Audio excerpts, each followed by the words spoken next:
It was a rainy evening, the cold wind swirling fallen leaves as it ravaged the city, that I stood at the entrance of the municipal maternity and child health hospital, umbrella in hand alongside Liao. Amidst the throng of people, wore a pallid expression as she gazed at me. "Jiayang, I am pregnant," she declared. Momentarily taken aback, I retorted, "Then go find the person responsible. Why summon me? I have only been with you this year, who else would I seek? Would you believe me if I said I had only been with one woman this year? Jiayang, do you even consider yourself a man? Everyone is merely seeking pleasure. Don't pin this predicament on me. If you want me to take responsibility, present something tangible. Don't play games with baseless claims who on earth would want to unwittingly assume the role of a father." Yao fell silent for a moment before responding. "The child has already been terminated. What proof remains?" I felt a surge of anger. "Do you think I resemble a fool? You've terminated the pregnancy." And then I raised my hand, feeling utterly exasperated. "And then you claim the child is mine? Are you feigning innocence? Or am I truly naive? Liao, we are adults. Can we not conduct ourselves with a semblance of dignity?" She bit her lip, staring at me, and after a while, said, "You refuse to take responsibility, right? Tomorrow, I shall visit your company." "Are you serious?" I exclaimed in frustration. Liao bit her lip tighter as she regarded me, and I could not shake the thought that she was an accomplished actress. We had met in a bar, and after a brief affair, she now claimed to have been with only me throughout the year. If I believed her, it would make me a fool.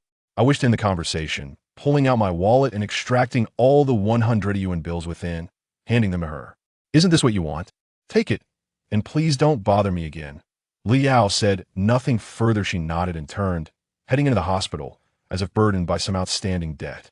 Watching her solitary figure fade into the rain, an indescribable emotion welled within me, though I did not believe the child was mine and found her insufferable. I sensed her life must be far from pleasant, otherwise she would not resort to extorting me. After a moment of silence, I called after her, "Wait." Liao turned to face me. That I retrieved a bank card from my wallet and offered it to her. "This card allows for overdrafts. You've just undergone surgery. Use it to buy something to restore your health." She declined. "No need. Seeing your willingness to take responsibility was my intent. That I sought you because I didn't want to be unwittingly seduced and then find myself unexpectedly pregnant." In the bar, I drank in solitude, awaiting my only confidant and colleague, Feng Yuan. From the very first day I stepped into the bar, I had witnessed countless lonely women and empty men consuming an array of drinks, either in silence or with eyes brimming with desire, searching for something akin to living in a dream.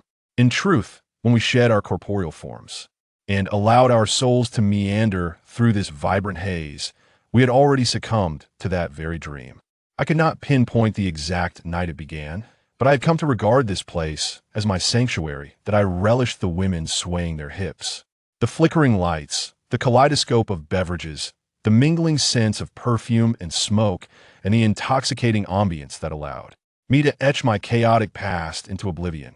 Lighting a cigarette, I peeled the plastic from the pack, allowing the shimmering lights to dance before my eyes, my body swaying in rhythm, and through the refracted glow, I glimpsed the debauchery that compelled me to lose myself in thought. Feng Yuan snatched the plastic from my hand, abruptly clarifying my vision. "What's the rush in seeking me?" he inquired, setting down his briefcase and lighting a cigarette from my pack. "That I need to borrow some money. I've been conned." "Did you get another girl pregnant?" he asked, displaying little surprise. "Not this time. I was genuinely conned." "Who is it this time?" "Why all the questions? I'll lend you thousands each time. At least let me know who has swindled my money." "Liao," I said, frustration evident as I lit a cigarette. "Isn't she the model?" "Indeed, she claims to have only been with me this year." "Do you believe that?" "Feng Yuan, if this were you, would you accept it?" I pounded my fingers on the table in agitation. "That sort of thing could never happen to me. Besides, she wouldn't con you out of a few thousand last month. All the promotional posters for our department store were shot by her, and she earned over 10,000. I scoffed, interrupting him. "You should consider her spending habits. Can 10,000 last her a month? Now that she's entangled with someone else and lacks funds to settle, she thinks of me as her convenient fallback. I was such a fool for introducing her to our company. She's earned plenty, yet still turns around to swindle me. Does she possess no sense of industry ethics?" Ignoring my outburst, Feng Yuan lowered his voice and asked, "Did you use protection?"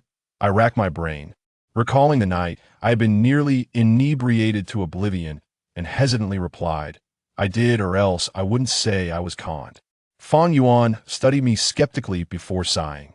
"Zhaoyang, we've been friends for nearly a decade. Sometimes I wish to advise you that I know the breakup with Jian Wei hit you hard, but it has been 2 years. You don't have to demean yourself like this. Youth is fleeting. Find a proper girlfriend and settle down, all right?" Upon hearing Jian Wei's name again, I instinctively froze before responding, "Don't concern yourself with my affairs. I'm doing just fine. Not lacking in troubles, I presume." After enduring Feng Yuan's attempts to counsel me for what felt like an eternity, I finally grew impatient with his well-meaning words. He left, muttering something about a mud wall that won't hold while forgetting my request for a loan. Fortunately, after 2 years of frequenting the bar and often bringing friends along, I had become acquainted with the owner, and this evening's tab was temporarily noted. Exiting the bar, umbrella in hand, I walked along the rain-soaked streets, truly understanding what it meant to be utterly alone. After 2 years of striving in this city, all I had garnered was an overwhelming sense of emptiness and solitude. To escape this toxic void, I was forced to don a mask of shame, allowing me to exist in a state of carefree indulgence. Yet no matter how fervently I struggled at the edge of despair, she would never return. After wandering for what felt like an eternity, I finally returned to my modest apartment complex, a dilapidated establishment devoid of any property management. During my first year, I overheard the older residents mention that this complex was built in the early 1990s. Over the years, every building had succumbed to decay, yet they stood shoulder to shoulder, as if afraid of solitude. In that way, each structure seemed to possess a life of its own, whispering to one another in the stillness of night, alleviating decades of loneliness. Cigarette in mouth, I retrieved my keys from my pocket and approached my building, the only one in the complex adorned with climbing ivy. Each summer, its southern wall would flourish in vibrant green. If these buildings possessed gender, this one would undoubtedly be a woman, a distant, indifferent woman, often evoking sorrow. In others, to my astonishment, a crimson Audi Q7 was parked beneath the dilapidated building that in my recollection, having resided here for 2 years, it seemed that no vehicle exceeding a value of $500,000 had ever graced this neighborhood. Without further contemplation, I whistled as I made my way up the corridor towards my apartment. Upon reaching the top floor, I was taken aback to discover that the door to my abode was ajar. I distinctly remembered having secured it before my departure. Instinctively, I feared a burglar had intruded, but after a moment's pause, I recalled that I had not paid rent to my landlord, Old Lee, in 2 months. It was likely he had come to collect the overdue payment. I pushed the door open. I found Old Lee seated on the sofa alongside an unfamiliar woman, but a set of Audi Q7 keys lay upon the coffee table, leaving no doubt that the luxurious vehicle parked below belonged to this mysterious lady. A question flashed through my mind. What sort of connections did Old Lee possess, this commoner, to have brought such an elegant and untouchable maiden, akin to a pure white lily, into this humble abode? This left me thoroughly perplexed. I scrutinized the woman once more. She sat upright, her softly curled long hair cascading over her shoulders. Her fair skin and slender figure, combined with the upward curve of her lips, exuded an air of confident charisma. In short, she was an undeniable beauty. Upon first laying eyes upon her, it seemed as though nothing in this world was beyond forgiveness. Old Lee waved at me. "Zhaoyang, come here. I need to discuss something with you." It was about the rent, I presumed. "Next month when I get my salary, I'll pay it all at once, all right?" I said with an exaggerated smile, having already delayed my rent payment to Old Lee for far too long. "It's about the house. This house has already been purchased by this young lady." "You sold the house? Who's the fool willing to buy this rickety place that can barely withstand a tremor?"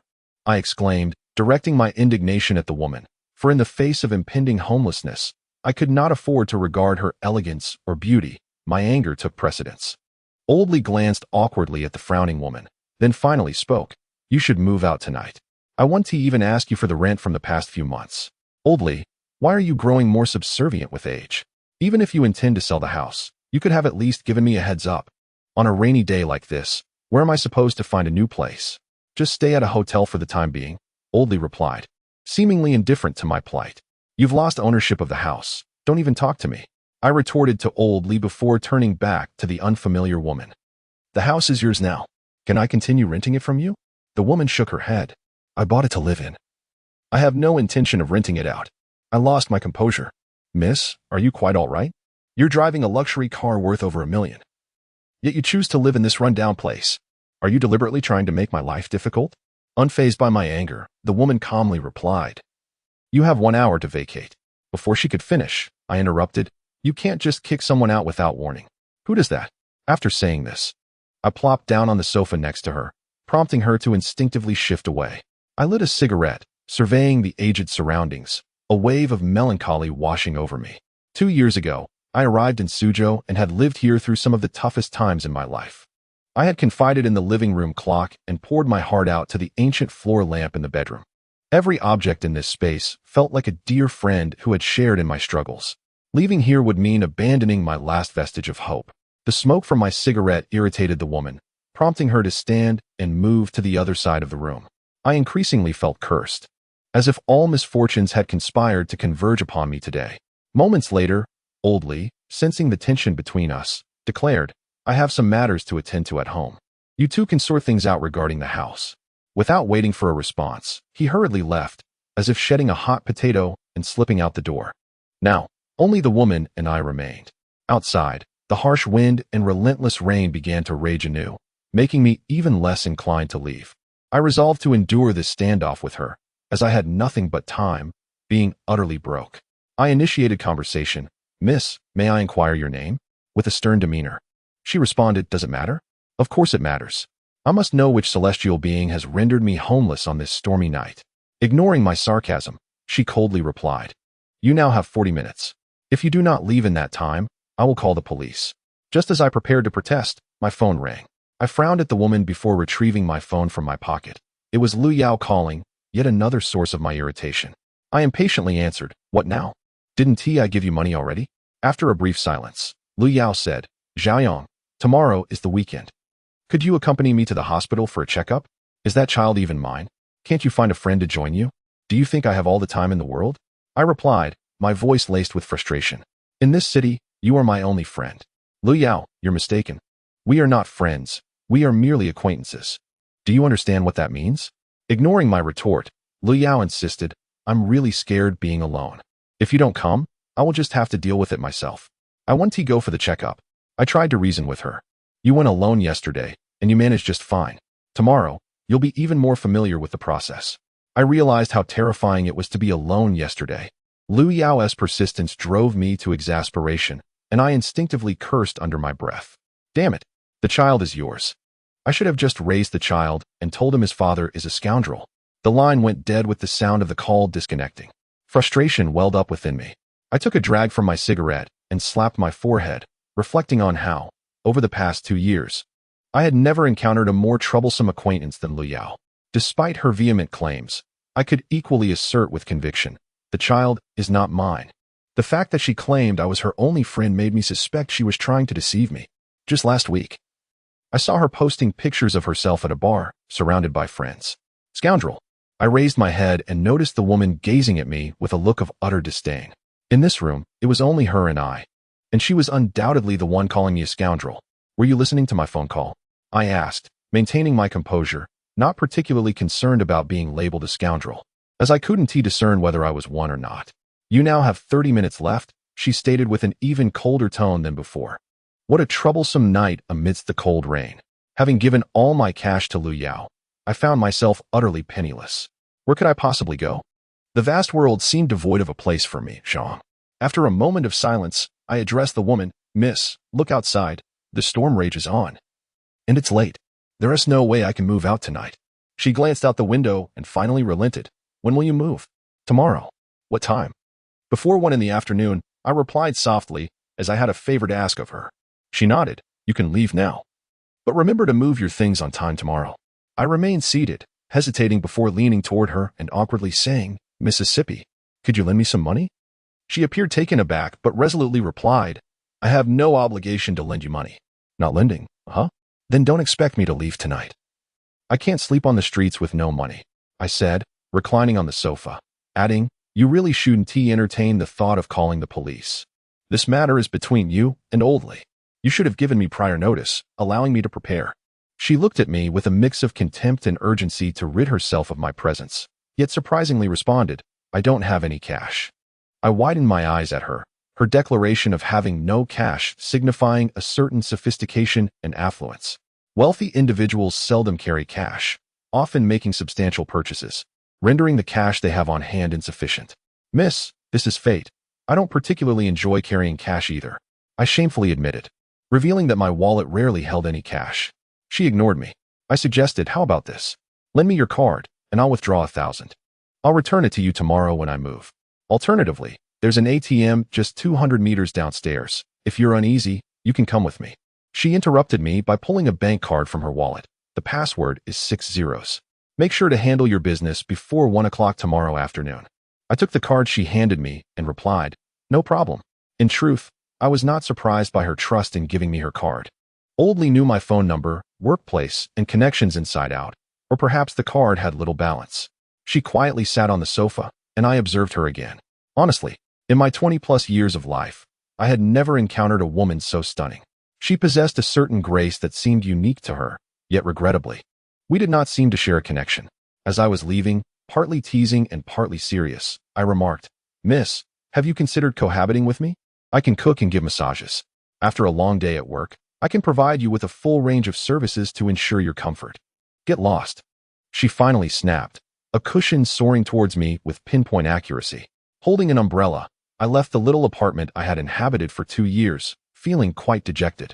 The request to cohabit was not made in jest or to take advantage of her. At that moment, I felt like a homeless child, having lost the warmth of belonging. Yet no one knew I was on the verge of tears. But one must learn to respect reality, mustn't they? When Oldley sold this apartment, my departure became inevitable. I found an ATM nearby and, as agreed, withdrew 1,000 yuan from the card. I casually checked the user information and discovered that the extraordinarily beautiful woman was named Mi Kai. I found her name delightful.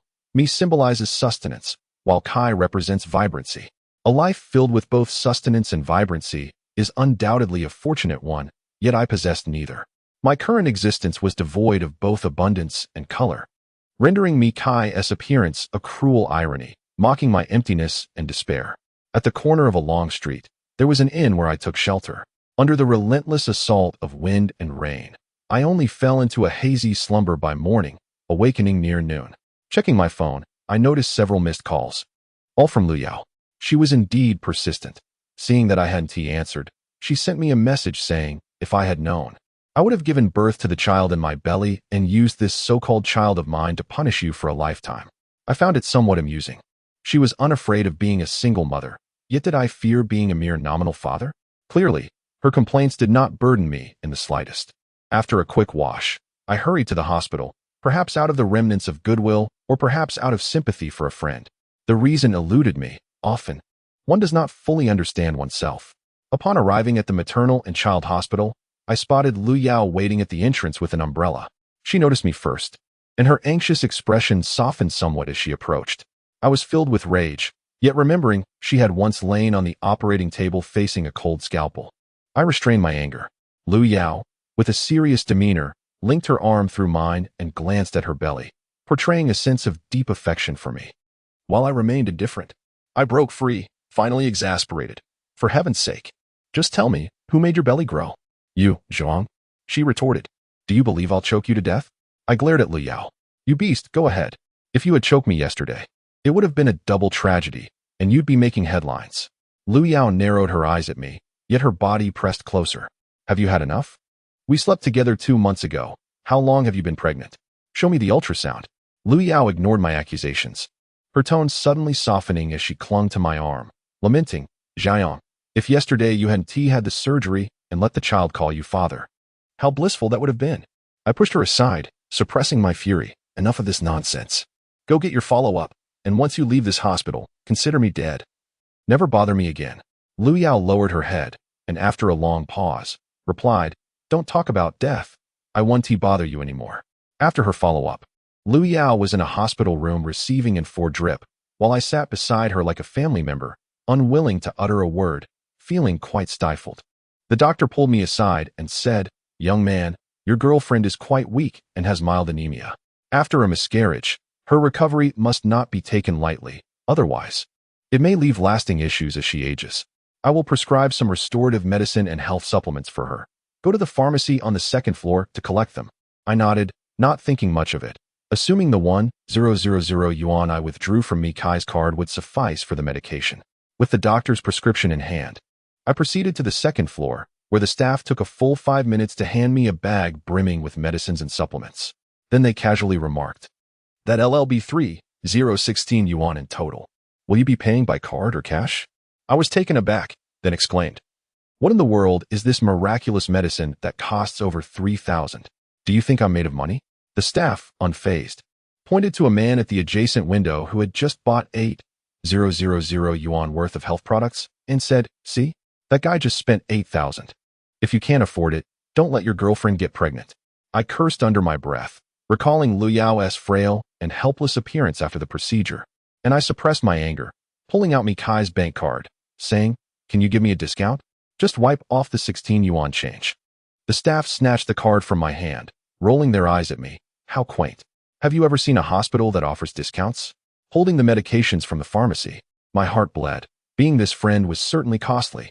I supported the weak Lu Yao as we exited the hospital. The rain continued to fall softly, and the air felt heavy and oppressive due to the relentless downpour. Lu Yao leaned against me for a moment, then unexpectedly asked, "Xiaoyong, next month the film crew has invited me to Hongdian to shoot. Do you think I should go?" I hesitated, not wanting to stir her emotions.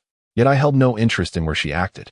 I've already done a makeup test, and both the director and producer are quite pleased, believing I'm suitable for the role. Fine, you models are always eager to break into the entertainment industry. Seize the opportunity if it arises. I added, by the way, these are the health supplements prescribed by the doctor. Take them home and follow the schedule. I'll text you instructions later. I offered the bag I was holding towards her. Lu Yao did not take the bag, but gazed at me for a long time and softly asked, "Xiaoyong, do you think I'm pretty? You are not particularly beautiful. Can I still sleep with you?" I questioned, gazing at Lu Yao, who indeed possessed the charm of a beauty, one grounded and relatable. Her bright eyes, ruby lips, and pearly whites bore a hint of sensuality, making her irresistibly captivating. Lu Yao nodded in affirmation, saying, "Xiaoyong, forget about Janwei. Once I become a star, I will love only you." With that, she swiftly took the convenience bag from my hands and departed like a gust of wind. After a moment of daze, a cold breeze swept past, and I suddenly recalled my agreement with Mikai to help her move at 1 o'clock. It was already 1:30. I quickly hailed a taxi to my former residence. Along the way, I remembered I had just charged 3,016 yuan worth of health products and medications on Mikai's bank card, although I had promised to limit it to 1,000. Now I owed her 4,016 yuan. How on earth was I going to repay such a sum? The thought of Mikai's serious yet stunningly beautiful face left me in disarray. By the time I returned to my old residence, it was nearly 2 o'clock. After paying the taxi fare, I walked toward my building, feeling no urgency. After all, it was the weekend. However, the headache of owing her 4,016 yuan weighed heavily on my mind. Even if I sold myself, I couldn't possibly gather that much money. Upon reaching my building, I was taken aback and then infuriated to find my belongings dumped in the hallway. Some items that couldn't fit in the corridor were soaked by the rain, including a pair of black leather shoes that Janwei had gifted me long ago. I discarded my umbrella and dug out my keys, running up the stairs. I unlocked the door and kicked it open, standing in the living room, seething, "You rotten scoundrel, come out." After cursing 3 times with no response, I kicked open the door to her room, only to find it empty. The pristine state of the room, in stark contrast to my rain-soaked belongings outside, ignited my fury. I raised my hand and threw her bedding to the floor, and in my rage, I overturned the mattress, scattering the pillows and blankets everywhere.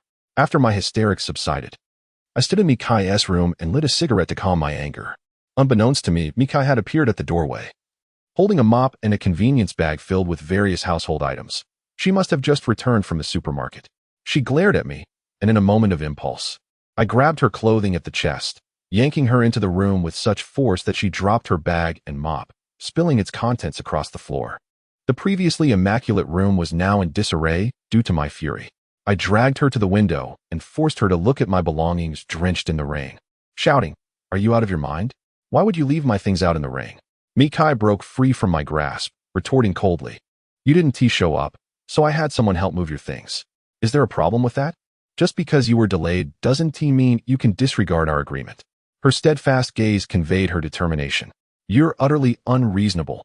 My anger intensified, and I raised my hand as if to strike her. I expected her to instinctively flinch or close her eyes, but she remained cold and unwavering, not even blinking. I lowered my hand, squinting at her. You will retrieve my belongings and bring them back as they were, and I will pretend this never happened. I want to go. Mikai replied, her eyes glistening with unshed tears, yet resolute. I nodded. So you refuse to go, huh? As soon as the words left my mouth, I hurled the bedding and blankets out the window in a fit of vengeful satisfaction. In the wind and rain, the discarded bedding appeared so forlorn and innocent, resembling deep scars cruelly exposed. I found myself momentarily lost in thought, regretting my impulsive actions toward this stubborn woman. Perhaps it was the sight of those black shoes in the rain that stirred my emotions, and I felt a pang in my heart. In the shadows of the rain-soaked shoes, I glimpsed the lifeless remnants of my love for Jianwei. The bedding and blankets eventually landed on the ground, and with a twinge of guilt, I turned to Mikai and said, now we are even. As my words echoed, tears streamed down Mikai's pale cheeks, and she bit her lip while staring at me. Looking at the chaotic room, a sudden wave of guilt washed over me, yet I continued to glare at Mikai. I know you dislike me and look down on me. Yes, I am poor and lack ambition. But that does not justify your disrespect towards me and my belongings. You are a woman, and today I will show some semblance of gentlemanly conduct. I may have thrown your bedding and blankets, but next time, I might just toss you out with them. With that, I pulled out the bank card she had given me the previous day and placed it on the table, saying, I withdrew 4,016 yuan from the card. I currently have no means to repay you, but I promise to find a way to settle this as soon as possible. Tears welled in Mikai's eyes. You scoundrel. All of you are nothing but promise breakers. I looked at her in surprise, unable to articulate my feelings. After a moment, I said, I'm leaving now. I will repay the money I owe you, even if it takes a little longer to fulfill my promise. But it does not mean I am untrustworthy. Mikai remained silent, still regarding me with resentment. I left, uncertain whether Mikai was still crying. But I knew she must have felt terrible staying in that disheveled room I had created. Just as she had previously scolded me, I truly was a scoundrel. A beast, as Liu Yao described, incapable of controlling my emotions and heedlessly reckless. I flagged down a taxi to move my belongings to a sheltered pavilion by the roadside, momentarily at a loss for where to stay. The remaining money I had was insufficient to rent a place, and staying in a hotel was not a viable long-term solution. The only person I was willing to borrow money from, Feng Yuan, was currently upset with me due to my refusal to heed his advice yesterday and had temporarily cut off contact. Indeed, over the years, Feng Yuan had been my sole source for loans. I treated him as a confidant, never hesitating to expose my struggles and failures before him. While I could never do the same with anyone else, I felt as though I had been forsaken by the world. Lighting a cigarette, I sat on the stone bench in the pavilion, watching the vehicles pass by, momentarily lost in thought. My life should not be like this. Yet for the past 2 years, I have lived as desolately and helplessly as the silent, solitary buildings that stood in this city. All of this stemmed from that woman. I knew I would never again have the chance to hold her hand, yet I stubbornly could not break free from her tenderness. As the wind chilled me, I rummaged through my woven bag for a scarf to wrap around myself, finally blocking some of the relentless cold that seeped into my chest. For the next hour, I sat in the pavilion, lost in thought and smoking, until the sky began to darken, and I truly felt a yearning for salvation. Suddenly, my phone rang, startling me. I wiped my face and took out my phone. It was a call from my father. My father, known as Dad, was a man of rigid principles who had worked in the procurement department of a small state-owned enterprise for 15 years. In his first year, he became the deputy section chief, and 15 years later, he had astonishingly failed to ascend beyond that title. What was even more remarkable was that, despite the procurement department being a place where one could easily receive bribes and kickbacks, he had never accepted even a single gift or penny in return for his integrity, earning him the private respect of his colleagues, who referred to him as Ban Ku. Thus, when I turned 17, I modernized my address for him to Dad, though he always mistakenly believed I was simply calling him Dad. Upon answering the phone, I was met with the monotonous and emotionless voice of my father, who informed me, Zhaoang, I will soon arrive in Suzhou. I have an exhibition to attend tomorrow morning, and we'll be staying at your place tonight. A wave of anxiety washed over me.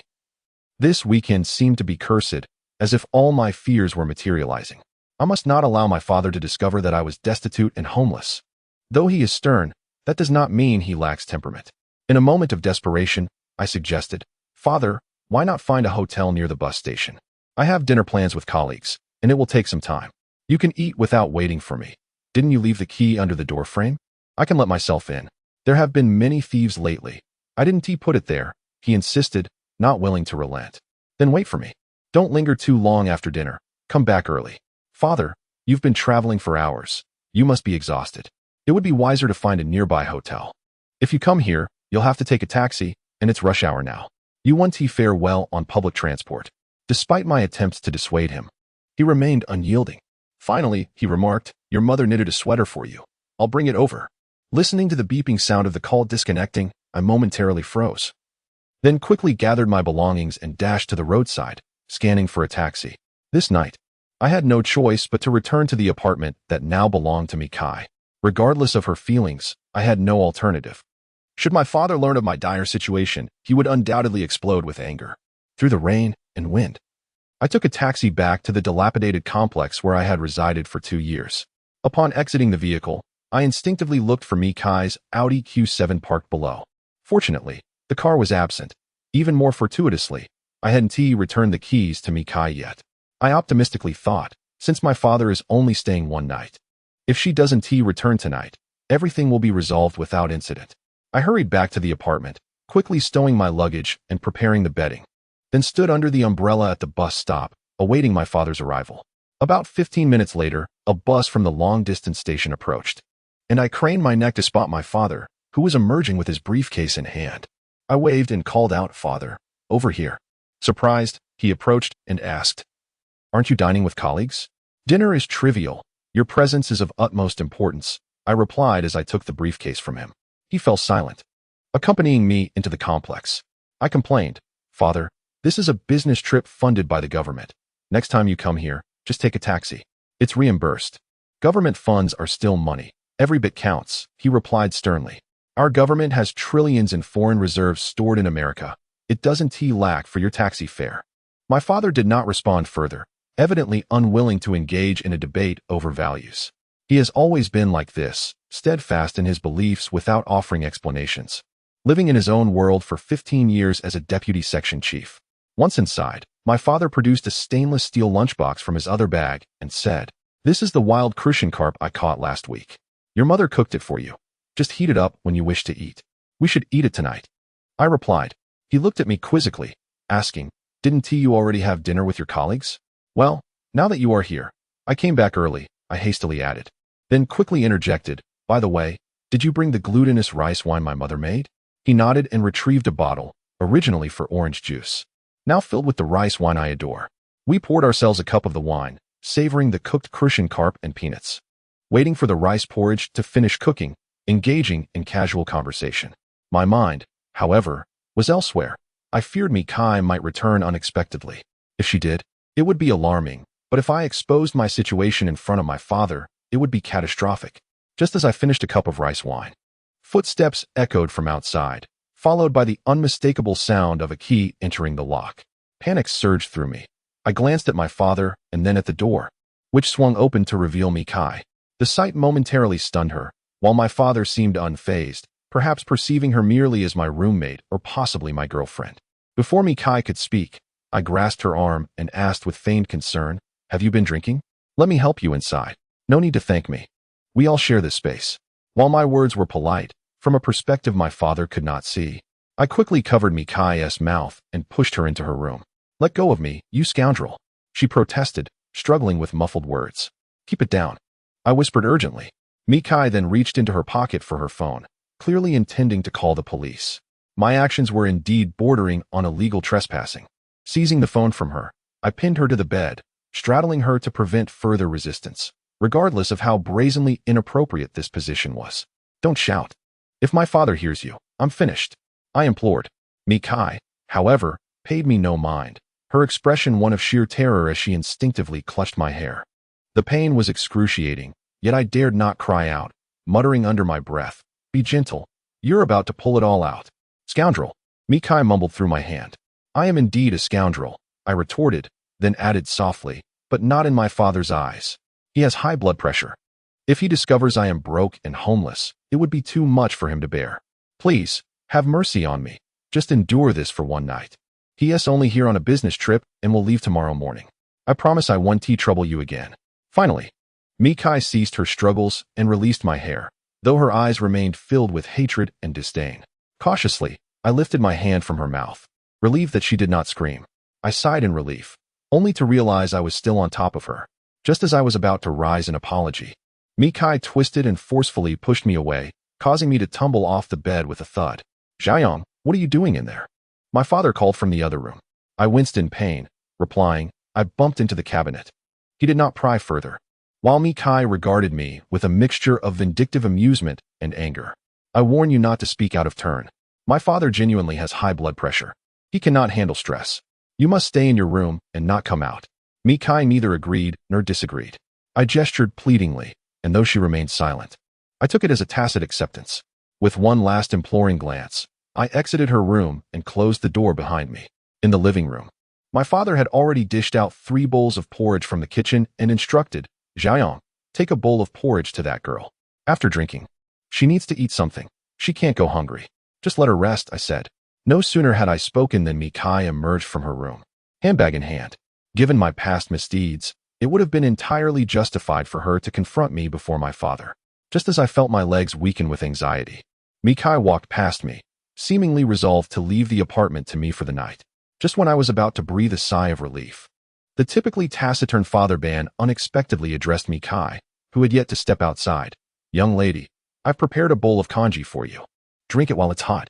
I was eager for Mikai to leave quickly and was casting her meaningful glances, yet to my surprise, she looked at me and nodded at Father Ban, saying, Thank you, uncle. Just moments ago, 2 individuals who had been at odds were now inexplicably seated at the same table, sipping congee. I remained silent, feeling like a guilty suspect, constantly wary of Mikai uttering something inappropriate. I stole glances at her, uncertain of her intentions. However, she seemed disinclined to expose me to Father Ban, merely sipping her congee delicately. Father Ban, known for his reticent nature, was much more focused on his meal than others, finishing his bowl first. He then picked up his bag and said to me, You have someone staying here. I'll go to a hotel. I glanced at Mikai and urged Father Ban, Don't leave, just sleep with me later. You've been snoring quite loudly lately. You have work tomorrow, and I wouldn't want to disturb your sleep. Father Ban shook his head and retrieved a sweater from his bag, handing it to me. Your mother knitted this for you. I took it, puzzled, and asked, Why 2? He replied, When you find a girlfriend in the future, you can give one to her. The sweaters knitted at home are quite warm. I felt somewhat helpless, realizing that both Father Ban and my mother were subtly reminding me to find a girlfriend. I turned to Mikai, who was still sipping her congee, and teased, It's getting cold. I'll send you a sweater later. Mikai shot me a glare, but ultimately refrained from reacting in front of Father Ban, which left me feeling secretly pleased. As Father Ban prepared to leave, he counted out 3,000 yuan from his wallet and offered it to me. Take this. I laughed nonchalantly. Why are you giving me money? I'm not lacking funds. He insisted, pressing the money into my hand. You are my child. I know your tendencies well. How many times have I told you to manage your finances wisely? Make sure to pay the utility bills. He glanced at the overdue notice that had fallen on the floor a few days prior. Suddenly, I felt a pang of emotion.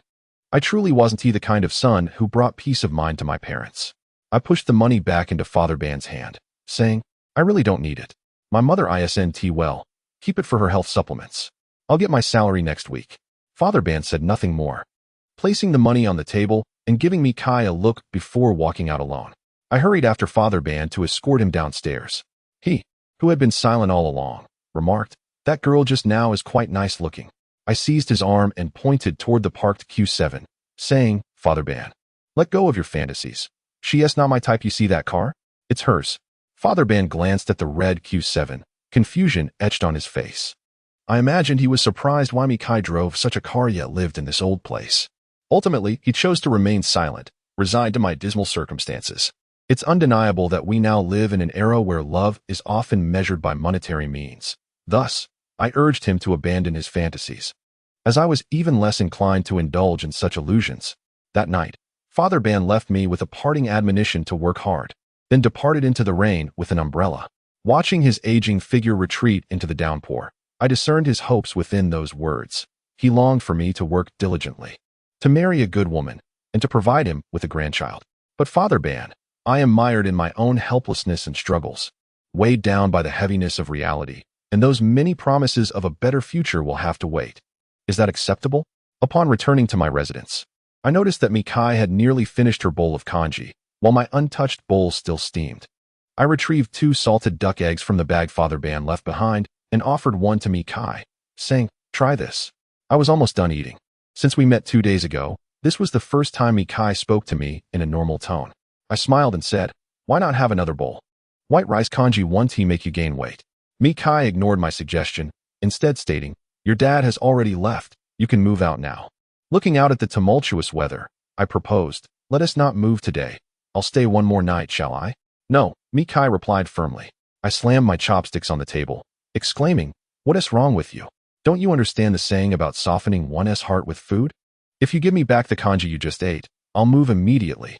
Mikai, stunned by the sudden shift in my demeanor, gazed at me with wide eyes.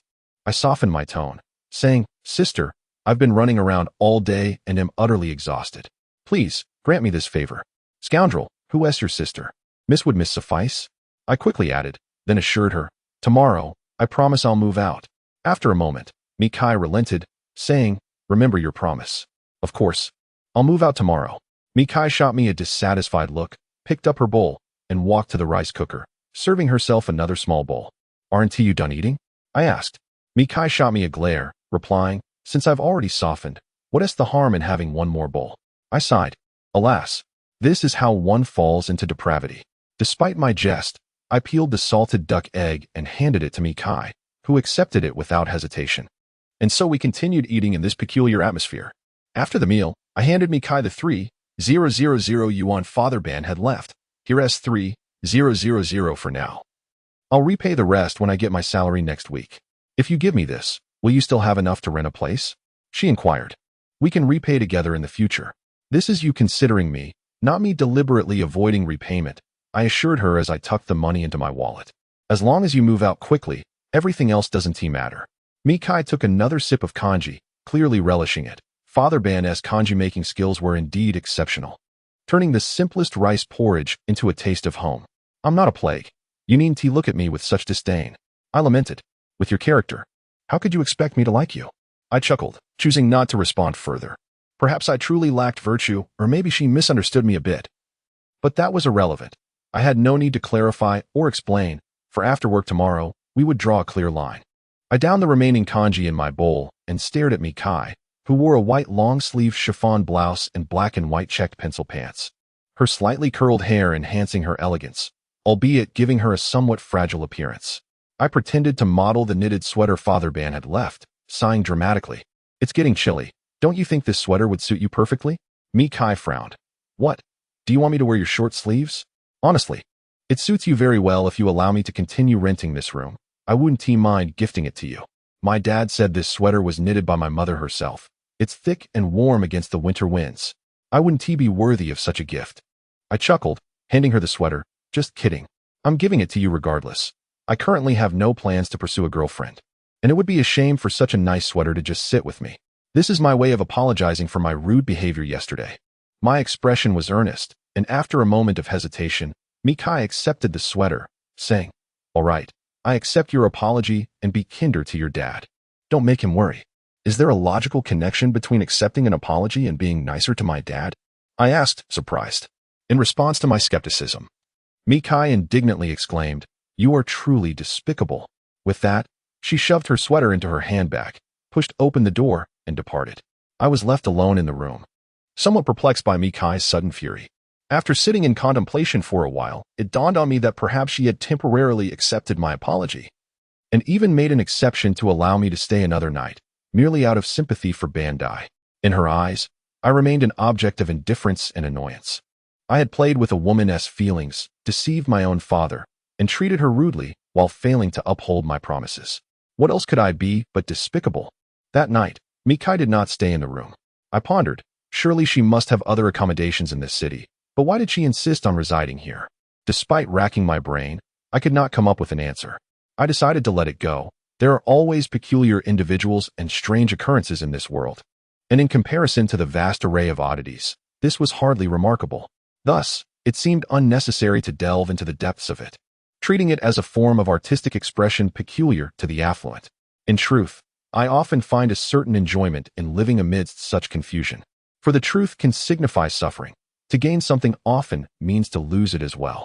Hence, without the burden of truth, there is no pain. And what cannot be attained cannot be lost. The following day at the office, after concluding the weekly meeting of the planning department, Feng Yuan and I emerged from the conference room, followed by another colleague, Zhao Li. Lighting a cigarette, I gestured for him to come over. Zhao Li, I called.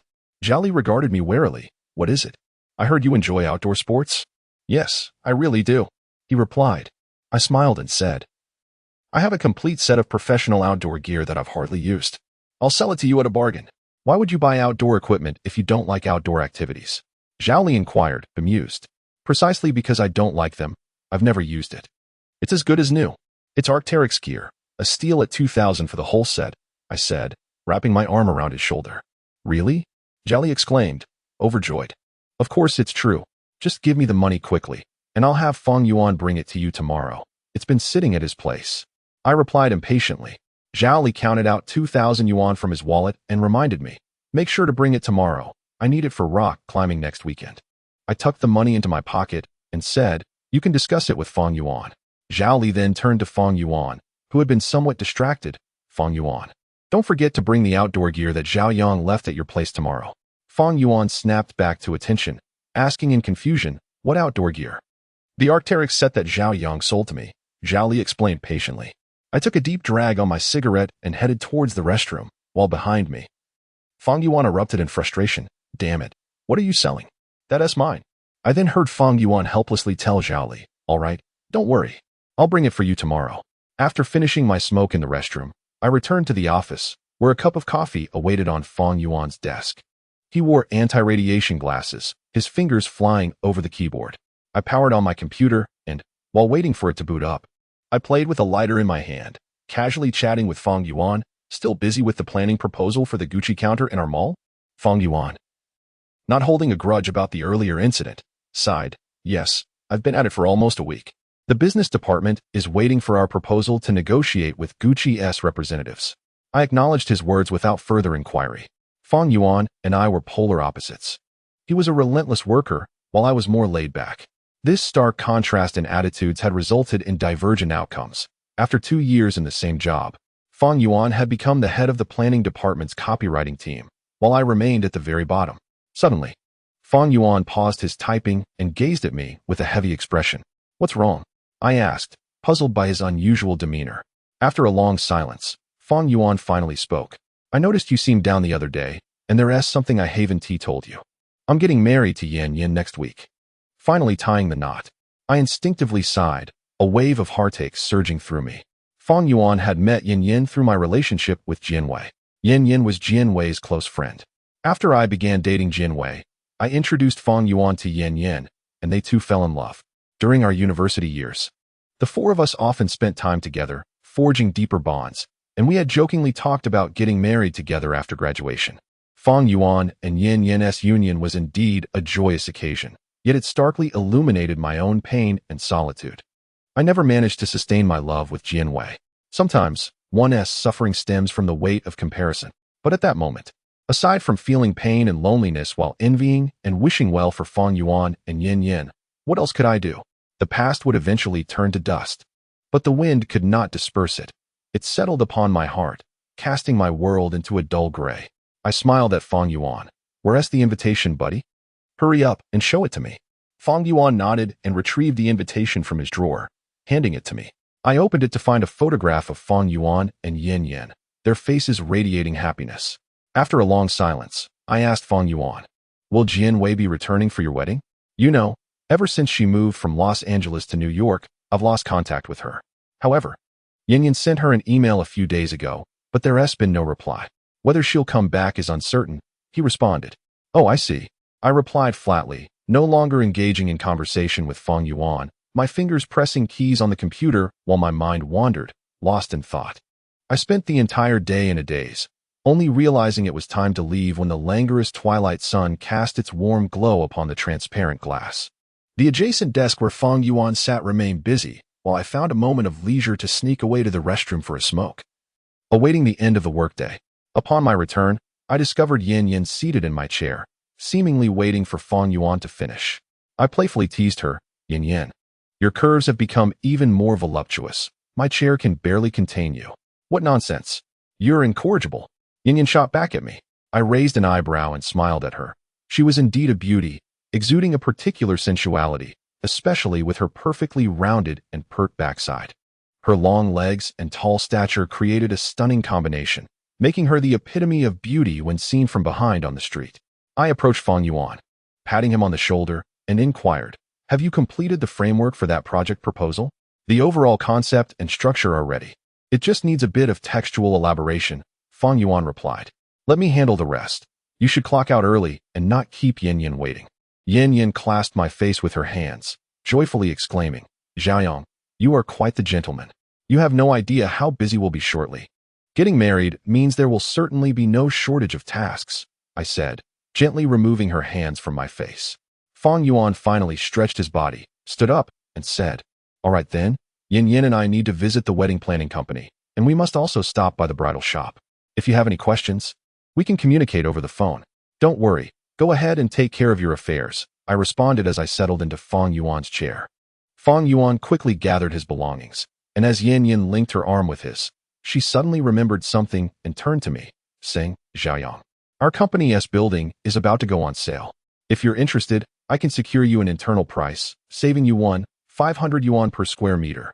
Yin Yin was the sales department head at a prominent real estate company in the city, and the internal price she could offer was indeed enticing, saving tens of thousands on a property.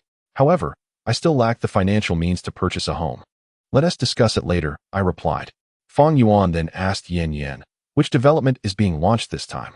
"The second phase of Zhongyuan Ecological City," Yin Yin answered. Feng Yuan set down his briefcase, his expression serious as he urged, "Xiaoyang, you should buy it. This development is truly excellent. If you miss this opportunity, who knows how long you'll have to wait for the next. Moreover, property prices are bound to soar." "What are you talking about? You know my financial situation," I retorted. "Yin Yin and I have a few tens of thousands in savings. We can lend it to you. And you can discuss with your father about cobbling together a down payment. You both have a mortgage and car loan to manage, and now you're getting married. There'll be plenty of expenses. Honestly, you don't need to worry about me," I replied. Yin Yin chimed in, "We can manage our loans easily, Xiaoyang. Just buy the house. It will make finding a girlfriend much easier. We really don't want to see you muddling through life. It's quite distressing. You too may handle your loans with ease. But have you considered how I'd repay a mortgage after buying a house? I can barely support myself, let alone handle a loan," I exclaimed. "Enough of this. It's getting dark. You need to go now," I urged Feng Yuan and Yin Yin. They exchanged glances, both sighing softly before casting one last look at me and departing. Standing before the floor-to-ceiling window, I observed them walking towards their newly purchased white Mazda 6. Entwined at each other's arms, a wave of inexplicable emotions washing over me. Feng Yuan and Yin Yin, both graduates of Suzhou University, had already secured their own home and vehicle in this city and were about to embark on the journey of marriage. I found myself pondering why the disparity between us was so vast. Was this a cruel joke from fate, or had I simply squandered my own opportunities? In my solitude, I couldn't help but wonder. If I hadn't broken up with Jin Wei, would we be contemplating marriage by now? At 9 p.m., I finally completed the project proposal Feng Yuan had left behind. Stretching my body, I took my cup and made my way to the employee lounge. Craving one last cup of coffee before the end of the day, absorbed in the soothing sound of coffee dripping into my cup, I felt as though I was responding to a gentle summons, leaving no hiding place for my desires. After downing a mouthful of coffee, I gazed out at the thick darkness enveloping the night and the struggling neon lights, yearning to escape this weary existence. Suddenly, my phone rang. Glancing at my pocket revealed it was Lu Yao once again. I answered, and in a weak voice, she asked, "Xiaoyang, where are you?" "Still working late," I replied, my tone ambiguous. "Could you help me with some laundry? My hands can't touch water. Some clothes can't go in the washing machine." "Then take them to the dry cleaner. I've been working all day and am utterly exhausted." I firmly declined. "You can't possibly take your underwear to the dry cleaner. Have you lost your mind? Asking me to wash your underwear. Xiaoyang, I just had surgery. I really can't get my hands wet. Can't you show me a little compassion? Lu Yao's voice quivered. I know you graduated from the acting school. Please don't put on a show for me, I replied. Lu Yao began to cry. I was pregnant with your child. And this is how you treat me? Have you thought about how I feel? Do you even know how much it hurts? Are we acting in a Qiangyao drama now? You're asking me like you're rehearsing. Lu Yao was in tears. Xiaoyang, you beast. Do you believe I'll end it all? I was at a loss with Lu Yao's antics. All right, I'm coming. I conceded. Lu Yao's tone instantly shifted to calm. Hurry up. I'll be waiting for you. After the line went dead, I couldn't help but think. If Lu Yao doesn't achieve the status of a leading actress, it would be a tragedy for the entertainment industry. Her acting skills were simply astonishing. Women who study acting can be terrifying. Leaving the office, I stood by the roadside waiting for a taxi when I suddenly remembered my promise to Mikai to help her move after work. It was already nearly 9:30 p.m. I hope they haven't moved my things out yet, I muttered to myself. A taxi pulled up beside me, and after a moment's thought, I decided, since I had already broken my promise, I would wash Lu Yao's clothes first and deal with the moving later. About 15 minutes later, I arrived at Lu Yao's studio apartment. I stood at the door, ringing the bell repeatedly to vent my frustration. Lu Yao opened the door in her pajamas, clutching a stuffed animal, looking haggard. Her pitiful appearance made me swallow back all the harsh words I had prepared. And I merely complained, "You're such a handful. If you didn't sleep with me, none of this would have happened." Lu Yao stepped aside, indicating for me to enter. I had no desire to bicker with her. Instead, I asked, "Where are the clothes?" "In the laundry basket in the bathroom." Upon entering the bathroom, I was taken aback to find 2 oversized hampers overflowing with clothes. I exclaimed, "Did you deliberately hoard a year's worth of laundry just to torture me?" Lu Yao ignored me as the volume of the television grew louder in the living room. Infuriated, I gritted my teeth and emptied the hampers, sorting the clothes into piles for the washing machine and those requiring hand washing, including a separate pile for underwear. The next hour was spent in the company of the washing machine, and it took a full hour to complete the laundry. Carrying the clean clothes to the balcony, I hung them one by one, and after finishing, I lit a cigarette to relieve my fatigue. Lu Yao approached with a fruit platter and gently asked, "Would you like some?" Lacking appetite, I took a deep drag from my cigarette. Lu Yao, gently extracting the cigarette from between my fingers, wiped the sweat from my forehead with a tissue she retrieved from her pocket. In a soft tone, she remarked, "Xiaoyang, the magazine states that a man willing to wash a woman's lingerie must be gentle and reliable. Please, do you think I want to help you wash?" I retorted brusquely. Despite my scolding, Lu Yao intertwined her arm with mine, leaning against me, and asked, "Have you ever washed for another woman besides me?" "No," I replied impatiently. "Not even for Jianwei." She pressed on. "Are you ever not annoying? What kind of ridiculous question is that?" I exclaimed, pushing her away. Lu Yao, accustomed to my demeanor, remained silent and simply gazed at me. I donned my coat and said, "I'm leaving. Don't call me again." Lu Yao grasped my arm, declaring, "I won't let you go." "Let go." I lifted my arm, shaking off her persistent grip. Lu Yao stood in front of the door, stating, "Wait, I have something for you." She then pulled out a seemingly prepared bank card from her pajama pocket and handed it to me, saying, "This is for you. There's 10,000 yuan on it. I know you've spent a lot this time." I was taken aback, inquiring, "Where did you get this money?" "I advanced some from the crew," she replied. "Has your conscience finally awakened?" Lu Yao gazed at me with a sorrowful expression for a long time. "The child is yours. I've said before, I just want to see you take responsibility. Of course, I will return the money you spent." The more serious her expression became, the more I felt she was merely acting. In my eyes, she was just another woman lost in the glitz and glamour, and her talk of responsibility felt utterly unreliable. I understood her too well. Her insistence that the child was mine might just stem from a sense of emptiness. Or perhaps even she didn't know whose child it truly was. This strange reliance is hard to articulate. Yet those who inhabit this decadent circle comprehend it all too well. We appear carefree, yet our hearts are hollow. In the end, I declined Lu Yao's card. Despite my financial struggles, the reason for my refusal eluded me. Perhaps deep down, I felt a twinge of sympathy for her. Though I scolded her, I would still help when she needed it. No matter how glamorous she appeared, I understood the emptiness behind it, for we were of the same ilk. The only difference being that she might one day achieve fame in the entertainment industry, while I was destined to lead a mundane and solitary existence.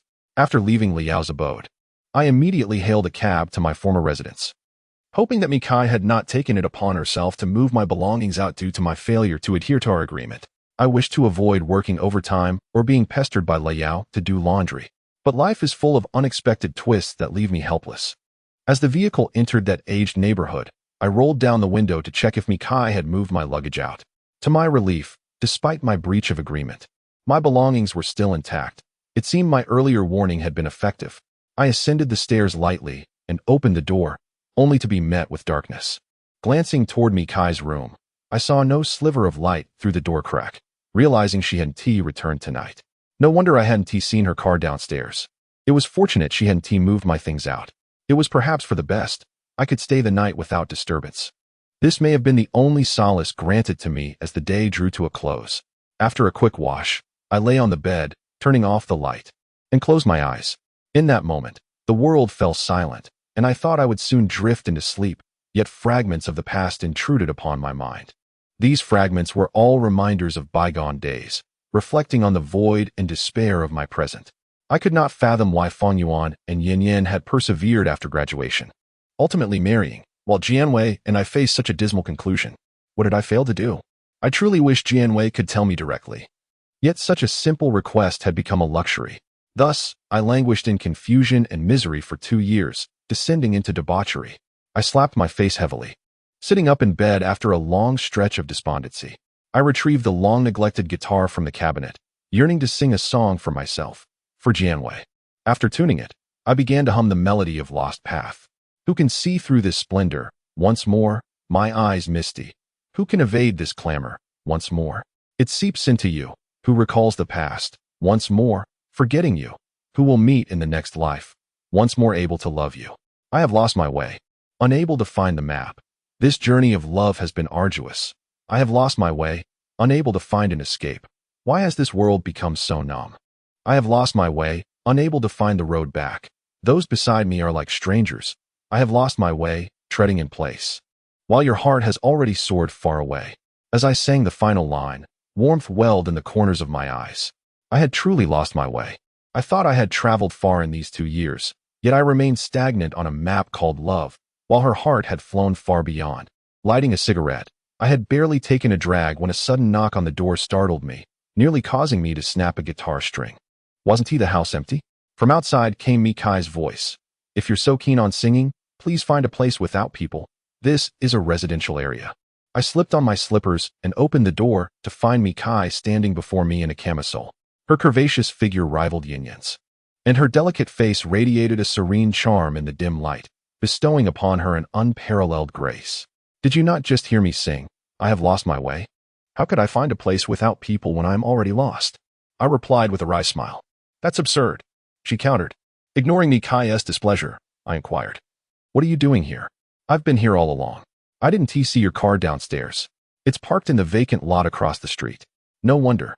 I sighed, attempting to close the door, fearing Mikai would broach the topic of moving. It was nearly 1 a.m. Where could I go? Mikai pushed against the door, preventing me from closing it. I glared at her, asking, You can't be serious about making me move out now, can you? Of course not. After a pause, Mikai added, You said you wanted to sing but got lost. I can take you to a place where you can let loose. Really? Are you that generous? I asked warily. Since you've already disturbed my sleep, I might as well be your audience if you're still interested. By the way, you have a nice voice. I sensed Mikai's intention to mend our relationship, or perhaps she was simply captivated by my singing. Regardless of her motives, I felt inclined to accept her offer, as I was also sleepless. Let us go a bit wild together. A moment later, Mikai changed her attire, and I donned my pajamas, slipping into slippers. With my guitar in hand, we made our way downstairs, one behind the other. Mikai drove her car, and as I settled into the passenger seat, I couldn't help but admire the Q7. It was my first time riding in such a luxury vehicle.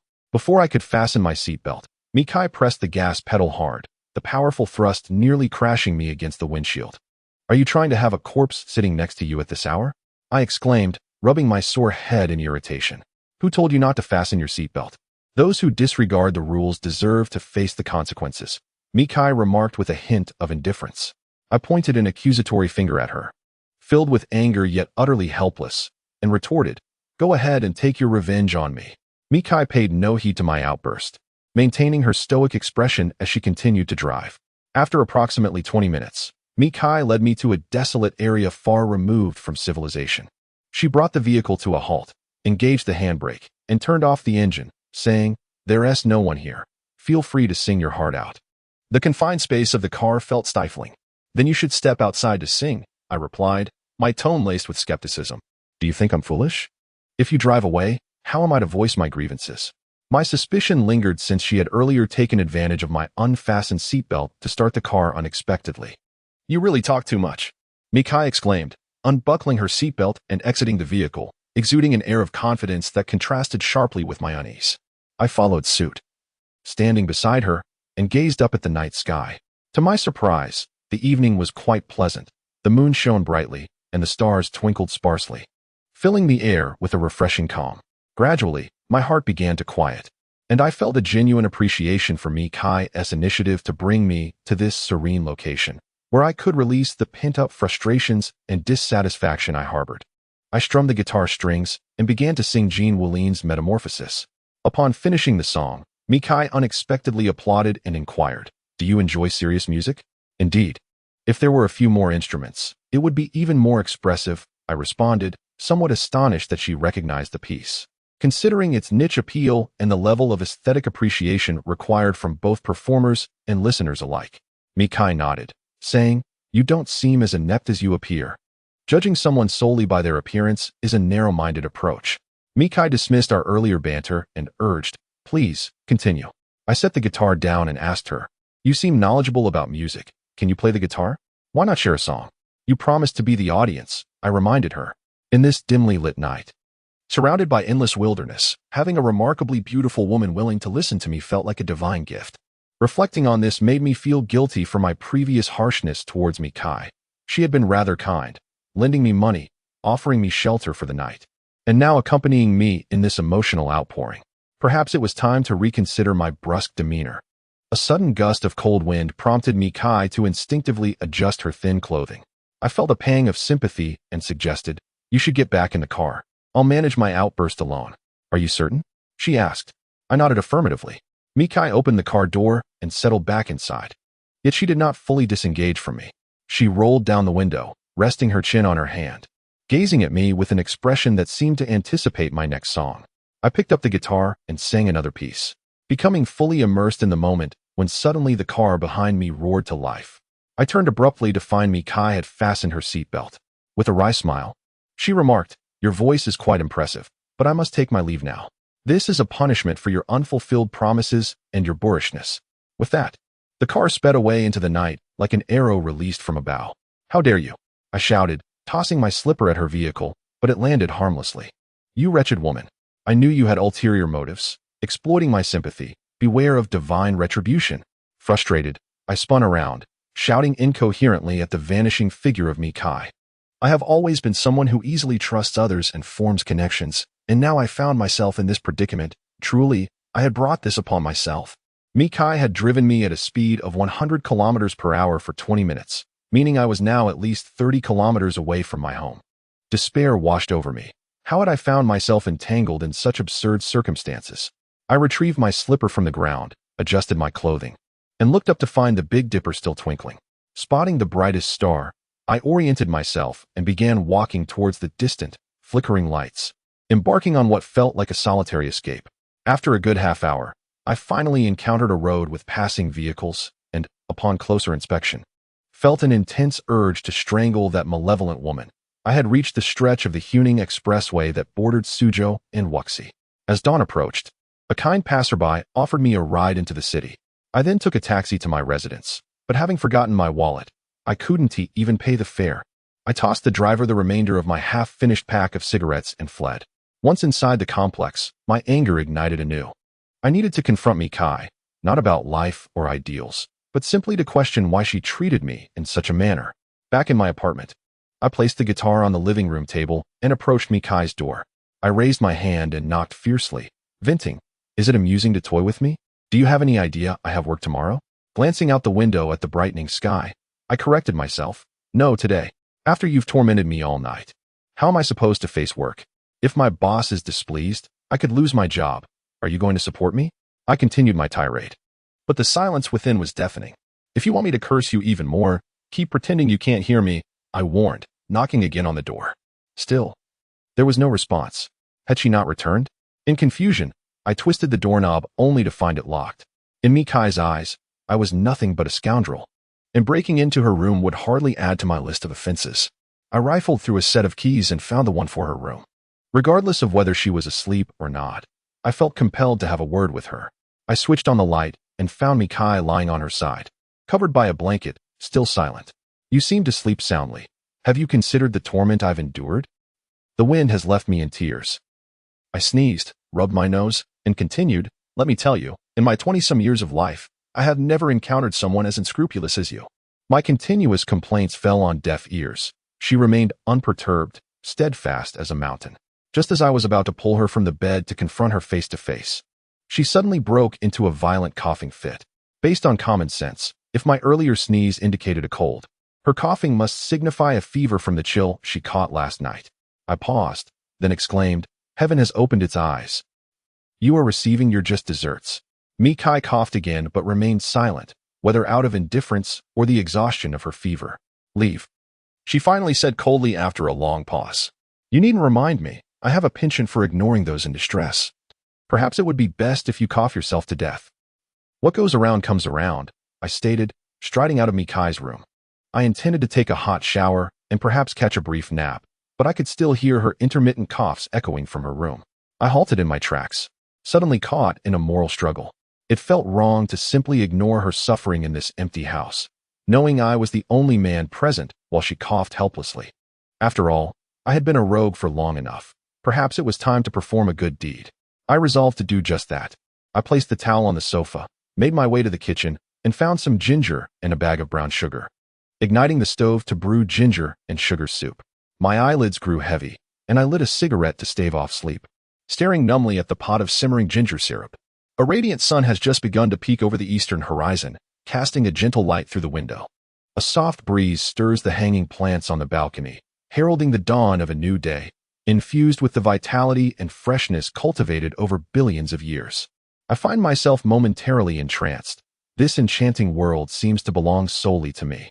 Perhaps, in contrast to this rare morning, I do not hold a particular fondness for the vibrant nightlife.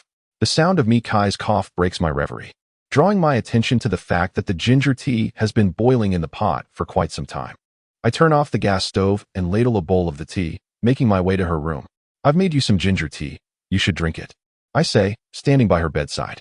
You don't have to be so kind, she replies dismissively. Who is being kind? I'm just worried your incessant coughing will disturb my sleep, I retort, a hint of annoyance in my voice.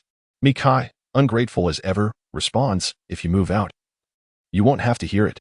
I'm planning to move, but if you cough yourself to death at home, no one will know, I shoot back. Enough chatter. Drink the ginger tea.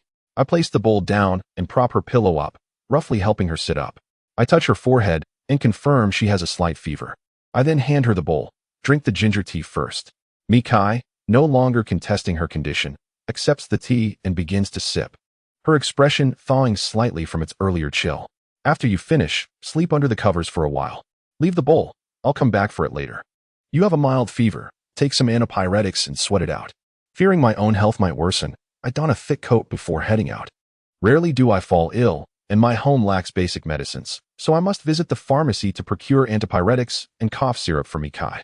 It is still too early, and the pharmacy remains closed. After several stops, I finally discover an open clinic, purchase the necessary medications, and quickly take a taxi back. After all the commotion, it is already 7:30. Upon returning, I find Mikai asleep, her breathing steady and her expression tranquil. I decide against waking her. Instead, I rummage through her bag for her phone, dial my number, and leave a note on her bedside table. When you wake up, remember to take your antipyretics and cough syrup. If you need anything, call me. My number is saved in your phone.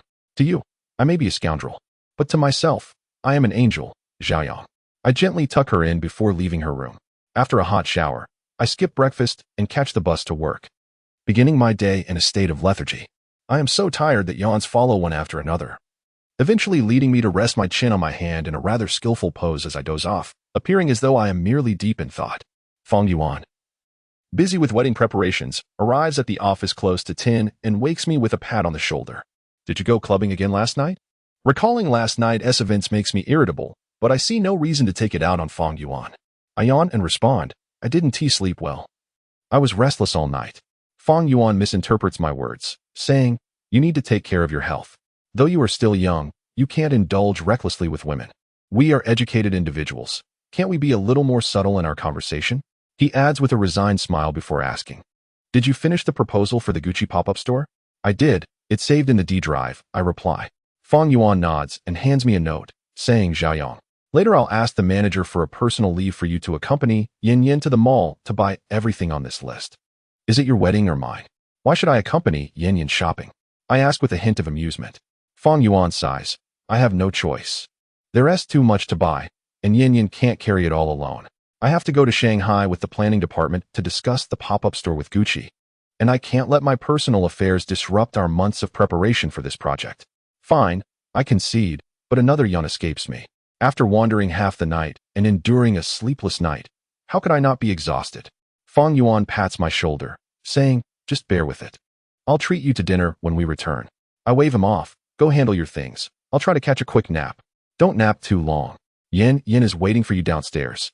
Fong Yuan pauses, then leans closer and whispers, by the way. Jianwei replied to the email. There's an 80 chance she'll return from the U.S. on the day of my wedding. I stare at Fong Yuan, suddenly wide awake, as though caught between ice and fire. After 3 years, is she really coming back? Moments later, Fong Yuan and I head downstairs. He boards the company car while I sit in Yin Yin's vehicle. A strange pain grips my heart. I can't help but resent Fong Yuan for revealing Jianwei's return so abruptly. After 3 years, I find myself at a loss for how to confront her. For countless nights, I have yearned to see her, yet I dread the silence and awkwardness that might ensue. Yin Yin starts the car and, after changing lanes, asks, Zhaoyang, why do you look so troubled? This isn't like you. I chuckle softly. Must I be heartless to be myself? It was Fong Yuan who told you Jianwei is coming back, wasn't he it? Yes, I reply, rolling down the window for a cigarette. It's no wonder. Besides Jianwei, no one else can stir your melancholic nerves.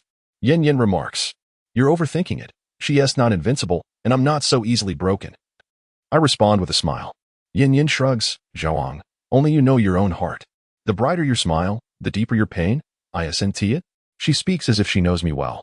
This time, I finally suppress the smile that Yin Yin perceives as a facade, determined to prove that I am not as pained as she believes. We've been friends for so many years. If I don't understand you, who will? Yin Yin continues, let me be frank. While we both feel pity for you and Jianwei, I must tell you, once a woman's heart changes, the man she once loved becomes like a used cigarette, devoid of pleasure and only leaving her with red eyes. In such moments, all she can do is discard that cigarette. Do you understand what I mean? What is the point of saying this to me? I take a deep breath of smoke and ask, I hope you can be more carefree. After a long silence, I reluctantly question, what do you think love is? Isn't it just a promise followed by a lifetime of devotion? Why offer a promise if you lack the courage to uphold it? Zhaoyang, love is not as simple as you think. You should understand why Fong Yuan and Yin Yin can make it work, while you and Jianwei cannot. I fall silent again, and I do understand. Fong Yuan and Yin Yin may not come from wealthy families, but their backgrounds are decent, making them well-matched. As for Jianwei and me, I vividly remember how, before going abroad, her father gifted her a Cadillac CTS as a graduation present. But must love truly be measured in material wealth? I find myself perplexed. Yin Yin continued, Jianwei truly loved you. You know she went to the United States to escape her parents' pressure for marriage, hoping that after 3 years, they would accept her relationship with you. But why did she choose to break up with you upon arriving in America? I find it hard to comprehend. Perhaps it is because I do not wish to relive the emotions of our breakup. I interrupted Yin Yin, stop it. As you said, when she changed her heart, I became like a second-hand cigarette that cannot provide pleasure. She replied, I only meant her change of heart as a metaphor. Yin Yin offered consolation. There exists a certain type of person in this world, endowed with a peculiar ability to comfort someone who is desperate to the point of truly leading them to despair. Undoubtedly, Yin Yin embodies this ability. Throughout the day, I accompanied Yin Yin as we purchased various items that would be needed for their wedding, only to have a simple meal together in the evening before parting ways. Despite having not slept the previous night and laboring all day as night approached, I found myself devoid of any sleepiness. Walking through the streets, every time I caught sight of couples nestled beneath the neon lights, an overwhelming sense of solitude and emptiness surged within me. Habitually, I sought to numb myself, as if my nights were destined for nightclubs. I told myself that perhaps a drink would allow me to sleep more soundly that night. Immersed in the pulsating music of the bar, I watched the flickering lights and the throngs of people dancing wildly. Before long, I had consumed several bottles of beer, my head beginning to spin. I relished this sensation, free from worries, devoid of love and hatred, existing only in a haze of both reality and illusion. At this bar, 2 resident bands took turns performing each night, and today it was Robin and his band, the Torn Nerves, who were on stage. I shared a good rapport with Robin, often playing music together. Robin teased me, strumming his guitar strings to create a teasing noise, and said with a grin, "Zhao Yang, come up and play a bit." I set down my beer bottle, leapt onto the stage, and took the guitar from Robin's hands, addressing the other band members. "Let's play Huan Yang." They nodded. And as the instruments began to sound, the heavy metal music swelled under the pulsating lights. Fueled by the release of inebriation, I stood atop a prop shaped like an ammunition box, playing the electric guitar with fervor, my voice rising in a powerful scream. The hands of illusion grasped the banner, my bones hidden beneath my coat, desperately recalling the path I took, turning and crashing against the wall. "Oh my, I can't return. Oh my, take it easy, mother. Please bring me into this world." Midway through my performance, a young man with long hair, dressed in a black jacket and adorned with gold chains, glared at me and shouted, "What the hell are you singing? Change the song." I halted and squinted at him. "Say that again, you punk." The long-haired youth kicked over the nearest drum set. "You idiot," I said, "change the song. How dare you?" I stood elevated, kicking him squarely in the face, relishing the release of pent-up emotion. I then jumped down from the stage, guitar in hand, and smashed it against the ground, shattering it into pieces. The long-haired youth curled up on the floor, clutching his head and screaming in agony. His companions charged at me with beer bottles, but Robin and the band members intervened. Amidst the chaos, I noticed someone had called the police and, without a second thought, discarded the remnants of the guitar and fled outside the bar.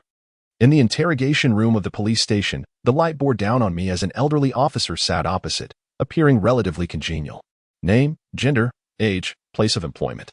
Officer. That guy truly deserved a beating. He kicked our drum set first. You know, we musicians consider our instruments like family. He harmed my family. How could I let it slide? I lamented. It wasn't my intention to fight. It was the crowd that had a bad apple. Enough of your excuses. Regardless of your reasons, fighting is wrong. The law does not grant you that right, understand? Officer, I acknowledge my mistake. I have deeply reflected and reassessed my actions. I should not have disregarded the law's authority. From now on, I will elevate my awareness and become a law-abiding citizen, ensuring I do not hinder the harmony of society. Enough with the theatrics. Go pay your fine. Will I not be detained? I inquired cautiously. The youth you assaulted only sustained minor injuries. He has agreed to settle it privately. You need to cover his hospital expenses and lost wages, along with the fine, totaling 6,000 yuan. 6,000. Officer, I don't have that much cash on me. Call your family or friends. Upon hearing the words family and friends, a wave of confusion washed over me. In that moment, I truly felt the profound loneliness of living in a city for 2 years, realizing how isolated I was. I certainly could not reach out to Feng Yuan or Yan Yan. Firstly, as they were on the brink of marriage, I did not wish to burden them with my troubles. Secondly, they had expressed numerous times their hopes for me to live a stable life. It was best they remained unaware of this incident to avoid their disappointment. After much contemplation, a visage of someone who both detested me and possessed exquisite beauty materialized in my mind. I'll contact Mikai. Yes, Mikai? In her eyes, I am a complete scoundrel, devoid of any dignity. She can help me pay the fine, and I will repay her next week when my salary arrives. Along with the previous debts, I was genuinely relieved that I had noted her phone number that morning. Retrieving my phone from my pocket, I located Mikai's number and dialed. The phone rang a few times before she answered. I feigned concern, asking, "Have you taken the fever and cough medication I bought you?" "I have," Mikai replied flatly, her tone lacking the previous disdain. "Are you feeling any better?" "A bit better," she said, followed by a cough. "Make sure to dress warmly. A little warmth will hasten your recovery," I said with feigned concern. "Why should I bundle up if I'm not going out?" Having successfully engaged her in conversation, I finally said, I really need your help. Can you come out for a bit? I'm at the police station, and I've gotten into a fight. I don't have enough money to pay the fine. Mikai paused, then asked, You got into a fight? Indeed. That guy was asking for it. I had to teach him a lesson. He can't just live recklessly. I see you living more recklessly than anyone. Mikai shot back, remaining noncommittal. Will you come or not? Can you give me a straight answer? I pressed. Mikai fell silent, her silence seemingly deliberate. Will you come? I urged. They're almost ready to take matters into their own hands. As I finished speaking, Mikai still hadn't responded, and the officer grew irate, shouting, We are the people's police, not a mafia. What do you mean by taking matters into your own hands? I quickly covered the phone, murmuring, Calm down, calm down. I was merely exaggerating for effect to urge her to come pay the fine. If she does, I'll be free, and it will save you trouble, right, officer? The officer gestured for me to settle things quickly, remaining silent. I anxiously awaited Mikai's response. If she refused, I would have no choice but to trouble Feng Yuan and Yin Yin. Mikai appeared to make a difficult decision before asking, Which police station? I hurriedly replied as if I were being rescued, the Guanshin police station. Mikai acknowledged with a hum and hung up the phone. This vague demeanor plunged me into anxiety, especially considering her earlier act of abandoning me in desolate land 30 kilometers away from the city. It seemed entirely plausible that she might deceive me again. The police officer had already departed, leaving me alone in the interrogation room. At that moment, the cold walls surrounding me and the 8 characters representing the law, leniency for confession, severity for resistance, felt oppressive. I yearned to escape this place, yet as time passed, I began to doubt whether I had been tricked yet again. Half an hour later, the door, which had remained shut, finally opened. A female police officer entered and said, Zhaoyang, right? Someone has paid your fine. Please bring your ID to register. Her words released the tension I had been holding, and as I stood up, I felt slightly lightheaded, but my heart was relieved of its weight and oppression. She truly came to rescue me from this predicament. As Mikai and I walked out of the police station side by side, I experienced a surreal feeling, as if I were in a different world. Even the outdoor air, tinged with exhaust fumes, seemed refreshing. Mikai tucked her disheveled hair behind her ear and covered her mouth with her hand as she coughed again. Having come to resolve this troubling matter despite her illness. Feeling guilty, I said to Mikai, I'm sorry for the trouble today. About the fine and the money I owe you. I scratched my head, feeling a bit embarrassed, and added, It seems that even when I get paid next week, I won't have enough to repay you. Mikai dismissed the issue of repayment, stopping to tell me, You know you've caused me trouble, don't create such issues again. I chuckled self-deprecatingly, saying, You said I was scum, right? Fighting, playing with women, I've done it all. That's what makes me a qualified scoundrel. Mikai glanced at me, silent, yet her gaze rekindled with disdain. Perhaps she thought it was just a stubborn boast. Failing to recognize my hint of melancholic self-mockery, Mikai continued ahead while I fell into step beside her, lowering my voice to negotiate. Actually, when I get paid next week, I can repay you with the money my dad left me. However, I won't have extra funds for rent. What if I repay you first, and you let me stay for another month? Once I'm back on my feet financially, I'll move out. Mikai regarded me with an inscrutable expression. In our silent exchange, a taxi, seemingly fueled by enthusiasm, pulled up not far from us. The door swung open, and Lu Yao hurriedly stepped out, clutching a handbag. Lu Yao approached me, standing face to face with Mikai. The two, though differing in style, shared a similar height and possessed a unique grace, both being rare beauties that even the 2 passing male police officers couldn't help but glance at. What brings you here? I asked, puzzled. Lu Yao, with a tone laced with concern, replied, Robin called me, saying you were involved in a bar fight and taken to the police station. It's all fine now, I responded lightly. Lu Yao did not reply to me, but addressed Mikai, saying, Miss, could you please step aside? I need to speak privately with Zhaoyang. Mikai, already uninterested in lingering, merely nodded and walked to her car before driving away. It seemed like a troublesome night. I felt restless and instinctively lit a cigarette. Lu Yao glanced where Mikai had vanished and asked, Did she help you with the fine? Can we skip the obvious? I replied, a hint of impatience in my voice. What is your relationship with her? Whatever you think it is, that's what it is, I responded dismissively. My nonchalance and impatience dimmed Lu Yao's mood, plunging her into silence. After smoking half a cigarette, I finally told Lu Yao, You should head back. The wind is strong. And you've just had surgery. Your body can't take it. Liu Yao shook her head to indicate she wouldn't leave and asked, "Why did you fight? Is there something troubling you?" I was momentarily taken aback. Her question compelled me to ponder my own reasons for fighting. After 2 years of nightlife, drunken antics, and various encounters, I had always chosen to ignore such provocations. Why had I refused to endure them today? Though I was reluctant to admit it. The news of Jian Wei's impending return had stirred up old wounds, which had lain dormant as she was far away.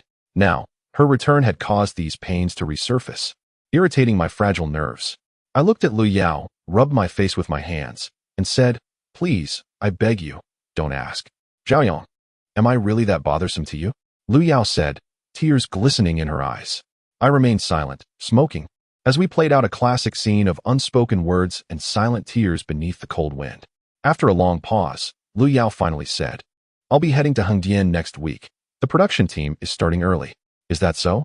Wishing you great success in advance." Liu Yao regarded me with a complex gaze, speaking softly. "I'm telling you this not for your blessing, but rather hoping that during my absence, you can take care of yourself and find some happiness." I continued to remain silent, my mind entangled with various emotions, yet I could not discern their origins. Liu Yao took a pen from her handbag and said, "Give me your hand." Although I didn't understand her intent, I mechanically extended my hand. Liu Yao wrote a series of numbers on my palm, saying, "I'll be in Hengdian for a while. If you're feeling down or troubled, call me at this number. We can at least chat as friends." She paused before adding, "This number is available 24/7. I was momentarily at a loss for words, simply watching her in silence. Liu Yao put the pen back in her bag and smiled at me gently, saying, "The next time we meet, we should say it's been a long time. Goodbye, Zhaoyong."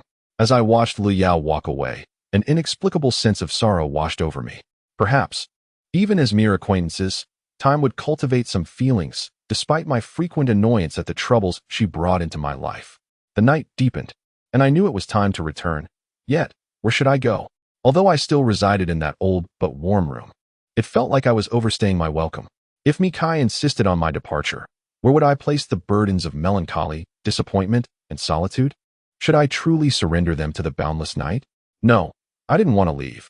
I needed to have a serious conversation with Mikai, even if it meant pleading for her to take me in, just to properly house those feelings of melancholy, disappointment, and solitude. As the night grew darker and the alcohol wore off, I zipped up my jacket, lit a cigarette, and wandered aimlessly through the streets, illuminated by neon lights. My mind was consumed by endless trivial thoughts, and I suddenly found myself weary of my current existence. I wished to do something meaningful with my life.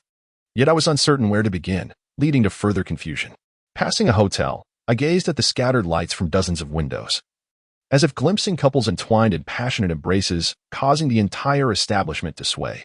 This night, some reveled in warmth and intimacy, while others, like me, wandered the streets, enduring the solitude of the night. It is precisely due to such contrast that the world appears so multifaceted and genuine. I must comprehend that this world is inherently a complex contradiction, where solitude and desolation inevitably fall upon someone to bear. Thus, I need not feel aggrieved or complain. However, the moonlight this evening is astonishingly beautiful, illuminating the solitude that leaves no sanctuary.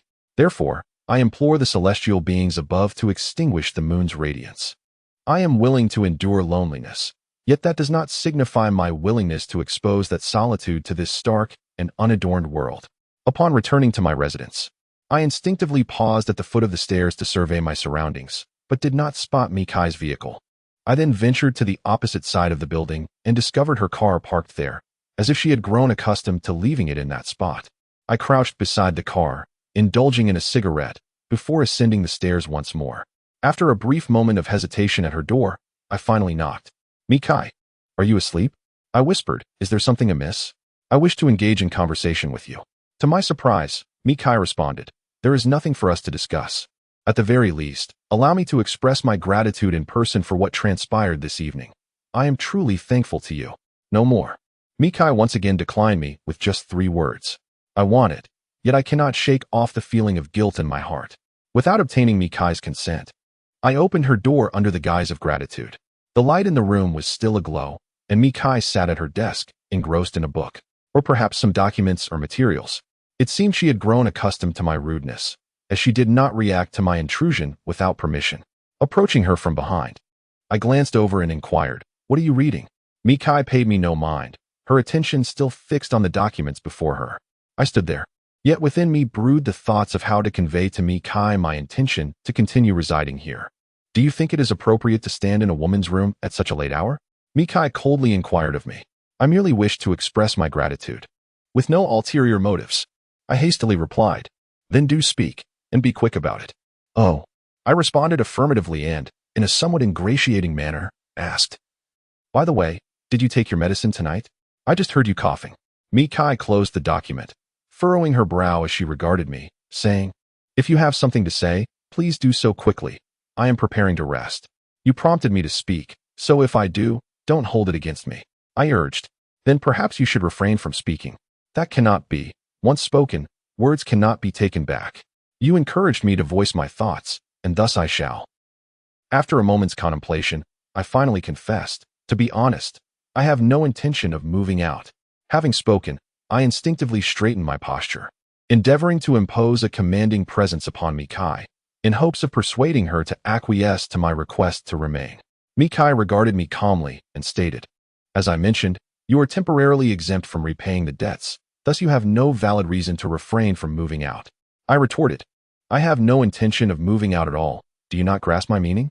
I raised my voice and said, "Yet you have promised me multiple times that you would move out. Do you truly regard your commitments as so worthless in your own eyes?" Mikai's words were frigid, yet her gaze flickered with indignation. "What is wrong with you allowing me to stay here?" My words are laced with anger. While Mikai fails to comprehend my feelings, I too struggle to understand her. In this city, countless individuals share accommodations, so why do I find myself so dependent on this particular room, while she relentlessly pushes me away? Moreover, I believe my character as a housemaid is commendable, rendering me a safe cohabitant. Mikai retorts, "Tell me, what is so good about it?" "Everything is good." After pondering for a moment, I remarked, "With my presence here, should any neighborhood disputes arise in the future, I can effortlessly assist you in resolving them. Allow me to inform you that I am quite the formidable figure within this community. Please, do not be so childish." "If you will." Mikai interrupted me. I let out a cold laugh.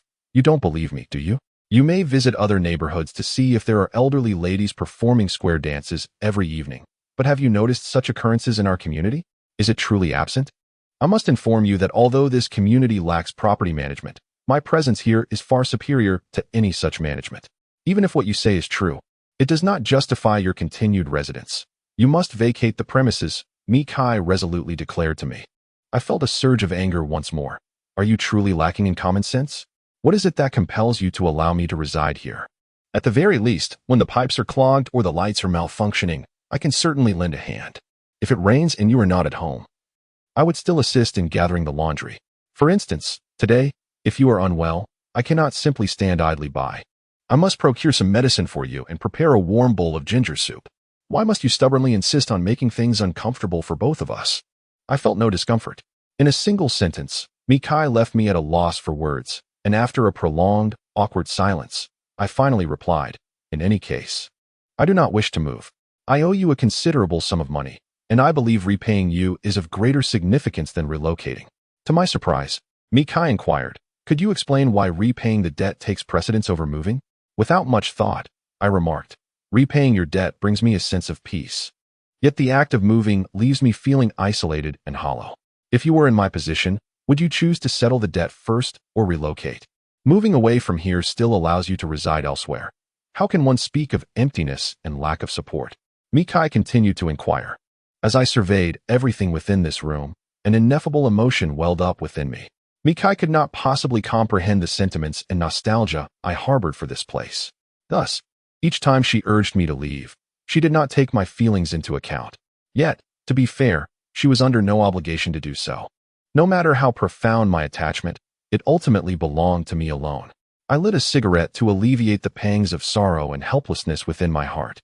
"Could you please refrain from smoking in my room?" Mikai's words were laced with contempt, yet I could hardly blame her. It was my own audacity that led me to overlook the fact that I was still present in her room. "Apologies. I will step out to the balcony for a smoke," I murmured.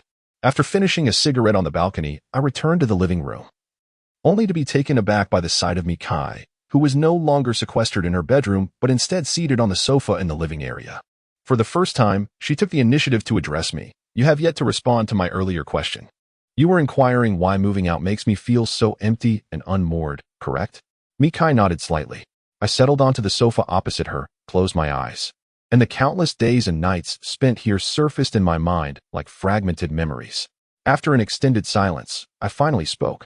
I moved in 2 years ago, and those initial days were the darkest of my life. I suffered from insomnia almost every night.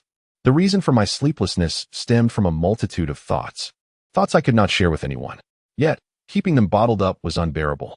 Thus, I turned the floor lamp, the cabinet, the wall clock, and even a mop into my confidants, confiding in them the secrets I could not reveal to others.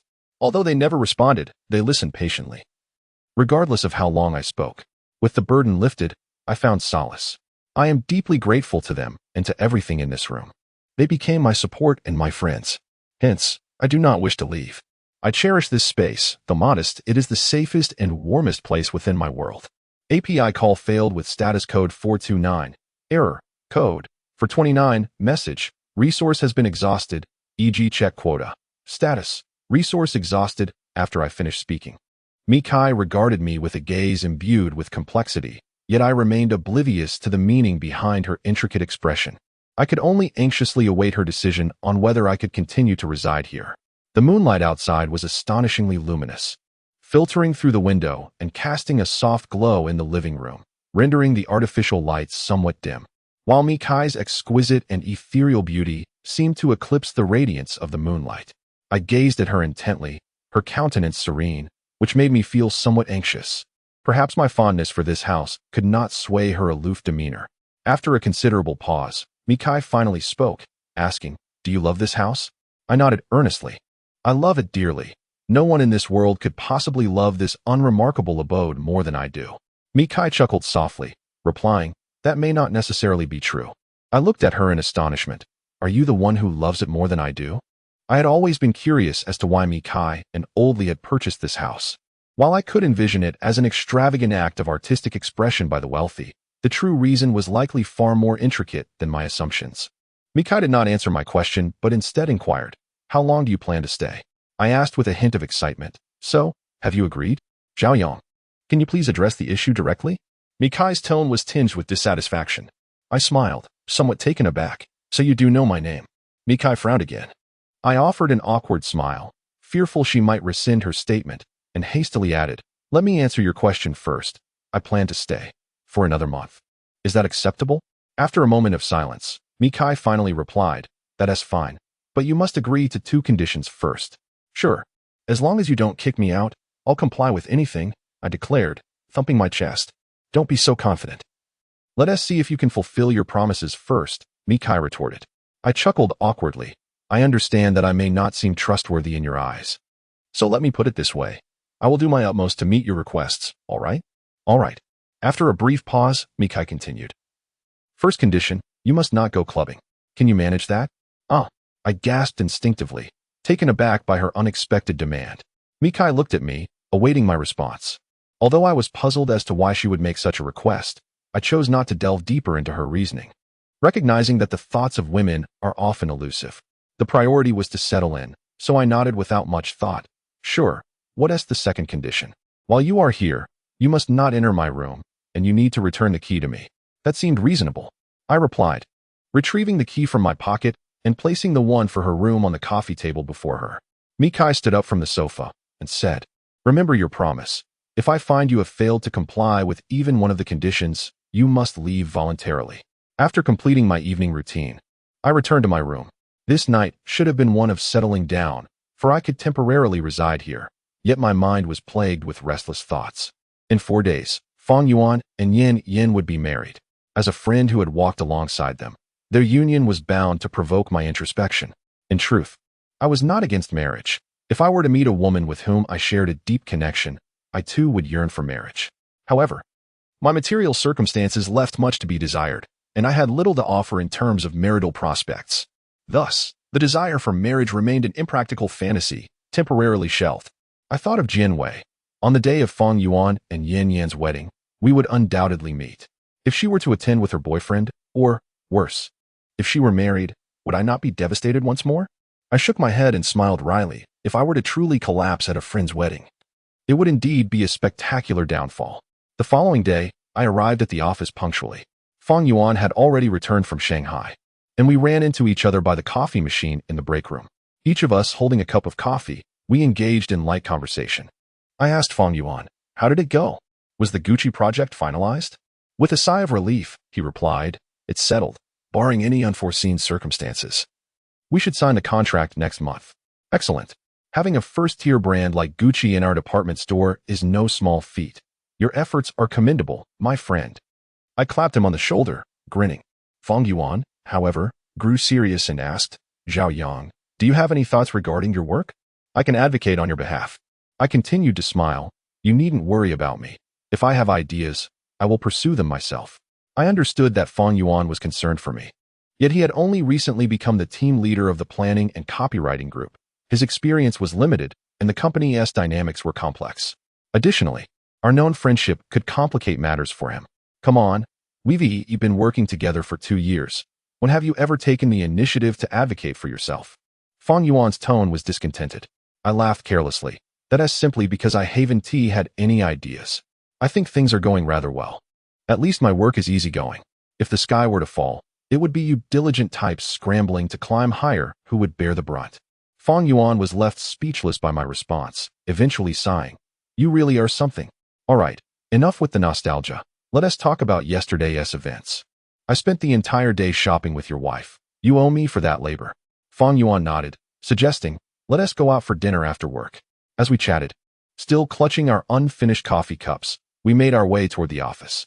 Suddenly, Fang Yuan halted my progress, causing coffee to spill onto my sleeve. "What's wrong?" I asked, shaking off the coffee with a mix of surprise and irritation, sensing something unusual about Fang Yuan's demeanor. He looked at me with piercing eyes, pausing for a moment before saying, "Jianwei spoke with Yan Yan on the phone last night. She was about to board a flight back home, and she should be in Shanghai by noon." I stood there, momentarily stunned, my mind blank, uncertain of how to process this news. Fang Yuan placed a hand on my shoulder and softly asked, "Are you going to Shanghai to see her?" I was silent for a long while before responding. "How could I go see her? Am I supposed to show up as her ridiculous ex-boyfriend? If you find it awkward, just pretend I never told you. But you must meet her at some point." I knew Fang Yuan was referring to the wedding. On that day, Jianwei would be in attendance, as would I. However, such a meeting would merely be a formality, not an intentional encounter. I thought to myself, if I could maintain a level head, I would treat her as a mere stranger, an accidental meeting, devoid of any need for pleasantries or heart-wrenching emotions. Throughout the morning, I continued to work in a haze, intermittently distracted, until lunchtime when all my colleagues headed to the cafeteria. I lit a cigarette, closed my eyes, and reclined in my office chair. The lingering scent of tobacco brought Jianwei's face from her departure 2 years ago back to my mind, causing me some distress and leaving me at a loss for how to alleviate these unwarranted pangs of anguish. 2 years prior, I had already recognized that the pain conjured by a breakup was simply meaningless self-torture, yet it is human nature to endure false suffering rather than transcend it. Perhaps at this very moment, Jianwei was delighting in an afternoon tea with her family and friends, while I sat sorrowfully in an empty office, exhaling smoke that clouded the air with my melancholia. I crushed the cigarette violently, wishing I could slap myself for being so foolish. Ultimately, I could not bring myself to do it. I could only manage a resigned smile. The indifference I had displayed over the years, all my rebellious actions, seemed to manifest at this moment as a sorrow she had left behind, and I had been wallowing in that sorrow, inflicting harm upon myself as I remained ensnared in an inescapable past. The lingering scent of smoke gradually dissipated in the vast office, where I remained solitary. The warm afternoon breeze, carrying an inexplicable sense of melancholy, wafted through the open window, mirroring my mood. After a brief period of idle contemplation, hunger finally struck, prompting me to tuck the cigarette into my pocket and seek sustenance. Upon exiting the elevator, my phone rang, revealing it was Robin calling. With a hint of apology in his voice, he said, "Zhaoyang, I sincerely regret what happened yesterday. I couldn't step in for you." I smiled nonchalantly, replying, "As brothers, there's no need for apologies. You and the band should never be burdened with bar fights. It's my duty as a responsible citizen to teach those unruly fellows a lesson. You needn't concern yourselves with that." Robin chuckled. "All right then, brother. I won't dwell on it. By the way, there's a fashion show at Sua Bar tonight, filled with beautiful women. I know a few quite well." I'll introduce you to any that catch your eye. Count me in. I responded almost instinctively, without a moment's hesitation. Great. Tonight, I'll treat you. Let us revel to our heart's content. As I walked away from the office building, sunlight enveloped me, and my thoughts began to expand. Suddenly, I remembered my promise to Kai not to frequent nightclubs again. I halted, reflecting on my previous unreliable behavior towards her, and resolved to uphold my word this time. After a brief silence, I told Robin, who was still waiting for my response. Oh, look at my memory. I have some personal matters tonight, so I can't make it. What could be more important than our gathering for food and fun? Robin inquired jokingly, though a hint of surprise flickered in his eyes. As he knew I usually treated revelry as a paramount aspect of life. Some things take precedence. Let us reschedule for another day. Tonight truly won't work. Robin expressed mild disappointment but ultimately did not press further, granting me the quiet evening that stemmed from my commitment to integrity. After hanging up, I strolled along the street, enveloped in the warm breeze, somewhat astonished by my transformation. Even if I had agreed to Robin, it wouldn't have mattered. With my character, I could truthfully tell Kai that I merely attended a company gathering and had a few drinks. She may control the skies and the earth, but she cannot dictate my rightful company engagements. Yet, I pondered why I chose not to deceive her. The reasoning eluded me.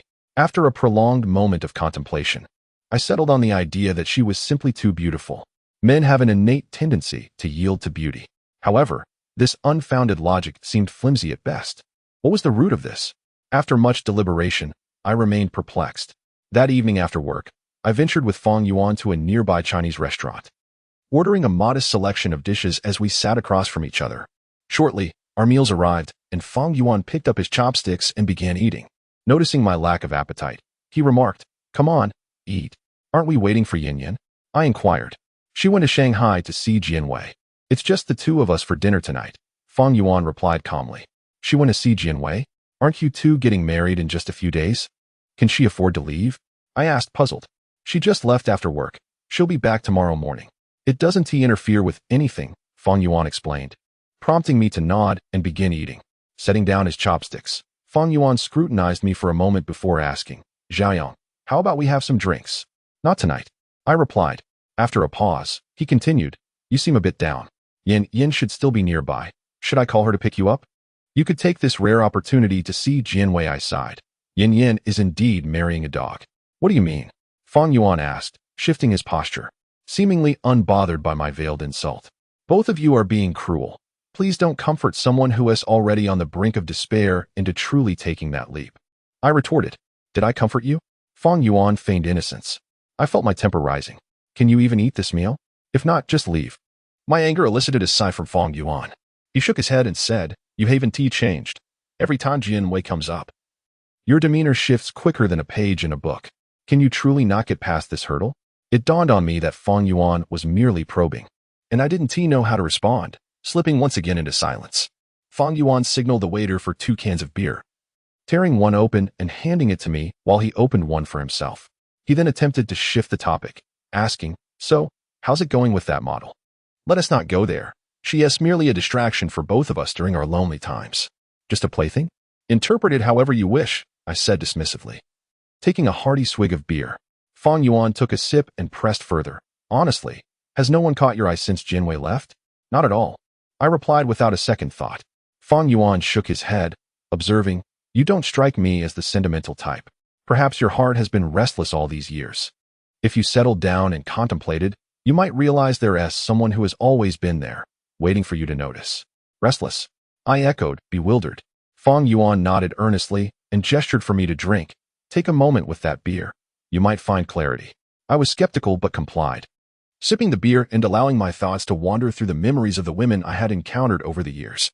After a while, I realized I hadn't truly felt for anyone. I preferred to confine those memories to fleeting nights of passion. I recalled the mornings after those encounters, where sunlight fell upon the sheets cradled by 2 bodies, offering no sense of security. I often yearned to hastily dress and flee, as the dawn's light merely illuminated the starkness of my material existence, eclipsing the thrill and ecstasy of the night before. If at any point a woman were to sit beside me on that same bed and discuss marriage in terms of a house, I would surely crumble. In such a state, I could hardly remember what it felt like to be enraptured. "Is there anyone?" Fong Yuan raised his beer, clinking it against mine, genuinely concerned. I merely shook my head, took another sip of my beer, and refrained from uttering another word, unwilling to conjure thoughts of any woman. Yet, the mind is curious. When I sought to avoid contemplation, my beautiful landlady's striking visage suddenly flashed before me. I stared blankly at the potted plant behind Feng Yuan, my thoughts churning like a tempest. Could Mi Kai be the very woman Feng Yuan spoke of, the one to stir my heart? I hurriedly dismissed the notion. It was utterly absurd. My relationship with Mi Kai was fleeting, and even if she were as enchanting as a celestial being, it was hardly worth my heart's flutter, as fantasies and impulses towards women had long withered in the harshness of time. Feng Yuan continued to await my answer, but I chose not to engage further with the concept of infatuation, deeming it meaningless, and opted instead for silence. As we finished a can of beer and resumed our meal, the sky outside had darkened unnoticed, with streetlights illuminating the city beneath the encroaching night. After finishing our meal, Feng Yuan and I each lit a cigarette, idly passing the time. Our conversation resumed, and as we chatted, Feng Yuan glanced out at the night sky and teasingly asked, "Zhaoyang, something seems amiss tonight. The darkness has deepened, yet you remain here. Aren't you supposed to be out seeking enjoyment?" To which I replied, "I'm not going anywhere. I'll just head home to sleep later."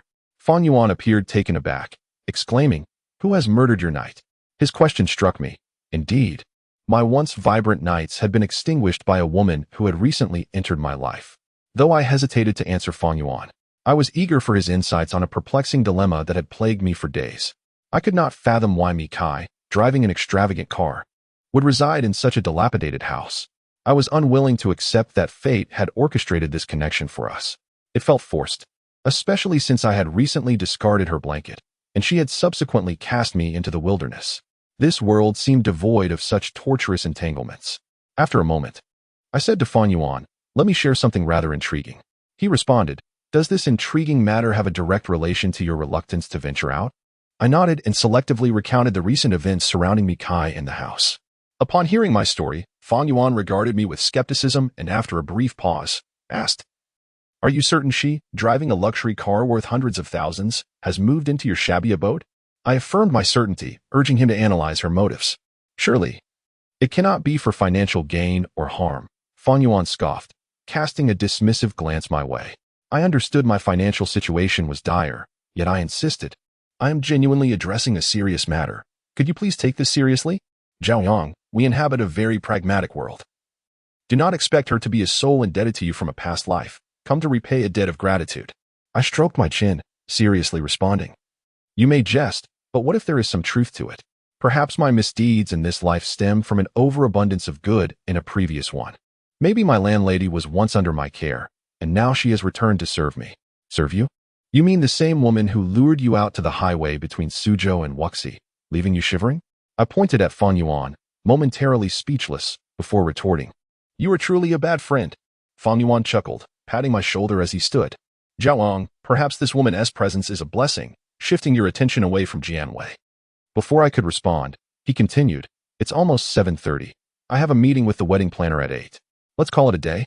As I watched Feng Yuan depart, confusion enveloped me, and I lit another cigarette, pondering his words. Why would Mi Kai's arrival divert my attention from Jianwei? After leaving the restaurant, I bought a can of beer, sipping it as I navigated through the bustling crowd, absorbing the laughter of others while lost in my own troubles, heading home. Upon entering my darkened apartment and flicking on the living room light, I surveyed the emptiness.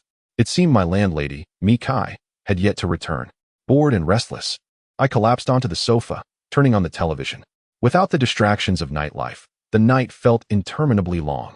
I could not recall the last time I had sat idly at home, searching for entertainment as a domesticated man, and it left me feeling increasingly discontent.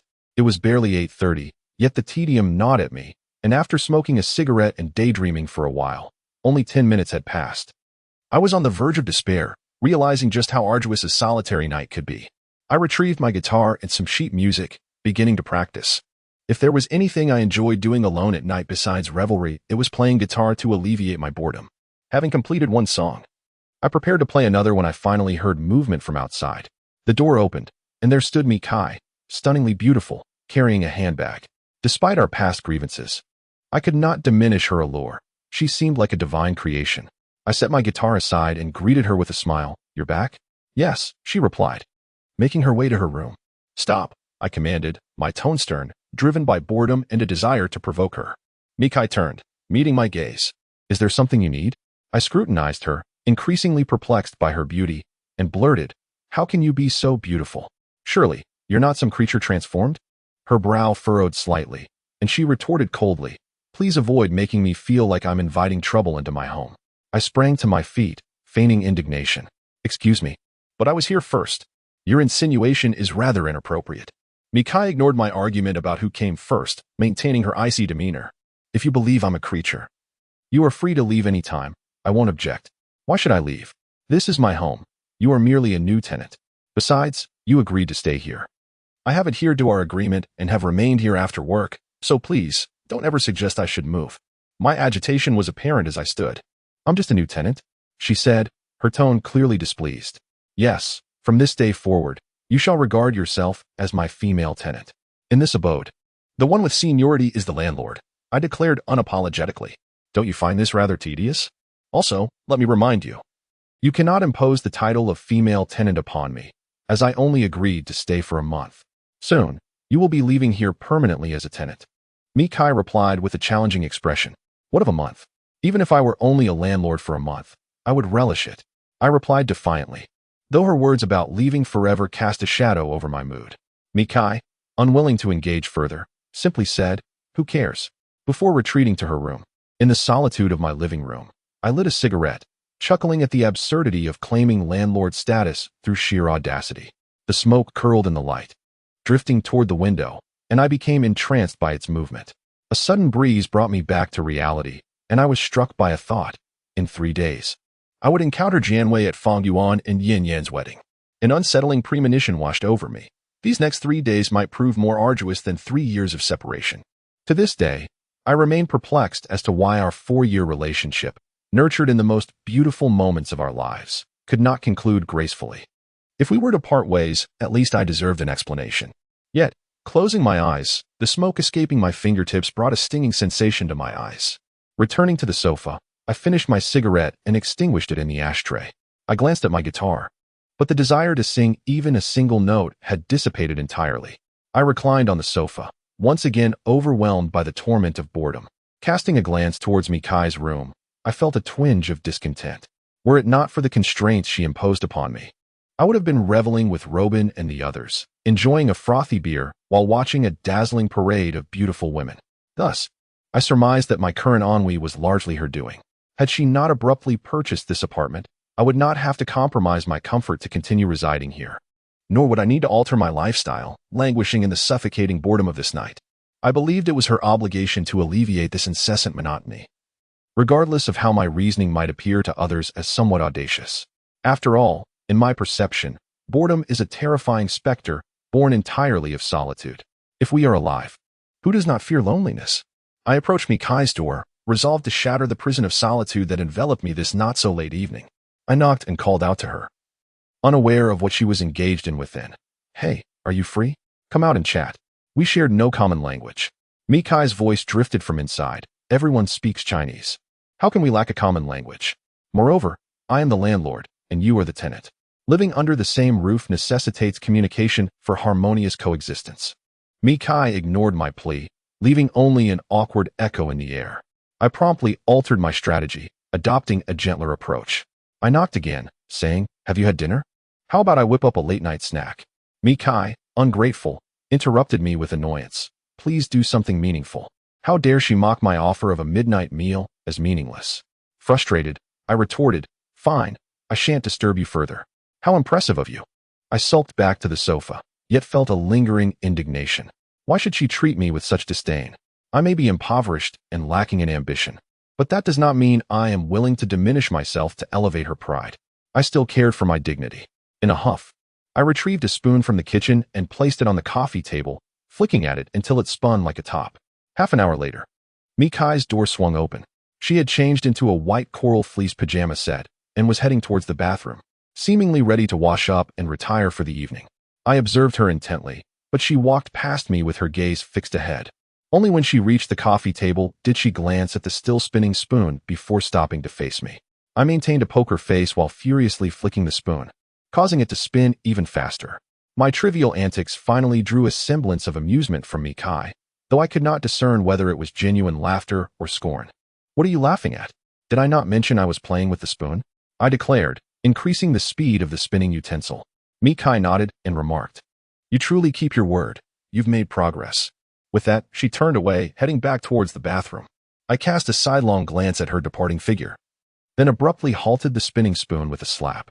Moments later, Mikai emerged from the bathroom, her hair cascading down, the tips slightly damp from water. Despite having removed her makeup, her skin remained fair and flawless, accentuating her natural beauty. Among the countless women I had encountered, none had maintained such allure post-makeup removal. She continued to disregard my presence as she made her way to her room. Once again, I brazenly called out to her, "Stop! What do you think you're doing?" Mikai, her tone as frosty as her expression, replied, "What do you want?" I felt a twinge of guilt but pressed on, "I'm rather bored. Would you keep me company for a while? Find someone equally bored as you. I'm preparing to rest." My voice rose, as if granted a reprieve. "But you said that. I'm off to seek amusement now. You may leave, but take your belongings with you and do not return." Just as I suspected. You would exploit my vulnerabilities for your amusement.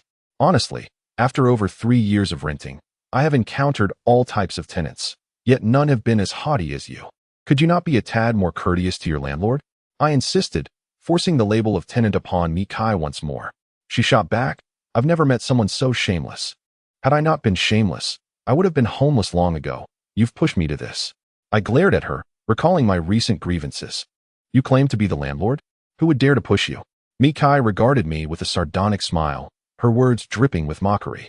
I pointed a finger at her, my anger boiling. "You venomous woman. I merely called myself a landlord to salvage some dignity. Could you leave me with a shred of respect?" I sighed deeply, lamenting, "The life of the poor is hard. There is no sense of happiness. In times past, you would have been a ruffian. In the present, you are nothing more than a rogue." Mikai shot me a glare and, uninterested in further confrontation, turned back towards her room. As I watched the door slam shut, I spat in frustration. The bourgeoisie think themselves so grand. Just wait a few years, and you shall see. After stirring about in the living room for a while, I finally retreated to my room. Shutting the door behind me, I lay on the bed, instinctively lighting a cigarette, still mulling over my verbal sparring with Mikai. Although I had gained nothing substantial, the thought of her flustered expression as she labeled me a rogue brought a sense of dark satisfaction, easing my earlier irritation. Before long, I dozed off, finally escaping the clutches of boredom. Perhaps due to my early slumber the previous night, I awoke at 6 o'clock, unable to return to sleep. Instead, staring blankly at the ceiling, my thoughts drifted to Fong Yuan and Yan Yan's impending wedding, which only heightened my anxiety. I recognized that this anxiety was not without cause. It was intricately tied to my upcoming meeting with Jian Wei, a matter of considerable importance. No matter how I tried to reassure myself, tranquility eluded me. Moreover, I was curious. I had devoted several years of my youth to Jian Wei, and while I felt anxious about our meeting, did she share my sentiments? I had no answers. I could not gauge Jian Wei by my own feelings. For sometimes women differ from men. Perhaps, 3 years hence, when we were to meet again, she might regard me as merely an ordinary friend, or worse, a stranger. As dawn broke, my persistent anxiety compelled me to abandon any thoughts of further sleep. After a quick wash, I resolved to prepare myself a hearty breakfast. Opening the refrigerator, I discovered a few salted eggs left from the previous week and decided to boil some rice porridge. Pairing it with a few fried dough sticks for a pleasing breakfast ensemble, I ventured downstairs to buy the fried dough, stopping by a convenience store for some pickled vegetables. Upon my return, I found the water in the pot boiling vigorously and poured in the rice before grabbing a mop to tidy the place. Suddenly, a cold breeze wafted through the window, reminding me that both Mikai and I had neglected to close it the previous night, explaining why this morning felt chillier than usual. With autumn now half past, the morning air was notably brisk. I tucked my clothes tighter as I approached the balcony to shut the window, and the first rays of sunlight filtered through the glass, casting a lazy glow upon the colorful foliage below, as if to convey, "This is indeed a fine morning." In an effort to embrace the beauty of this morning, I closed my eyes and took a deep breath, gradually calming my agitated thoughts. When I opened my eyes, I beheld Mikai stepping out of her room. Still clad in her pajamas, her demeanor reflecting the lingering drowsiness of just awakening. I propped myself against the mop, wearing a playful smile as I greeted Mikai. "Good morning, my lovely tenant." Mikai seemed reluctant to engage with the tenant label I had imposed upon her. She tucked her tousled hair behind her ear and asked, "Do you always wake up this early?" "Not at all. I made a special effort to rise early today just to prepare breakfast for you," I replied, masking my fib with nonchalance. "Is that so? But I was planning to sleep a little longer." "Then what are you doing up now?" I observed Mikai's feigned ignorance. It was obvious she had risen to relieve herself. Yet, I was curious about how such an unrefined term would sound coming from a beauty like her. Or perhaps she was simply too shy to say it. But what did it matter? As long as I could find amusement in the start of the day. It was enough. Mikai furrowed her brow at me but remained silent. Indeed, such an elegant woman found it difficult to utter the crude phrase. And I felt a sense of triumph. I stepped forward, blocking the bathroom door. After a moment, Mikai said, "Move aside." "Not a chance." I retorted. "Do you understand manners? You haven't answered my question, and you've already made me quite irate this early in the morning." I raised my voice slightly. Mikai stood her ground, her cheeks flushed, perhaps from my provocation or from the urgency of her situation. After all, it had been a long night. And who could blame her? I reveled in my small victory, as if the long-standing grudge I held against Mikai for occupying this apartment had been avenged. "Come on. Since you plan to sleep more, why are you getting up now?" "I got up because I need to use the restroom, so please move," she said. Her expression now distinctly displeased. Fearing I had taken the joke too far, and dreading her wrath that might force me to move out, I hastily shifted aside, granting her passage. It suddenly dawned on me that one need not explicitly say urinate. Referring to using the restroom sufficed, a clear distinction between a rough man and a refined woman. When Mikai emerged from the bathroom, I sincerely invited her to join me for breakfast once more.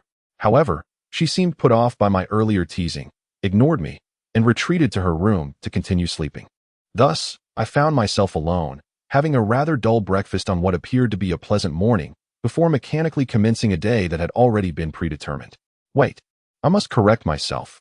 I did not resemble a machine, for I had been plagued by human emotions lately. The thought of Fong Yuan and Yin Yan's impending wedding filled me with an instinctive anxiety about encountering Jian Wei after 3 long years. At that moment, I would have preferred to be an emotionless machine, for another day had passed, and I still had no idea how to face Jian Wei after our separation. Just then, the morning sun shifted angles, casting light into the room and illuminating the black coat in the wardrobe, extinguishing my emotions, while Jian Wei's image grew clearer. Upon arriving at the office, I followed my usual routine of booting up my computer to glance at social news before scrolling through my friends' Weibo accounts, seeking some amusing anecdotes to lighten my mood. By chance, I stumbled upon a Weibo post from 2 days ago by Yin Yan, showcasing her wedding photos with Fong Yuan. She had tagged several individuals, but notably omitted me. I understood her apprehension. She likely feared that their union would remind me of my own dismal conclusion with Jian Wei. Truth be told, she need not worry. I was capable of offering a painful yet sincere blessing. Their wedding photos featured various themes, one of which was titled Silent Joy. In this series, Fong Yuan and Yin Yin held hands, their expressions devoid of emotion, against the backdrop of a smiling sunflower, embodying the essence of silent joy. It was a splendid theme, albeit one that did not belong to them. It was a concept I had proposed over 3 years ago when Jian Wei, with foresight, asked how we should shoot our wedding photos.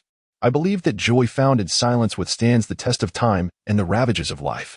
I sighed softly, my heart aching from the relentless passage of time. After a prolonged silence, I left a comment on Yin Yan's Weibo post. 2 shameless thieves, wishing you eternal happiness. Lighting a cigarette, I inhaled deeply and exhaled slowly, only to have the drifting smoke dispersed by an incoming breeze, revealing a fractured image. In that picture, Jian Wei still lay in my embrace, as she had 3 years prior, praising the theme of silent joy I had suggested. Together, we joyfully resolved that when the time came for our own wedding, we would certainly employ this theme for our photos. Yet, ultimately, we would never utilize this theme, as it had been pilfered by Fong Yuan and Yin Yin, 2 friends devoid of originality. How amusing it was! I felt no sorrow, only fond memories of that dusk when we were filled with joy at the prospect of marriage. At noon, I dined with Fong Yuan in the company cafeteria. Starting this afternoon, he would embark on 2 weeks of wedding leave, temporarily transferring some work responsibilities to me. After 10 minutes discussing work, we shifted our conversation to his upcoming wedding with Yin Yan. I inquired, has Yin Yan chosen her bridesmaid? Fong Yuan nodded, initially. She planned to select a female colleague from her company, but with Jian Wei back, she will surely choose her. I was momentarily taken aback, processing his words before asking. I suppose I'm your best man, right? What? Are you considering backing out? Fang Yuan's expression darkened. What are you two thinking? Have you and Yan Yan considered how awkward it would be for Jian Wei and me? After a moment, Fang Yuan replied, You're right. We hadn't thought of that. It would indeed be quite awkward. Just so you know, Jian Wei and I have broken up. So having us as your best man and bridesmaid is bad luck. I added, You've made me a bit anxious with that comment. He paused before asking, So who will step aside, you or Jian Wei? You're on leave for your wedding, and with all the work piling up on me, I won't have the time to be your best man. I think I'll bow out, I contemplated. All right then, it seems there is no perfect solution to this. Fang Yuan said, a hint of regret in his tone. I too felt a sense of regret, but according to wedding customs, having a pair of ex-lovers serve as best man and bridesmaid was considered inauspicious for the couple. After a brief silence, I asked Fang Yuan, Have you thought of any other candidates for the best man? Fang Yuan assured me with a reassuring expression, No need to think. We can just ask Xiang Chun. Indeed, Xiang Chun would be an excellent choice for Fang Yuan's best man. Back in university, the three of us shared the closest bond. Although Xiang Chun had returned to Nanjing after graduation and hadn't he remained with us in Suzhou, nevertheless, our camaraderie had endured through the years. I nodded, asking Fang Yuan. I haven't been in touch with him for a while. What has he been up to lately? Fang Yuan remarked, His family's tobacco shop has been thriving lately. I heard he opened several branches in Nanjing and is now planning to corporate the business, even launching an 800 square meter flagship store with over 300,000 spent just on the design. I sighed. His father is truly impressive. Even in old age, he has molded his son into a wealthy heir. Fang Yuan shrugged and remarked, This matter has little to do with his father. You know his third uncle works at the business bureau, a figure of real authority. It's only a matter of time before their family's tobacco shop flourishes. I concurred with Fang Yuan's perspective. In this society, the disparity between having connections and lacking them is stark, as exemplified by the contrast between myself and Xiang Chun. In the afternoon, Fang Yuan left the office, and my workload surged, culminating in my departure at 8 in the evening. The following day, despite it being Saturday, I found myself still laboring, primarily to substitute for Fang Yuan in coordinating the establishment of a Gucci counter in our mall. Over the course of these 2 days, I had been liaising with an inspection team from Gucci and revising the project proposal according to their requests. In merely 2 days, I felt overwhelmed and increasingly frustrated, which made me realize that, compared to Fang Yuan, my professional capabilities were somewhat lacking. At least he handled such matters with remarkable ease. At 9 o'clock on Saturday evening, I boarded the last bus home, yet my spirits were not lifted by the prospect of rest the following day. My mind was preoccupied with thoughts of Fang Yuan and Yin Yin's wedding, and while I was genuinely happy for their union, I was reluctant to encounter Jian Wei in such a celebratory atmosphere. This reluctance intensified as time passed, as I perceived Fang Yuan and Yin Yan's wedding as a cruel reminder and interrogation for both Jian Wei and me. Perhaps Jian Wei would not be troubled by such scrutiny, but I certainly was. Upon returning home at 9:30, I did not immediately wash up or rest. Instead, I sat on the living room sofa and habitually lit a cigarette, succumbing to a spiral of anxiety that made me forget to play a song on my guitar to ease my mind. After sipping a glass of cold water, I lay on the sofa, staring blankly at the ceiling. Moments later, I heard the sound of the door opening. I knew it was Mi Kai returning home. She had been coming back later than I had, perhaps engaged in her own nightlife, but that mattered little to me. The scent of smoke caused Mi Kai to wrinkle her nose. She approached me and said, Could you refrain from smoking in the living room? I shrugged off her inquiry nonchalantly, responding, What's wrong with smoking in the living room? I haven't gone into your room to do it. Not in the living room either. I don't want to come home every day to a cloud of smoke, Mi Kai retorted sharply. Fine, I'll just crack a window next time, and the breeze will take care of it, I replied, trying to remain patient despite my anxiety. That won't work either. From now on, you'll have to go outside to smoke. It's not allowed in this house. I sat up from the sofa, frowning. If that's the case, what is allowed? Do you think I'm some kind of child? I had lived in this place for over 2 years and had smoked in every corner, including the room she now occupied, and even on the toilet. In response to my anger, Mi Kai calmly said, If you're so dissatisfied, then find yourself a new place to live. No one will mind if you go up on the roof to smoke. I fell silent, annoyed by the sensation of having my weaknesses exploited, yet unable to resist. I wished fervently to become wealthy enough to purchase this apartment, allowing me to smoke on the roof with a sense of pride. After a moment, I crumpled the cigarette pack angrily and tossed it into the trash. Glaring at Mikai as I said, "There, I won't smoke anymore. Are you satisfied?" Mikai looked at me calmly and asked, "Little master, didn't you just call yourself a child?" I retorted angrily, "Nonsense. You're the one treating me like a child. When did I ever say I was one?" Mikai chuckled, shrugged, and turned to walk toward her room. It took me a moment to realize she had cleverly entrapped me into admitting I was her child without me even noticing. I suddenly felt an urge to scream in frustration. It was such a blatant bullying of the innocent. After washing up, I returned to my room. Shutting the door tightly, I found another pack of cigarettes, opened it, lit one, and then lay on my bed, smoking with the window open. The phone, which had been silent for a long time, rang unexpectedly, and I stared at it blankly until the ringing was nearly over, at which point I picked it up. On the other end, I recognized Yan Yan's familiar voice. "Xiaoyang, are you asleep?" "I'm lying down but not yet asleep," I replied. Yan Yan sighed. "Are you lost in thought again? Single men are truly pitiable.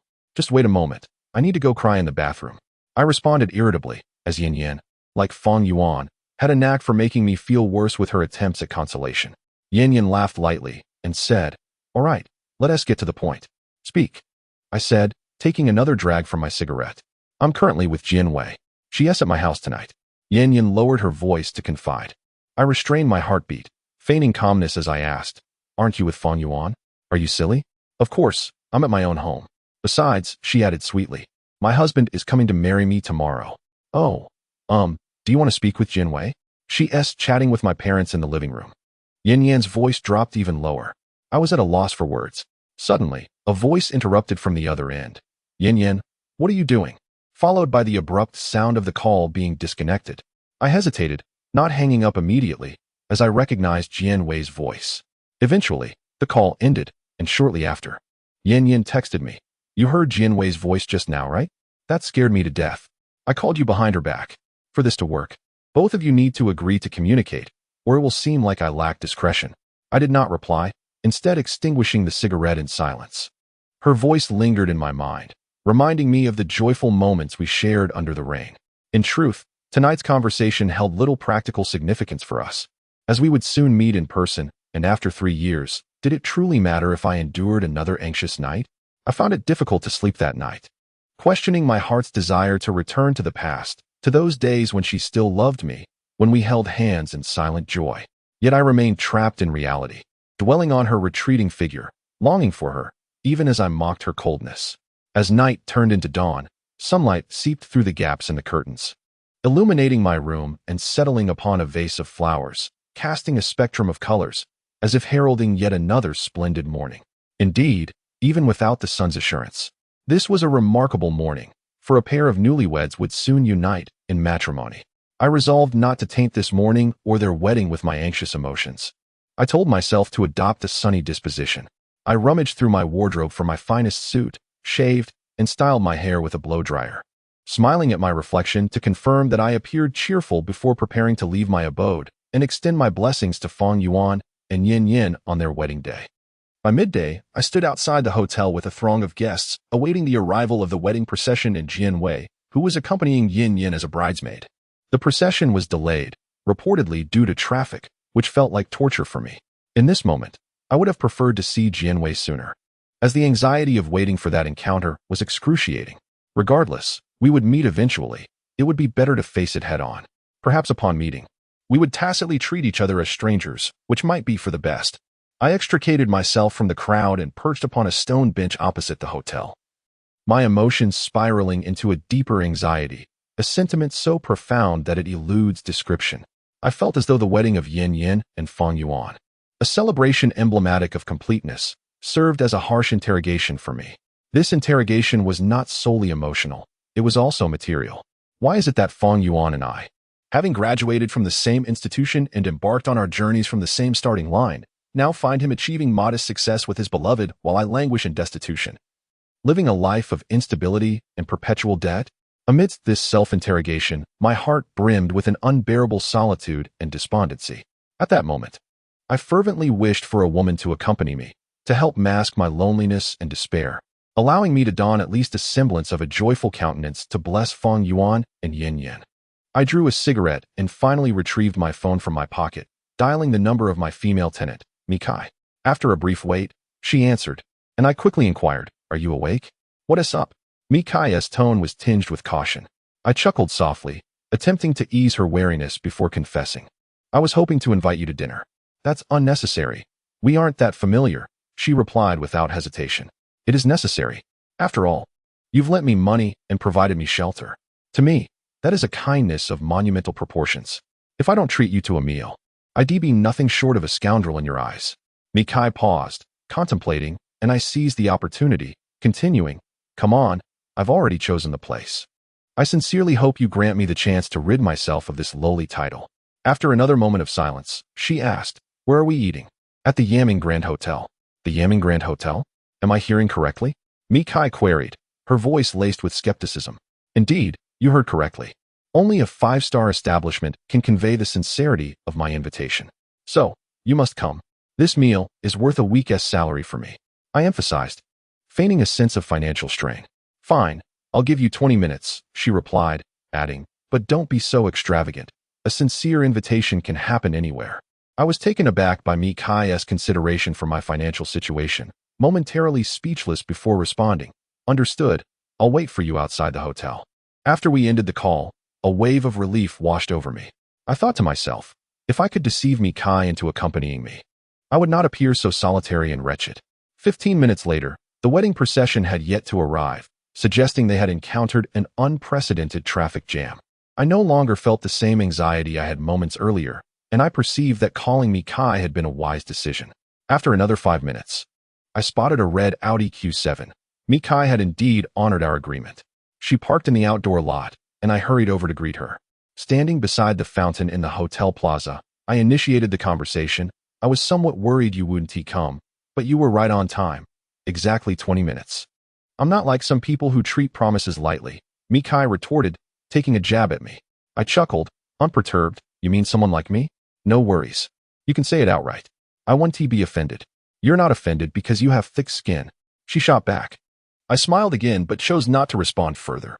Mikai glanced toward the hotel and asked, "Can we go eat now?" "Of course. But we must wait a little longer for a few others." "Others?" Just as she finished speaking, the crowd began to stir, and 8 cars adorned with red wedding symbols and ribbons entered the hotel grounds in formation. They had finally arrived. I was too engrossed in the sight of the bridal car to converse with Mikai, my gaze fixated on the vehicle carrying the bride. I knew Jianwei was inside, and my breath became erratic.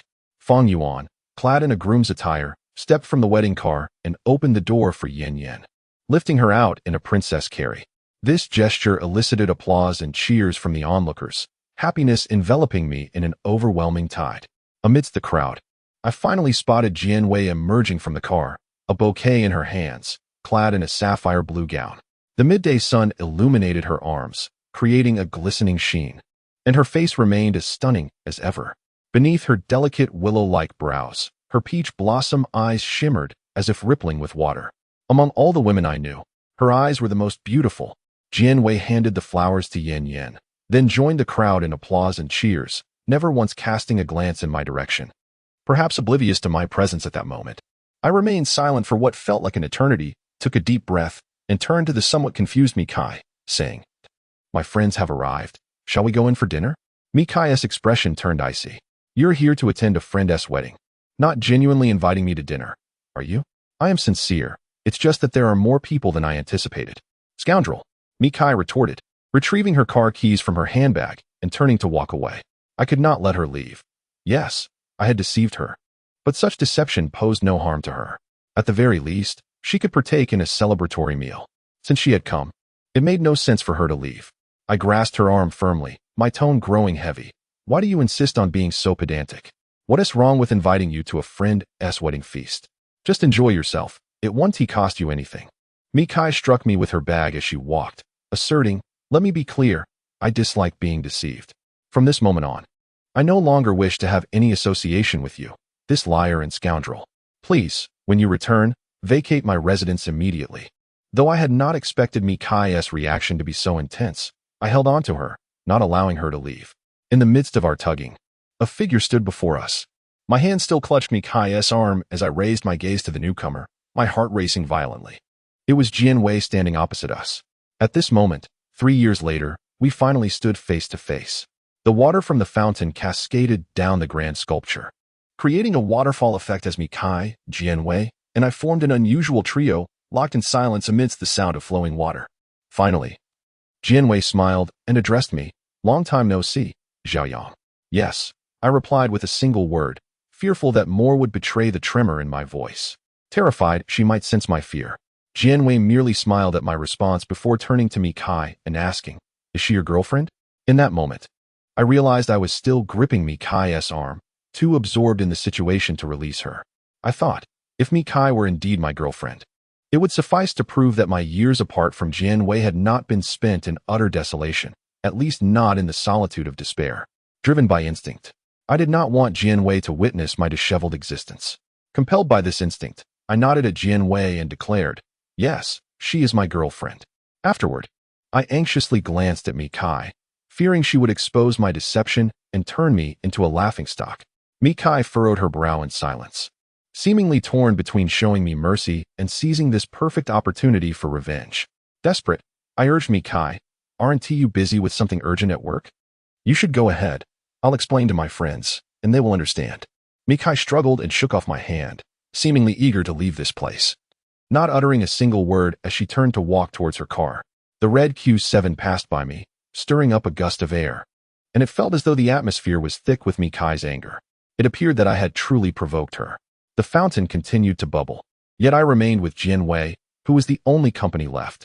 I lit a cigarette, inhaled deeply, and feigned a sense of helplessness as I complained, "Alas, she is just so busy. Always busy, is that so? However, your girlfriend seems quite lovely," Jianwei remarked. "What do you mean by seems quite lovely?" "Of course she is," I corrected Jianwei, standing up straight in dissatisfaction. Jianwei scrutinized me for a moment and finally said, "Xiaoyang, you haven't changed at all." "What do you mean?"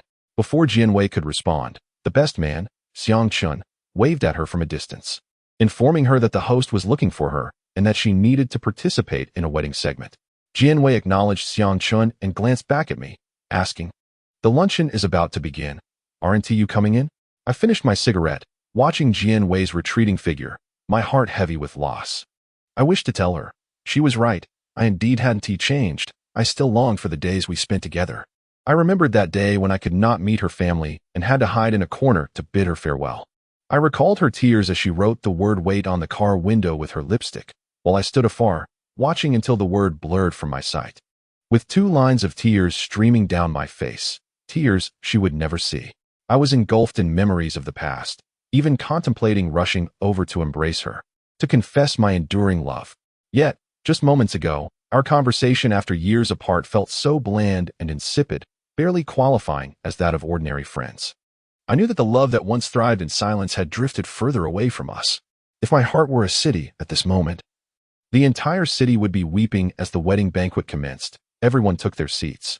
My colleagues and I sat a bit further back, while Jianwei, Xiang Chun, the groom, and the bride occupied the foremost table.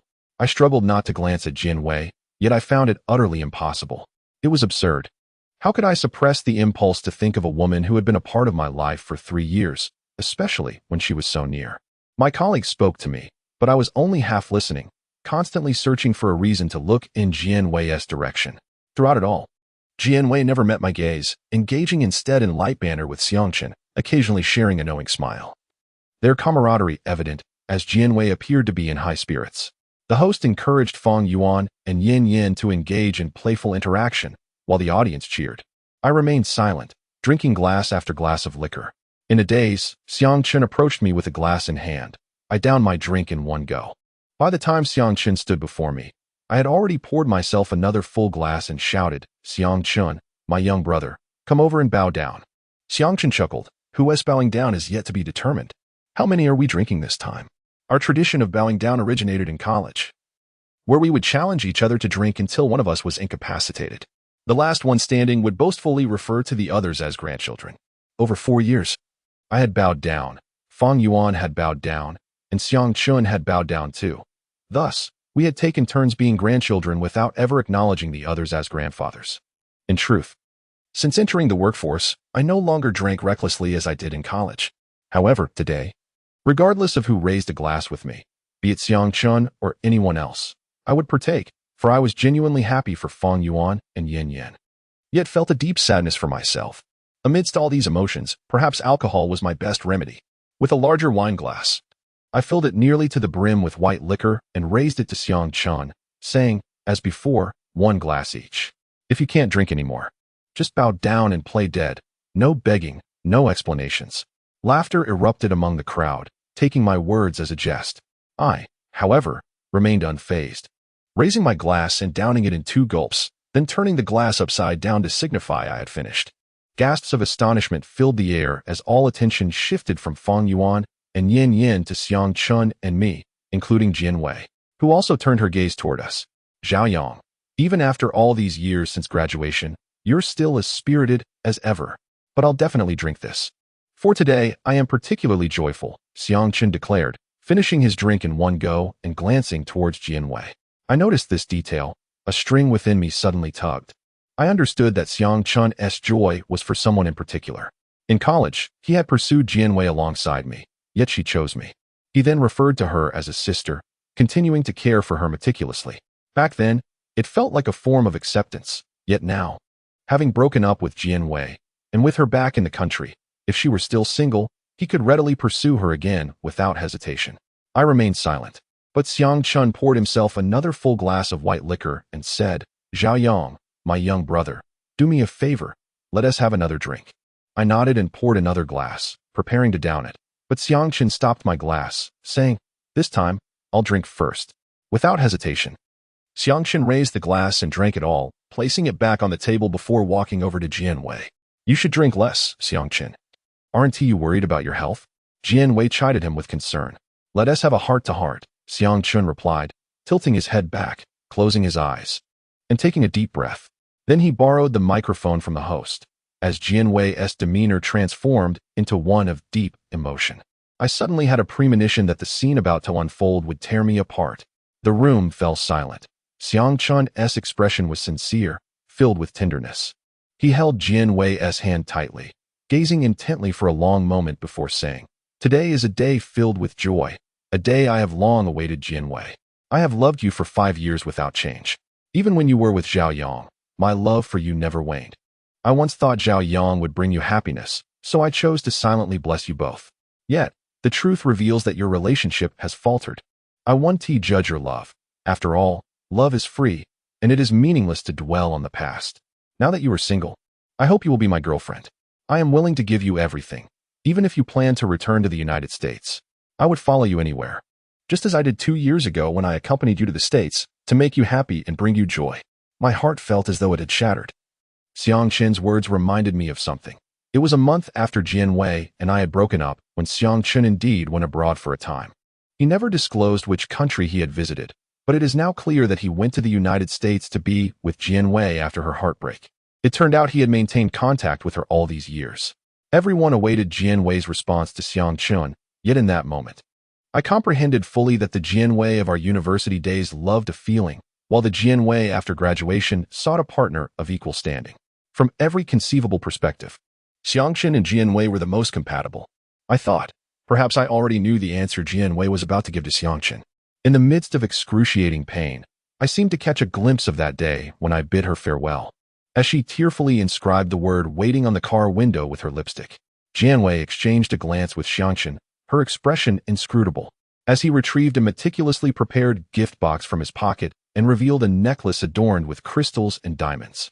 The lighting technician extinguished the lights in the hall, casting a spotlight on Xiang Chun and Jian Wei, their figures illuminated in resplendence, while I felt my own existence fading into the shadows. This exquisite crystal and diamond necklace was designed by the finest jeweler in the country, a one-of-a-kind creation, which I named Beloved, symbolizing my most sincere and pure love for you. Just as diamonds and crystals shine, grant me the opportunity to place it around your neck. Will you? I longed to tell Xiang Chun that he was mistaken. Anyone with wealth could present a woman with such a necklace. Yet the sincerity and purity that arise from love emanate from the heart and require no material support. But how many women would truly believe such a fundamental truth? The allure of diamonds had long since dazzled their eyes. Ultimately, I chose not to challenge Xianqin, retreating further into the fortress of my heart, where my emotions shrank smaller and smaller. The entire assembly was captivated by Xianqin, their applause encouraging Jianwei to accept his heartfelt declaration. Jianwei glanced toward the dim corner and finally nodded in silence, prompting the applause and cheers to swell in fervor. With great excitement, Xianqin adorned Jianwei with the necklace, sealing their bond at the wedding of Fanyuan and Yin Yin, a moment filled with joy upon joy. At this instant, aside from me, no one recalled that rain-soaked dusk when we had vowed to capture a series of wedding photos themed Silent Joy. As the wedding banquet drew to a close amidst the crowd's fervor, the guests exchanged farewells, and I stumbled away from the hotel alone. The sunlight outside was splendid, blinding me as I leaned against a nearby pillar, squinting at the azure sky and white clouds. In my intoxicated haze, I envisioned the fortress within my heart soaring into the sky, merging with the blue expanse, gradually becoming crystalline and transparent, devoid of loneliness and pain. Dressed in her wedding gown, Yin Yin and Fanyuan supported me on either side as I teetered. Yin Yin, with an apologetic tone, said, "Xiaoyang, I'm so sorry. We truly had no idea Xianqin would confess to Jianwei at our wedding. You must be feeling awful. I apologize." I chuckled softly, insisting, "I'm not sad. How could I be sad? By the way, did you see the fortress in my heart soaring into the sky, hidden within the sunlight, crystalline and transparent?" I mumbled, pulling the thin film from the cigarette pack over my eyes, searching for that sky city. Yin Yin and Fang Yuan exchanged glances, and Fang Yuan snatched the film from my hand, saying, "Stop speaking nonsense. I'll call a driver to take you home. There's no need to trouble yourselves. I can go back on my own. I'll just hail a cab," I replied, shaking off their support and making my way toward the street. As I stumbled, I spotted Jianwei assisting a drunken Xianqin from the opposite direction. She reached into his pocket for the car keys and opened the door of a black Land Rover. Fang Yuan and Yin Yin hurried to help Jianwei get Xianqin inside. In truth, witnessing the scene did not sadden me at all. At least I could still struggle to stand. Whereas Xianqin was utterly incapacitated. This time, he had succumbed. He was the grandson, and I was the elder, a solitary elder steeped in sorrow. I stood still, watching as Jianwei started the car, driving Xianqin toward the city's bustling life. That afternoon, I sat by the moat, smoking one cigarette after another until there were none left. I closed my eyes and lay back, feeling the autumn breeze waft past me. Despite having consumed an excess of alcohol, the profound pain within me prevented me from slipping into unconsciousness, amplifying my anguish in this peculiar state of drunken clarity. The image of her writing waiting on the car window intertwined with her silent nod of acceptance to Xianqin's confession, playing in my mind, flashing faster and faster. As if to tear me apart, I clutched my head tightly, curling up and sobbing. The pain in my heart became increasingly unbearable. I truly wished to end my life, to chase after that fortress that had already detached from my heart, transforming into a sky city. I summoned the remnants of my strength to retrieve my phone, dialing the most recent number from my call log. After a lengthy wait, the call connected, and Mikai's resolute voice emerged. "This time, no matter what excuse you come up with, I won't tolerate it. You must move out today.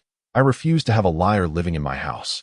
I chuckled, my tone surprisingly calm as I replied, "If you have a moment, hurry to the moat." My seemingly nonsensical request only fueled Mikai's anger, and she demanded, "Why should I go? Come stop me. I want to jump into the river." "I really will." I hung up without waiting for her response, tossing my phone into the moat. I was not lying to Mikai. Driven by alcohol and pain, I felt numb, genuinely wishing to seek that crystalline sky city. A warm breeze drifted in, soothing yet enticing. Before I could take a step, the accumulated effects of alcohol surged, and as I gazed up at the dizzyingly blue sky, my body suddenly softened, collapsing to the ground as I succumbed to slumber. When I awoke, the sky had darkened, and the streetlights along the moat had illuminated, their reflections dancing on the water's surface. The distant honking of cars punctuated the air, and amid the dual stimuli of sight and sound, the blurred world suddenly became vivid. My head throbbed painfully, yet I stared vacantly at the twinkling stars above. A comforting, feminine fragrance wafted into my nostrils with the autumn night breeze. Turning my head, I was surprised to find Mikai sitting beside me, draping her coat over my shoulders. I sat up, and Mikai noticed I was awake. "You're awake. How did you get here?" we both asked almost in unison. A gust of night wind blew, sending down the now yellowed maple leaves into the nearby river, drifting along with the twinkling stars. We both gazed at the river, and after a moment, Mikai responded to my question. I came to see if you were dead. What do you mean dead? I asked, puzzled, having completely forgotten about the call I made to Mikai before my slumber. So, you were deceiving me again? She retorted. I have no idea what you're talking about, I exclaimed. Mikai maintained her composure and replied. You called me at noon saying you wanted to jump into the river. If you have any doubts, just check your call log. Let me take a look, I said, starting to rummage through my pockets. Hey, where's my phone? Suddenly recalling that I had impulsively tossed it into the moat, my memory flooded back, revealing that I had indeed called Mikai in a fit of madness to say I wanted to jump into the river. Feeling a twinge of guilt, I said to Mikai, I'm sorry. I had too much to drink at noon. I was just talking nonsense. I didn't mean to deceive you. Scoundrel. Unprincipled liar. Mikai scolded mercilessly. Could you please refrain from berating me? Well, if it's just jumping into the river, I can do that now. It's not too late. Right? Go ahead and jump, Mikai replied, staring at the river. Jumping? Then I shall. As I spoke, I approached the riverbank and leapt to perch upon the railing by the water's edge. I stood against the wind on the railing, my eyes wide open, hoping to catch a glimpse of the reflection of that sky city on the rippling river surface. Yet all I saw was the fleeting glamour of the city illuminated by neon lights. Upon regaining my composure, I realized how profoundly I feared death. Terrified of being submerged in the unfathomable moat, I turned to Mikai, who appeared utterly indifferent. Are you going to try to dissuade me? I asked, furrowing my brow. Why should I? She replied. But if I jump, I will surely die. It's you who will die, not me, Mikai said, maintaining her calm demeanor. Enraged, I leaped off the railing and exclaimed, I did not misjudge you.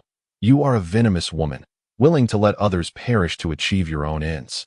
I have no agenda. You are the one who declared your intention to leap into the river, Mikai replied, still unfazed. My anger flared further as I pointed at her and demanded, could you refrain from so calmly pushing me towards my demise? I called you to talk me out of jumping, and according to the script I've set, you should not be acting this way. When I arrived, you lay there like a corpse, so you were never going to jump.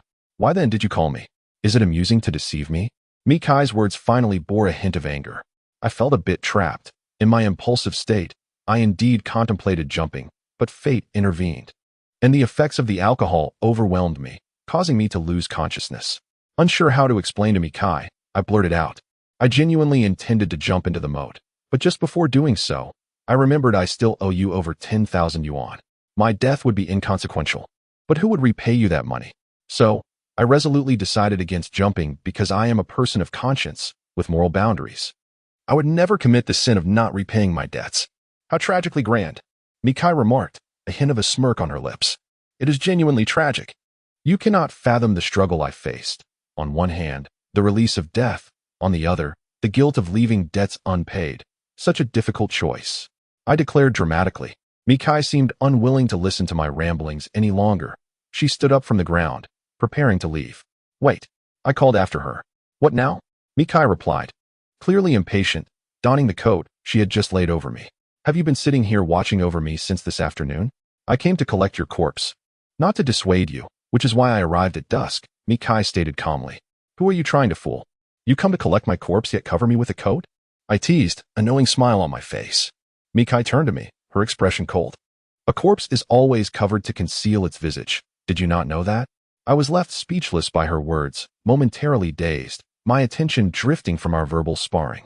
The alcohol that had not yet fully dissipated began to wreak havoc within me once more, and I felt a wave of dizziness followed by a strong urge to vomit. I leaned over the railing, emptying my stomach into the moat, having drunk far too much at the wedding of Feng Yuan and Yin Yin earlier that day. Afterward, I collapsed against the railing, eyes closed, as my mind gradually cleared. The scenes from the wedding replayed in my mind, accompanied by a searing pain that engulfed my body. At that moment, Xiangshan helped Jianwei put on a diamond crystal necklace, a symbol of their bond. How I longed to tell Jianwei without reservation.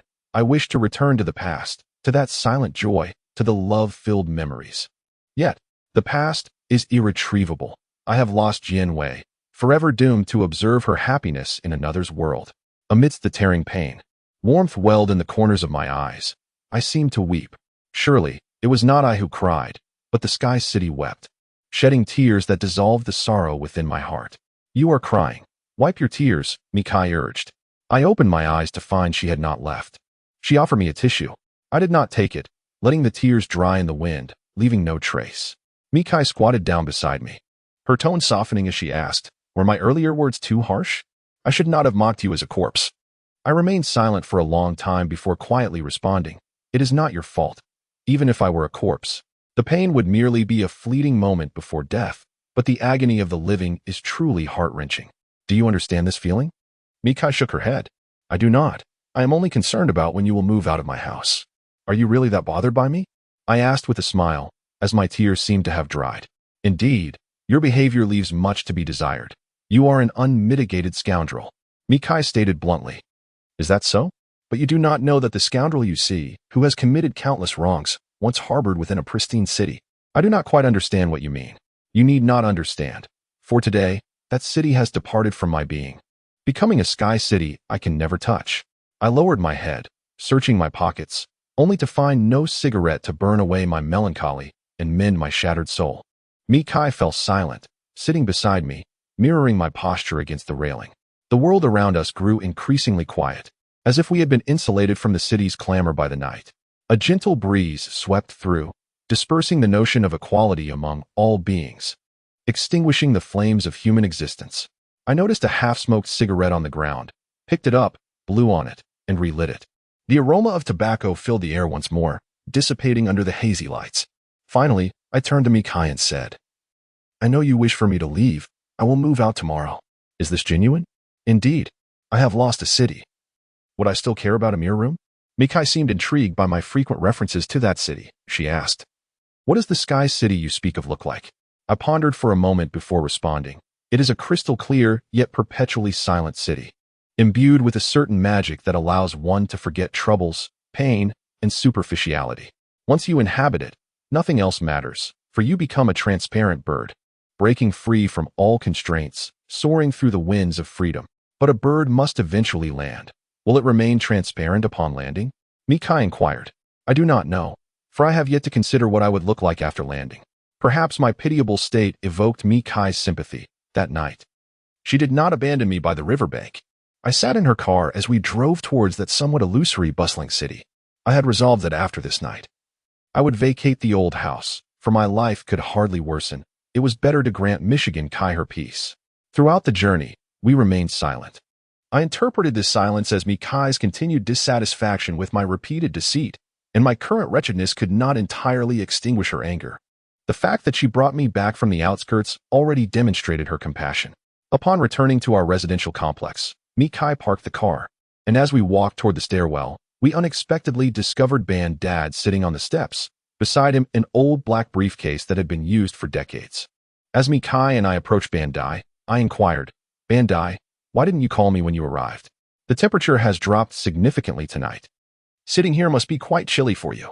He replied, rather bluntly, that he had indeed called, but my phone was turned off.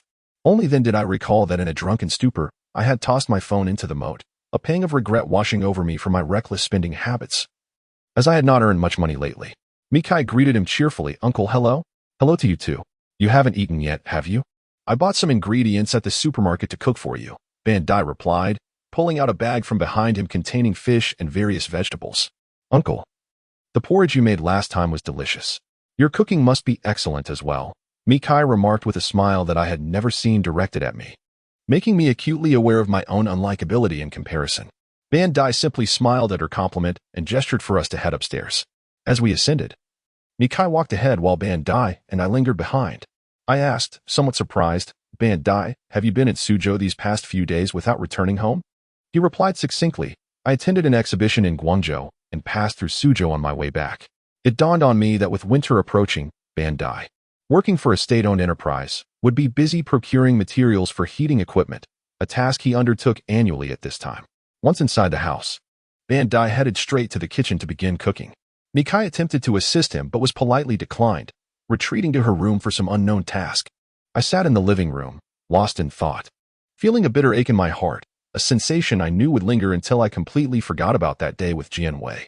After a brief while, Mikai emerged from her room in comfortable home attire, which made her seem more approachable, though her beauty remained untouched, as if it were an innate quality that shone through regardless of her attire. "You look like a sculpture just sitting there. Can't you help your dad in the kitchen?" Mikai expressed her dissatisfaction with my inactivity while Bandai was busy. You don't understand. He enjoys cooking alone, I explained. Is that so? Because he finds joy in it, and anyone's help would spoil that pleasure. Oh, then his cooking must be exquisite, she replied. You're not even a foodie. Why ask so many questions? Must one be a foodie to inquire? Everyone has the right to be curious, I countered, sensing her irritation rising again. We'll find out soon enough. It doesn't matter right now. Mikai chose not to pursue the matter further and retreated to her room, carrying a laundry basket towards the bathroom. I was surprised to realize that even a goddess like her had mundane chores to attend to. The sound of running water emerged from the bathroom, accompanied by the rhythmic thumping of the washing machine. Listening to its cadence, I found myself increasingly distracted, momentarily losing my sense of self. Suddenly, a scream pierced through the air, a sound unmistakably belonging to Mikai, jarring me back to reality. Bandai, quicker than I, rushed toward the source of the commotion, spoon in hand, and I followed suit. Despite our dramatic entrance, all that awaited us was Mikai, frozen in fear, confronting a cockroach perched on the edge of the bathtub. The cockroach, undeterred, twitched its antennae, while Mikai's face drained of color, an utterly lopsided confrontation, with the real danger being a mere insect. As I arrived, Mikai instinctively retreated behind me, reminiscent of a scene from a melodramatic Korean drama, granting me a chance to play the hero, despite my opponent being merely a cockroach. I approached the bathtub and lifted the cockroach by its antennae, eliciting a flurry of thrashing from the creature and another shriek from Mikai. I found it amusing that while she could send me into fits of rage, a cockroach could render her petrified. I held the cockroach up and turned to Bandai, saying, "Let's add this to the menu. It's been ages since I had meat. Should it be stir-fried or steamed?" Mikai grimaced at the thought. Bandai, protective of her, frowned and said, "Enough of this nonsense. Just throw it out." I smirked at Mikai, dismissing her with a chuckle as I tossed the cockroach out the window, sighing, if it didn't die from the fall, it would just become a homeless, disabled cockroach. Better to end its suffering quickly. Mikai understood that I was teasing her about her perpetual attempts to evict me, but she remained silent, visibly shaken from the earlier incident. A childish thought crossed my mind. If wealthy individuals like Mikai were so scared of cockroaches, I could easily carry a bag of them to extort money, ensuring a swift path to riches. After the commotion subsided, Bandai resumed his culinary endeavors, while Mikai insisted I stay in the bathroom with her until she finished washing the clothes, fearing that another cockroach might spring forth from some hidden corner, possibly with relatives in tow. Finally, after what felt like an eternity, she retrieved the clothes from the washing machine, and I sat on the edge of the bathtub watching her. After a moment of silence, I said, "I'm moving out tomorrow." "I know. You must feel quite lonely by yourself, right?" I feigned disappointment. "Why would I feel lonely?" She replied, "Oh, of course. How could you be lonely with cockroaches A, B, C, and D keeping you company, playing hide and seek to entertain you?" Mikai paused, anger flashing in her eyes as she glared at me. I remained unfazed and said, "Hurry and hang the clothes. Dinner will be ready soon." At the dinner table, the three of us, Mikai, Bandai, and I, sat with a distinct distance between us. Surprisingly, the usually taciturn Bandai asked Mikai, "How is the food, my dear?" Mikai nodded, replying, "Uncle, your cooking is delicious." I knew this was no mere flattery. Bandai's culinary skills were indeed remarkable, particularly his sweet and sour fish, a specialty. Mikai, discerning as she was, savored the fish with delight. After her praise, Bandai nodded with a smile, casting a glance in my direction that seemed to convey, "Son, I've done all I can. The rest is up to you." I preferred to misinterpret the meaning behind his gaze, aware that there was no potential for a romantic relationship between Mikai and me. Firstly, she was vehemently averse to me. Secondly, I had yet to recover from the shadows cast by Jian Wei and Xiang Chun. And most importantly, I simply did not deserve her affection. Who had ever seen a beautiful girl driving a luxury car fall for an unreliable scoundrel? Our meeting was not some fortuitous arrangement, but rather a cruel lesson from fate, demonstrating the vast chasms that exist between individuals, leaving me to wallow in embarrassment. How wickedly capricious fate could be. Lost in my thoughts, Bandai spoke again, "Zhao Yang. After dinner, could you fix the leaking pipe? The joint is dripping. If it gets any colder, it might burst." "Understood," I replied. Bandai nodded, then added, "Next time I visit, I'll bring some rice and flour from home. You finish work early, so you can cook at home. Eating out is wasteful and unhealthy. Also, since you two are living together, take good care of her. You can cook too, so make sure to pitch in with the chores." According to my agreement with Mikai, I was set to move out tomorrow, yet Bandai seemed to firmly tether us together in his imagination regarding our future.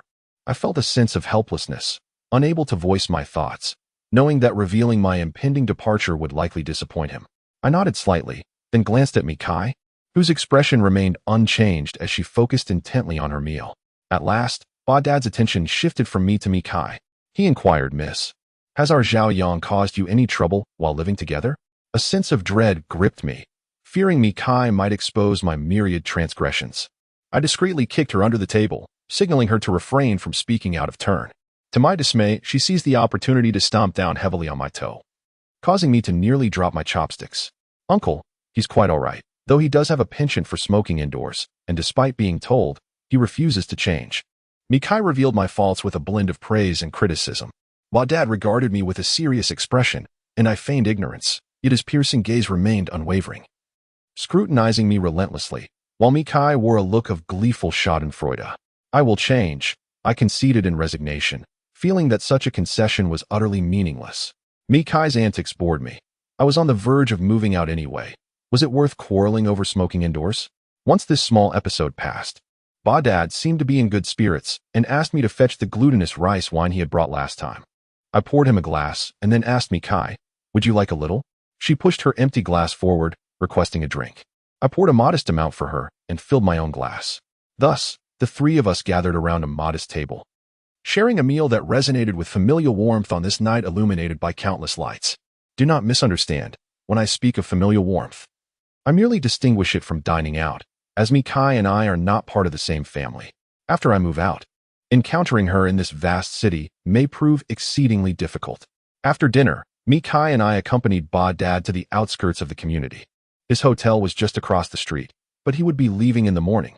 As he prepared to depart, I asked, "Ba-Dad, when will you visit Suzhou again?" "Whenever I have time. Next time I'll bring some rice and flour," he replied. Hearing him emphasize you stirred a sense of helplessness within me. By the time he returns, I will have long vacated Mikai's residence, wandering who knows where in this city. In truth, I do not wish for Ba-Dad to come to Suzhou, for my lack of achievements and my despondency fill me with guilt whenever I face him. Ba-Dad then reminded me, "Remember to fix the leaking pipe when you get back." "I will," I assured him. He nodded, patted my shoulder, and without another word, turned to leave. Watching Ba-Dad's departing figure, I sensed he wished to convey something, yet he held his tongue, not wanting to burden me with too much psychological weight. I lit a cigarette, an overwhelming sense of disappointment washing over me. Today, Feng Yuan and Yin Yin tied the knot, and Jian Wei became Xiang Chen's girlfriend, while I best left unmentioned. I thought to myself, it is time to pack my belongings, to find a corner in this city where I can rest my head, albeit not my heart. Mikai ascended the stairs ahead of me. I finished my cigarette before returning. Upon entering, I retrieved the toolbox and replaced the leaking pipe Ba-Dad mentioned, inspected other areas to ensure there were no further hazards, and then returned to my room to pack my belongings. Mikai appeared at my door at some point and asked, "Did you fix the leaking pipe?" "Yes. I checked other areas too. If any pipes in the house break, or if you need to change light bulbs, just give me a call, and I'll help you out," I said, while packing my guitar into its case. "Oh, but there are still cockroaches in the house. Do you have a way to get rid of them?" I chuckled and joked with Mikai. "If you can chase me away, surely you can handle a few little cockroaches?" Mikai remained silent, simply watching me. "I'm just joking. Tomorrow after work, I'll buy some pesticide and sprinkle it in the bathroom. Winter is approaching, and cockroaches generally become inactive, so you needn't worry." "Okay," she replied and retreated to her room. I continued packing, and halfway through, I sat on my bed to rest, glancing around. I pulled a cigarette from the pack but ultimately did not light it. I had acted recklessly for too long. When I depart, I should still be a person of my word, even if it is merely a trivial matter. I returned the cigarette to the pack and lay back on my bed, instinctively staring at the ceiling, attempting to clear my mind, unwilling to revisit the events of the afternoon. The next day, I went about my routine, attending work as usual. Today, I had a meeting with a representative from Gucci, the final negotiation before their store opened in our mall. If all went smoothly, I would briefly catch my breath, as I had been working exceedingly hard ever since Feng Yuan entrusted me with Gucci's account. I stood in the mall's plaza discussing advertising space with the Gucci representative. She asked, "You must ensure the central advertising space at the South Gate is promptly allocated for us to support our grand opening." "Absolutely. We have reserved that space for Gucci well in advance." Your presence enhances our mall's prestige, and we prioritize international first-tier brands like yours, I assured her. The representative nodded, stating, we at Gucci chose to enter your mall because we recognized your sincerity in the proposal. High-end malls in Suzhou are not limited to your Poly department store. Indeed, I replied, not wishing to indulge in excessive flattery. As I accompanied the Gucci representative around the mall, she suddenly paused to observe a promotional poster positioned in the corridor. Miss Zhao, what is the matter? I inquired, puzzled, as she scrutinized the very poster that Lu Yao had modeled for. What do you think of this model? She asked. She has a strong camera presence, excellent adaptability, and her international demeanor complements our brand image. Moreover, she has a quarter Italian heritage, I replied candidly. That's quite fortuitous. Gucci is an Italian brand. Are you familiar with her? I hesitated before responding. I would consider her a friend. She nodded, continuing to appraise the poster of Lu Yao. After a moment, she said, I believe her image aligns perfectly with our product positioning. Please reach out to her to arrange a photo shoot for our grand opening. I found myself in a predicament, replying, that may be difficult. She is currently filming in Hongdian and will likely be unavailable for the next few months. The representative frowned, insisting, I do not wish to hear may be your similar terms. Your response raises doubts about your mall's execution capabilities. We are at this stage of negotiations, and I do not want such trivial matters to jeopardize our partnership. Her blunt threat irked me. However, considering the project's significance to Fang Yuan's career, I refrained from reacting. Nevertheless, my instinct was to avoid contacting Lu Yao. Moreover, arranging such a photo shoot would likely require external locations, not something that could be completed in a day or two. As a newcomer on set, Lu Yao could not expect the entire production to accommodate her schedule. Naturally, she prioritized her filming. I wouldn't want to complicate matters for her. Miss Zhao, I will do my utmost to contact her, but I cannot guarantee she will have time, I deflected. With no intention of reaching out to Lu Yao, the representative waved her hand dismissively, saying, forget it, I won't press you on this matter. I will speak with your manager Chen.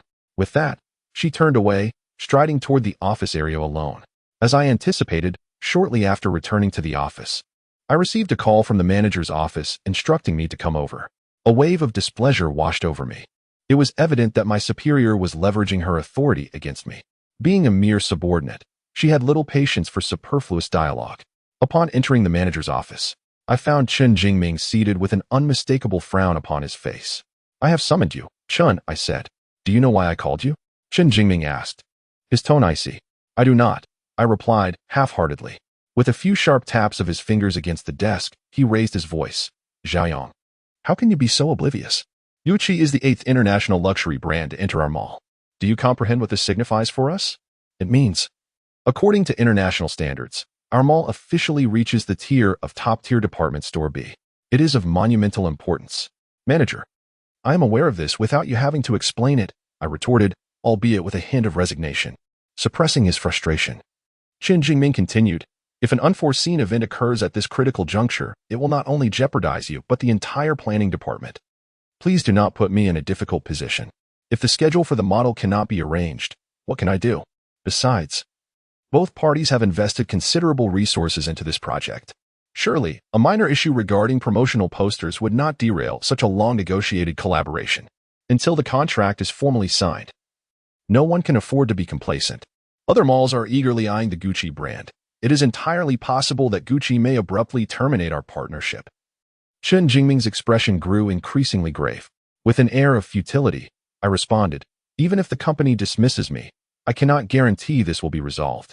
Chen Jingming scrutinized me with a piercing gaze for what felt like an eternity before stating, you may not be aware, but the board holds this Gucci project in high regard. If we can successfully establish this counter, there will be significant personnel changes within our planning department. Fang Yuan, as the direct head of this project, could ascend to the position of deputy manager, and you stand a considerable chance of succeeding Fang Yuan as the head of the copywriting and planning team. Considering the implications for both Fang Yuan and myself, I weighed the situation carefully. While my own prospects were less critical, Fang Yuan's potential promotion would drastically enhance his status and compensation within the company, paving the way for a bright future. Zhaoyong, if you cannot manage this, I will have to summon Fang Yuan back from his wedding leave. Chen Jingming's expression was one of stark determination. Please, manager. If I struggle, he will as well. He is not acquainted with the model. Chen Jingming softened his tone. In truth, the contract signing is imminent. I surmise that Gucci is merely testing our commitment to collaboration through this model incident. Even without this issue, they would likely create some other unexpected dilemma. The decision on whether Gucci will establish a counter in our department store not only impacts the company's interests but also the welfare of our planning department, including your own. Therefore, you must devise a strategy to guide the company through this final hurdle. After much contemplation, I nodded. I will do my utmost. Merely doing your utmost is insufficient. It must be accomplished. You must guarantee this. Chen Jingming adjusted his glasses, leaving no room for negotiation. This task must be undertaken regardless of the outcome. I could only hope that Lei Yao would be able to find time in her schedule. After weighing my options, I finally nodded. I will ensure this is resolved. Chen Jingming let out a sigh of relief. That is splendid. I thought to myself, you feel relieved, but I must humbly beseech a woman I least wish to approach. As I prepared to leave, Chen Jingming called out to me once more, Zhaoyang, do not contact the model just yet. Isn't she filming in Hongdian? Go directly to Hongdian tomorrow. Traveling such a distance to speak with her in person will make it difficult for her to refuse. Your foresight is commendable, manager. I managed to smile, yet I could not shake the feeling that he resembled a shameless old fox. Did he ever consider how it would feel if the model's schedule were unyielding? That evening, as I sat on the bus heading home, a tide of anxiety surged within me, rooted in the impending meeting with Lei Yao and Hongdian and the necessity to vacate my residence of 2 years. My agitation morphed into a sense of helplessness. It seemed I could never dictate the course of my own life. The words of others often shattered my aspirations in love, work, and life. People like Jianwei, the female representative from Gucci, and Mikai. Upon returning to my dilapidated abode, I instinctively glanced toward Mikai's room, her door firmly shut, likely indicating her absence. Her return was of no consequence to me. My obligation was to uphold my promise and depart from this dwelling forever. I returned to my room and began packing my belongings. I had nearly finished yesterday, merely needing to box up a few items from the bed. Once packed, I opened my computer to search for an immediate rental within the city. I found several suitable options, yet all required 6 months rent up front along with a 3-month deposit. The total came to at least 10,000 yuan, which left me in a quandary. I barely had a few thousand yuan left, and my salary from last month would not be dispersed until the day after tomorrow. Even then, I could not use it all for rent. I had to reserve some for living expenses.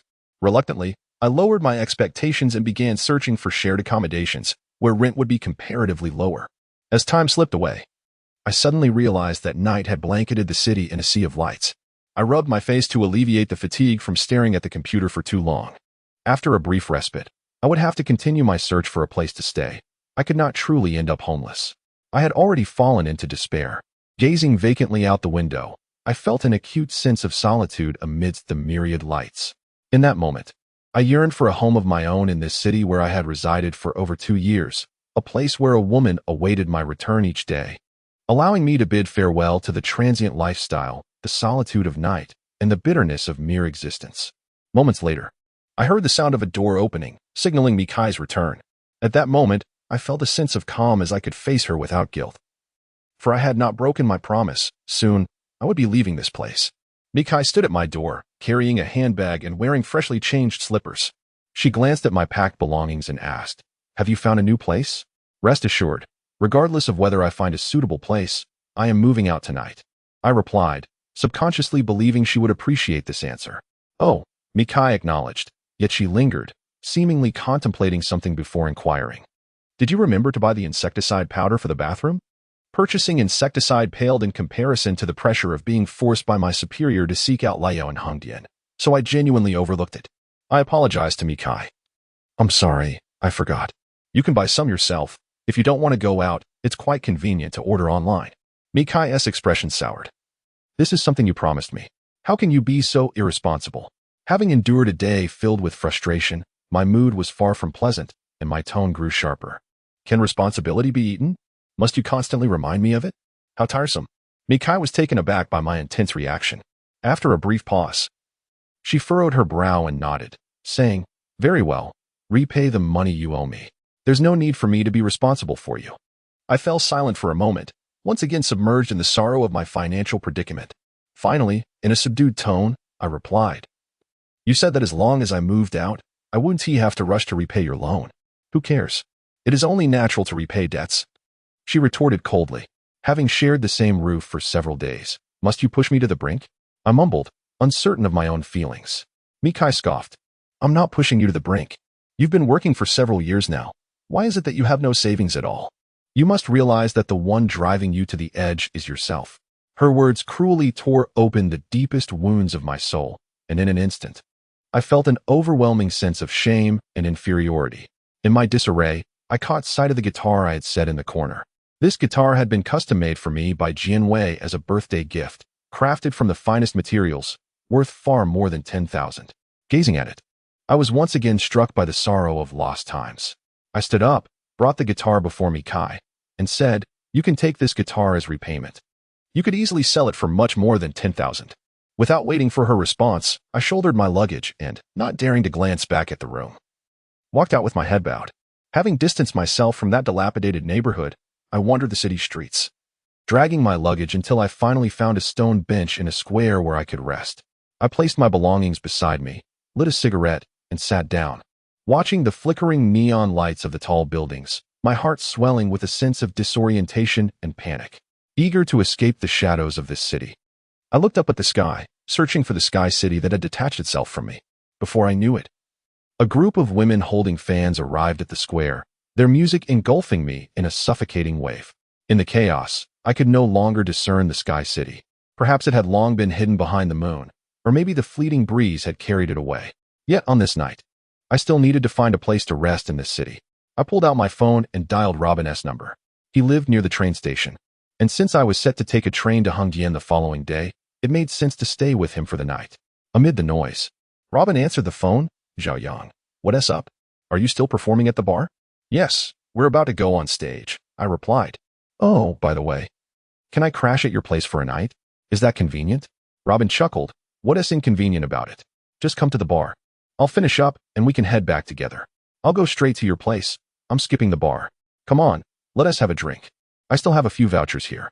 "I really want to go," I said, ending the call, leaving Robin puzzled by my refusal. After leaving the square, I took a taxi to Robin's place. Noticing the time was still early, I decided to buy a train ticket for the next morning from Suzhou to Yiwu. Around midnight, Robin finally returned from the bar, where I had already fallen asleep in the hallway, leaning against my luggage. He woke me up, feigning annoyance. "You've changed." "Huh? I invite you to the bar, and you'd rather sleep in the hallway?" I merely smiled, saying nothing. As he opened the door, he asked, "Have you moved?" "Yes, I haven't found a suitable place yet. I'll be heading to Hongdian for work tomorrow, so I thought I'd crash here for the night." "Stay as long as you need," he replied, glancing at my luggage. "What happened to that impressive guitar of yours?" A wave of melancholy washed over me.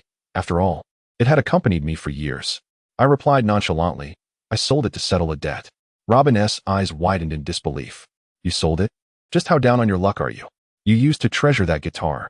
Let us not dwell on it. Help me bring my luggage inside." Robin lived in a tiny loft on the top floor, a narrow space with a modest balcony, which shared a bathroom and a clothesline with others. The living conditions were far from ideal. Upon switching on the light, I noticed a few leather jackets hanging on a rack, a guitar in the corner, and several pairs of Doc Martens on a shoe rack, with a few boxes scattered about. The place was cluttered but not overly messy, aside from the beer cans scattered across the table. After I settled in, Robin rummaged through a box and pulled out 2 cups of instant noodles, preparing one each for us as a midnight snack. Moments later, we flipped the empty noodle cups upside down on a discarded flower pot on the balcony, surrounded by a few beer cans as we perched on the railing. We cracked open a can of beer, clinked our drinks together, and tilted our heads back, gulping down half the contents. "Zhao Yang, you seem quite downcast lately. Have you faced some setback?" "You haven't even been to the bar," he remarked. "I'm living carefree. How could I be troubled?" I responded, draining the remaining beer from my can, staring vacantly into the distance. In the far-off haze, the massive billboard for Maxwell continued to flicker in the midnight hours. Robin didn't press further, instead gazing off into the distance alongside me. After a long silence, he gently patted my shoulder, as if to acknowledge our shared struggles as marginal figures in this city. Some pain need not be articulated so clearly. The cool night breeze whistled past us, and we remained perched on the railing, finishing another can of beer.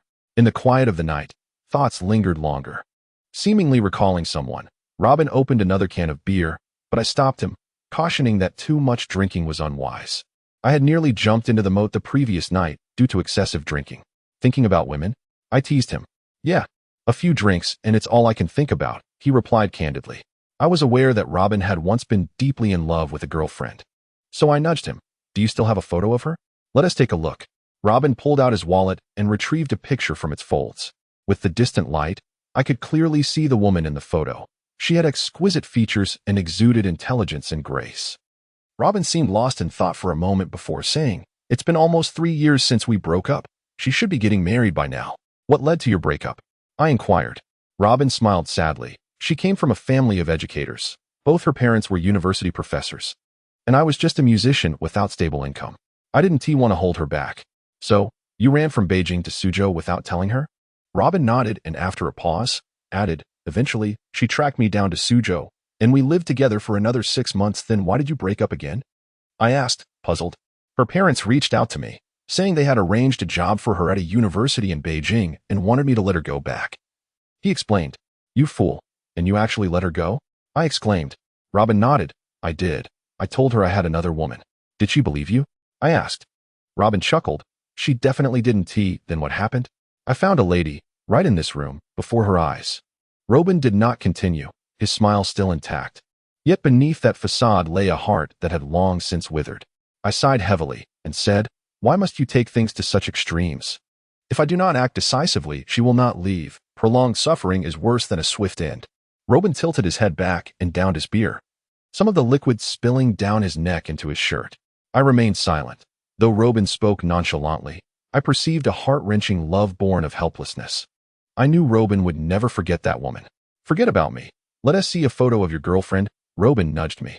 I retrieved a picture of Jianwei from my wallet and handed it to him. In truth, neither of us was willing to let go of the past, for it was too precious.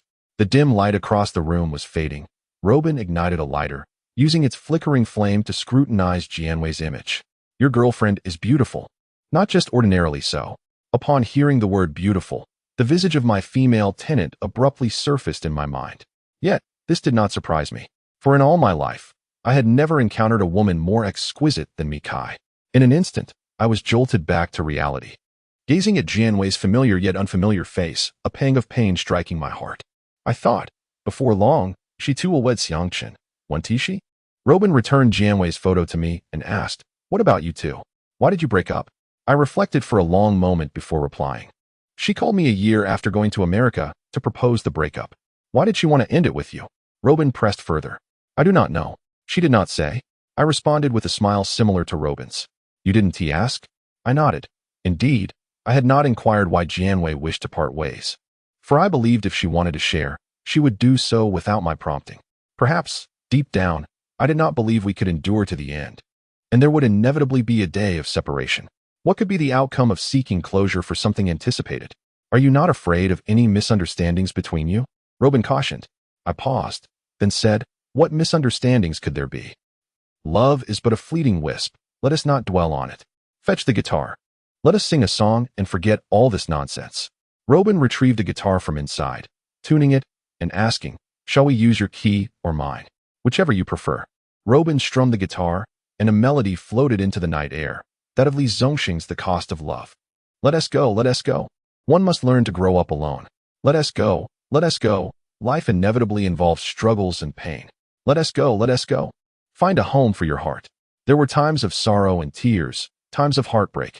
This is the cost of love. Perhaps I will occasionally think of her. Perhaps I will inevitably miss her. Just treat her as an old friend. She makes my heart ache and keeps me concerned. Yet, there are no longer sparks in my heart. Let the past be carried away by the wind. Our voices floated into the air, infused with a sense of weariness. I could not grasp whether the cost of love was merely sorrow and heartbreak, but I understood that the price of growth was the love that had already slipped away with the passage of time. In this night where clarity should prevail, I ultimately felt regret for my lost love, and for Robin and that unnamed girl from Beijing. The following morning, I boarded a train bound for Yiwu. Upon arriving in Yiwu, I would need to transfer to another train to Hengdian. I knew it was time to take action for myself. If Liao agreed to return to assist with the Gucci promotional poster for the opening, it would mark the first advancement in my career. Being promoted to the head of the planning and copywriting team would elevate my monthly salary beyond 10,000, perhaps allowing my life to stabilize. Sitting on the train heading south, I told myself for the first time, strive, Jiayang. Do not allow anyone to belittle you again. At noon, the train reached Yiwu, and after a hasty lunch at the station, I boarded a fast bus to Hongdian. By 3 in the afternoon, I finally arrived in Hongdian, finding a family inn on Wanqing North Street to stay in before dialing the number Lu Yao had given me. Perhaps Lu Yao was busy with a shoot. As she did not answer my call, I sent her a text, informing her that I had arrived in Hongdian and urging her to come quickly. After a while, Lu Yao finally replied, instructing me to meet her at the Imperial Garden in the Ming and Qing Palace, where her crew was filming. And several big names were also present, promising to get their autographs for me. Although I was eager to go, I truly had little cash left. The travel expenses would only be reimbursed upon my return. Spending over 100 yuan just to meet a few celebrities felt wasteful, so I texted her back, regrettably stating that I would wait for her outside the scenic area. As dusk fell, many extra performers were still waiting outside the scenic area for the crew to summon them. Their eyes revealed a numbing desire, and I truly saw the hardships of life reflected in them. Yet, no one is destined to endure such a grueling existence. Still, countless individuals struggle and suffer, including myself and these waiting extras. I squatted beside one of the extras, chatting to pass the time while waiting for Lu Yao. The sky gradually darkened, and I saw several vehicles from the crew exiting the scenic area, yet still no sign of Lu Yao. I could not help but mutter, this troublesome woman. Could she possibly have a night shoot tonight? Just as I was questioning, I spotted Lu Yao, dressed in a full Qing dynasty costume. Seemingly unable to change out of her costume, she was peering around at the ticket service area. I stood and walked toward her, and she finally noticed me. Running over with a smile, Lu Yao linked her arm through mine, exclaiming with relief, I've finally traveled back. I gently removed her arm from mine and said, Your Highness, please conduct yourself with decorum. Lu Yao looped her arm through mine once more, her tone playful as she asked, Jiayang, tell me honestly, what brings you all the way to Hongdian to find me? Surely it is not to become your prince consort. I pushed her aside again. Then I shall escort you to the Ministry of Internal Affairs to become a eunuch, Lu Yao replied, pinching me at the waist while still smiling, her mood evidently bright. I winced at her pinch and sternly admonished her, stop it. Focus on acting and being a good person. What happens if I don't? She teased. I darkened my expression and said, damn you. Lu Yao burst into laughter, saying, Zhang, I love seeing your serious demeanor while you spout such lewd words. Accompanying Lu Yao to her hotel, she changed into another outfit, and we strolled along Wanqing North Street. Although Lu Yao had not yet achieved fame in the entertainment industry, passers-by still glanced her way. I felt it was only a matter of time before she became well known. Not only was she beautiful, but she also possessed star quality. And her acting was extraordinary, at least I had unfortunately experienced it firsthand. At that moment, I did not mention the purpose of my visit to Lu Yao, as I felt it would burden her and dampen her spirits. It was better to indulge in the ease and freedom before the night descended. This was my first time in Hongdian, and as we walked down the street, I couldn't help but take in the surroundings. Lu Yao, on the other hand, was more interested in the street food, occasionally asking me what I wanted to eat. As the crowd moved towards the end of the street, Lu Yao suddenly pulled me aside and pointed to a barbecue restaurant, exclaiming, Jiayang, let us go have some barbecue. I glanced at the restaurant, which was utterly packed, and replied, there are too many people, let South choose another place. The crowd is a testament to its deliciousness. You may not know, but this barbecue place is quite famous. Even Fan Bingbing queued here for over 20 minutes while filming in Hongdian, just to savor their barbecue. Lu Yao insisted, dragging me towards the establishment. Queue for 20 minutes. Is Fan Bingbing really that foolish? I stood my ground, not refusing the barbecue itself, but rather the prospect of waiting. She is not foolish, she is a foodie. Lu Yao corrected my statement. I remained unmoved. Suddenly, Lu Yao, with a face full of excitement, exclaimed behind me, oh, is that Fan Bingbing? Instinctively, I turned my head, and she seized the opportunity to pull me into the restaurant, teasing, look at how eagerly you turned. Did your neck not snap? If it really were Fan Bingbing, I wouldn't mind. I glared at Lu Yao, but was once again tricked by her theatrics. Pathetic. Lu Yao laughed as she pushed me into a seat and went to queue for our order. As we dined, night fell quietly. While sipping Sprite and enjoying the barbecue, I wiped the sweat from my forehead and asked Lu Yao, after eating so much, why don't I taste the flavor of Fan Bingbing? Lu Yao shot me a disdainful glance and replied, you're silly. You're eating barbecue, not grilled Fan Bingbing. I was momentarily speechless, eventually muttering, I didn't mean to ask that. Liao grinned at me, saying, I just love seeing you at a loss for words. Hurry up and eat. After we finish, let us stroll through Dream Valley. At 7:30 in the evening, Liao and I arrived at one of Hengdian's attractions, Dream Valley. Upon entering, I realized that this place at night was almost a world woven from light and shadow. Although it wasn't the peak tourist season, it was still bustling. After wandering for a while, we settled on a wooden bench beneath the Ferris wheel to rest. I closed my eyes to gather my thoughts. Not particularly fond of the enchanting lights here. When I opened them, I discovered that Liao had also closed her eyes. I nudged her and asked, Why are you closing your eyes? Liao remained with her eyes shut, yet her expression was dreamy as she replied, I'm imagining this place as a stage surrounded by lights, where I transform into a dazzling star standing at the very center. I had always known Liao's dream and understood how crucial opportunities were for a newcomer fresh out of film school. In terms of aspirations, Liao and I were worlds apart. She adored the mesmerizing lights while I was enchanted by the crystalline beauty of the city. The Ferris wheel continued to carry a variety of people through the air, and I found myself lost in thought. At some point, Liao had linked her arm with mine, nestled against me, and I became somewhat dazed in her rare tenderness. I'm really happy being with you, Liao murmured, leaning closer into my embrace. This time, I didn't push her away. It felt nice to have her lean on me. In that moment, there was no overwhelming desire, only the warmth of companionship. I found myself reliant on this warmth, holding Liao tightly. The faint scent of her perfume mingled with the cool night air, filling my lungs and creating a fleeting moment of clarity amidst the haze. A warm tear fell onto my hand, and Liao hugged me tighter, choking back her sobs as she said, Xiaoyang, I feel so tired and helpless here. Every day, I have to watch others' expressions, fearing the unspoken rules and the scheming within the crew. Only leaning against you makes me feel secure. Liao's words sent a pang of anxiety through me. I was myself teetering in the storm, hardly a pillar of support. I offered no verbal consolation, merely wiping her tears with my hand. Beyond offering her my physical presence, I felt powerless to do more. The wind, which had been blowing steadily, finally subsided, and Liao pulled away, looking at me and asking, You must have something to discuss with me, right? The Ferris wheel had halted, allowing a new set of people to board. After a long pause under Liao's gaze, I nodded and replied, Yes, I did come to Hengdian to talk to you about something. Liao wore an expression of anticipated understanding as she said, You wouldn't have sought me out just because you missed me. You hardly think of me. Don't say that. It makes me feel like a villain. Only coming for a purpose. Liao chuckled, teasingly asking, So, have you thought of me these days? Not this again. All right. I won't tease you further. Just tell me what you wanted. After a moment of silence, I asked, Do you have any free time recently? The crew has just started filming, and I'm pretty much busy every day, Liao replied. So busy? I exclaimed. Liao nodded. Yes, the shooting schedule is quite tight. Tonight, we even have 2 night shoots. So I have to return to the crew soon. I can't stay with you for too long. My heart sank, realizing the high probability of returning empty-handed. Not wanting to pressure Liao, I remained silent for a moment before saying, Then you should head back. My visit isn't of utmost importance. So if you're short on time, it's fine. Liao glanced at her watch and said, I really must go. I smiled and replied, All right, go ahead. Before leaving, Liao inquired, Where are you staying? At Shaolian.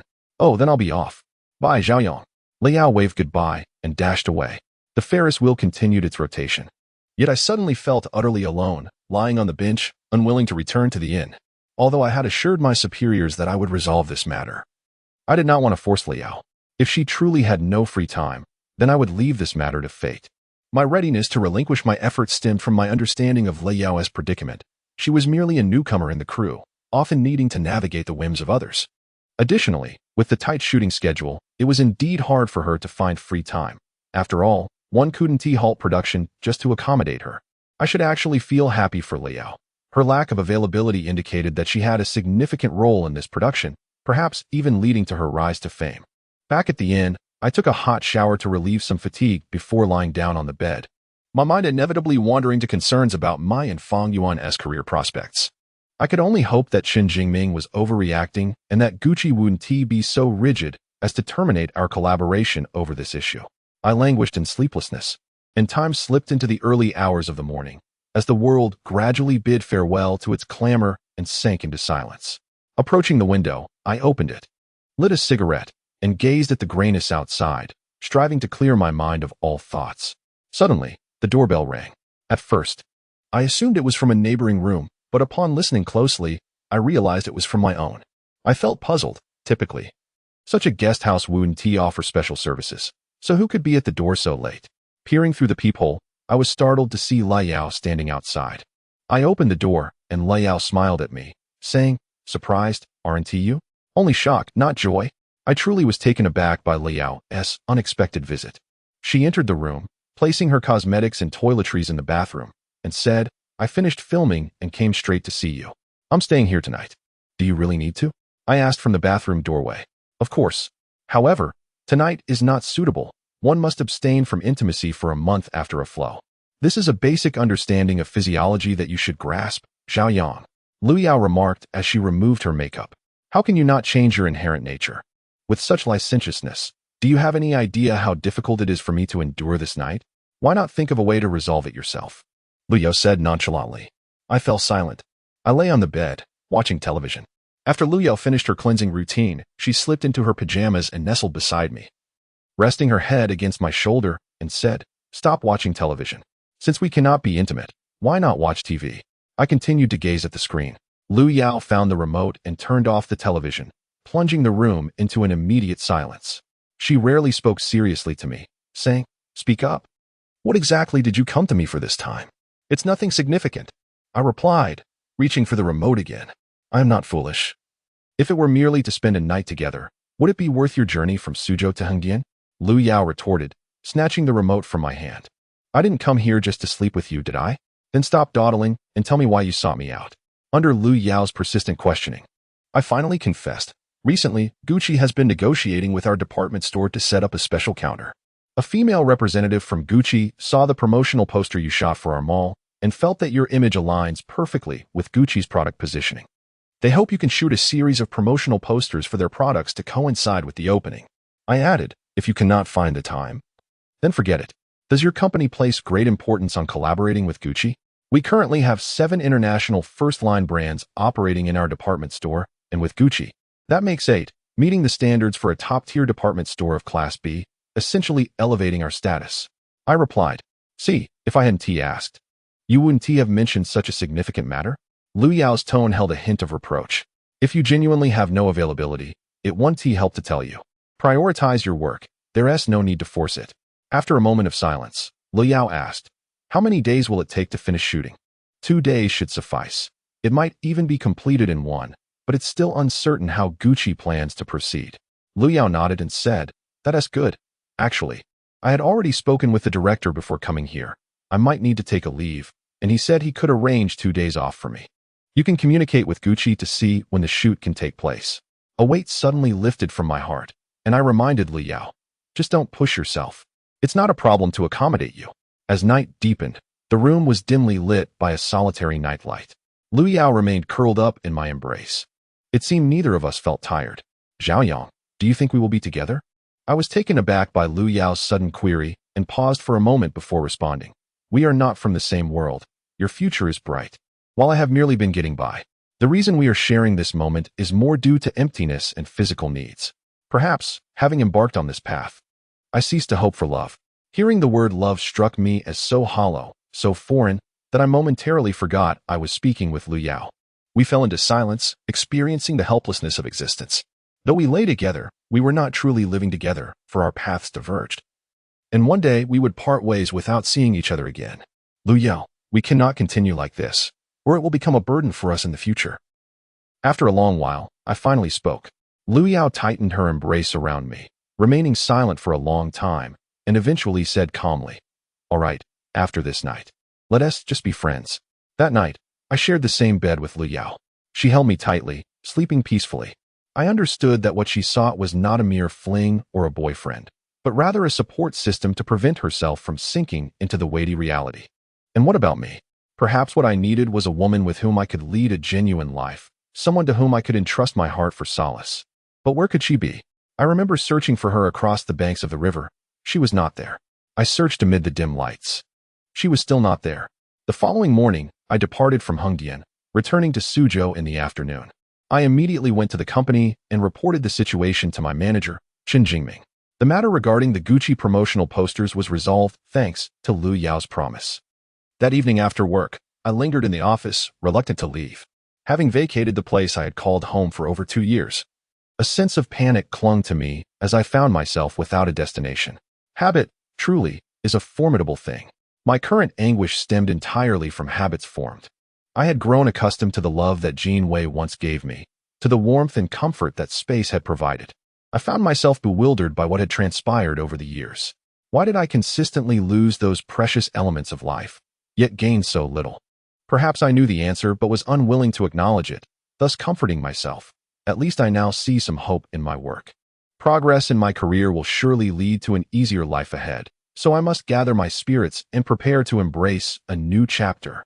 Upon leaving the company, I did not seek a new place to live, deciding instead to temporarily stay with Robin, where two equally lonely and disheartened men could converse about music and this absurd existence. Wandering the streets alone, boredom engulfed me, prompting me to visit a bar to find Robin and share a few drinks. Without hesitation, I hailed a taxi to the bar where Robin performed. Upon arrival, the familiar, vibrant atmosphere enveloped me, the crowd swaying to the rhythm of the music. I chose a relatively quiet corner to settle down. Robin approached carrying several bottles of beer, sitting across from me and offering one, saying, "I thought you were done with this place. Why have you returned?" I glanced around and joked. "I came to absorb some despondent vibes. I've been living a bit too comfortably lately." Robin clinked his bottle with mine, laughing. "You've grown accustomed to hardship. What is wrong with embracing a little joy in life?" I chuckled, lifting my bottle. "This is the essence of life. My young friend, you must take your time to comprehend. Cheers." Robin smiled and shrugged, taking a sip before asking, "You went to Hengdian to see Lu Yao yesterday, didn't you? How did you know so definitively?" I asked, surprised. "I chatted with Lu Yao on WeChat today. She mentioned your visit." In truth, my trip to Hengdian was indeed work-related.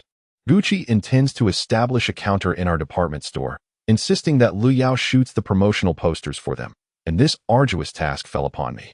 I remarked, taking another sip of beer. "No wonder Lu Yao said it was a fleeting joy. She might have initially believed you came solely for her. Even if I did, it would have been on the weekend, right?" Robin nodded, refraining from further inquiries. After finishing another bottle of beer and exchanging casual conversation, Robin departed as it was soon his turn to perform on stage. The bar grew increasingly crowded with patrons seeking diversion as I remained in my corner, sipping beer and lost in thought. Memories of the nights spent with Lu Yao flickered through my mind, evoking a bittersweet sadness. It was a perplexing emotion, yet palpably real. On stage, Robin and another female singer performed one of his original songs, sporadic applause punctuating the air. My attention was finally captured, and I began to snap my fingers along with the beat. Robin is indeed a remarkably talented folk singer, yet he possesses an unwavering integrity that dissuades him from composing commercially viable pop songs or participating in the ubiquitous talent shows. Consequently, he has spent recent years quietly performing in bars, leading a modest life that seems not to weigh heavily on his conscience. He often expresses that pursuing music does not necessitate fame, but rather demands a steadfast commitment to one's principles. Despite having known him for several years, I remain oblivious to the nature of his convictions, yet this does not diminish my admiration for him. As the music plays, my phone vibrates in my pocket. I continue to snap my fingers to the rhythm, pulling out my phone and answering without checking the caller ID. It is Fang Yuan on the line, and he appears to have heard the bar's cacophony. He remarks, "Zhaoang, are you loitering in a bar again? Enjoy your honeymoon and don't burden your friends with worries." As I stand up from my seat, swaying to the music along with the crowd, he inquires about my location. "Aren't you in Sanya with Yin Yin?" I ask, perplexed. "It's been pouring in Sanya for days. I'll go in a few days," he replies. "Will you have enough time left on your honeymoon?"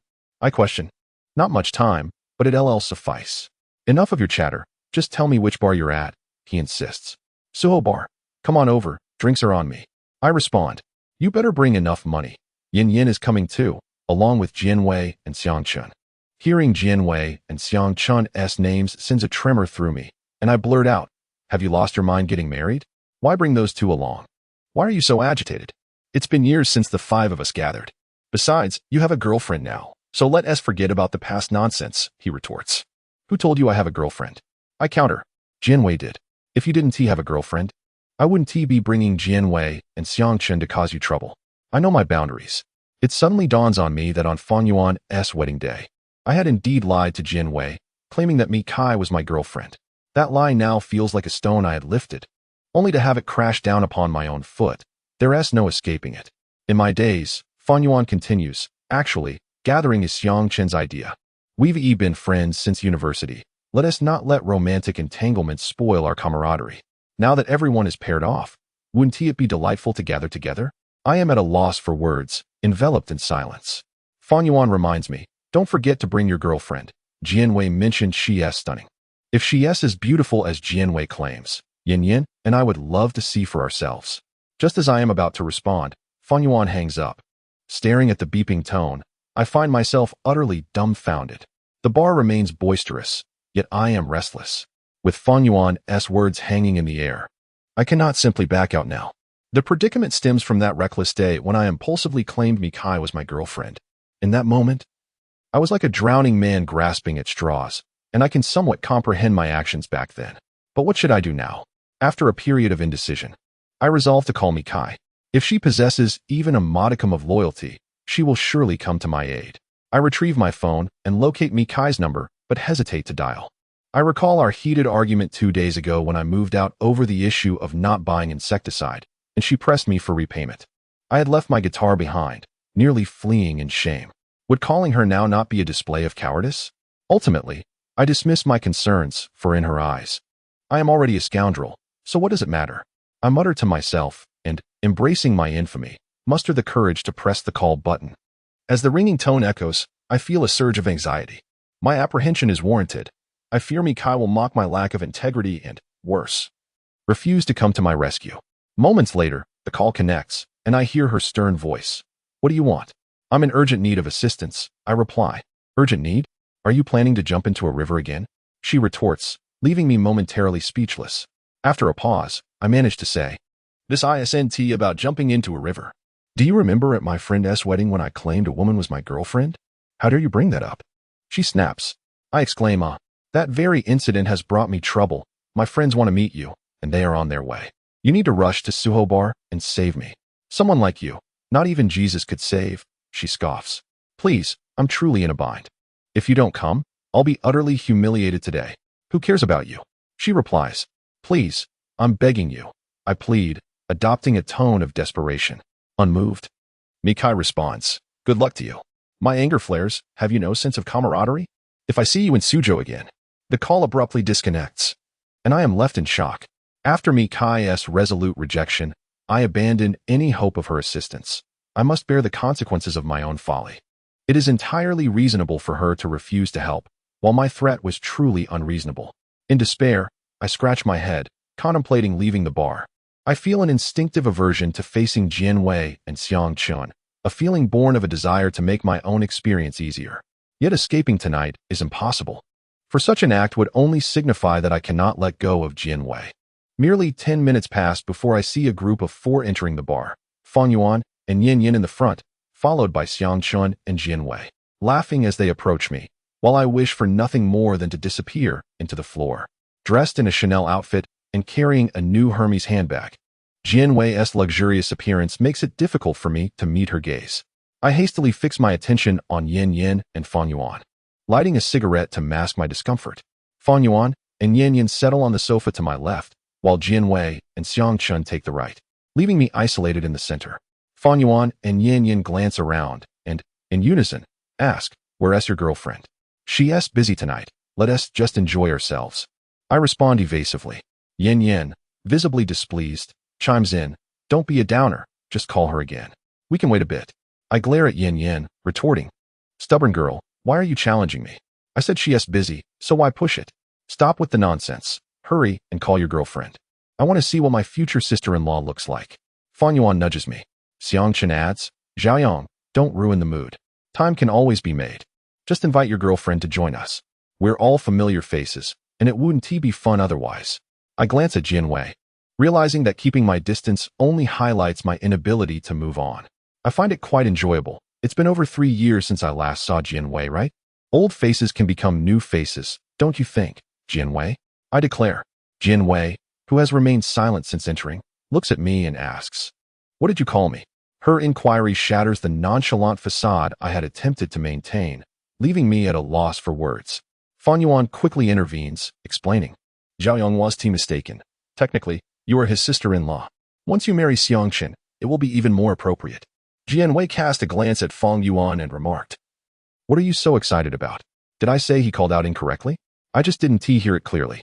Fang Yuan smiled awkwardly, while I remained silent, lost in my thoughts. Xiangqin embraced Jian Wei, whispering words inaudible to others, and that intimate gesture pierced my heart like a dagger. In that moment, I finally understood how Xiangqin must have felt when Jian Wei and I were together, unreservedly displaying affection. I raised my beer to my lips, feeling a strong urge to leave this place. I knew that as long as I still harbored feelings for Jian Wei, such gatherings would be nothing short of torment. Yet, in the eyes of Xiangqin, Fang Yuan, and Yin Yin, it seemed I had moved on from Jian Wei. After all, more than 2 years had passed, and I had a new girlfriend. The waiter brought the drinks that Fang Yuan had ordered, and the group began to drink. Yin Yin leaned closer to me and softly said, Zhao Yang, we're genuinely happy for you that you have a girlfriend now. We were worried you wouldn't be able to move on from Jian Wei, but it seems our concerns were unnecessary. A pang of bitterness surged within me. At this moment, what would it matter if everyone knew I hadn't truly let go? It might be better to uphold this facade, reassuring my friends. Yin Yin nudged me, still silent, and added, You should hurry and call your girlfriend over so we can meet her. We could use another friend to go shopping with. I forced a smile and replied, Next time. She's really busy today? Yin Yin's face fell with disappointment. At that moment, nearly every gaze in the bar suddenly turned toward a gracefully approaching figure. Her figure was stunning, her movements elegant and fluid. Although the flickering lights obscured her features, I could discern that she possessed an alluring charm. As she walked closer, the shifting light finally illuminated her face, and I was taken aback, nearly sliding off the sofa. Who else could it be but Mikai? Only she could attract such attention. Mikai spotted me and confidently approached, prompting me to rise. Before she reached the group, I pulled her aside and lowered my voice, asking, What brings you here? Didn't you say not to let you see me in Suzhou? I just wanted to see what would happen when we met, Mikai replied, a teasing smile playing on her lips. So, you're here for a purpose, not just to lend a hand, I said, my tone darkening. Mikai met my gaze and said, You're the one who threatened me. How can you say I'm seeking you out? Now that I'm here, go ahead. I felt like a snake caught by the throat, fearing she might expose me before everyone, and had to soften my tone, saying, I was just venting. Can we let it go this time? Mikai scoffed. Where did that bravado go? Sister, I was wrong. I'll definitely be more humble in the future. Is that begging for mercy? Say it again. A wave of helplessness washed over me, and with no way to resist, I gritted my teeth and said, I was wrong. I'll definitely behave myself from now on. From across the room, Fang Yuan called out, Zhao Yang, what are you whispering about? Hurry and introduce your girlfriend to us. Coming, I replied, then turned to Mikai, asking, Are you calm now? Mikai remained silent, seemingly enjoying my unease. I realized how formidable she was, impervious to both soft and hard approaches. I lowered my voice again. Just give me a sign.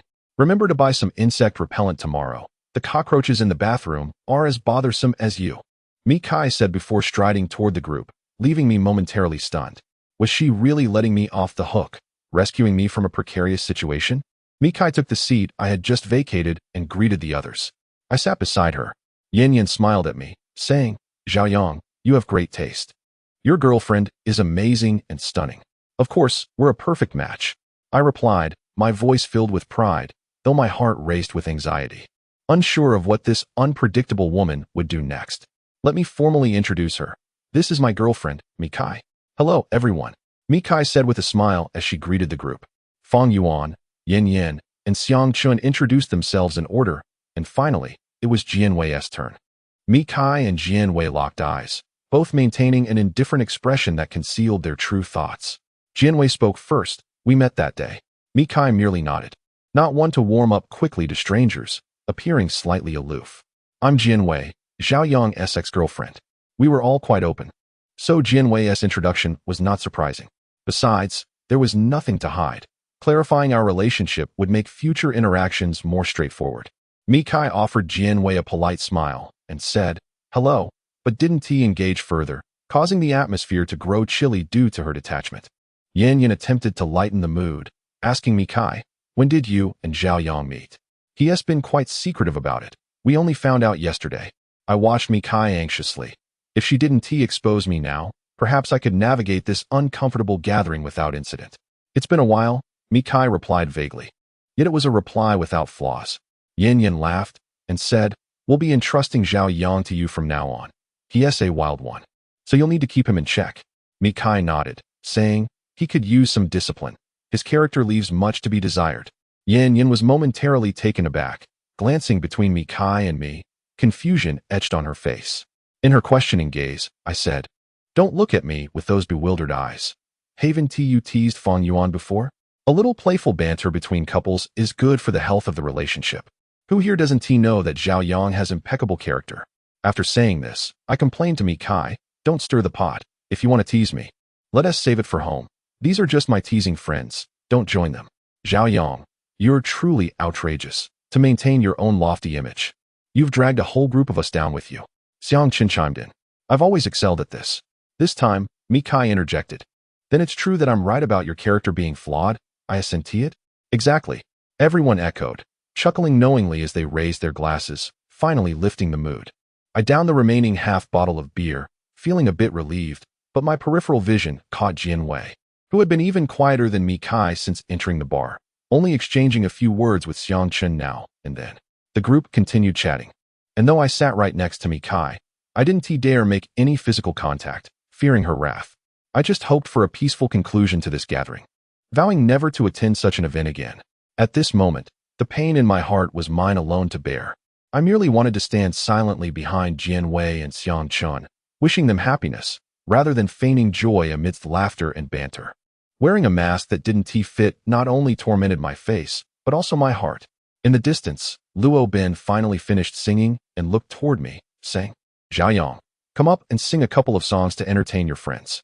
As soon as Luo Ben finished speaking, Jian Wei was the first to applaud, followed by Fong Yuan, Xiang Chun, and others, all cheering, and the atmosphere in the bar surged with excitement. I scanned the crowd, nodded at Luo Ben, and walked toward the stage. Robin handed me his guitar and took a bass from our bandmate, Xiao Wu, to collaborate with me. I took a deep breath and requested a song by Zheng Jun titled Elopement. "A song of elopement for you," I said as I strummed the guitar strings. Closing my eyes as fragmented images resurfaced in my mind, I dedicated my youth to the magnificent city behind me. For this beautiful dream, we paid the price, leaving love for the most sincere girl by my side. You sang with me, wandered with me, and endured mutual suffering until now. When I suddenly realized that what I yearned for was true love and freedom, I wished to elope with you, to the farthest town, to be the happiest person. Elopement, elopement, elopement. Amidst the torn sounds, I improvised and sang the word elopement 3 times in succession, and in that moment, my emotions were thoroughly released. Before Jian Wei went abroad, we found ourselves cornered, retreating from Shanghai to Suzhou, then wishing to elope from Suzhou to Tibet. Back then, we naively believed that the courage in this song could take us to the ends of the earth. We thought that with a guitar and 2 people, we could run freely and be the happiest. We also believed that elopement could allow us to steal a lifetime from the mundane world. The heavy metal music tore apart our desires, drowning all the mundane clamor in this song Elopement. I had never felt such uncontrollable hysteria, longing to tear apart the world and its illusions. As the music gradually subsided, thunderous applause erupted. I still held my head high for a long time before returning the guitar to Robin beside me and walked towards the restroom without looking back. In the restroom mirror, my face was drenched, yet I felt relieved to have successfully concealed the pain and suppressed tears. Once, she was my faith in this city of desires. Now, faith has collapsed mercilessly. Thus, those wounds, pains, and yearnings were all repressed deep within, finally becoming unbearable within the span of a song, twisting my nerves in agony. Outside the bar, as people said their goodbyes, the 3 of us men were somewhat tipsy. Fong Yuan draped his arm over Yan Yan's shoulder as they headed towards their car, while Jian Wei supported the disoriented Xiang Chen. Only Mikai and I maintained an almost imperceptible distance. Jian Wei helped Xiang Chen into the car, and just as I thought she was leaving, she turned back toward Mikai and me. She stood before us, but did not look at me. Saying to Mikai, "Go back and make him a cup of milk with honey. His stomach isn't well." Mikai nodded. And only then did Jian Wei glance at me, who was somewhat unsteady on my feet. She nodded to Mikai without saying another word and turned to walk toward the car. I stared at her retreating figure, lost in thought for a long time. She was gone. Mikai said to me. Oh, I numbly replied. Where do you live? I'll take you back. No need. I can take a taxi myself. Mikai replied with a smile. I promised your ex-girlfriend to make you a cup of honey milk. I don't like to break my promises. Then let's go. Mikai drove, and I sat in the passenger seat, watching the city lights flicker as we navigated through the towering buildings. I felt somewhat dizzy, aware that the alcohol was taking effect. After a long silence, Mikai finally asked me, that song you just sang was for your ex-girlfriend, wasn't it? Her name is Jinwei. So, you don't like others calling her your ex-girlfriend? I replied somewhat clumsily. Isn't it better to call someone by their name rather than label them as two people who have already severed ties? Mikai laughed and said, perhaps your heart isn't as clean as you claim. I did not respond, staring at Mikai for a long while before suddenly saying, drive faster. I feel like I might vomit. Then just get out and throw up, she replied. Get home and throw up, drive faster. I urged again, my words becoming more fluent. Mikai slammed on the brakes, and the car came to an abrupt stop. Get out and throw up. Isn't it uncomfortable to hold it in? There's a river over there. Though dizzy, I wasn't about to vomit. I only said that to avoid discussing Jinwei. However, the inertia from the sudden stop nearly caused me to expel the alcohol I had consumed. This woman always seemed to see through my lies, punishing me in return. I opened the car door and stumbled to the riverbank, where I broke down and vomited hysterically. I felt somewhat exhausted, lying flat on the ground, gazing up at the twinkling stars, succumbing to another wave of dizziness. Mikai approached me, offering a tissue with a reproachful tone. I told you not to drink so much. If you hadn't and oppose, tea. Slammed on the brakes, I wooed and oppose, tea have vomited. I muttered weakly. Oh really? So you were just messing with me? It dawned on me that I had inadvertently confessed, so I decided to feign unconsciousness. Lying still on the ground. Keep pretending. I'm leaving. I recalled that night when Mikai had abandoned me in the wilderness. I grabbed her hand and said, don't go. I clung tightly to her hand, terrified of being left alone in this desolate area with few passers-by. Mikai was anxious, struggling to free herself while I held onto her legs, as if finding solace, comfort, and a glimpse of the past I had lost. Xiaoyong, let go. You're drunk. Don't act foolish, Mikai said, her voice growing more frantic. This physical contact felt too intimate for us. Just hold me for a moment. Don't leave. My voice choked with emotion.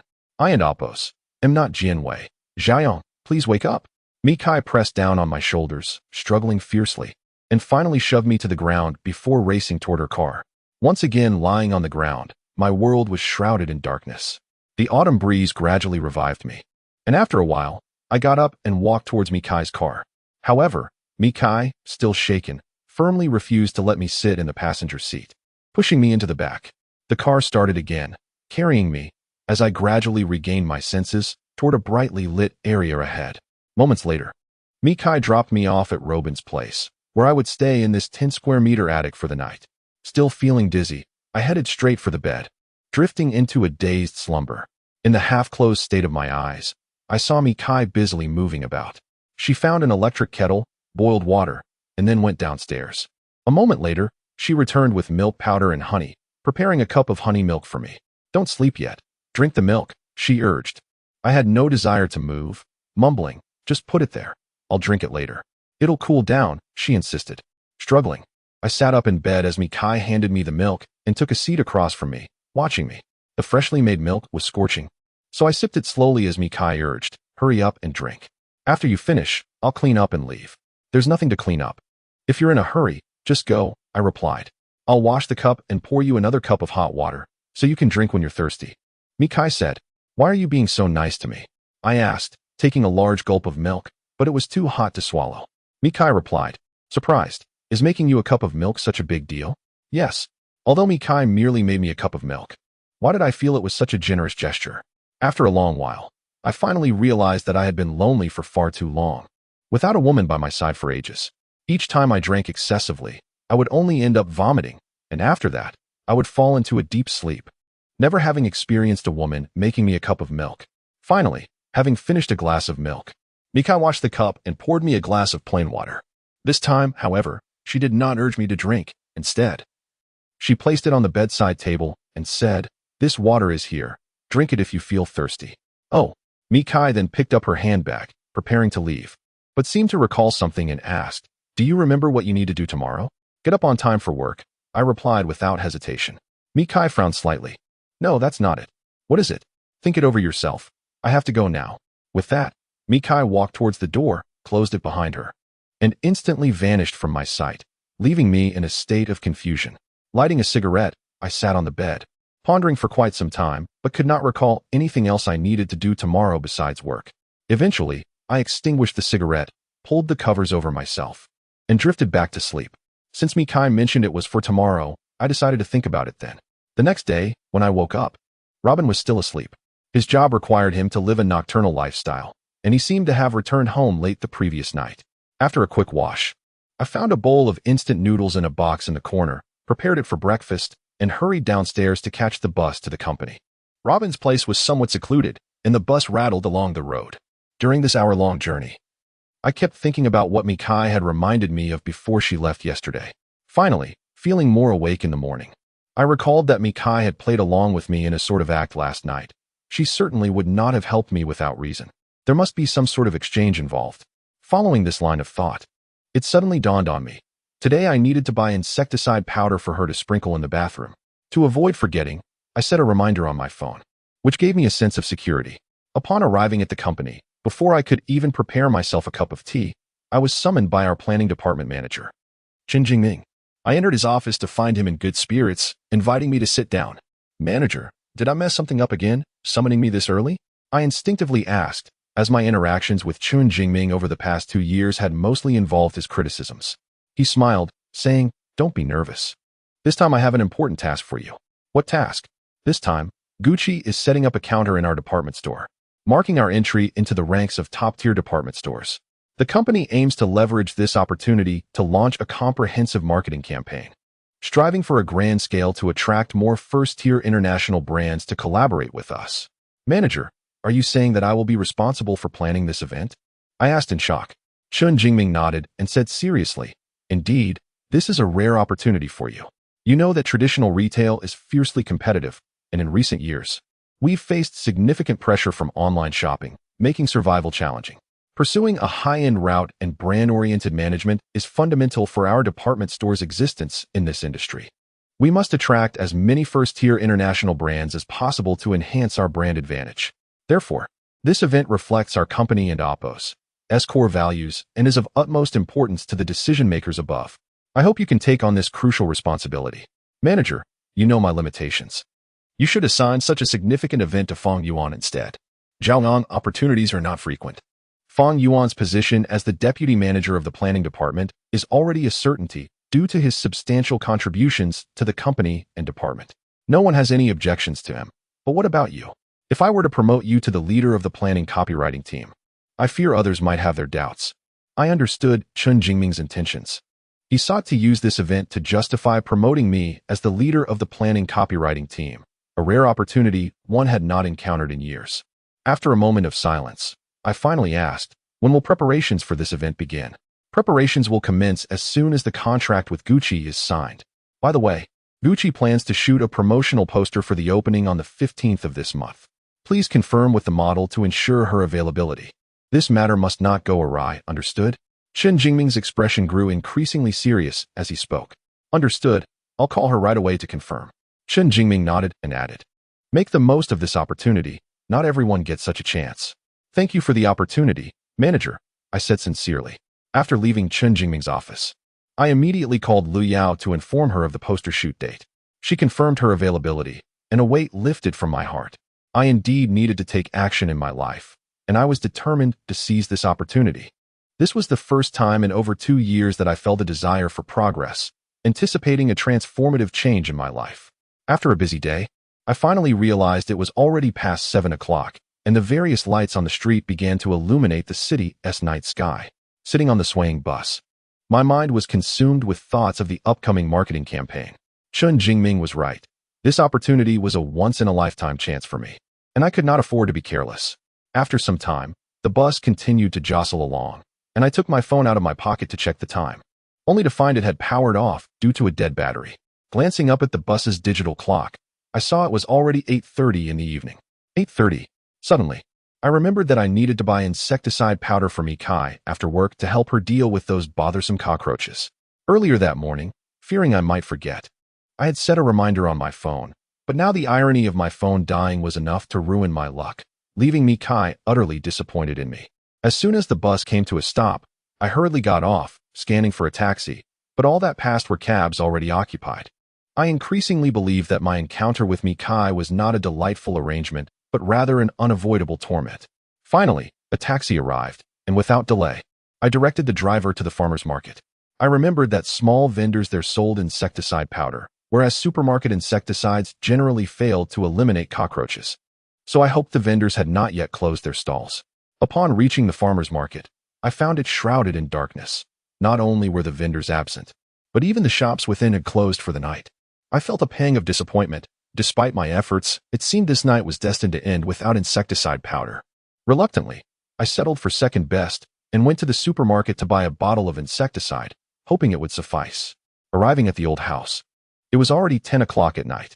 This back-and-forth journey had been quite tormenting, and I hoped Mikai wouldn't notice that I had brought insecticide rather than the promised insecticide powder. After knocking on the door, Mikai soon appeared in her pajamas, seemingly munching on something. Curiously, I asked, "What are you eating?" "Cherries." "What are cherries?" Seemingly pleased with my adherence to our agreement today, Mikai patiently explained. "Cherries are what we call carry in English. Wash your hands first. There are plenty more." "Are you treating me?" Mikai nodded, and I promptly headed towards the bathroom, feeling a bit elated. Her attitude towards me had improved significantly compared to before, so being a reliable person seemed to have its merits. When I emerged from the bathroom, Mikai had placed the box of cherries on the living room sofa and was reading a book while enjoying them, her demeanor graceful and relaxed. I settled beside Mikai, glancing at the exquisitely crafted box before me. Upon closer inspection, I realized it contained authentic cherries imported directly from Chile, not the inferior imitations parading as imports in supermarkets, a box worth at least 1,000.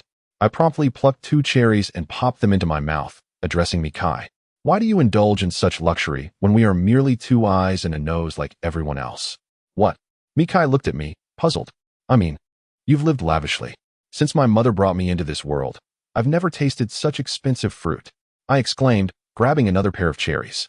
"Gifted by a friend," Mikai replied, returning her focus to the book in her hands. "Then tell me, why have I never received such lavish gifts? Ultimately, your class is nothing but corrupt and extravagant, a parasite of socialism," I retorted, indignantly tossing several more cherries into my mouth. Mikai seemed in good spirits and chose not to engage in my banter, simply saying, "If you like them, take them home." "Of course I will," I declared, rising from the sofa to find a convenient bag to stow the box. At this moment, Mikai finally set her book aside and inquired, "Have you purchased the insecticide? Would I dare come here if I hadn't?" I responded, my tone impatient as I produced the insecticide from my briefcase, intent on pulling the wool over her eyes. Mikai scrutinized the insecticide, frowning. "Didn't you mention insect powder? This doesn't seem quite right." I felt a twinge of apprehension, but quickly replied, "Of course it doesn't look right. This is the latest formulation, exceptionally effective against cockroaches." Mikai regarded me skeptically. "I read that cockroaches have strong resistance to many pesticides. Typical insecticides are hardly effective." "Please, don't be so pedantic. Do you think this is just any ordinary insecticide? This single canister could eradicate every cockroach in this room. It would be nothing short of a massacre," I boasted, my confidence unfounded. Mikai continued to regard me with disbelief. "You're beginning to resemble a charlatan." Feeling a little cornered, I retorted, "I'm doing this for your sake. The insect powder is highly toxic. Imagine accidentally poisoning a mouse." Startled, Mikai urged, "Then stop standing there and get on with what you need to do." "Do you wish to observe?" I asked, but she shook her head vigorously. I turned away casually, striding towards the restroom, reveling in a sense of triumph, thinking, "Silly girl. Come try to expose me again." With the cherries Mikai had gifted me in hand, I bid her farewell, noting the time was already 11. I would not return to Robin's until at least midnight, reflecting on how tumultuous this night had turned out to be. As I departed, I cautioned Mikai, "Don't use that restroom tonight. The insecticide will leave too many toxic substances in the air." "I understand," she replied. I idly asked, "Can you hold it in all night?" "I find it nearly impossible. I usually have to go several times." Mikai frowned in response. "Why do you have to say so much? Is it not out of concern for you?" I countered. "I simply one and oppose. TB staying here tonight?" she said, further piquing my curiosity. From her words, I was nearly certain she owned other properties in this city. Why, then, had she chosen to buy and reside here? Ultimately, I refrained from voicing my questions, knowing Mikai would not enlighten me. I had asked before, and aside from satisfying my curiosity, knowing the answer would serve no purpose. I had grown accustomed to engaging in meaningful endeavors, so I decided it best to remain silent. I retrieved another cherry from my pocket and popped it into my mouth, telling Mikai, "I'm off. Should any matters arise in this building or community that you cannot handle, call me." "All right," she replied. I cleared my throat, and the motion sensor light in the hallway flickered on as I turned to leave. "Xiaoyang, wait." Surprised, I turned back to Mikai, asking, "You're not suggesting I stay, are you? The restroom is out of commission, and I can't hold it." "Take your guitar with you," Mikai said, turning to retrieve it from the room where I once resided. I hesitated to accept the guitar from her, finally saying, "I've told you to find someone knowledgeable. This guitar could fetch a good price. I have no means to repay you now." When I asked for repayment, it was out of frustration. "Take the guitar. It belongs to neither of us, but to you and Jianwei, at least as a memory." Astonished, I asked, "How did you know this guitar was tied to Jianwei?" "It bears both your names inscribed upon it," Mikai stated calmly. After a prolonged silence, I averted my gaze from the guitar Mikai had propped against the wall, quietly declaring, "I no longer want it." Mikai smiled slightly. "You may part with the guitar, but the memory remains in your heart. Why deceive yourself?" I remained silent. "Take it," Mikai urged, placing the guitar box outside the door before closing it behind her. With the guitar I had unexpectedly regained, I returned to Robin's residence, my mood heavy. I happened to encounter Robin in the hallway, accompanied by a flamboyantly dressed woman. The woman removed her helmet after dismounting from Robin's modified racing motorcycle, and Robin followed suit. Instantly, I realized this was a woman Robin had brought home. He embraced her, introducing, "Xiaoyang, this is my friend, Lily." I smiled and remarked, "I hope I'm not intruding on your plans. If so, I can find a hotel." "It's fine. We want to be staying overnight," Robin replied. "Very well. I'll wait downstairs for a bit. Could you please take the guitar upstairs for me?" Robin took the guitar from my hands, patting me on the shoulder to signal that it would be sorted quickly before leading the woman up the stairs. I sat at the hallway's entrance and opened the cherries Mikai had given me, enjoying their sweetness. After nearly 40 minutes of waiting, Robin had yet to finish. The autumn chill began to seep into me, prompting me to consider going upstairs to check on him. Just as I stood, Lily descended the stairs, the air around her thick with the scent of perfume. "All done?" I asked, adjusting my clothing. Lily shot me a disapproving glance. "If it weren't for you, I would have spent the night here. Robin has several bars to attend tomorrow. Don't make things difficult for him," she added, still miffed at me. "I'm only here temporarily. I'll move out as soon as I find a place," I explained, feeling somewhat guilty. Lily nodded but then added, "I forgot my wallet. Can you lend me $50 for a taxi?" Surprised, I asked, "Why didn't you just ask Robin for it?" "I just forgot, and didn't he want to go back up?" "Stop stalling. Just give me the money." Lily gestured impatiently. "Are you a working girl?" I teased. Lily rolled her eyes. "Have you ever seen a working girl who only asks for $50? "Good point," I conceded, rummaging through my pockets for cash. After searching for a while without finding a 50, Lily swiftly snatched 100 from my wallet, waving it in front of me as if I owed her something.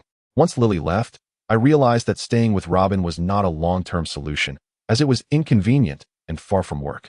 I needed to continue my search for a new place. As I returned indoors, the air still seemed to linger with a sense of abandon. I instinctively glanced at the bed, where the covers remained neatly folded. "I was worried you might be uncomfortable if you fell asleep. So I didn't do anything on the bed," Robin explained. "You've worked hard," I responded. Robin chuckled. "It's no trouble, whether I'm asleep or standing. It's all the same." I placed the cherries I had brought from Meatsai on the table and said to Robin, "A gift from a friend. Give it a try." "Oh, imported from Chile.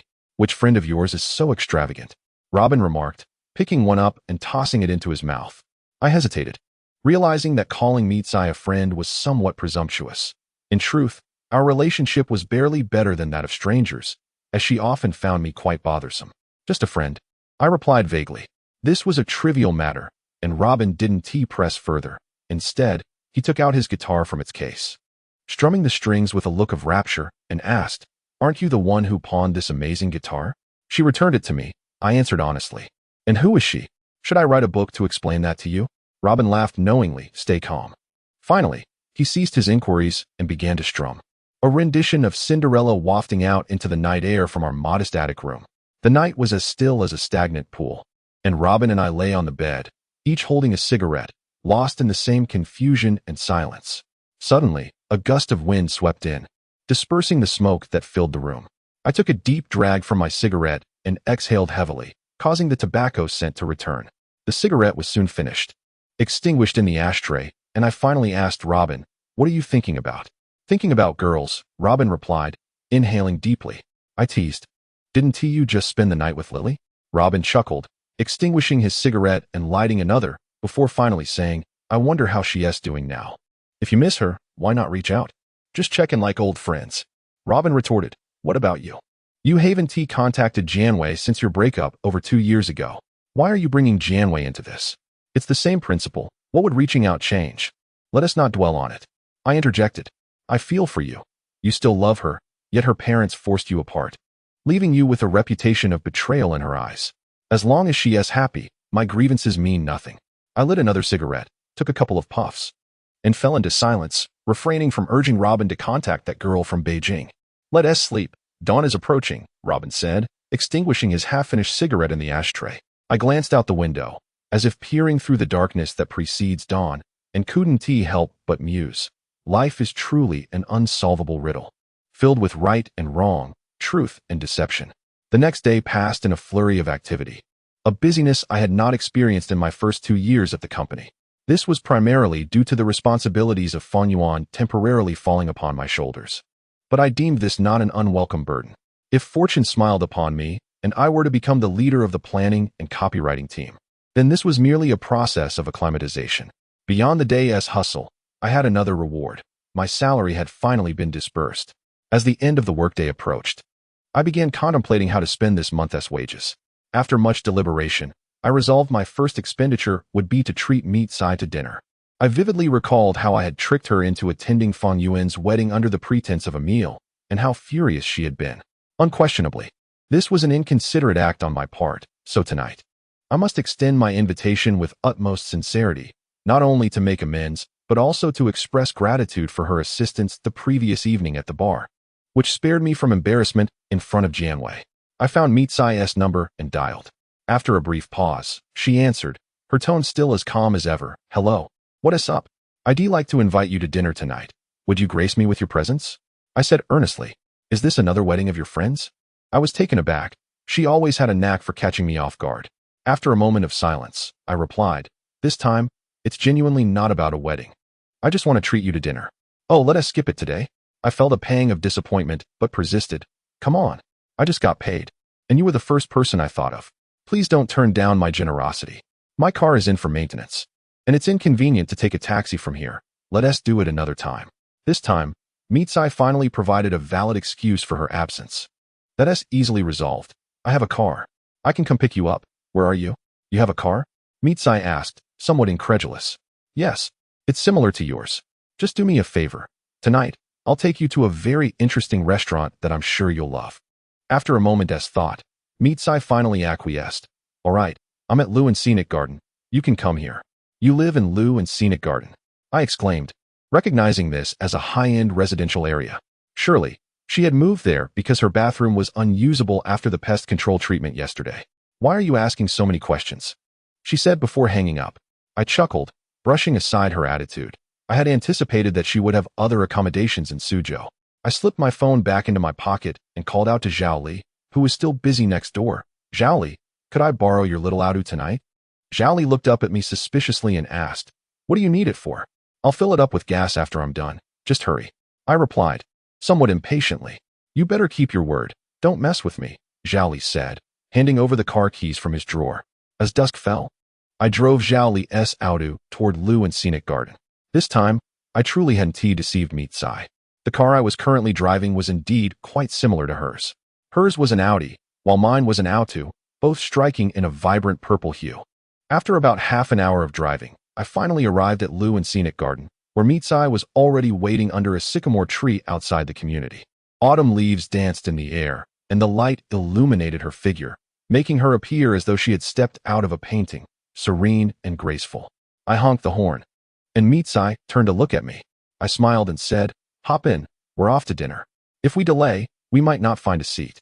Mitsai approached and opened the passenger door, taking a seat without a hint of concern for the car I was driving. I, on the other hand, felt slightly guilty and remarked, "So what do you think? Not bad, right? Small displacement, low carbon footprint. It's nice, but just like you, it's a bit shabby." Mitsai replied with a smirk. "Am I really that shabby?" I asked, glancing at my reflection in the car's mirror with a lack of confidence. "Shabby doesn't necessarily refer to appearance. I meant your character," she quipped. I returned the mirror to its place, not wanting to engage in a verbal spar with Mitsai. After all, the image of my poor character had already been firmly etched in her mind. Even if I presented myself as a national hero, she would still perceive me as shabby. Mitsai seemed surprised by my lack of retort, but I merely smiled at her and started the engine. Thinking to myself, Mitsai doesn't quite grasp that a man of substance is often quiet and reserved. By this standard, I clearly considered myself a man of depth. The auto meandered through the streets and alleys, eventually stopping at an old street on the verge of demolition. I stepped out of the car with Mitsai, leading her toward a narrow alley that the vehicle couldn't enter, and we continued on foot. In this narrow alley, only a few dim streetlights flickered, casting a muted glow. Mitsai, closely trailing behind me, anxiously inquired, "Where are you taking me?" "To a hidden paradise, but we must first navigate through this obscurity," I replied. As we traversed the shadowy passage, the space before us suddenly opened up. Beneath a bright streetlight, a themed music restaurant emerged in the desolate cityscape, captivating Mitsai's attention. I lit a cigarette and remarked to her, "This is the restaurant. It is run by a friend of mine who is passionate about music. The ambience is delightful, though it specializes in Sichuan cuisine." "That's quite eclectic," Mitsai observed, eyeing the sign. "Typically, music restaurants focus on Western fare." "Yes, the proprietress is from Chongqing. Can you handle spicy food?" "Absolutely," she responded. As we entered the restaurant, I noticed CC, the proprietress, perched on an adjustable bar stool, singing with a glass of draft beer beside her and an unfinished cigarette in hand. The moment she spotted me, she snapped her fingers during a musical interlude and exclaimed, "Long time no see, Zhao Yang." I nodded, giving her a thumbs up to convey my appreciation for her performance. CC smiled, gesturing that we would chat later, and resumed singing Zhang Xian's appearance. Mitsai and I chose a spot to sit, and she seemed enchanted by CC's voice, remaining silent as she listened intently. I ordered our dishes, my focus also absorbed by CC's captivating melody. As her raspy yet profoundly emotive voice filled the air, memories flooded back. 3 years prior.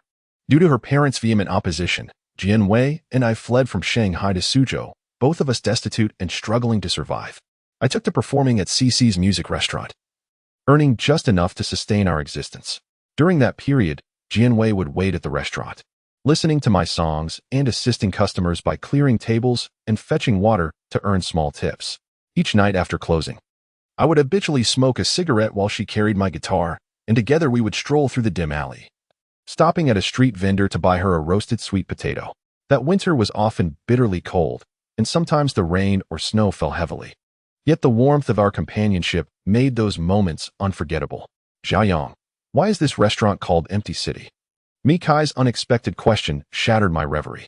It took me a while to gather my thoughts before I replied. Everyone is born with an empty city within their heart. As time passes and we grow, restlessness, indifference, and the mundane pursuits of fame and fortune fill that empty city, rendering it bloated and cumbersome. The name Empty City serves to commemorate that innocent void. "Is that your interpretation?" she asked. "It is what CC shared with me," I answered, glancing at CC, who was still singing. Mitsai nodded and sipped her cool tea, continuing to absorb CC's enchanting songs. Eventually, CC finished her performance and returned the microphone to its stand before striding over to us. She possessed a unique beauty. Her features were not conventionally striking, yet together they formed an unforgettable allure. As she approached, she drew the attention of several diners. CC placed a large glass of draft beer before me, smiling as she said, "This one's on me." She then signaled to a server to bring me a sizable glass of cola. "I'm driving tonight, so I want to drink," I interjected. "Go ahead and drink. I'll drive you home later," Mitsai encouraged. CC then turned to me, asking, "Is this girl your new girlfriend?"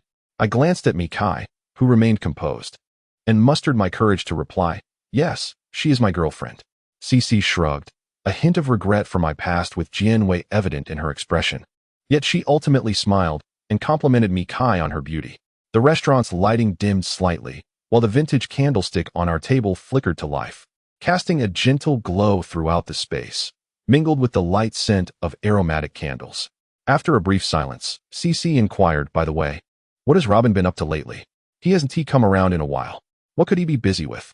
He's always out performing, I replied. Invite him to join us sometime. I miss him, she said, a trace of longing in her voice. It was evident that she harbored feelings for Robin, who remained fixated on a girl from Beijing. Sure, let us set a time to gather here, I replied. You must promise me. I smiled and playfully gestured as if swearing, I promise. Relieved, CC nodded in agreement. Once CC departed, Mikai and I finally had a moment of solitude. I raised my glass of beer to her, and she mirrored the gesture with her cola as we clinked our drinks together and took a sip. Just then, the door swung open, and a gust of cold air swept in as two familiar figures entered the restaurant, Jianwei and Xiangqin. A whirlwind of emotion surged within me, rendering me momentarily speechless. It seemed this was not a night meant for a peaceful dinner with Mikai. I felt a sense of annoyance at this unexpected meeting, a fear of the awkwardness it would inevitably bring, and a deep-seated resentment for the cruel twist of fate that had brought us together in such an uncomfortable manner. My expression began to betray an unnatural demeanor, and Mikai, seated opposite me, sensed my discomposure. She glanced at me before turning her gaze away, locking eyes with Jianwei. Mikai's temperament was somewhat aloof, while Jianwei possessed an innate pride, striking such a direct encounter. The two did not exchange greetings. Instead, it was Xiangqin who waved at me, saying, Zhaoang, are you dining with your girlfriend? I feigned enthusiasm and invited them to join our table, despite my reluctance. This polite gesture felt awkward, yet I felt compelled to extend it. Jianwei, entwining her arm with Xiangqin's, shook her head and replied, no need to share. We prefer that spot over there to avoid the crowd. Obediently, Xiangqin smiled at me before escorting Jianwei to another table. Watching their retreating figures, I was convinced that after this unexpected encounter, Jianwei and Xiangqin would certainly believe that Mikai and I were in a romantic relationship, as we were indeed on a private date, savoring a dinner meant solely for the two of us. This was likely Jianwei's first meal in the city since her return, and CC was visibly taken aback upon seeing her. She promptly offered Jianwei and Xiangqin draft beer and cola, but refrained from mentioning the past, for in her eyes, Jianwei and I had each found new loves, and discussing the past would be both inappropriate and detrimental to the atmosphere. Throughout dinner, I exchanged a few words with Xiangqin, despite the considerable distance between our tables. I inquired why he and Jianwei remained in Suzhou, to which he explained that it was their university city, and they seldom visited in recent years. Seizing the opportunity, they intended to enjoy a few days together here before Jianwei would accompany him to Nanjing in a few days. Xiangqin's response struck a nerve within me. I was acutely aware that Jianwei's trip to Nanjing was to meet Xiangqin's family. It would not be long before I received their wedding invitation, a reality that would once again tear me apart. Throughout the meal, I was restless, refraining from glancing in Jianwei's direction or drinking excessively. I repeatedly reminded myself that our past had long been washed away by the currents of time. No matter how much I yearned or tortured myself, nothing would change. I understood that the moment Jianwei donned the crystal diamond necklace gifted by Xiangqin, I had entered a solitary realm, erecting the strongest of walls around myself, choosing not to see, think, or feel pain. At some point, Xiangqin and Jianwei finished their dinner before us, exchanging only a brief greeting before departing. I watched them disappear into a narrow alley, no longer able to see the corner where, in winter nights, one could purchase roasted sweet potatoes. The night felt particularly cold. Mikai waved her hand before my eyes, rousing me from my reverie. It dawned on me that this dinner was originally intended for just Mikai and me. I offered her an apologetic smile, raised my glass, and downed the remaining draft beer, though I remained quite lucid. Dinner continued, not due to Mikai's leisurely pace, but rather because Jianwei and Xiangqin had left in such haste. I ordered another draft beer, not with the intention of inebriation. Such beer would hardly achieve that, but rather to seek a semblance of clarity through the chilled liquid. After half an hour, Mikai and I concluded our meal, greeted CC, and prepared to leave. Zhaoyang, you haven't settled the bill yet, have you? Mikai remarked, pulling me back. We're all familiar friends. Why bother with the bill? I jested, continuing to walk forward. In truth, our meal had been largely silent, with little exchange. I merely sought to lighten the atmosphere as we were about to depart. Mikai tightened her grip on me, her previously calm expression now marred by anger. You are simply lacking in virtue. With friends like you, how can your friend's restaurant thrive? Are you intoxicated? How curious that cola can get one drunk, I replied, half smiling, observing her agitation, which appeared to be a stark contrast to her usual self.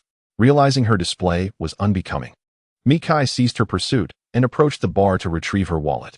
In that moment, I grasped how deeply she despised my lack of propriety, enough to disregard her own composure in a public setting. I hastened to catch up with Mikai, grasping her arm. I promised to treat you. How could I let you pay? I refuse to associate with a scoundrel like you. Do not speak to me, she retorted.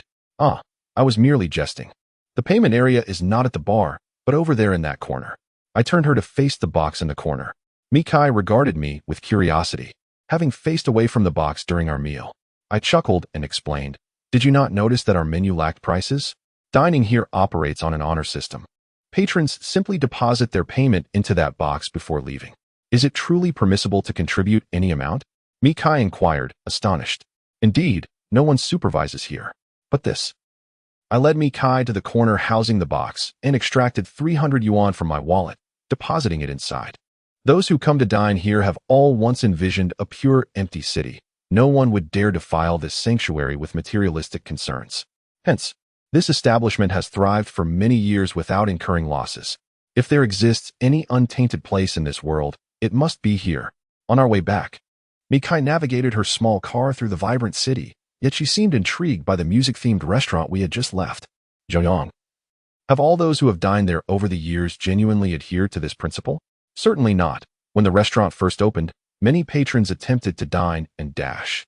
Mikai appeared unsurprised by my response, for this world is rife with those who seek to exploit without effort. She pressed on. So how did it transform into a place where everyone abides by the rules?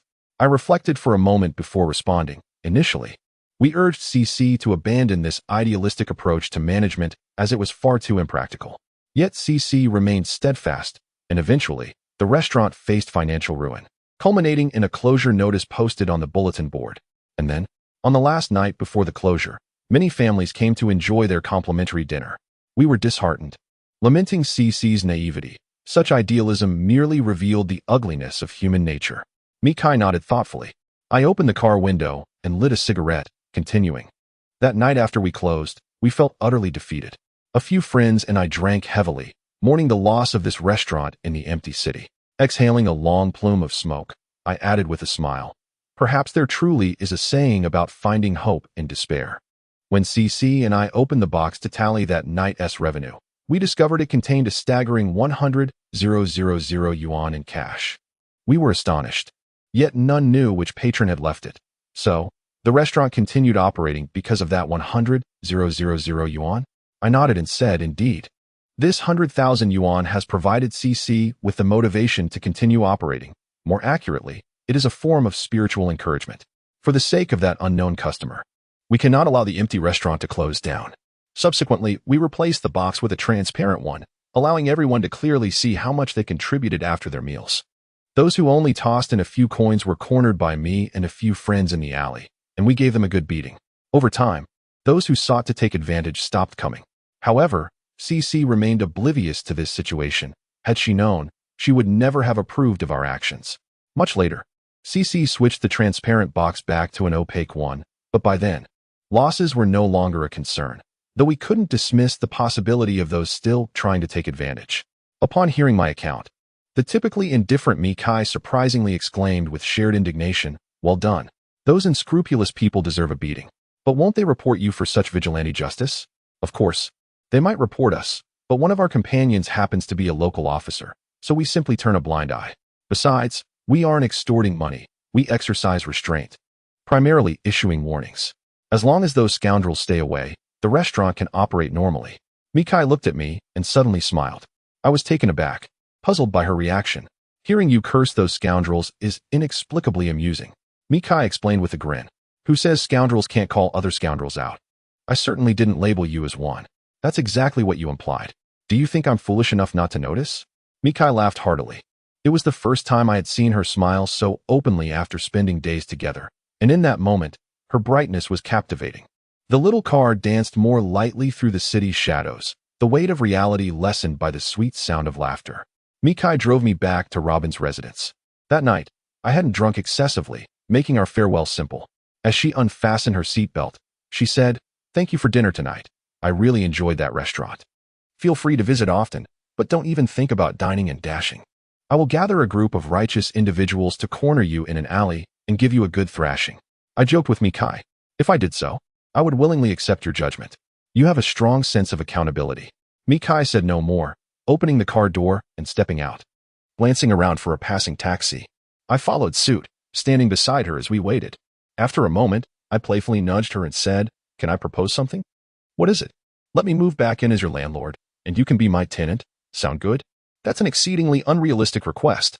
You just moved out. Yet my longing for that place increases daily." Mikai replied firmly, "Put away your inappropriate thoughts. I do not wish to have a man living in my home, but you took me in before. That was because you were pitiably pleading. Then allow me to plead once more." Mikai, no longer displaying her previous annoyance at my persistence, patiently responded, "Living together as a man and woman is truly inconvenient. In such a vast city, there are numerous options. Why must you make it difficult for me?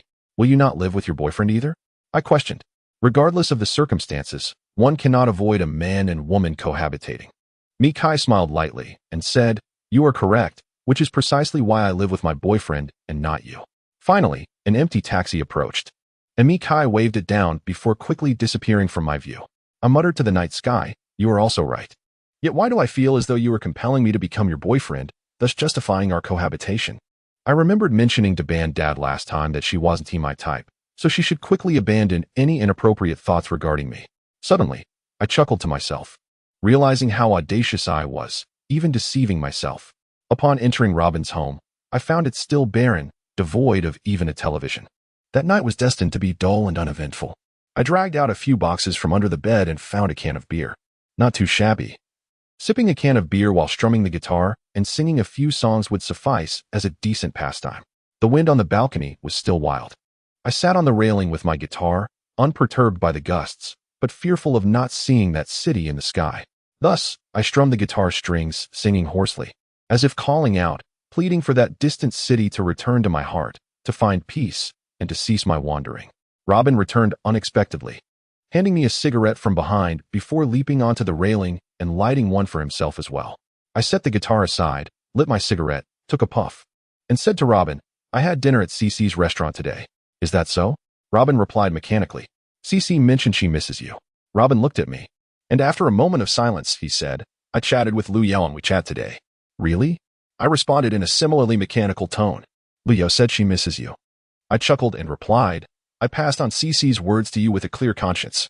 You are evidently fabricating." Robin, unfazed, pulled out his phone to show me the chat history with Lu Yao, and there it was in black and white, undeniable evidence. I suddenly felt at a loss for words, taking a sip from my beer before finally saying, "You and Cece haven't seen each other in quite some time. We should visit her restaurant together sometime. Let us bring Liao along." "Why do you keep involving Liao?"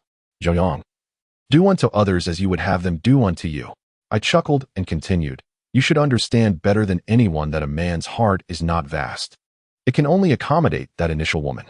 In this regard, we are at least cut from the same cloth." I shook my head and said, "Robin, you and Cece are genuinely quite compatible. You share similar ideals, interests, and character traits. Conversely, Lu Yao and I belong to entirely different realms. She does not genuinely care for me. It is merely a dependency formed over time. So please, do not force a comparison. Let us not discuss this anymore. I'm a bit tired today and will turn in." Robin patted my shoulder and climbed down from the railing. I called after him, "Make some time to gather at Cece's place soon." "We'll see," Robin replied ambiguously before leaving. I understood he could not bear to approach Cece with a heart devoid of affection. After all, Cece was not like those women one could casually bring home for a night. Robin had his principles in this regard. I could empathize with Robin. Yet a sense of regret lingered in my heart. The next day, I awoke slightly later than usual as I did not have to take the bus. Zhao Li's car was still with me. Upon arriving at the office, I barely managed to clock in before 9. Zhao Li rushed out of another elevator, hurriedly making his way to the time clock, just as the time struck 9. With a mournful expression, Zhao Li complained, "Zhaoang, this is all your fault. I thought I had a car, so I slept until 8, and now, sigh, my attendance award for the month is gone." I tossed him the car keys I held, dismissively saying, "Is it really such a big deal? I didn't receive mine last month either. Have you ever received one since you started working?" I was rather displeased by Zhao Li's inquiries, and my expression darkened. Zhao Li hastily changed the subject, asking, "Did you fill my car with gas?" "Rest assured, it's filled to the brim," I replied. Zhao Li finally seemed to find some psychological equilibrium and nodded in acknowledgement. I added, "By the way, I found a Sinopec fuel card in your car, which I casually handed to the attendant." Zhao Li's complexion instantly shifted, and he clung to a glimmer of hope, saying, "But you don't know the password. It's just Pan Xiaoyan's birthday, right?" "I know it." "Xiaoyan, you scoundrel. Was it you who stole my gear in the game last time?" Once we entered the office, Zhao Li continued to glare at me with an intense animosity, which I chose to ignore. Next time he needed assistance, he would have to lend me his little outhu without complaint. I intended to take a break in the lounge and brew a cup of coffee to invigorate myself, but then I received a summons from manager Chen Jingming, instructing me to visit his office immediately. I set down my cup and promptly made my way to Chen Jingming's office. "Please take a seat," he said, glancing at some documents while addressing me. "I won't sit. If you have something to discuss, just say it." "I'm quite busy," I replied. Chen Jingming looked up with a smile, then set down the documents and said, "There's a matter that requires your coordination." "Is it regarding Gucci?" I inquired. He nodded, explaining, "The date for the promotional shoot has changed. It has been moved to the 10th of this month. Please inform that model. Wasn't it agreed upon for the 15th? They aren't idle either. Coordinating schedules with the crew is incredibly difficult," I retorted, my frustration evident. Chen Jingming, equally exasperated, replied, "Gucci made a last-minute adjustment. The photographer has other commitments on the 15th and can only shoot on the 10th. Their demands are quite high. They dictate which model we must find and expect us to accommodate their schedule." My anger intensified. "Enough, Xiaoyan. You're drawing a salary from the company. This is an assignment from above that you must fulfill," Chen Jingming finally said, his voice tinged with irritation. I scoffed. "Just because I'm on the company payroll doesn't mean I should build a spacecraft to pluck the moon from the sky for them." Chen Jingming was left both amused and exasperated by my retort, but he needed my assistance. He softened his tone after a moment, saying, "I'm equally frustrated by Gucci's sudden change in the shooting schedule, but what can we do? We can't afford to alienate them. They have numerous options for their exhibitions, and securing a partnership with the 8th international luxury brand is incredibly challenging. Alas, one must adapt to the circumstances. Xiaoyan, if you wish to advance in your career, you must learn the virtues of patience and compromise, and keep them close to your heart." Chen Jingming's words left me feeling guilty for my earlier outburst. He is, after all, a decent superior who has looked after me during my 2+ years at the company. I didn't want to put him in a difficult position, understanding the stakes involved. After a lengthy silence, I finally said, "I'll reach out to her. But with the 10th just 2 days away, I can't guarantee that the schedule can be adjusted." Chen Jingming wearily rubbed his temples and said, "Do your best to communicate. Tell her that if she can participate in the shoot on the 10th, I am personally willing to offer 3 times her usual fee as compensation." I fell silent again, deeply appreciating the pressure Chen Jingming faced. The higher-ups must have exerted considerable stress on him. Unlike me, who could easily switch companies if I was unhappy, he had already achieved a significant position. Perhaps his resignation and compromises were a harsh reality of corporate life. Exiting Chen Jingming's office, I dialed Lu Yao's number with a mix of complex emotions. She seemed not to have risen yet, as it took her a while to answer groggily. "Hello, Xiaoyan. Why are you calling me now? Are you still sleeping?" I asked. "Yeah, I had 2 night shoots last night and barely got any rest. I'm so tired." Lu Yao yawned before asking, "Is there something you need?" I hesitated, struggling to find the right words, before finally saying, "The Gucci shoot has been rescheduled to the 10th, which is in 2 days. Can you adjust your schedule?" A long silence ensued on the other end, a silence that spoke volumes about the predicament she faced, as she had previously requested leave from her crew for the 15th. Any changes now would undoubtedly disrupt the schedules of other actors, leading to significant backlash. "I'll go speak with the director and see if I can sort it out. I'll let you know as soon as possible," she responded. I expressed my sincere apologies. And Liao chuckled, "Why apologize? If I can work it out, you'll need to come pick me up in Hongdian this afternoon. The train is so tedious." "No problem," I replied. "All right, I'll await your news." After ending our conversation, I stepped into the restroom for a cigarette, feeling a sense of unease. I understood that as a newcomer, Lu Yao's repeated requests to the crew could have adverse effects, yet she willingly accepted my plea. I sincerely hoped it wouldn't cause her any trouble. Around noon, while I was having lunch, my phone vibrated. I checked to find a message from Lu Yao. Jiayong, the crew has granted my leave for 3 days. Hurry and come pick me up. The message was accompanied by a smiley face. I took a deep breath, and my tension eased somewhat. I promptly responded to Lu Yao, and this afternoon, I would head to Hengdian to bring her back to Suzhou. I returned to Chen Jingming's office to report this development. He, too, exhaled in relief and immediately handed me his car keys along with 2,000 yuan in cash, instructing me to treat Lu Yao to a meal on his behalf. Upon her return to Suzhou, he would host her separately. Chen Jingming further informed me that the vice president of Gucci's China division would be arriving on the day of the promotional shoot to officially sign the contract for our department store to host their exhibition. This milestone indicated that the planning and marketing teams had successfully completed the Gucci partnership plan after months of effort, elevating our department store to the prestigious B-class standard. For me personally, this opened the door to a promotion to the team leader of the planning and copywriting group. I hoped this would indeed conclude satisfactorily without any further complications. After leaving the office, I drove Chen Jingming's Audi A4 towards Hengdian, arriving just after 4 p.m. Instead of searching for a hotel, I went directly to the filming location where Lu Yao was working. We had arranged to meet outside the scenic area after her afternoon shoot. As autumn winds whisked away the twilight, the sky darkened completely, and Lu Yao had yet to emerge from the film set. I lit a cigarette, my gaze instinctively drifting towards the exit of the scenic area, lost in thought. Finally, Lu Yao appeared under the lights at the exit, walking slowly with her right hand covering her cheek. I couldn't discern her expression. I stood up and approached her. She glanced at me, but didn't exhibit the usual warmth. I smiled and asked, "Are you in pain? Why are you covering your face?" Lu Yao remained silent, continuing to walk ahead, her unusual behavior leaving me puzzled. I quickened my pace to catch up with her, concerned. "What's wrong? Let me see your face." "It's nothing," she replied, quickening her steps, her voice already choked with emotion. I seized her abruptly, forcefully removing her hand that covered her cheek, and was momentarily taken aback by the sight of several crimson fingerprints adorning her fair face. Fury surged within me. "Which fool struck you? I swear I will make him pay." As I spoke, I began to stride towards the entrance of the scenic area. Lu Yao tugged at me from behind, pleading, "Jiayong, please don't go. Let go of me. If I don't confront him, I would be betraying you." My anger was uncontrollable, a nagging realization creeping in that Lu Yao and Appo's beating was undoubtedly related to this incident. After I shook her off, she collapsed to the ground, clutching my leg tightly, tears streaming down her face as she implored, "Jiayong, I beg you, don't cause a scene. It won't do us any good. There are too many people here. Let's talk back at the hotel." I struggled to rein in my emotions, noticing the cold stares directed at us from those around.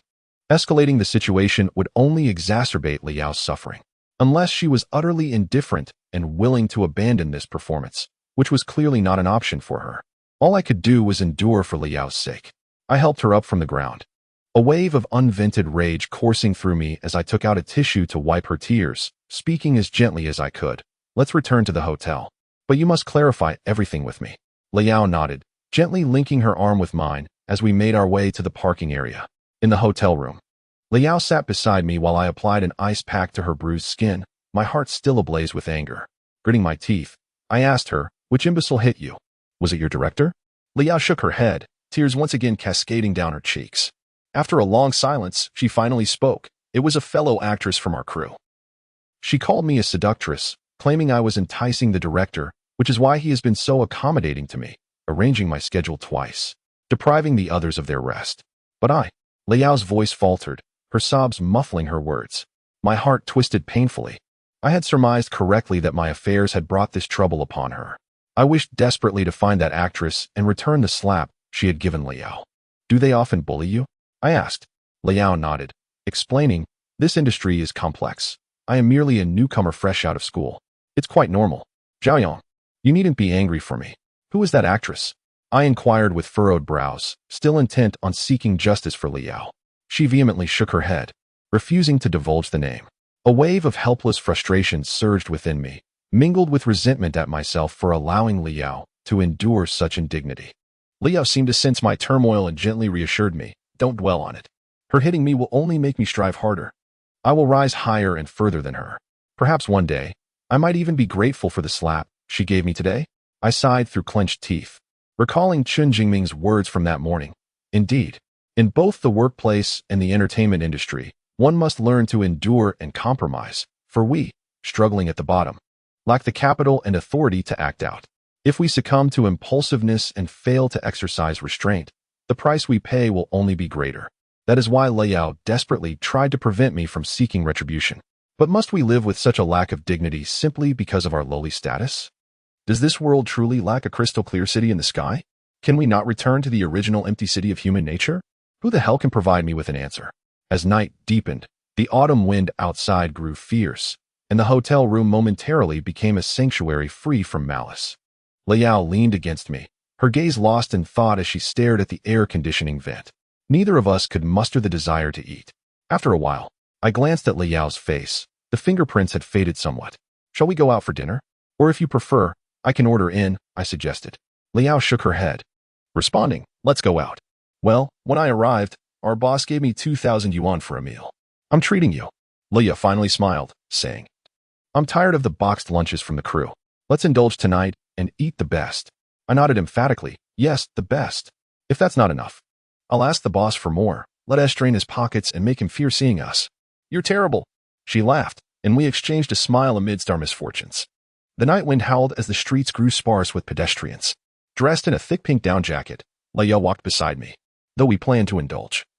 We ultimately settled on a simple bowl of noodles.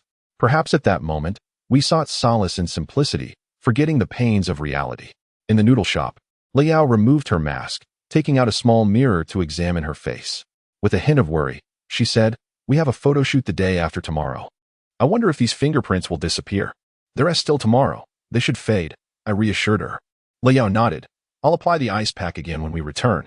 I looked at her with a touch of sympathy, but found myself at a loss for words, regretting my earlier impatience and disdain for the trouble she brought me. In truth, she had been kind to me, but I only recognized this kindness when I needed her help, filling me with guilt. Sometimes, people should not be viewed through a narrow lens. Despite Liao being a source of trouble, she possesses admirable qualities, especially her loyalty to friends. Otherwise, she would not willingly endure her own humiliation to assist me. During our meal, Liao brought up our mutual friends, inquiring, Zhao, how are Robin and CC doing? Are they together? I doubt it. What a pity. CC is such a lovely girl. Though her personality is a bit idealistic, Robin is equally idealistic. I think they would make a great couple.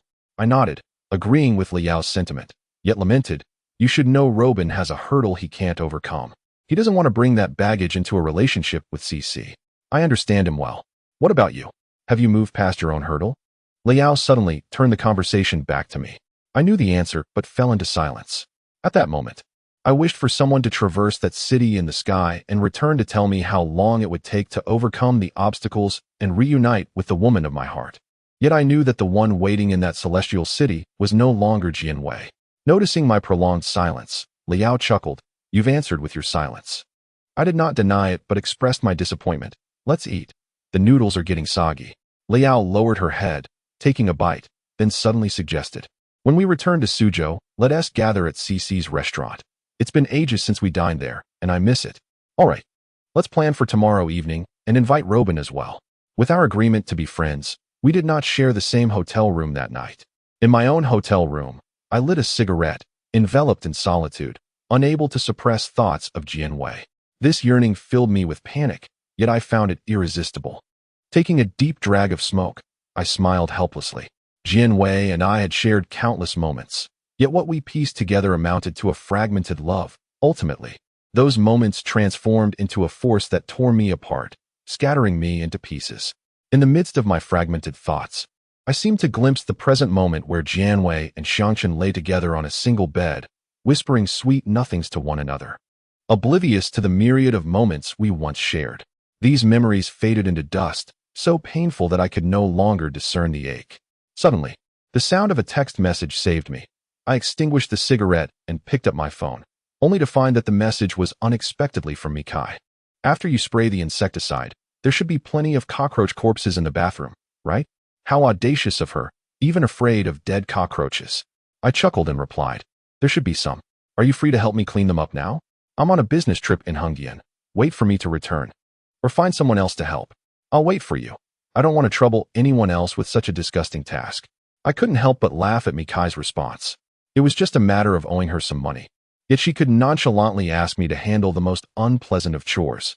I replied, the life of the poor is indeed hard, living without dignity or happiness. Stop complaining. Just be a good person and work hard. Reading Michigan Kai's reply, I found it genuinely amusing, though I couldn't quite articulate why. It was a subtle feeling, and gradually, my mood lightened. After wishing Mikai good night, I drew the curtains and turned off all the lights in the room, soon drifting into sleep. The next day, I returned to Suzhou with Lu Yao. She had already vacated her rental, and I arranged a hotel for her. We planned to dine together at Cece's restaurant in the evening, naturally inviting Robin as well, honoring my promise to Cece. Being a person of principle, I would certainly uphold my word. After reporting back to Chun Jingming at the office and working through the afternoon, I finally took a moment to rest in my chair before pulling out my phone to dial Robin's number. He answered quickly, and I got straight to the point. Where are you? I could hear the sound of a razor buzzing on the other end. Robin, taking a moment for himself, replied, I'm about to head to the bar for my shift. Don't go. Let's gather at Cece's tonight, my treat. Robin's tone turned impatient. I said I'm not going. Don't complicate things for me, all right? Didn't you say that if I brought Lu Yao, you'd join us? I did say that. Will you keep your word? Of course, but Lu Yao is shooting in Hongdian, isn't she? I chuckled. If I don't bring her back, how would I entice the illustrious Robin to join us? Stop stalling and hurry over. Oh, and bring my guitar. Tonight, we'll support Cece. As night fell, my weary body finally found release. In this vast city, the night offered us endless solitude and the freedom to indulge. Perhaps only at night can we reveal our truest selves, enduring pain, savoring pleasure, and helplessly watching our youth gradually drown in the relentless currents of time. Because of Lu Yao, Chun Jingming's A4 had become my personal vehicle these past few days. After ending the call with Robin, I drove to the hotel to pick up Lu Yao, then headed straight to CC's music-themed restaurant in the deserted city. Upon our arrival, Robin appeared at the entrance of the alley, carrying my guitar and riding his modified racing motorcycle. After parking, Lu Yao and I got out of the car, and she greeted Robin with excitement from afar. As they approached, Robin playfully draped his arm over Lu Yao's shoulder, joking, Lu Dewan, long time no see. Lu Yao didn't mind Robin's casual gesture and noticed the guitar behind him, asking, Robin, are you planning to perform tonight? This is Zhao Yang's guitar. Lu Yao then turned to me and inquired, are you planning to play a few spontaneous tunes? I nodded yes. It's been ages since I sang at Cece's restaurant. I miss those days of performing here. Why does the word miss make me feel a bit sour? Robin remarked. Lu Yao concurred, because nostalgia is shameful. We're both people who look ahead, right, Robin? Robin nodded. True. Only Zhao Yang still occasionally finds it shameful and looks back. I smiled, knowing that their banter was a form of disguise and escape, but I wouldn't expose it. No matter how perfectly he masked his facade in front of others, beneath the quiet of night, all the pretenses would inevitably be torn away. As the night despises those who feign superiority, the three of us continued chatting and laughing as we walked through the dimly lit alley towards Cece's restaurant. Upon entering, we were greeted by the familiar sound of Cece's voice singing. She was engrossed in a performance of Su Wei's Time, completely unaware of our presence. We chose a corner to sit, listening to the song that evoked many sentiments. As Cece sang the line, you are the most beautiful spring in my memories. The yesterday I can never return to, both Robin and I simultaneously pulled out cigarettes from our packs and lit them. I was unsure of Robin's feelings at that moment, but my heart brimmed with nostalgia, wishing to return to that spring, to leap into her river, and swim into love's end. Applause rang intermittently, snapping me back to reality as I realized that time had quietly concluded. I looked up at Cece on stage. She had set down her guitar and, almost simultaneously, noticed our arrival, her eyes lighting up with surprise, though her delight was primarily directed at Robin. With little regard for Lu Yao and me, Cece approached us with a smile, beckoning the waiter for drinks and a menu. Robin showed no particular reaction to Cece's presence, still smoking and tuning his guitar. After a moment, Cece stood beside Robin and finally said, long time no see, Robin. Let's sit and have a few drinks. Robin made space for her, but his tone remained flat, devoid of emotion. Cece nodded and sat next to Robin, lighting a cigarette and asking him, how have you been lately? Pretty good, Robin replied dismissively. His curt response left Cece with a look of helplessness. But this was typical of Robin. She had no recourse but to fall into silence. The waiter brought our drinks, and we three set aside Robin to converse. Cece flicked the ash from her cigarette and asked me, "Zhao Yang, why didn't you bring your girlfriend along today?" I hesitated before answering. "She's quite busy, always occupied." No sooner had I spoken than both Lu Yao and Robin turned to me, asking simultaneously, "You have a girlfriend now?" At that moment, I regretted having carelessly referred to Mi Kai as my girlfriend to Cece. Habitually, I introduced Mi Kai as such in front of Fang Yuan and Jian Wei, and I continued this with Cece. "Sort of," I replied nonchalantly. Robin seemed indifferent to the news, taking a sip from his drink without pressing further, while Lu Yao, intrigued, eagerly asked, "Who is it, Zhao Yang?" "Someone you've met," I replied, raising my glass to signal Lu Yao to drink, attempting to divert her attention. Yet, Lu Yao chose to disregard me. After a moment's contemplation, she inquired, "Isn't that the woman who assisted you in paying the fine at the police station last time?" "Yes," I replied, picking up the guitar that Robin had tuned and heading towards the small stage, apprehensive that Lu Yao would persist with her inquiries. As I settled into a chair on the stage, Robin joined me, and we exchanged a glance of mutual helplessness. I feared Lu Yao's relentless questioning, while Robin dreaded facing Cece. Robin requested another microphone from the sound engineer and announced to the band, "Let us perform Don't Break My Heart by Black Panther." The band found their cue and signaled us, to which Robin and I responded with an okay gesture before closing our eyes, immersing ourselves in the prelude of the song. I remained fully engaged throughout the entirety of the performance, keeping my eyes shut until the final notes, at which point I instinctively glanced towards our previous seats and was taken aback to see Mi Kai, who had somehow arrived at the restaurant, seated with Cece, applauding us. The patrons' attention naturally gravitated toward them. A single beauty is already a rarity. The sight of Mi Kai, Lu Yao, and Cece together amplified the allure, captivating the onlookers. Yet, amidst this enchantment, I felt a surge of anxiety, terrified that Cece might introduce Mi Kai as my girlfriend to Lu Yao, only for Mi Kai to shatter that illusion, leading to a mortifying embarrassment for me. I handed the guitar to Robin, signaling him to continue, and hurried off the stage to join the three women. Just as I was about to speak, Lu Yao interjected, "I'll take your part. It's been a while since I collaborated with Robin." With that, she made her way back to the small stage. I settled beside Mi Kai and, seizing the moment while Cece was focused on the stage, lowered my voice to ask Mi Kai, "How did you find your way here? I thought I'd promised to help you eradicate those pesky cockroaches when I had the time. Why the rush?" Mi Kai looked at me with a bemused expression, taking her time before responding. "Did you think I came here to find you?" It dawned on me how self-deluded I had been in my nervousness. I recalled Mi Kai mentioning her fondness for Cece's restaurant, which naturally explained her presence here today. It was merely a coincidence. To ease my embarrassment, I brazenly asked Mi Kai, "The song I just performed, Don't Break My Heart, was quite good, wasn't it?" She replied, "The man beside you sang splendidly. I wasn't paying attention to you." Mi Kai spoke while resting her chin on her hand, her gaze fixed on Robin on stage, seemingly eager for his next song. I clutched my chest, contorting my face in mock pain, lamenting, "Oh dear, my heart aches. I am your boyfriend. You cannot treat me this way. My heart is shattered." "Boring," she remarked, and I felt a relief wash over me. If she were to expose me, it would surely be more than just a simple dismissal. I took a sip of beer and shifted my focus back to the small stage, anticipating Lu Yao and Robin's duet. On stage, Robin strummed the guitar, and Lu Yao began to sing in rhythm with the music, while I drank beer, my mind wandering. After a while, I turned to Cece and remarked, "Leo truly embodies the essence of a top-tier actress." Cece looked at me, puzzled, and asked, "What do you mean? Have you ever heard Yang Mi or Fan Bingbing sing better?" Clearly, if singing is the standard, Lu Yao is destined to become a top actress. Cece chuckled and replied, "Zhao Yang, you are quite mischievous, making such roundabout jests about Lu Yao. She'll be furious." My curiosity piqued. I nudged Mi Kai and suggested, "You should go up and give it a try. I've yet to hear your enchanting voice." "I only enjoy listening to others sing," Mi Kai declined, feeling somewhat disheartened. I took another sip of beer and returned my attention to Lu Yao's singing.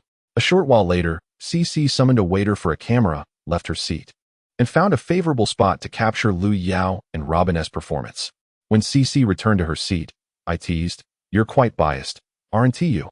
You didn't take a photo of me while I was singing to immortalize my grandeur." Cece laughed and showed me the recently taken photos, saying they turned out well. "Who knows? This might become a photo of special significance." I nodded, glancing again at Lu Yao and Robin. Perhaps one day they would indeed achieve fame in the entertainment industry, making their pre-fame duet photograph all the more meaningful. Yet, even if that day were to come, who would ever know the countless hardships they endured to reach that point? It was a simple evening, uncomplicated to the extent that our group merely took turns singing on the small stage. Mikai remained particularly quiet, almost saying nothing, only resting her chin on her hand and listening intently. Perhaps every individual who frequented this establishment saw it as a place to pause and rejuvenate, a haven to simply enjoy music and relish the warmth of humanity.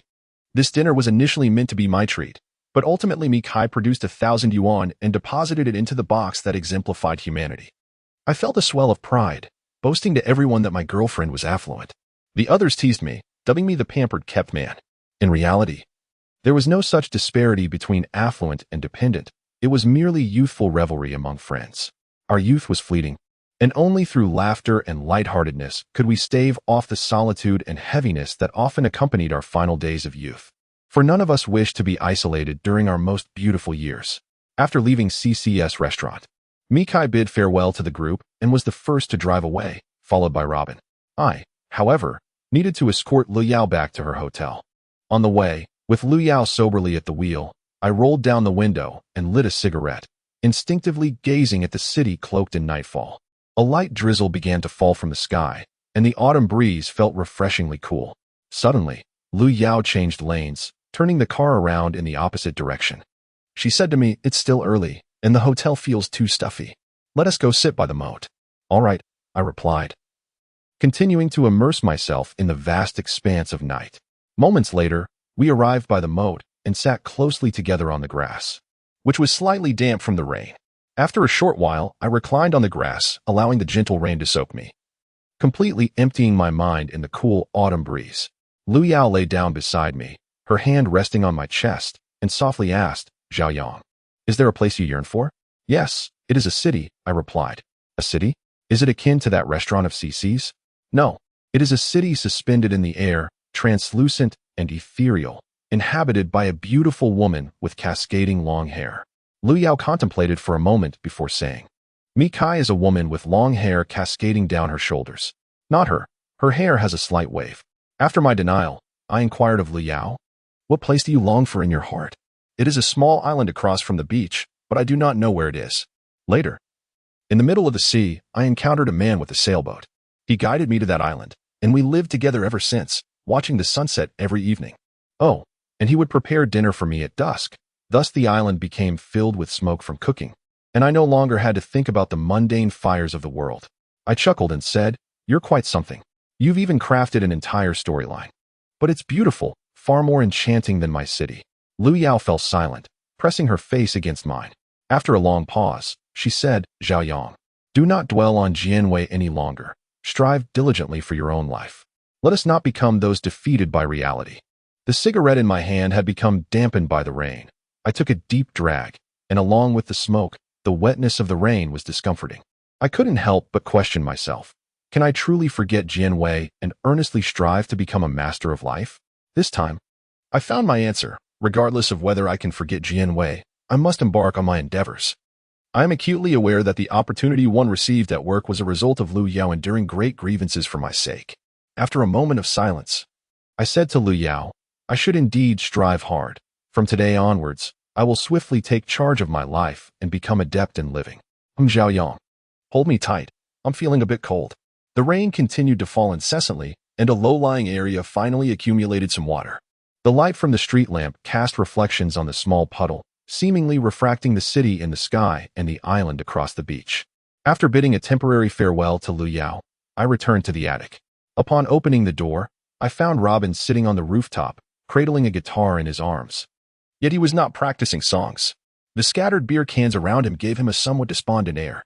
I offered him a cigarette and leapt over the railing, lighting it while listening to the sound of raindrops falling on the awning, akin to a sorrowful lament that drenched the night, awaiting dawn. "What else with the gloom again?" I chuckled and asked. Robin tore open a beer can and handed it to me, as if our nights had dwindled down to mere smoke and beer. He said, "Every day is a downer." "Then you keep being down, my friend. I have resolved to be an optimistic man." "Really? Just don't falter."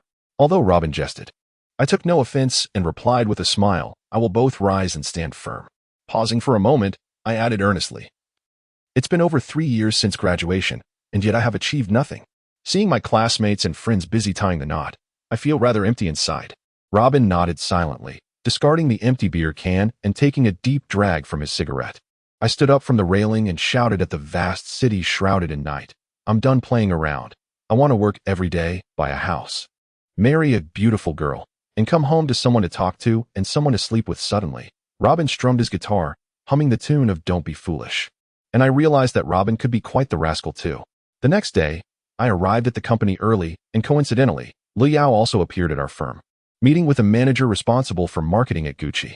Upon first seeing Lu Yao, the manager praised her image and demeanor as perfectly aligning with Gucci's product positioning, a notion I did not doubt. Although Lu Yao often displayed a carefree demeanor among friends, when she entered work mode, her elegance shone through, embodying a blend of nobility, fashion, and a touch of exotic beauty.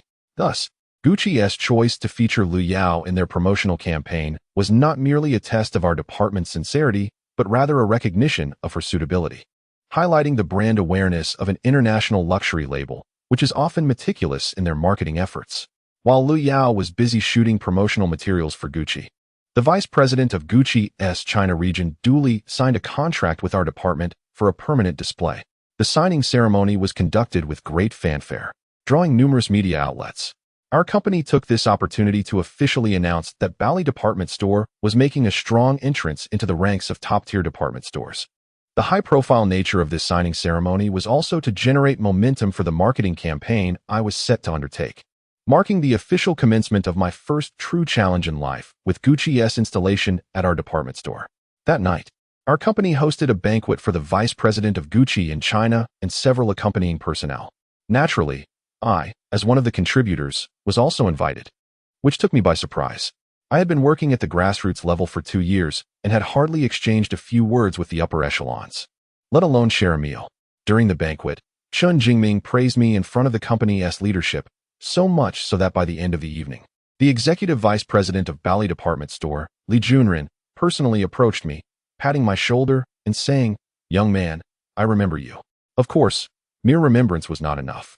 If I wanted the higher-ups to genuinely regard me, I needed to seize this rare opportunity and wholeheartedly excel in this marketing endeavor to create value for the company. After leaving the celebratory banquet, I sought out Lu Yao, who had completed her Gucci shoot and was set to return to Hongdian the following day to continue her pursuit of an acting career. We sat beside a stretch of railway, the tracks extending infinitely into the night, swaying in the direction of the wind, appearing so free. Yet I knew that perhaps the next city would mark the end of this railway. A once rare green train whizzed past us, carrying a group of seemingly lonely souls, leaving behind only shadows and scents. Lu Yao, bundled in thick clothing, sat beside me, a distance forming between us, making us seem more like friends. I adjusted my clothes, lit a cigarette, and said to Lu Yao, "When you return to the set, don't let anyone bully you again." Lu Yao hugged her knees, gazing blankly at another passing train, before finally nodding and saying, "You should work hard too." I actually feel quite guilty, as my affairs have caused you so much distress. During these sleepless nights, I often think about confronting that actress. Lu Yao chuckled and replied, "Don't be childish. I myself don't wish to dwell on that matter." "Then what do you think about?" "Nothing at all. Thinking too much only brings sorrow." I resonated with Lu Yao's words, but could she truly live by them? At least I often found my soul trapped within my flesh, spiraling into endless thoughts. And the more I thought, the more it hurt. We remained silent for a long while, and then I retrieved an envelope from my bag and handed it to Lu Yao, saying, "This is your remuneration for this time, a total of 10,000. Please take a look." "Why is it so much?" "Our manager said that as long as you could spare the time for the shoot, he would personally offer triple the remuneration. Take it. You've earned it." I insisted, nudging the envelope towards her hand. Lu Yao accepted the envelope, placing it into her handbag, and we continued to maintain our silence until we departed, watching numerous trains rush by with the sound of the wind. On the way back, just past 10 o'clock, I realized that neither Lu Yao nor I had lingered by the tracks for long, yet my heart felt adrift, carried away by the rushing trains. Impossible to reclaim. Upon returning to my residence, I discovered that Robin had not gone to the bar tonight. As I prepared to open the door, the sound of a woman's soft moans wafted from within, Likely that lily I had brought home last time, or perhaps another woman. Feeling somewhat hesitant to intrude, I found myself with nowhere to go and sat downstairs for a while. Eventually, I recalled my earlier promise to Mikai to help her dispose of the cockroach corpses. I decided it would be best to assist her now. I called Mikai, who informed me that she had been waiting for me to deal with the cockroaches in the old house and was still residing at Luan Jinyuan. I assured her I had the time to take care of it now, and she promptly replied that she was free as well. Thus, we set off towards that dilapidated house from opposite ends of the city, arriving simultaneously. Under the night sky, I returned to the small community where I had lived for over 2 years. Mikai's crimson Q7 was parked at the foot of the building. She had arrived before me. Whistling, I ascended the stairs, triggering the motion sensor lights along the way. The illumination only highlighted the dilapidation of the corridor, which perplexed me further. I could never understand why Mikai chose to live here, leaving me with no option but to stay in Robin's sordid abode. I knocked on the door, and Mikai, impeccably dressed, opened it for me. I immediately complained, "I'm exhausted." "Then hurry up and take care of it, then get some rest." She replied with a tone filled with genuine concern. I shot her an annoyed glance and retorted, "You're beautiful, but your emotional intelligence leaves much to be desired." When I said I was tired, I meant I wanted you to fetch me a cup of hot water. I haven't lived here for several days. How could there be hot water? She responded, "There's an electric kettle and a gas stove at home. If there's no hot water, just boil some. By the way, I enjoy goji berry lemon tea. I didn't bring my goji berries or lemons when I moved last time. You should brew me a cup now." As I spoke, I settled onto the sofa, crossing my legs, and began to indulge in the honey tangerines from the fruit plate. Mikai's expression turned sour, yet she headed to the kitchen, filled the kettle, and plugged it in, casting me a forlorn look from across the sofa. I felt a surge of satisfaction. If I didn't take advantage of her now, who knew how she would berate me later? "These honey tangerines are delightful. Where did you buy them?" I asked, peeling another fruit. "If you like them, just take them home. But could you please help me with the task at hand first?" She replied, her tone unruffled. "Last time, I thought your cherries were nice, and you let me take some home. This time, I find these tangerines appealing. Will you let me take them too? Is everything in this house fair game as long as I fancy it?" "Principally, yes, but with someone like you, I can't hold it against you, given your audaciousness," Mikai said, maintaining her composure. I chuckled and added, "Then I must say I'm quite fond of you. Why don't you come home with me tonight?" Suddenly, her demeanor darkened, and she glared at me, saying, "Please refrain from saying things to every woman that you say in my presence. It makes me think you lack shame." Remaining composed, I replied, "I was merely following your logic. How is that shameless? If you're unwilling, then I simply don't fancy you." Mikai glanced at the nearly boiling water, her expression suggesting she wished to shove me into the kettle. Inside, I reveled in triumph. This was the first time I had gained the upper hand in our numerous verbal sparring matches. The exhilarating feeling of reclaiming territory was unparalleled, and I couldn't help but hum along to Fei Wong's song New Tenant. Waiting for night, welcoming day, cleaning by day, praying by night, leaving the clamor behind. Seeking troubles, from the ends of the earth, on a whim. Is anyone there? Is someone coming to find me? I say hello, you say it's an intrusion. Neither early nor late, 1,000 miles away. Mikai stared at me as I finished singing, her helplessness palpable. She certainly couldn't afford to be as shameless as I was. "Do you know what song I just sang?" I queried. Before Mikai could respond, I answered my own question. "It's Fei Wong's New Tenant. Don't you think the lyrics reflect our relationship perfectly?" Without waiting for her reply, I continued, "Every day, I wait in this house for night, welcoming day, cleaning by day, praying by night. One day, on a whim, you moved in here, and as the landlord, I greeted you, but you responded with, 'Excuse me,' and then evicted me from this house." Mikai sighed after a moment. "You truly have a vivid imagination." "This isn't imagination. It's a recent, tragic tale," I protested, standing from the sofa to glare at her. Mikai, unresponsive, glanced at the boiling water and asked, "Where are your lemon slices and goji berries?" "Next to the toilet in the bathroom," I replied curtly, intending to vex her. After my earlier analysis, I felt quite aggrieved. Mikai's expression reflected her disgust, but she recognized my intent, maintaining a stern demeanor. "If you don't want to tell me, then forget it. You can brew it yourself. You're so principled. Having promised to help me make tea, you certainly will," I taunted her further. Finally, Mikai snapped. "Did you really leave the lemon and goji berries next to the toilet?" "Ask the cockroaches in the bathroom. They dwell there and must know if I left them." Mikai, exasperated, retorted, "Fine, I want tea, drink it." She then retreated into her room, unwilling to speak another word. Feeling triumphant, I resumed singing New Tenant to the closed door of her room. Eventually, I found the lemon and goji berries in the room I once occupied, brewed a cup of tea, and settled contentedly on the sofa, savoring the moment. After finishing my tea, I finally resolved to clean up the cockroach corpses for Mikai. But just then, my phone rang. Noticing it was Robin calling, I answered, only to hear a woman's voice. "Are you Zhao Yang?" She asked. "Who are you? And why are you using Robin's phone?" I inquired, puzzled. "Lily, the one from last time." "Oh, what do you need?" In a conspiratorial tone, Lily said. "Robin went downstairs to buy cigarettes. I called to let you know not to come back tonight. I want to spend the night here with him." I felt conflicted. I had already disrupted Lily's plans once, and to do so again seemed unfair. After a moment, I finally replied, "All right, I want tea return tonight." Lily's tone brightened immediately. "Make sure to call Robin and tell him you're not coming back." "Of course. Remember, don't mention that I asked you not to return." "Understood. I'll just say I have plans tonight." "Zhao Yang, you're really nice. I'll treat you to a meal another day," Lily said cheerfully before hanging up. And I realized I had forgotten to remind her to return the 100 yuan she borrowed from me last time. After concluding the call with Lily, I pondered my predicament. If I didn't stay at Robin's tonight, where else could I spend the night? With an unsettling sense of being unmoored, I ventured to the bathroom to assist Mikai in removing the remnants of the cockroach corpses.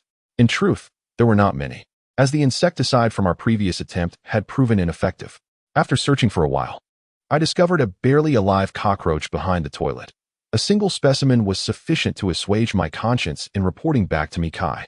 I wrapped the cockroach in toilet paper, stuffing in a few cigarette butts to simulate the appearance of a corpse. Approaching Mikai's door, I knocked gently and announced, "I have disposed of the cockroach bodies, wrapped securely in toilet paper. Would you like to come out for an inspection?" The insecticide truly works wonders. There was no response from within. Perhaps my earlier actions had genuinely irked her. I knocked again, saying, "If you prefer, I can simply toss the disposed cockroach inside for your verification, proving I have indeed fulfilled my promise to assist you, never once being negligent." Mikai's voice, tinged with tension, replied, "No need for verification, just take it away." "Oh," I acknowledged, raising my hand to toss the package, containing the cigarette butts and the half-dead cockroach, out of the window. "The bathroom is now available for use. I assure you there are no cockroaches left. Then you should return to rest. It will be difficult to catch a cab at this hour." Mikai finally emerged from her room, her wavy hair pulled back, now donning a thick houndstooth coat, car keys in hand. "Let me drive you back." I remained stationary, determined to linger, as I had promised Lily I would not return to Robin tonight.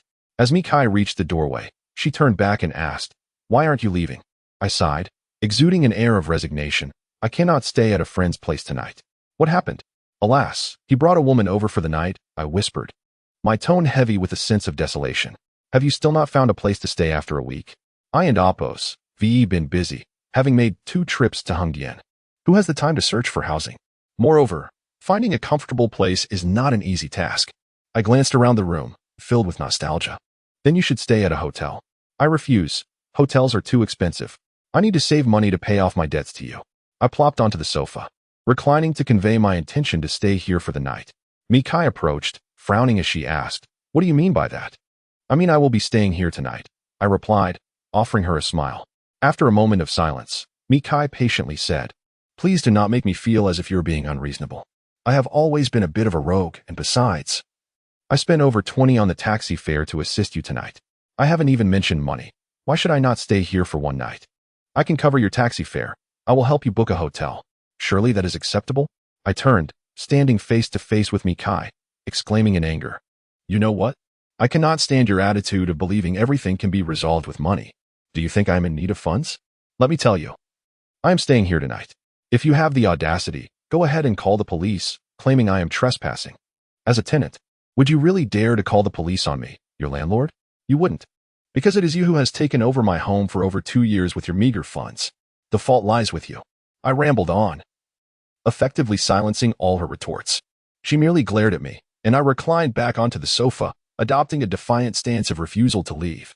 Mikai, at a loss, stomped her foot in frustration before grabbing her handbag and heading toward the door. "Where are you going?" I turned my head to inquire. "I am leaving." "Is that not permissible?" "Go ahead, Do not return. After Mikai departed, I slipped into her room, locating an unused set of bed linens in the closet.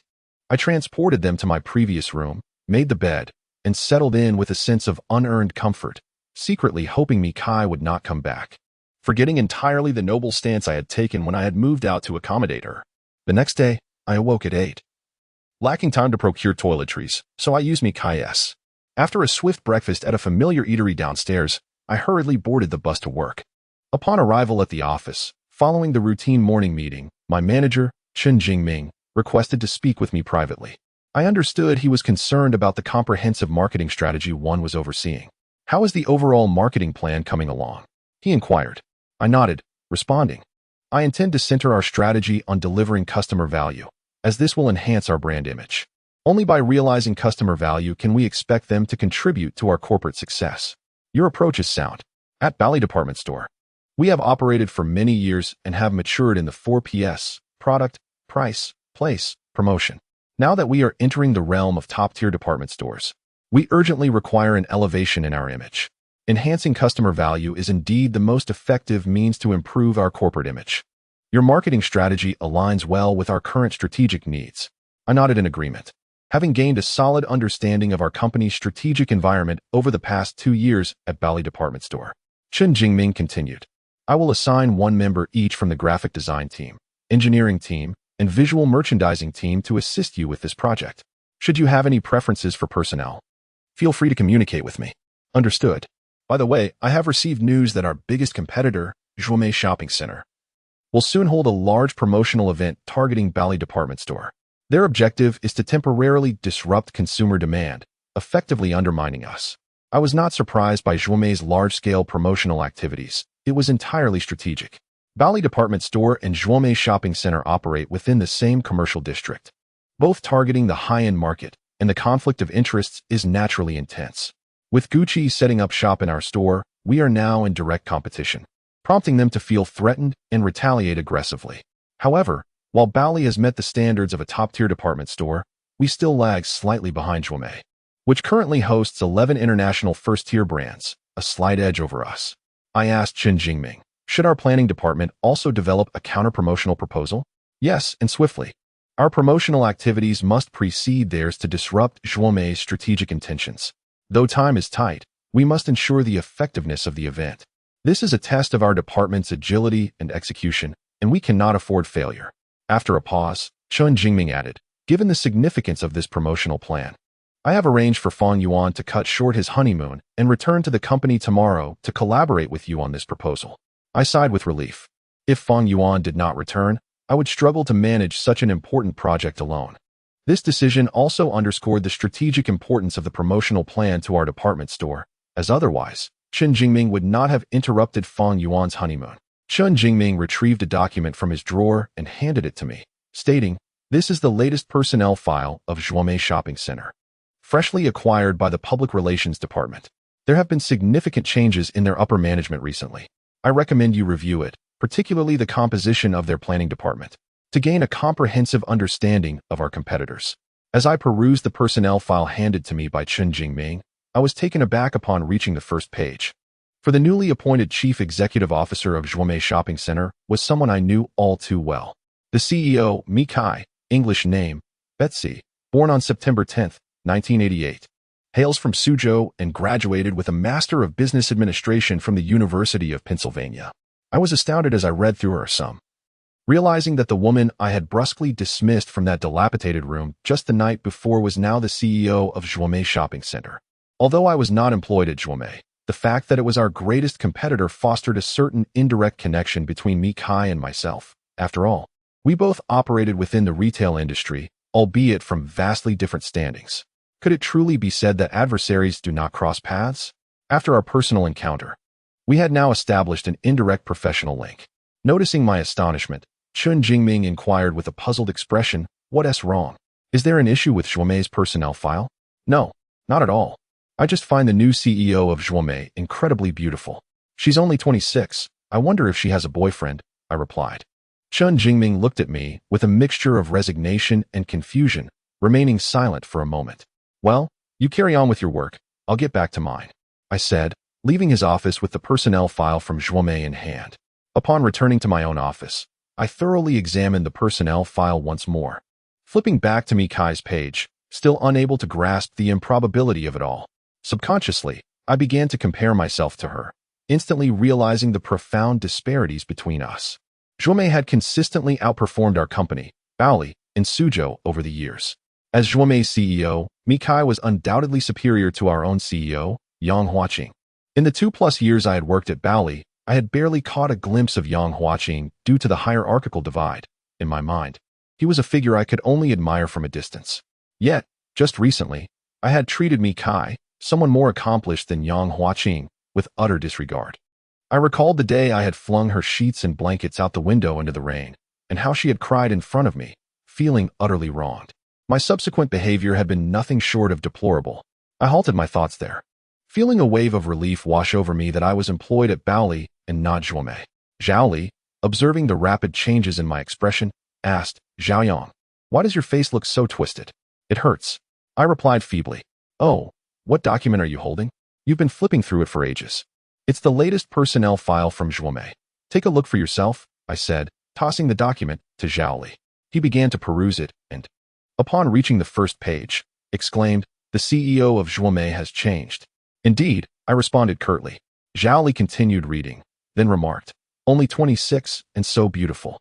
She can't just be a pretty face, right? You think she's just a pretty face too?" I retorted, feeling a twinge of jealousy. After all, both Mikai and I were born in the 80s, yet she lived like a fairy while I felt like a cockroach. However, she was a graduate of the University of Pennsylvania with an MBA, so she couldn't merely be a decorative figure. Everyone knows that their business school is among the finest in the world. Zhao Li reconsidered his previous statement as he gazed at Mikai's photograph. I glared at Zhao Li and said, "Do you have any principles? So what if she has an MBA from the University of Pennsylvania? In modern business competition, what truly matters is wisdom and experience, not merely academic credentials. Why are you so worked up?" I was just making an offhand comment. "Whether she is a pretty face or not doesn't concern us little people," he replied. "Stop talking to me like that," I shot back. "Who's being dramatic? I'm just a rugged man who loves outdoor activities," Zhao Li retorted, his face flushed. "Outdoor ballet, perhaps?" I joked. "Zhaoyang, you're a real piece of work. You are just as sharp-tongued as you are in your actions," Zhao Li exclaimed. "Feel free to continue your tirade," I said nonchalantly. "Just make sure to use your delicate fingers when you do." That evening, my colleagues and I stayed at the office, working overtime for 2 hours. I had been in this high-pressure work state for several days now, gradually acclimating to the busyness, which signified a significant change in my life that had long needed to occur. As I prepared to leave the office, I received a call from Feng Yuan, who informed me that he and Yin had returned from Sanya and invited me to dinner. I cautiously inquired whether Jianwei would be joining, and upon learning she had gone to Nanjing with Xiang Chun, I felt my defenses lower, yet a profound sense of loss filled my heart. I was acutely aware of what Jianwei's trip to Nanjing with Xiang Chun implied. The weight of the night pressed down on my sensitivity, leaving me feeling increasingly stifled and despondent. Arriving at the restaurant where I was to meet Feng Yuan, I took a moment to smoke a cigarette outside, catching a glimpse of my reflection in the window, ensuring my smile appeared genuine before extinguishing the cigarette and stepping inside. From a distance, Yin waved at me, and I struggled to maintain the smile I had just formed as I approached the couple. Once seated, Yin immediately handed me a bag, saying, "I know you love beer, so I bought you a lot of ready-to-eat seafood." "Zhaoyang, your sister is so considerate," isn't she? I accepted the bag from her, rolling my eyes. "You're a married woman now. Stop pretending to be youthful and calling yourself my sister." "I just can't bring myself to do it." Yin playfully hit me, saying, "What is wrong with being a married woman? A married woman can still be your sister." I laughed heartily, yet my mood remained trapped in an unwarranted melancholy. Amid our banter, Feng Yuan asked, "I heard from Manager Chun that Zhuomei will soon launch a major promotional campaign targeting Baoli." I nodded, replying, "Yes, that was to be expected, otherwise Manager Chun wouldn't have been so anxious to call you back, even at the expense of your honeymoon." I then turned to Yin, asking, "You were just starting to enjoy yourself, and now you've been summoned back. Isn't that frustrating?" Yin grasped Feng Yuan's arm, saying, "I always support my husband's work. A few less days of fun doesn't bother me. A good wife, a wise assistant." I genuinely praised. Feng Yuan smiled at me, saying, You could also put some effort into nurturing your girlfriend into a supportive partner. I remained silent, scanning the room for the waiter to bring out our dishes promptly. During dinner, Fang Yuan resumed discussing work matters, and I shared an overview of my recent activities. He suddenly asked, by the way, I heard the CEO of Zhuomei has changed. You must have their latest personnel file? Yes, Manager Chun provided me with a copy this morning. Do you have it with you? Let me see. It suddenly dawned on me that the newly appointed CEO of Zhuomei was Mi Kai. If Fang Yuan were to stumble upon that personnel file, he would undoubtedly be astounded, and I would struggle to explain, as it was simply too unbelievable. I had never imagined that the woman I had forcibly dragged into pretending to be my girlfriend was now the CEO of Zhuomei. I promptly replied, why would I carry something like that around with me? You must have perused that personnel file, right? Please provide a brief introduction to Zhuomei's newly appointed CEO, as well as the situation in their planning department. I said impatiently, it's after work. Can't we refrain from discussing work? However, Fang Yuan responded with utmost seriousness. I never take work matters lightly. To me, there is no distinction between work hours and personal time. As members of the company's planning department, it is our duty to promptly understand the movements of our competitors. I fell silent, aware that this matter could not be concealed, and sooner or later, Fang Yuan would have to examine Zhuomei's personnel file. Resolutely, I retrieved the materials from my bag and tossed them in front of Fang Yuan, stating, this is it. Fang Yuan picked up the file, astonished, and asked, didn't you say you didn't have it with you? Don't ask, just look, I replied. Fang Yuan, puzzled, opened Zhuomei Shopping Center's personnel file, his gaze lingering on the first page, his expression shifting dramatically, mirroring my shock upon first seeing it. Nearby, Yan Yan noticed Fang Yuan's unusual demeanor and inquired, what's wrong? She too glanced at the personnel file in Fang Yuan's hand, and upon one look, she gasped, covering her mouth, her eyes wide with disbelief. After a moment, she exclaimed, oh my, the CEO of Zhuomei Shopping Center is your girlfriend? This is absurd. Am I imagining things? Fang Yuan set down the file, wearing a similar expression of disbelief, and asked me, Xiaoyong, what is going on? You never mentioned before that Mi Kai is the CEO of Zhuomei. I admitted, I only learned of this from the personnel file this morning. Like you. I feel it must be some sort of illusion. Fang Yuan and Yan Yan exchanged a glance, still wearing shocked expressions as they asked, how did you two meet? Do you remember me telling you that my old house was purchased by a woman driving a luxury car? Yes, you mentioned it. That was Mi Kai, and thus, it was only natural for us to become acquainted. Fang Yuan nodded, suddenly seeming to grasp the crux of the issue, and with a penetrating gaze, asked, in less than a month, she became your girlfriend? I attempted to downplay it. What can I say? When fate calls, one cannot resist. You managed to win over the CEO of Zhuomei in less than a month? Even in novels, the plot doesn't progress this swiftly. Yin Yin chimed in, initially. When you introduced Mi Kai to us, we all presumed you had been dating for a long time and simply concealed it from us. We never anticipated you had known each other for less than a month. Xiaoyong, your skills in romance are truly extraordinary. Could you two refrain from speaking to me in such a sarcastic manner? I retorted, glaring at them. Fang Yuan and Yin Yin simultaneously demanded. Then you must come clean with us. What exactly is your relationship with Mi Kai? In truth, the moment I showed the file to Fang Yuan, I had already realized that this secret could not be hidden any longer. Who would believe that a top shopping center CEO would fall for an unreliable low-level employee? If I were to assign blame, it would be on the absurdity of life. Why was Mi Kai the CEO of Zhuomei? Had she been the daughter of a small-town entrepreneur or emerged from obscurity, I would not be facing this exposure. After a prolonged moment of silence, I impatiently addressed the unwavering gazes of Fang Yuan and Yan Yan. Stop looking at me as if I were a criminal. If I confess, will that suffice? Hurry up. If you don't confess, we will resort to torture, Yan Yan threatened, raising her fist playfully. I reclined in my chair, finally gazing at the ceiling, and resignedly said, she is not my girlfriend. At your wedding, I felt quite alone, so I called Mi Kai under false pretenses, inviting her to your banquet. Then I met Jin Wei, and in a moment of impulse, I claimed she was my girlfriend. From there, I spun a web of lies to cover my lies until everyone truly believed she was my girlfriend. Goodness. Xiaoyong, does this not imply you are still unable to forget Jin Wei? Yan Yin exclaimed, disregarding the bustling restaurant around us. Fang Yuan, administer a sedative to your wife. She is far too loud. I remarked in the calmest tone I could muster. Fang Yuan shot Yan Yin a look, signaling her to quiet down. Yan Yin finally offered me an apologetic glance before falling silent. leaving the conversational space to me and Fan Yuan. After a brief pause, Fan Yuan said, Zhaoyang, why resort to such childish tactics to deceive yourself? I chuckled. Childish? I merely wished to alleviate my own discomfort. As for Jianwei and Xiangchun, at least it prevents us from appearing excessively melancholic. We can still converse as friends. Fan Yuan sighed, then lapsed into silence. The most helpless aspect of existence is the love between men and women, which ebbs and flows beyond one's control. And no one can salvage the past, I shared with Jianwei. Fan Yuan's silence stemmed from his understanding of this truth. I too remained silent, enveloped in resignation and sorrow, yet not a single leaf could navigate this autumn night's waves to whisk me away from my grief. Thus, I stifled my desires, swaying my soul, anxiously gazing about. After dinner, I found myself wandering the streets alone. I was not lost in a daze but felt a longing to escape this city.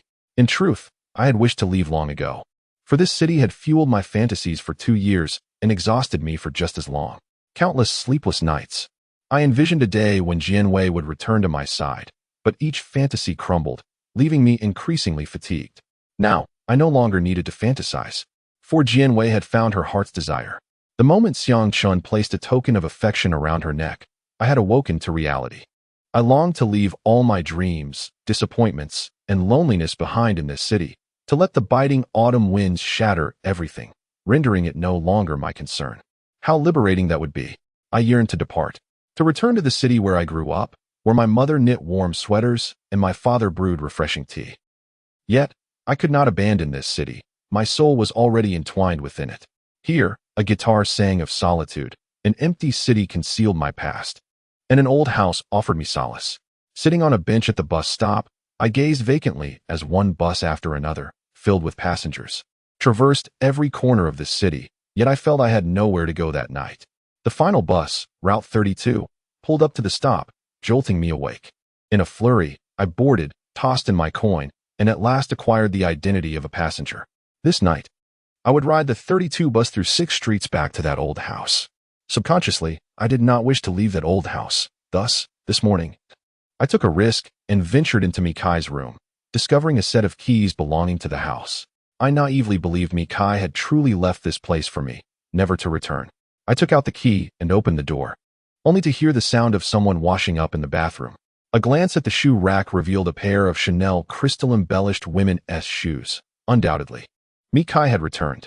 I silently stood at the bathroom door, observing Mikai as she washed up, and I suddenly remarked, "You're back." Mikai, seemingly unfazed, perhaps having already heard my entrance, ignored me, as if still miffed by my earlier persistence. "Did you just rinse your mouth?" I inquired again. Mikai instinctively glanced at her toothbrush before responding. "Why do you ask?" "I woke up late this morning and didn't have time to buy toiletries. So I used yours," I explained. Mikai's expression fluctuated between joy and anger, her breath growing heavier. You left so decisively yesterday. I thought you would never return. Otherwise, I would have certainly informed you in advance, or even bought you a new set." Her face resembled that of someone who had just encountered a cockroach as she exclaimed, "How disgusting can you be? I don't find it repulsive at all. Especially since you're a beauty. If it's been used, so be it. I'm merely speaking the truth. In reality, this is quite trivial. Back in university, my friends and I would share a cigarette, simply squishing it between our lips. With that in mind, why would I care about using a toothbrush that a beauty has used? Besides, I genuinely intended to buy you a new one. Who could have known you would return tonight? I mean, your behavior is disgusting." I innocently replied, "Using your toothbrush does not repulse me at all. There's truly no need for you to worry." Mikai's expression grew more furious as she tossed the toothbrush, towel, and even her cosmetics into the trash bin. She stepped beside me, who was blocking the bathroom door, and shoved me forcefully, cursing for the first time, "Get lost." I suddenly grasped her sentiments and remarked, "Oh, so it's about me using your toothbrush. You find it repulsive, huh? Look at your lack of communication skills. You could have made this clearer." Mikai bit her lip, gazing at me as if words had evaded her. After a long pause, she darkly said, "Why is there someone like you in this world, lacking basic decency?" I released her, unfazed. "Can't you view the issue from both perspectives? My use of your toiletries also signifies that I am not meticulous about trivial matters. Did you seek my consent before using them?" She retorted, "That's why I say I'm not fussy. Is this petty matter worthy of grand discussions with you? Yet, I used your toothbrush unknowingly. Mikai's face contorted with disgust again. Since I've already used it, should I summon a time reversal spell to remind you not to use it? That's quite impractical. So you ought to take this lightly. You must understand, in this world, everything is ultimately illusory. You are an illusion, I am an illusion. And so is the toothbrush. Mikai finally calmed slightly, stating, God knows if you have any contagious diseases. If I do, then it serves you right. I countered, considering the vastness of the world, what are the odds of us crossing paths, and even more so, me using your toothbrush? Just as she had begun to calm down, Mikai retorted angrily, by your logic, does that mean that whatever happens in the future will always be my fault? That I am destined for misfortune? You could say that. I replied with a smile, you understand me quite well. You don't even need to guess my thoughts. Mikai, in a fit of rage, laughed sarcastically. The thoughts of a scoundrel like you are transparent. One doesn't even need to guess to see the ugly face of people like you. You cursed again, even if I am a scoundrel. A graceful woman like you should refrain from saying such things. What a poor image. Xiaoyang, are you trying to drive me to my grave today?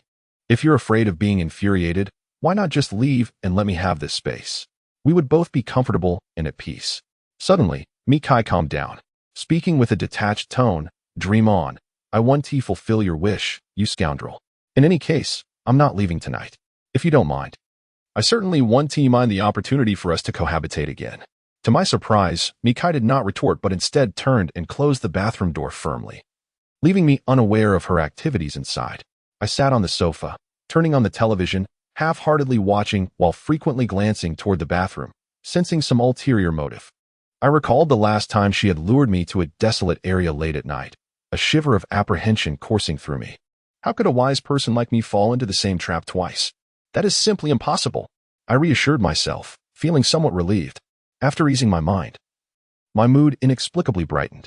Seizing the moment while Mikai was in the bathroom, I ventured downstairs to the convenience store to buy toiletries. Of course, I took the keys with me to prevent Mikai from locking me out. A twinge of guilt pricked at me, thus, I purchased the most expensive toiletries available for her, while I settled for some random items since I'm not particularly particular. After taking a stroll outside the neighborhood and smoking a few cigarettes to release my pent-up frustration, I returned home just as Mikai emerged from the bathroom. Her hair damp as if she had just bathed. Puzzled, I asked, didn't you throw away all the toiletries? How did you manage to wash up? Did I not have any backups? Suddenly, I lost my composure. Why didn't you say so? I just went to the convenience store and bought you a new set. It cost over $50. Oh, really? Mikai calmly replied while drying her hair with a fresh towel, her tone as serene as if the earlier unpleasantness had never occurred. See, here it is, I said, showing her the bag. Then place it in the bathroom cabinet for future use. She responded, still unfazed. I nodded and headed toward the bathroom, where steam and the scent of shower gel enveloped me. I cautiously surveyed the area, wary of Mikai's potential schemes, from my understanding of her. The calmer she was, the more dangerous she became. Aside from Mikai's discarded clothes, the bathroom was nearly empty, confirming my safety. I opened the cabinet beneath the sink and, to my surprise, discovered numerous spare toiletries. Had I known, I wouldn't have used hers, after all.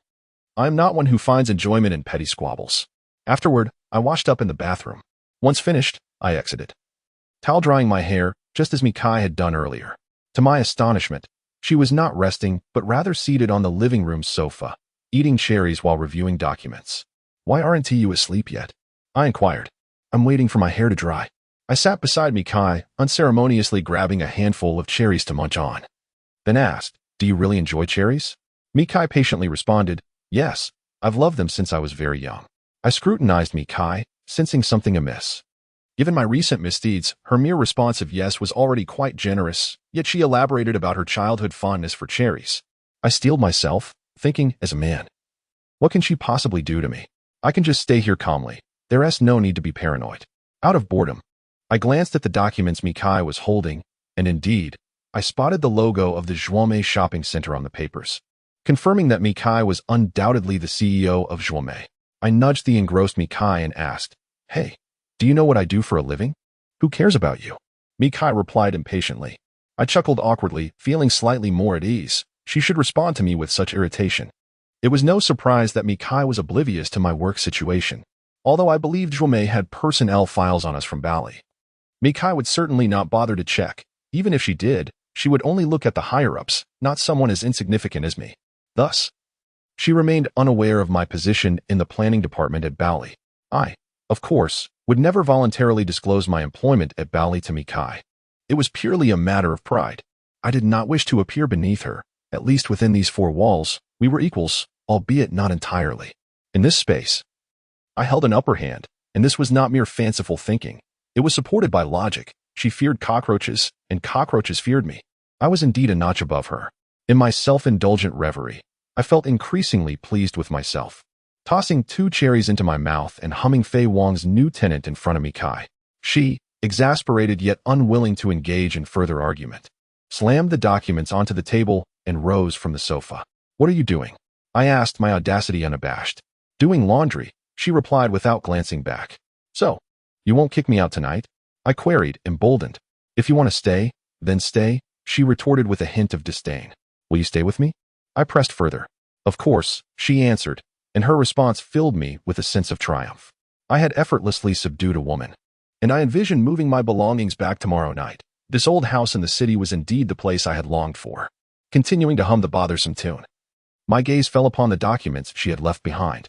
My heart raced as I realized they contained the operational plan for the Zhuomei shopping center for November, undoubtedly outlining strategic measures against our company, Bali, as well as forthcoming promotional activities. If I perused this plan, Zhuomei's strategic intentions would become crystal clear, significantly aiding our counter-strategies. Yet, I found myself in a moment of turmoil, torn between curiosity and ethics. After a brief struggle, I ultimately chose not to examine the operational plan. Perhaps I was not entirely honorable, but I refused to engage in such underhanded tactics. I constantly reminded myself to remain aware of the moral boundaries of existence. I would not harm Mikai or Zhuomei for my selfish gain.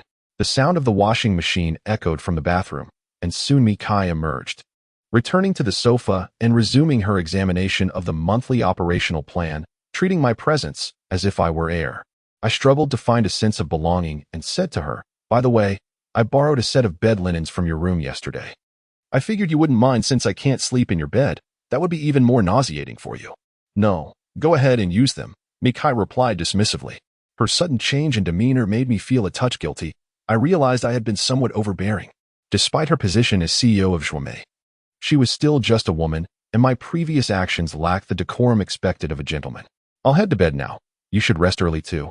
Don't just stay up late," I said gently. I'll sleep after the laundry is done."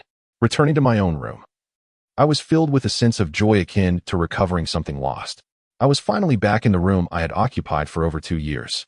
Thanking the heavens for my good fortune, my shameless persistence, and Mikai's newfound conscience, I felt a wave of relief wash over me. As my nerves relaxed, sleepiness overcame me. After wandering for over a week, I was finally poised to enjoy a restful night. As I anticipated, I slept soundly that night, awakening at dawn. Not even dreaming, I sat up in bed, glanced outside, and despite the autumn wind scattering leaves, the sun shone brightly, and the temperature was pleasant. I splashed water on my face, shaking off the remnants of morning fatigue, noting the time, just past 7:30. It was the perfect moment to rise. After washing up, I planned to make some porridge and venture out for breakfast, intending to buy something for Mikai as well. I believed that we should not harbor grudges. And as a man, I could lower my stance and extend an olive branch, fostering a harmonious coexistence in the shared space. However, as I approached the cupboard where the rice was stored, I was surprised to find it locked. Confused yet oblivious to the underlying meaning, I turned to the refrigerator, only to be met with utter emptiness. A sense of foreboding washed over me. Rushing to the door, I twisted the handle of the security door, only to find it firmly locked. Suddenly, the realization struck me. Mikai had confined me within this room. Damn it, I cursed. No wonder she had said last night that I could stay as long as I wanted. How could I have been so oblivious? In my frustration, I sprinted back to my room, but despair gripped me as I discovered that Mikai had indeed taken the key while I slept. In a moment of clarity, I remembered to call a locksmith for help. Grabbing my phone from the cabinet, I felt its weight significantly diminished. Upon opening the back cover, a wave of despair washed over me. The battery was missing. Gritting my teeth, I returned to the living room, feeling utterly powerless. This apartment was on the 5th floor. Jumping down would be suicidal. The morning dragged on as I aimlessly wandered the confines of the room. If it were a weekend, it wouldn't be so dire. But today was the day Fang Yuan returned to the company, and there was bound to be a critical meeting regarding the recent promotional strategies. The importance of this meeting was self-evident. My absence would hinder the progress of our plans. I could already envision the twisted faces of Chun Jingming and Fang Yuan, seething with anger at my absence. The more I thought about it, the angrier I became. I longed to strangle that venomous woman, Mikai. I felt like a pitiful creature trapped in a box, utterly helpless. This time, she seemed intent on ruining me. The apartment lacked not only food, but had also been deprived of electricity. I could hardly bear to think of how excruciating this day would be. Anxiously, I lay on the sofa, each second dragging painfully, feeling as though an eternity passed. I rushed to the balcony multiple times, shouting into the void below. But no one responded. It was as if the entire neighborhood had conspired with Mikai against me, or perhaps my luck had plummeted to an all-time low.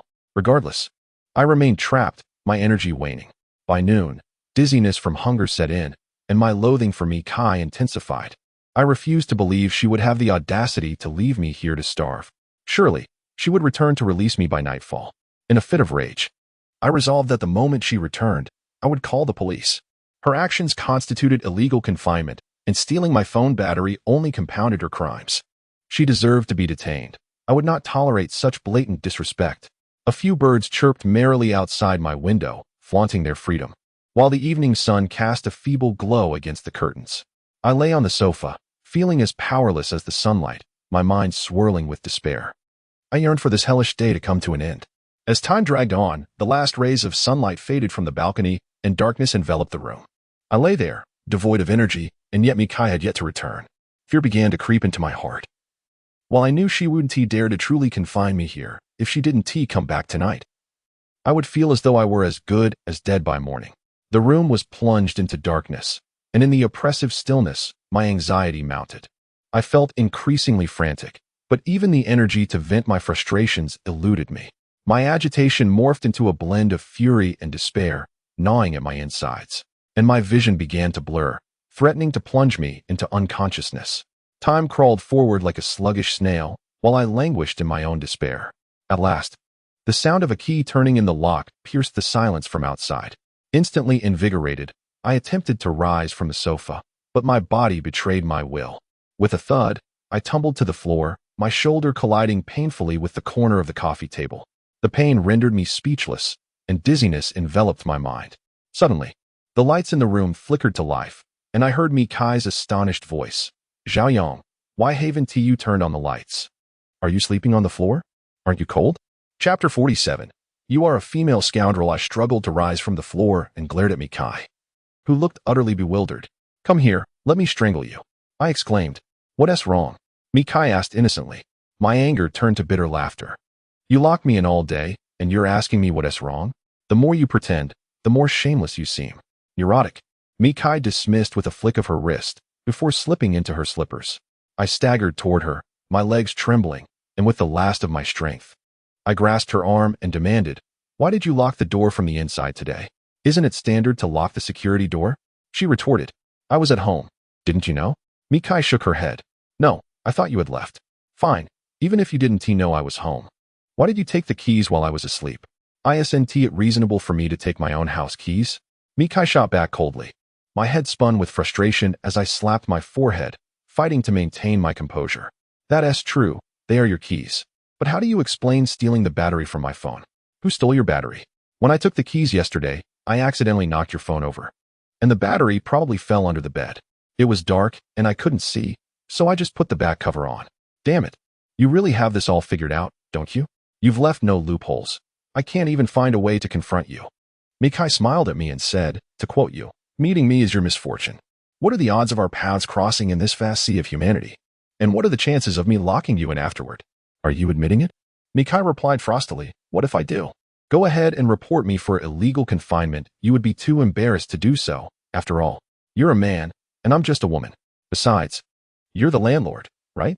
Who would believe a landlord could be confined by a tenant?" Mikai's words struck me hard, and I was at a loss for a rebuttal. After a long pause, I seethed, You are a female scoundrel, a devil, a demon. Does your shameless behavior match your beautiful face?" Mikai remained unfazed by my fury, replying calmly, "Those words are better suited for you. Without your cause, there would be no effect for me now. but the effect you've given me is far too poisonous. You locked me up for a whole day. I couldn't call anyone. What will my company think of me? This is far worse than being absent without leave. I could lose my job, I said, my face flushed with indignation. Mikai gazed at me in silence for a long while before she spoke plainly. You've talked so much. Aren't you hungry? As soon as she finished speaking, my legs weakened, and my stomach growled loudly. Anger surged through me, causing another wave of dizziness. I instinctively leaned on Mikai's shoulder and, swallowing my hunger, said with great difficulty, help me go downstairs for some fried sauce noodles, the largest bowl you have. In the noodle shop downstairs, I reattached my phone's battery and nervously powered it on. Instantly, a cacophony of notifications erupted, dozens of missed calls from Fong Yuan and Chen Jingming. Frustrated, I tossed the phone aside and glared at Mikai, who remained composed. Mikai stood up and said, I've brought you here. You can eat slowly. Sit down. This matter isn't so easily resolved. You heard the notifications, right? They're all from the company. What do we do now? A hint of guilt crossed Mikai's face as she quietly replied. I always thought you didn't have a proper job. I never imagined. I was at a loss for words. Given my previous state, I hardly seemed like someone with a respectable job. Patience worn thin, I said to Mikai, even if I don't have a proper job, there should still be organization and discipline. Haven't you seen those beggars in the underground passages? They gather daily to count numbers and designate areas for begging. After a moment of silence, Mikai replied, I admit that I acted thoughtlessly in this matter. Tell me what you want me to do. With her softened demeanor, I felt a tinge of guilt myself. I realized that I had gone too far, and her reprimand was a natural reaction to being wronged. As the CEO of a shopping center, surely she had her own temper. After a moment of contemplation, I said, I want to make things difficult for you. Just call our boss and explain why I missed work today. As long as I can keep my job. I want to hold the fact that you locked me up for a day against you. Can't you explain it yourself? If I could convince him, would I need you to explain? I shot her a glare. Looks like you often deceive your boss, don't you? Give me the number. Mikai's statement left me speechless, not because it was untrue, but because it hit too close to home. Coughing to mask my embarrassment, I gave her Chen Jingming's number, and she immediately dialed it. Curiosity piqued. I wondered how Chen Jingming would react to receiving a call from the CEO of Zhuomei. However, I knew that Mikai and Chen Jingming would not discuss this, leaving me only with curiosity. The call connected, and Mikai spoke. Hello, is this Manager Chen? I'm Zhao Yang's roommate. I need to explain something. I accidentally locked Zhao Yang in the house when I left today, and his phone had some issues, so he couldn't notify the company immediately. I sincerely apologize. Though her words were polite, there was an undeniable authority in her tone that reflected her high position. After a brief exchange, she handed the phone to me and said, Your manager wants to speak with you. Taking the phone, I immediately said, Manager, you heard that I didn't go to work today. It was truly an accident. Chen Jingming's voice was laced with annoyance and resignation. Is that true? Why would I lie to you? I wouldn't go so far as to hire someone to tell you this. I, Zhao Yang, have always taken responsibility for my actions. I declared confidently, for I truly had not deceived Chen Jingming this time. Fine, let us treat this as an accident. Come to the office early tomorrow to discuss things with Fong Yuan. This proposal must be completed efficiently. Rest assured, I'll be at the company first thing tomorrow. After wrapping up my call with Chen Jingming, I also explained the situation to Fong Yuan, finally feeling a sense of relief. Just then, my fried sauce noodles were delivered. Without hesitation, I dug in, devouring 2 large bowls until I could eat no more. Wiping the grease from my mouth with a napkin, I turned to Mikai, whom I had forcibly kept with me, and asked, You told our boss that we're roommates, right? Mikai, sensing my intent, promptly denied it. That was necessary for the situation. Otherwise, how could I explain this matter to your boss? Oh, so you can lie and deceive too. When I accused Mikai of lying and deceiving me, her demeanor remained remarkably calm as she replied, I recall mentioning before that living together presents numerous inconveniences. Our lifestyles and habits differ greatly. Why must you persistently trouble me and engage in this endless entanglement? I responded with equal composure. Please do not say that. Am I truly harassing you? My concern lies solely with that apartment. If you move out, I shall never seek you out again. Mikai nodded and stated, I believe that. However, the property deed clearly bears my name. What significance does your concern hold? I earnestly proposed to Mikai, let us consider this from another perspective. If you had lived in a house for over 2 years and suddenly had to leave, how would you feel? In this city of Suzhou, we lack a home. Drifting through life, yearning for a sense of belonging, especially at night. You can never comprehend the panic of having nowhere to go, the suffocating helplessness. Mikai fell silent. I too remained quiet, for the conflict between us was not merely over a house, but also stemmed from class barriers that prevented us from understanding each other, leading to mutual torment in our stubbornness. After a long pause, I questioned Mikai. If you truly want me gone, as if calling the police to resolve this, why have you not done so? Mikai looked up at me and, after a moment of silence, replied, You are not yet so bad as to warrant police intervention. I chuckled. Then I am fortunate indeed. Grateful that I am not entirely reprehensible. What was meant as a sarcastic remark was met with Mikai's earnest response. You can help CC maintain that restaurant and befriend a woman like her. So you cannot be all that terrible. It's merely that life and love have imposed too much pressure upon you, making you appear as a villain, when in truth, your cynicism is merely a means to cope. I gazed at Mikai, somewhat dazed, realizing that she had seen through me more clearly than anyone else, including my closest friends like Fan Yuan, Yin Yin, Luo Ben, and CC, who had never articulated such insights. Finally, I said to Mikai, Are you trying to affirm my character? Hoping to make me feel ashamed for entangling you, thereby granting you peace? Spare me your schemes. I am educated and understand the concept of soft power. Mikai fell silent, her expression one of resignation, as she realized my persistence would not wane. I had discerned her boundaries. If I refused to leave, she had no means to compel me. Naturally, I would not provide her the opportunity to confine me within her apartment. A person as astute and alert as I could not afford to be taken advantage of thrice by the same woman. I felt no shame in my pursuit of Mikai, for she possessed a luxurious residence in this city, and forcing her out would not lead her to experience the desolation of having nowhere to go. I would not occupy that old house without paying the rent owed.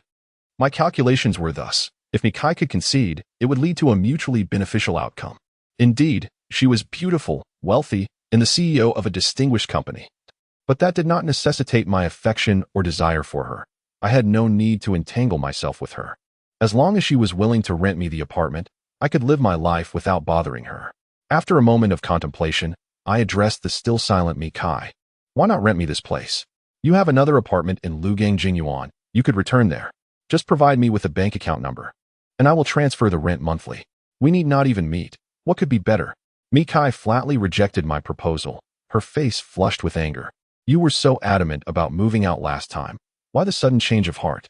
I am simply indecisive, living in a state of flux. I thought moving out would yield a suitable place, yet either the rent is exorbitant or the distance from my office is too great. My transient lifestyle is disheartening. Of course, I wish to return.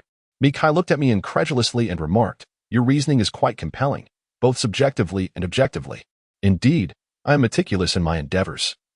I replied, But do you not find your stance excessive? Who forces another to rent them a house? Mikai continued to maintain her composure. I exclaimed, Excessive? Shall I call all my friends to witness who is truly more unreasonable? You resemble a past tyrant, coercing us impoverished individuals with your wealth. Finally losing her patience, Mikai grabbed her handbag from the table and stood, saying, I have no time for your nonsense. I will definitely not rent you the house, so stop dreaming. I followed her out of the noodle shop, eager to continue discussing the matter, hoping to finalize the housing arrangement that very evening. Fearing I might catch up with her, Mikai hastened her pace, the sound of her high heels clacking against the concrete echoing. I quickened my stride, stepping in front of her and blocking her path. Adopting a threatening tone, Will you rent or not? Before I could finish, a sudden, excruciating pain gripped my abdomen, causing me to double over, clutching my stomach. Having not eaten all day and just indulging in a feast, my already delicate stomach could not bear the sudden strain. Mikai, seizing the moment, circumvented me.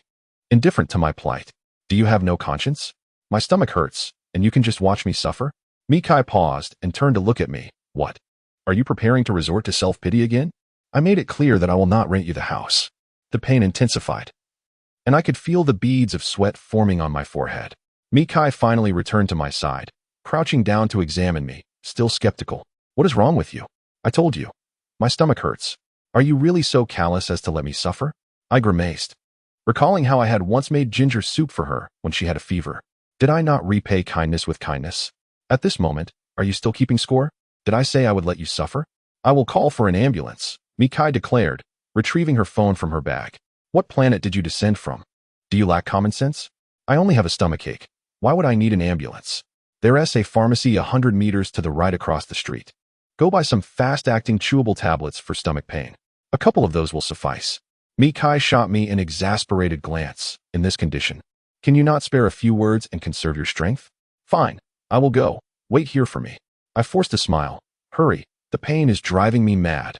Mikai nodded and jogged across the street. Watching her retreating figure, I sank to the ground, another wave of pain coursing through me. Back in that old house where I had had countless disputes with Mikai, I chewed on the tablets while lying on the sofa to ease the pain. Mikai returned with a glass of water and sat down across from me. She asked, "Are you feeling any better?" "Resting will help," I replied. Mikai nodded. "Once you feel better, I will take you back." I sat up, wincing in pain. "Where are you taking me? Aren't you temporarily staying at your friend's place?" I shot back with irritation. "Could you not exhibit a bit of humanitarian spirit? I am currently a patient." Mikai spoke with an air of indifference, saying, "This is my house, not a hospital. Why must you pretend to be a patient? Or do you truly believe your health is so dire? I could take you to the hospital." I reclined back onto the sofa, adopting a posture of unwillingness to engage with her, which led both of us into a cold war due to our differing opinions. After a brief moment, my phone vibrated in my pocket. I turned over and retrieved it, glancing at the unfamiliar number from Shanghai. Curiosity piqued, I answered the call. "Hello, who is this?" After a brief silence, the voice on the other end replied, "It's me, Jianwei." My thoughts abruptly halted, leaving a void in my mind, and I even lost the sensation of my stomach pain. After a long pause, I mechanically responded, "Is there something you need? Come out and sit for a while. I'll be waiting at our old spot." Before I could fully process her words, she hung up. Just like before, she offered me no chance to refuse, and thus, when we parted ways, I did not question her reasons. The call had ended some time ago, yet my heart still trembled with uncertainty. One thing was clear: if she invited me, I would certainly accept. After all, we still considered ourselves ordinary friends. I finally placed the phone back into my pocket and said to Mikai, "I'm going out to meet a friend. Please hold the door for me. Hurry and go." "There's no need to hold the door. Check if there are any of your things left in the house and take them with you." At that moment, I had no desire to quarrel with Mikai. I glanced at her once more before stepping outside, my stomach still aching intermittently. Perhaps the pain in my heart was even more unbearable. I stood outside the community, awaiting a taxi while pondering where Jianwei meant by our old spot. Was it the CC Music Restaurant? Or perhaps by the city moat? I could not be certain, which only underscored how many memories we shared in Suzhou. Too many places where we lingered, each evoking an unforgettable past. Ultimately, I chose to go to the city moat, a spot where we used to stroll every evening, laughing and soaking in the picturesque scenery. After 15 minutes, I arrived at the moat, at the very section we frequented the most. I sat down on the grass, lighting a cigarette amid my stomach pains, as my heart fluttered anxiously. I had no idea why Jianwei had suddenly invited me, nor did I know how to confront her, or what to say upon our meeting. Look at this. How time has eroded our former intimacy into a state of ignorance. Half an hour passed, and still, Jianwei had not arrived. In the biting autumn wind, I finally realized I had come to the wrong place. Perhaps she was waiting for me at the CC Music Restaurant. I immediately took out my phone to call her, but the line was busy. Just as I hung up, Jianwei's call came through, likely a simultaneous attempt to reach each other. Upon answering, Jianwei informed me she was at the CC restaurant, while I told her I was by the moat. I said I would go find her, and she insisted on coming to find me, which I naturally complied with, ending the call and beginning a new wait. I felt a sense of loss. I had failed to choose the old spot that held significance for Jianwei. Our hearts had drifted apart long ago, making our separation inevitable. The autumn breeze enveloped the night, neon lights reflecting everything around me. At the seemingly pleasant moat, I lit another cigarette, watching the smoke swirl and dissipate. 20 minutes later, I spotted a Cadillac CTS parked on the bank. This top-of-the-line car was a graduation gift from Jianwei's father 3 years ago, and it was this very vehicle that had violently pulled us from our innocent campus romance. To this day, I vividly recall that moment when Jianwei took me for a drive in her new car, how I forced a smile, painfully anticipating the conclusion of our relationship, a conclusion I had indeed foreseen. Jianwei emerged from the car, clad in a thin outfit, a short women's leather jacket, and slightly loose gray-white casual pants. Her hair was simply tied back, and her attire was casual, unlike the luxurious ensemble she wore when I last saw her at the bar, which had left me unable to meet her gaze. I could not bring myself to greet her with my eyes, turning my head away while taking a deep drag from my cigarette, reducing it to a mere stub. The familiar scent of her perfume wafted into my nostrils, prompting me to finally lift my gaze and say stiffly, "What did you want to meet for?" Jianwei settled beside me and replied, "Must there always be a reason to invite you?" I attempted to relax, forcing a smile as I asked, "Didn't you go to Nanjing with Xiangqin? Why are you back so soon?" "I have my arrangements." "Indeed, you have your own plans," I echoed. But I found myself at a loss for words, so I lit another cigarette, staring blankly at the river's surface as confusion and anxiety battled within me. Jianwei extracted the cigarette from my fingers and remarked, "You shouldn't smoke in front of a lady. You should be more of a gentleman." A twitch crossed my lips. Jianwei had the audacity to demand I be more gentlemanly. Time had indeed transformed her. Once, she reveled in our playful antics, even sharing my cigarettes. Now, I realized she had strayed too far from my world, while I remained stagnant, foolishly gazing at her, hence my abruptness in smoking before her. After a moment of silence, I finally said, "Speak up. Why did you invite me out? We shouldn't merely sit here in the cold wind." Though I said this, I would have willingly sat there with her all night, watching her, observing her appearance 3 years later, wanting her to know how much I adored her sparkling eyes. Her slightly upturned lips, her radiant smile, her serious demeanor, the fragrance of femininity she exuded, her seemingly scolding yet caring love, and the way she would whisper sweetly while leaning against me. I cherished everything about her and all our moments together. Yet now, she felt like a kite I had let slip, grasping only the severed string, helplessly watching her drift towards the distant north, lost in the twilight sun, ultimately becoming a fleeting memory. What a profound sense of loss, what melancholy, and what reluctance. Finally, I took the opportunity presented by my earlier question to gaze earnestly at Jianwei, anticipating her response. Her initiative to reach out to me was indeed unexpected. Our eyes locked, allowing me to fully appreciate her features. Her visage remained unchanged. An overwhelming impulse surged within me, a desire to embrace her, indifferent to her current affections or romantic entanglements. Yet, reason subdued my urge, leaving me merely to stare at her in a daze. After a long pause, Jianwei spoke. "This time, upon returning to the country, I do not plan to go to the United States again." I nodded, remaining silent. Her potential journey to America was no longer my concern. At most, I could only view the matter from the perspective of an ordinary friend. "And you? How have you fared these past 2 years?" Jianwei asked with a smile. "Quite well. I live freely every day," I replied with a smile of my own, though I only spoke half the truth. Indeed, I was free to think of her, free to endure the pain, free to remain immobile in the love I had buried in the past, with no one capable of restraining me. How liberating that was. "That's good." Jianwei nodded in affirmation. "And what about you? How have you been?" This question seemed to require some contemplation before she replied, though not as free as you. "I have been doing well." I awkwardly responded, "Haha, that's also quite good." We fell into silence once more, a silence that seemed to mock our once unreserved conversations. I felt somewhat out of place, yet I was at a loss for words. Jianwei appeared to share my sentiments. She finally stood and said, "It's quite chilly. I'll head back now." "Oh, all right," I responded, yet I remained seated. Jianwei glanced back at me before turning away, walking toward the car parked by the riverbank. I lit a cigarette, remaining in my spot, still perplexed about the purpose of her visit that night. Our elaborate efforts to meet culminated in mere exchanges of few words, rendering the evening somewhat insipid and meaningless. To be precise, this encounter with Jianwei was not entirely devoid of significance. Upon my return to that old house, I found Mikai had locked me out. No matter how I knocked, she refused to open the door, leaving me to ponder whether she had conspired with Jianwei, one luring me out, while the other seized the opportunity to keep me at bay.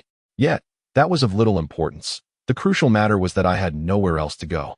After contemplating for a considerable time in the corridor, I ultimately decided to seek refuge with Robin for the night. By now, he should have returned from the bar, and I hoped Lily was not with him. Upon arriving at Robin's loft on the rooftop, I pressed my ear against the door to listen, confirming the silence within before knocking. Moments later, Robin opened the door, clad in pajamas, cigarette in mouth, and a look of surprise on his face. "You're back," he exclaimed. "It's been a hellish day. Don't even get me started." I sighed, recounting the dreadful events of my day, first being confined by Mikai, then suffering from a stomachache due to overeating, followed by an inexplicable invitation from Jianwei. Each incident felt like torture, both physically and mentally exhausting. When do you not suffer? Robin remarked, reclining back onto his bed, taking a drag from his cigarette while sipping beer. I managed a wry smile at his jibe and said nothing further. After a quick wash, I lay down on the bed, lighting a cigarette. And soon our combined smoke filled the already cramped room with a haze of melancholy. Suddenly, Robin inquired, "You haven't been back these past few nights? Are you staying with that new girlfriend of yours?" "No. Even Lu Yao can tell she's not my girlfriend. Can't you see that?" I replied. "What is the situation?" Robin asked, bewildered. "She's just pretending. She's not my girlfriend at all." Robin nodded, observing, "You two don't seem to belong to the same world." "Indeed, she doesn't match my stature." "You're impressive." Robin gave me a thumbs up. I remained silent, extinguishing my cigarette, pulling up the blanket, and as I lay down, an overwhelming fatigue swept over me, leading me swiftly into slumber. The next morning, I awoke early.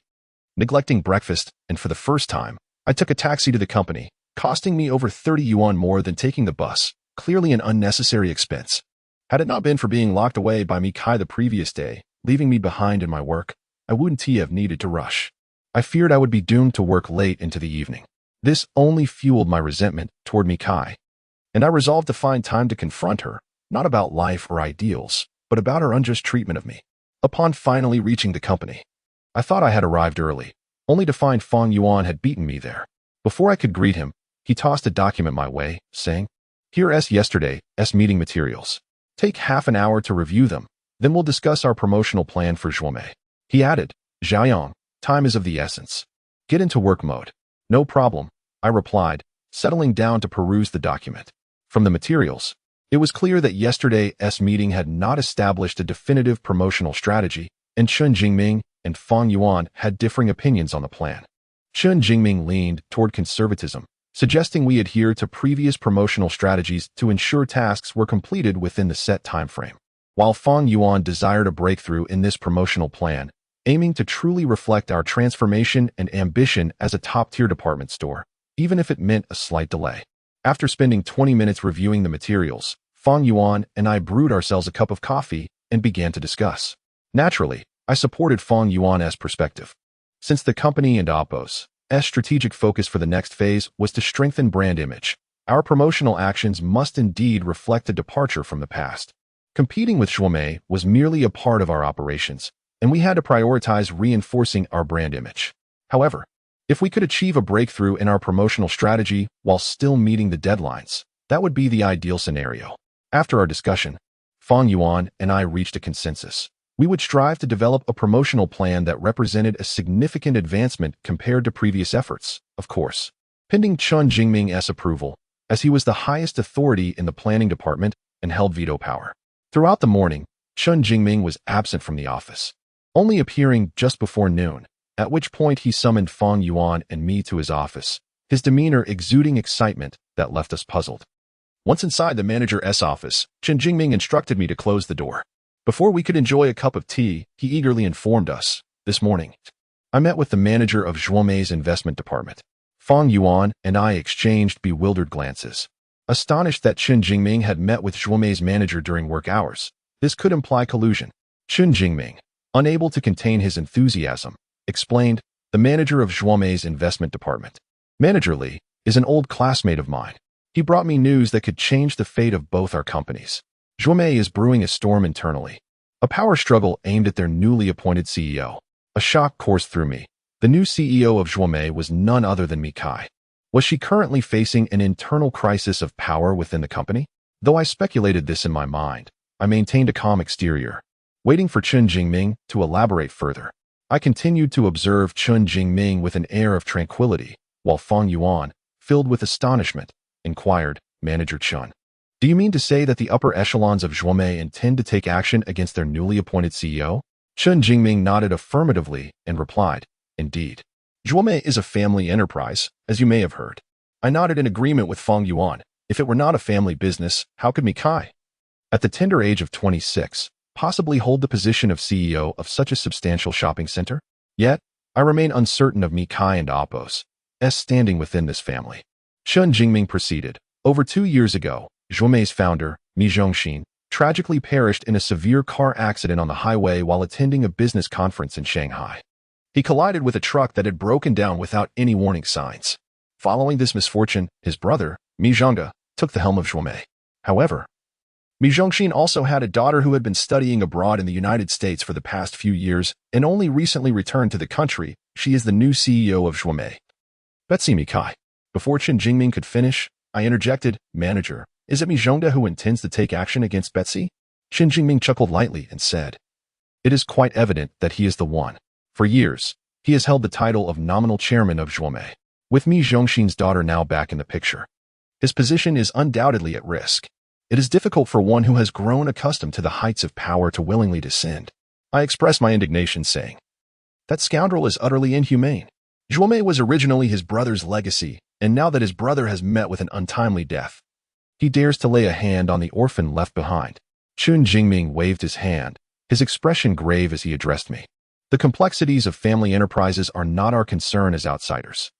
Our focus must be on seizing this opportunity to suppress Zhuomei and establish ourselves as the leader in Suzhou's retail industry." Fang Yuan nodded in agreement, while I remained silent, a tumultuous anger simmering within me. Chen Jingming continued, "This morning, Manager Li from Zhuomei's business development department met with me regarding this very matter. Next month, the lease agreements with 2 international first-tier brands will expire, and Mi Zhongde has instructed Manager Li to use dissatisfaction with the current CEO's management style as a pretext to lure these 2 premier brands to our company, Baoli. This will then serve as a justification for the board to pressure Mi Zhongxin's daughter, compelling her to relinquish her shares in Zhuomei, thereby allowing him to monopolize the company." I gasped in astonishment, exclaiming, "That is exceedingly ruthless. He would rather sever his own arm than forfeit control of Zhuomei." This revelation indeed shocked me. If Zhuomei's business development manager were to successfully transition 2 leading international brands to Baoli, we would boast 10 such brands, leaving Zhuomei with merely 9.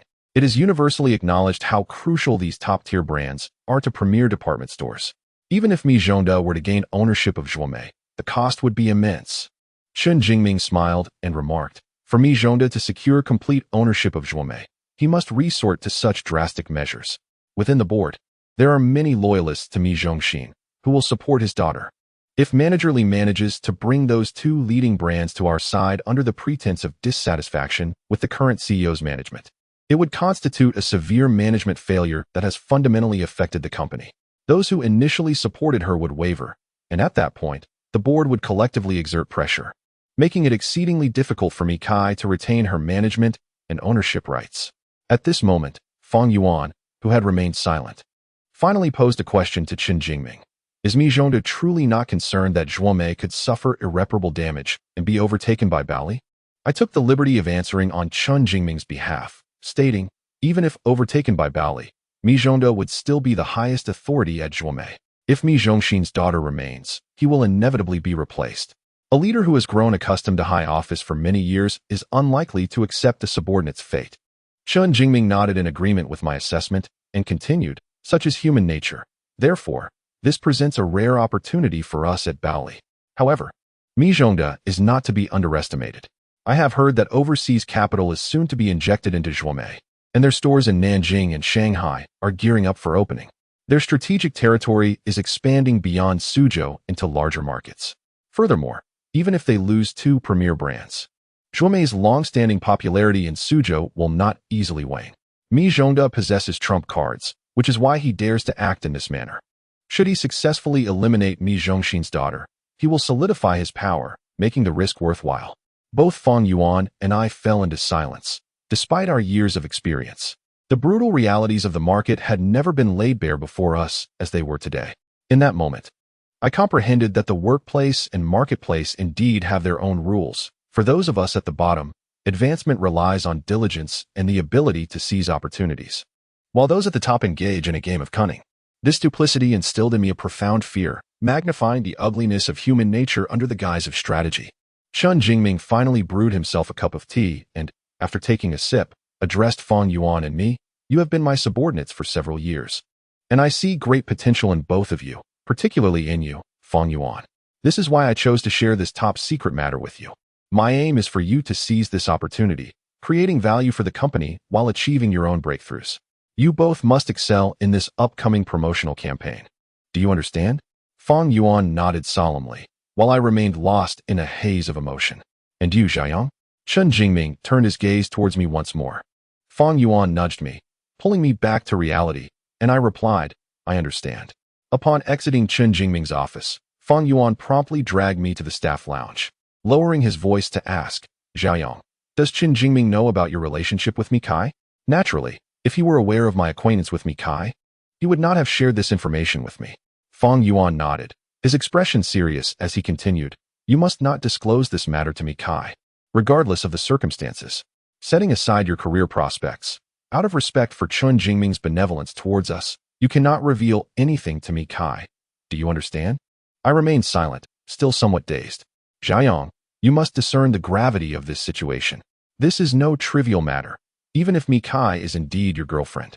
You must keep this under wraps. No words can escape your lips.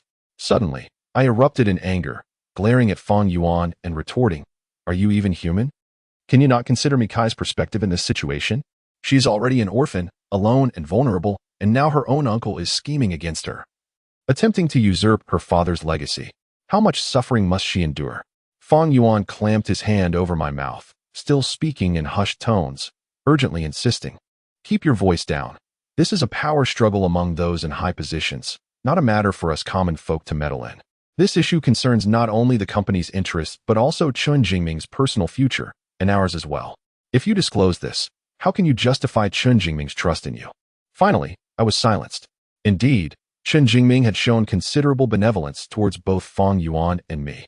If this situation were to culminate in Zhuomei's business development manager successfully transitioning two leading brands to Baoli, Chen Jingming would undoubtedly be promoted to the level of deputy general manager, and Fang Yuan and I, as his trusted aides, would also benefit. This matter had implications for the fates of many people. Fang Yuan turned to me, who was still lost in thought, and said, Xiaoyang, you must promise me that today, you will act as if you never heard this information, all right? I lingered in silence, as if I had suddenly found myself at the most daunting crossroads of my life. Fang Yuan remained anxiously awaiting my response. After a tumultuous internal struggle, I finally spoke. You are right. I shall pretend I did not hear. Fang Yuan, with a serious tone, inquired, are you certain? I nodded and turned to leave the staff lounge, yet an indescribable melancholy enveloped my heart. Fang Yuan had indeed spoken the truth. This matter was of great significance, potentially determining the fate of two shopping malls, and involved numerous parties. Chen Jingming had confided in us out of trust, and if I were to betray that trust by revealing this to Mi Kai, I would be acting unjustly towards him. Conversely, if I kept this secret to myself and watched the aloof, solitary woman being manipulated by her own uncle, I would be complicit in her suffering. Throughout the day, my mind wandered, and it felt as though I had endured an eternity before the end of the workday finally arrived. Gazing out the floor-to-ceiling windows at the intricate tapestry of neon lights, I felt another wave of inner turmoil. After staring at the bustling world outside for quite some time, I finally picked up my backpack and addressed Fang Yuan, who was still engrossed in work. I'm heading home. Fang Yuan instinctively murmured a response, then suddenly looked up at me, exclaiming, it's only 7. Are you leaving already? It's late. I've been off for an hour and a half, I replied. Fang Yuan nodded and said, staying cooped up in the office isn't conducive to clear thinking. You should go home. If you come up with any great promotional ideas, let us keep in touch. I gestured an okay, not having the time to bid Fang Yuan farewell, and hastily exited the stifling office. With my shoulder bag in tow and a cigarette clenched between my lips, I swayed with the crowd down the street, uncertain of my destination, my mood growing increasingly heavy. 50 meters ahead, the colossal logo of the Zhuomei shopping center sparkled from the rooftop, but who could perceive the struggles that lay beneath that brilliance? Who could penetrate the facade to expose the ugliness of human nature hidden within? I mechanically approached the Zhuomei shopping center, allowing my thoughts to guide my body into the bustling marketplace. In truth, I had no idea why I had come to Zhuomei. Perhaps my subconscious hoped to warn Mi Kai of the conspiracy aimed at her, to spare her from impending disaster, yet I felt ensnared by an opposing force, leaving me dazed and devoid of clarity. Riding the elevator from the 1st to the 6th floor, I found myself at a dead end, with nowhere to go. I settled onto a bench designated for customers, staring vacantly at the passers-by.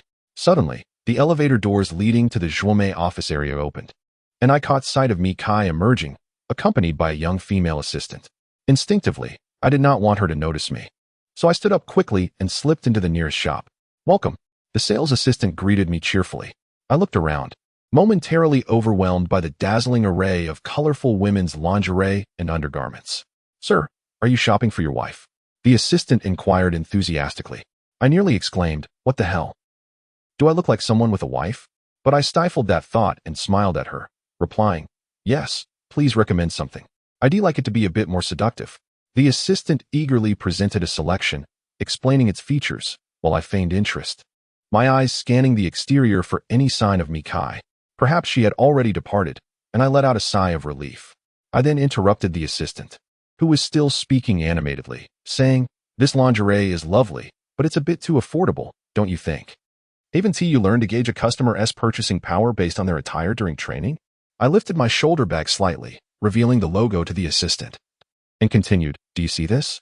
It's a Rakita's brand. You've probably never heard of it. But allow me to enlighten you.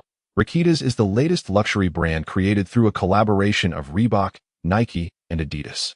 This bag is a global limited edition, exceptionally extravagant.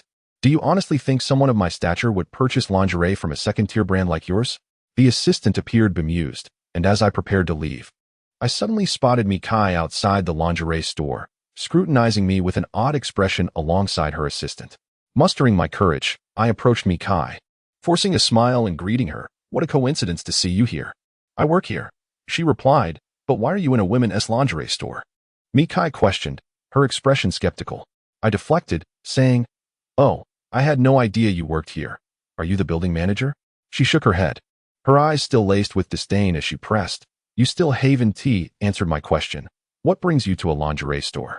I replied impatiently, "Could you stop looking at me like I'm some sort of creep? I went into the lingerie store to avoid encountering you. I just saw you come down from the elevator. You're hiding from me? I'd be grateful if you didn't pursue me," Mikai remarked, her expression one of disbelief. I sighed. I suppose I'm feeling guilty. This was a moment of honesty. If I ultimately chose not to inform Mikai of Mijongda's nefarious scheme against her, I would be plagued by intense feelings of guilt and remorse. Mikai chuckled lightly, saying, "You ought to feel guilty. You should find a place to stay and settle down. It would be for the best." Mikai clearly misinterpreted the true meaning of my guilt, but I couldn't elucidate further, so I shifted the topic. "Have you eaten yet? Let us grab a meal together. It seems we can't avoid running into each other." Mikai glanced at her watch and nodded. "Yes, it's time to eat. I heard a new rice noodle shop opened on the first floor. The flavors are quite good. Are you expecting me to treat you?" Mikai replied with a teasing smile. "Your backpack is all Rakita's. Do you really expect someone else to pay for a bowl of noodles?" I was momentarily at a loss for words. Despite her jesting, Mikai joined the queue at the rice noodle shop, blending into the crowd like an ordinary girl, devoid of any semblance of a CEO's demeanor. A wave of inexplicable sorrow and turmoil washed over me. Perhaps I truly should not have invited her to dinner, even if it was merely to share a bowl of noodles. A brief moment later, Mikai sat across from me with her order receipt in hand. She glanced at my backpack and smiled, asking, "When did Rakita's become a brand?" It seems impressive. Observing her smile, I realized that after countless arguments, we had begun to treat each other as acquaintances. We could jest with one another, invite each other to dine, and assist each other with small favors, as long as it didn't pertain to that old house. Gradually, we were becoming something akin to friends. I glanced at my backpack, following Mikai's gaze, and remarked, "Indeed, my backpack is from Reichtas, though it is not as extravagant as I claimed. I purchased it for merely 50 yuan on Taobao. And it even came with a complimentary sun hat." Mikai bit her lip to stifle a laugh, yet I found myself entranced by her beauty at that moment. Finally suppressing her amusement, she inquired, "Is the sun hat also from Reichtas?" "I barely remember, but a friend borrowed it for fishing and never returned it. Such poor manners. It must surely be from Reichtas, so luxurious that your friend couldn't resist coveting it," Mikai analyzed with utmost seriousness. This time, it was I who was amused by Mikai, though I replied earnestly, "Thus, he lacks decorum. He sold his integrity for a mere hat. If he truly desired it, he should have just asked me. I am quite extravagant and wouldn't fuss over a hat." Mikai chuckled and shook her head, choosing not to engage further. Perhaps she was not particularly fond of my nonsensical chatter, which sometimes exasperated her to the point of amusement, albeit a rather helpless kind of amusement. At last, the server brought us 2 bowls of rice noodles along with some other snacks, and Mikai and I began to eat. Throughout the meal, I occasionally stole glances at Mikai, She remained quiet throughout, but within that silence, I perceived a deep solitude, a solitude unrelated to material wealth, rooted instead in her background. Yet, she persevered with strength and independence, and since our acquaintance, I had never heard her complain about life. I found myself lost in thought as I observed her, reflecting on the impending conspiracy she would soon face, feeling a pang of heartache and an intense struggle, yet feeling utterly powerless. As our simple dinner drew to a close, I finally spoke to Mikai. I still owe you 10,016 yuan. Mikai nonchalantly replied, I haven't forgotten. However, there's no rush to repay me. Focus on finding a suitable place to live. As you said, you shouldn't endure that feeling of having nowhere to go again. You remember my words quite well? I remarked. You said that just last night, so of course I remember. I shifted topics, asking, why did you shut the door when I returned from visiting my friend yesterday? I knocked for nearly 10 minutes. Even if you knocked for an hour, I wouldn't have opened. I've told you, I wouldn't rent the house to anyone. I pressed further, then why did you purchase that old house? Yet refused to rent it out? Mikai gazed out the window, her expression momentarily distant, before softly replying, that's my private matter. It's best if you don't inquire further. I chose not to press on, my heart hinting at a possible understanding of her reasons for acquiring that old house, yet lacking certainty.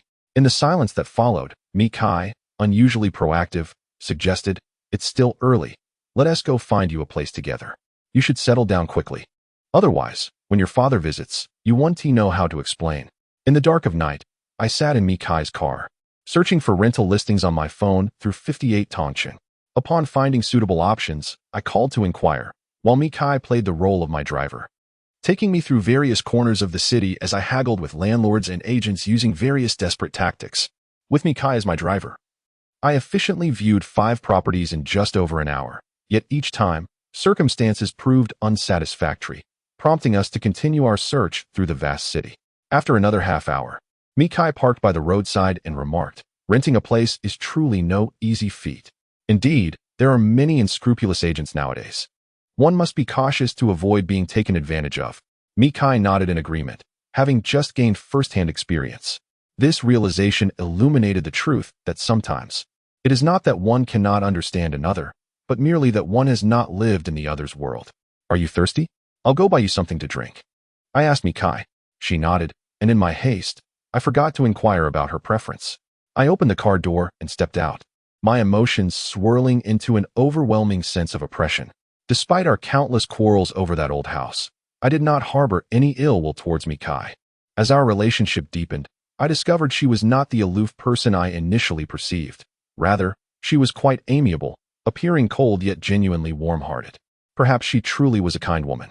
I recalled the time when, during my lowest ebb, she chose to conceal my plight from my father, despite my mistreatment of her. She even left the house for me and my father, remembering how she draped her coat over my shoulders by the moat to shield me from the cold, and how she prepared honey milk for me in that small room after I had drunkenly stumbled in. In the turmoil of my thoughts, I repeatedly questioned myself. Xiaoyang, can you truly stand idly by as this woman becomes ensnared in your uncle's commercial conspiracy? I turned to look at her, seated in the car and enveloped in the dim glow of streetlights. Her silhouette reflected in the window appeared lost and solitary. The sight pained my heart, yet I remained unable to reveal the truth to her. Because of Fan Yuan and Chen Jingming, I could not selfishly ruin their promising futures. I returned with 2 cups of steaming lemon tea, settled back into Mikai's car, inserted a straw into her cup, and cautioned, it's a bit hot. Drink slowly. Mikai nodded, cradling the plastic cup with both hands, absorbing the warmth of the tea. The autumn night had begun to carry the chill of winter. After a long silence, Mikai asked, shall we continue searching? I replied, if you're not tired, I have no objections. Mikai smiled and said, it's best to see things through to the end. Let us make the most of tonight and find you a place. I teased, you're quite enthusiastic and strategic. Mikai, if we resolve my housing issue tonight, you can simply enjoy the fruits of your labor thereafter. The term enjoying the fruits of labor is somewhat inaccurate. I've put in effort to help you find a place, and besides, that house was originally mine. It seems a stretch to say I'm merely enjoying the fruits. Mikai replied earnestly, oh, why be so calculative? I waved my hand dismissively. You've taught me that. I took a sip from the lemon tea I was holding, nearly burning my tongue and sputtering. Mikai handed me a tissue, dabbed at the tea splashes on herself, and chided. You just reminded me to be careful of the heat. How could you forget while drinking? I remained silent, my heart heavy with bitterness. My forgetfulness stemmed from distraction, and my distraction arose from inner turmoil. At that moment, an overwhelming urge surged within me to reveal the conspiracy targeting me, Kai. I disregarded the searing pain in my mouth and the flush on my face as I gazed at me, Kai, my heart pounding intensely. In truth, throughout my 2 decades of existence, I have never been one to dwell on the past or future. Yet, the gravity of this situation was overwhelming. My choice not only affected my own fate, but also the career prospects of my friends and superiors, including Lu Yao, whose sacrifices for my job opportunities remain vivid in my memory. Was I truly willing to sacrifice all this for Mikai? Xiaoyang, what's wrong? You look troubled. Mikai inquired, her expression one of concern. In my struggle, my heart suddenly found a moment of stillness. Rubbing my mouth, I replied, it hurts from the burn. I might have blisters. Do we need to go to the hospital? She asked. Did such trivial injuries warrant a visit to the emergency room? I wished she possessed a modicum of common sense. Oh, as long as you're fine, let's continue our search for an apartment, she declared, starting the car. Decisions, no matter how arduous, often come in an instant. Ultimately, I chose not to disclose anything to Mikai. I was uncertain if this was the right course of action. But my heart remained in turmoil. I wished Chen Jingming had never revealed the truth to me, but wishing alone would not change reality.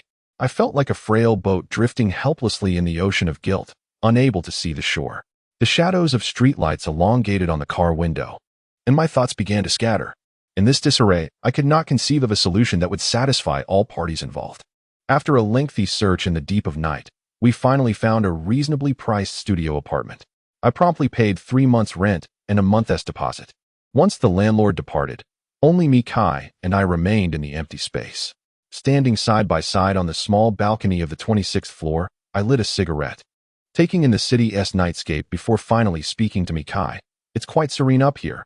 Your old place was also very quiet. Both are tranquil. Have you finally admitted that the room belongs to me? Mikai asked with a smile. With everything settled, why should I deny it? I replied. Mikai nodded, seemingly relieved, and asked, are you moving in tonight? Perhaps tomorrow. I hesitated before looking earnestly at her. Let me spend one last night in my place with my mop, clock, sofa, and cabinet friends to bid them farewell. I fear they might miss me. I was prepared for Mikai to reject this request, yet unexpectedly, she agreed. Perhaps she genuinely believed that those inanimate objects were my friends. In truth, I had not deceived her. I was not being overly sentimental. At times, I preferred the company of these seemingly lifeless items rather than engaging deeply with people who might harbor ulterior motives. Returning to the old apartment with Mikai, it was already quite late. She headed to the bathroom to wash up while I sat on the sofa, appearing calm, yet my emotions churned beneath the surface. Moments later, Mikai emerged from the bathroom, applying toner to her face. Whether she was joking or sincere, she asked, Xiaoyang, aren't you going to say goodbye to your friends? You haven't moved since we entered. I clutched my chest and replied, I've communicated with my friends from the heart. We've already said our goodbyes, just moments ago. Mikai nodded, feigning surprise. It seems you share a profound understanding with them. Indeed, before my friends, you are all mere mortals, I quipped. Mikai smirked, then turned to retreat to her room, shutting the door behind her. Suddenly, I felt as if we were separated by that door. Trapped in 2 different worlds, my world chaotic and hers a calm before the storm. After washing up, I returned to the room I had occupied for 2 years, staring vacantly at the ceiling, yet my mind was far from empty. For the first time in my life, I grappled with the concept of humanity, only to find it elusive. Faced with choices, I deviated from my steadfast principles. I could claim this deviation was for my friends, my benevolent superior, or my career. But could these reasons truly transcend the value of humanity, allowing me to distort it with a clear conscience? As the night deepened, the silvery moonlight filtered through the curtain seams, dancing across the bed covers. My consciousness gradually blurred, and soon I discarded the burdens of humanity, surrendering to sleep. The next morning, I awoke early, as usual, preparing congee in the rice cooker and purchasing some fried dough sticks, steamed dumplings, and pastries from downstairs. Upon returning, I fried 2 eggs, intending to share breakfast with Mikai. This was not an act of flattery or gratitude for her help in finding an apartment. Rather, it stemmed from guilt for my silence in the face of knowledge. Having prepared breakfast, I found that Mikai was already awake. After a brief wash-up, I offered her the meal. Let's have breakfast together. I made porridge, Mikai graciously thanked me and sat across from me. We began to eat. Yet the atmosphere was thick with tension and silence. She seemed to relish this quietude, while I suffered under its weight. Consequently, she finished her meal before me, politely stating, "Zhao Yang, take your time. I have to head to work. By the way, if you can't clean up the dishes, just leave them. I'll wash them when I return." As Mikai donned her shoes at the entrance, I called out, "Wait." Not pausing, she turned with a puzzled expression. "What is it?" After a moment of silence, I replied, "Could you give me a ride? I'll go to work with you." "Is it on the way? Aren't you working at the Zhuomei shopping center? Our company is right across from yours." Mikai nodded. "Oh, what company do you work for?" I hesitated before responding, "Just a small company. I'm merely coasting along with a paycheck, nothing remarkable." "All right, hurry up," Mikai urged, already ready at the door. I quickly finished my porridge, changed my shoes, grabbed my briefcase, and descended the stairs alongside Mikai. The morning traffic was less than ideal, and we moved slowly. As we neared the company, the vehicle became ensnarled in yet another jam. With nothing to do, Mikai and I maintained a silence between us. I retrieved a CD from Mikai and Appo's glove compartment and inserted it into the player, hoping to ease the tension with music. The song Love and Appo's Proverb, sung by Luo Dayo with a voice rich in depth and narrative, filled the car. As the melody of this heartfelt song enveloped us, the vehicle was shrouded in the autumn mist, with cars outside waiting in line, their lights flickering like fireflies, creating a serene ambience in the world. I found myself lost in the tranquility I had conjured, listening intently to Love's proverb. Mikai appeared equally absorbed, though tears welled in her eyes, streaming down her cheeks as if she wished to conceal them from me. She leaned against the steering wheel, obscuring her face with disheveled hair. What was wrong with her? It was merely an unremarkable morning, and yet, a song by Luo Dayo had brought her to tears. The vehicles ahead gradually began to move, yet Mikai remained oblivious, her shoulders trembling slightly as the cars behind honked impatiently. I gently tapped her shoulder and inquired, "What's wrong?" Mikai lifted her head, wiped away her tears with her hand, but did not meet my gaze. "It's nothing," she replied, and shifted gears to join the flow of traffic. The song Love's admonition finally came to an end, and the car fell into a tranquil silence. I had no intention of revealing my employment at Bali, so I asked her to drop me off at a nearby station. Before parting, I asked, "Hey, can you help me move tonight? Your car would be convenient. If I don't have to work late, I can," Mikai responded without hesitation. I smiled and said, "All right, let's connect after you finish." Mikai nodded, closed the window, and drove away, swiftly disappearing into the vast stream of vehicles. I stood there for quite a while, reflecting on her sorrowful form at the steering wheel, weeping over a song, a wave of confusion and helplessness washing over me. I did not wish to delve into what memories Love's admonition had stirred within her. Yet I felt a pang of sympathy, which only deepened my sense of guilt. Upon arriving at the office, I barely had time to catch my breath before Fang Yuan summoned our planning and copywriting team for a brainstorming session. During the meeting, a simple exchange of ideas escalated into a heated debate, with minds clashing like swords, while I remained disengaged, slumped in a corner, silent until the meeting concluded. When the brainstorming session ended, everyone dispersed, clutching their folders, while I remained stationary, my thoughts adrift. Fang Yuan waved a cigarette beneath my nose, the scent of tobacco jolting me back to reality. "Has the storm passed?" I mumbled dully. "I just want to know where this storm has swept you off to." Fang Yuan replied, his tone laced with irritation, as he was always meticulous at work. I remained silent, snatching the cigarette from his fingers and lighting it, only to have Fang Yuan snatch it back, extinguish it, and toss it into the trash. Frowning, I exclaimed, "What is your problem?" "I'm on edge." Fang Yuan paused, then realized the source of my agitation. He pulled up a chair beside me, his expression already foreshadowing the well-intentioned but bitter advice to come. "Are you still tangled up in the matters concerning Zhuomei and Mikai?" "That's precisely what's bothering me," I confessed, feeling like a criminal refusing to confess to my misdeeds since yesterday. "Do you understand this feeling?" It and Appo's. It's like a bone lodged in my throat. My words were heavy, a release of the pent-up pressure within me. Fang Yuan sighed, softening his tone. "Zhaoyang, I've already laid out the pros and cons clearly yesterday.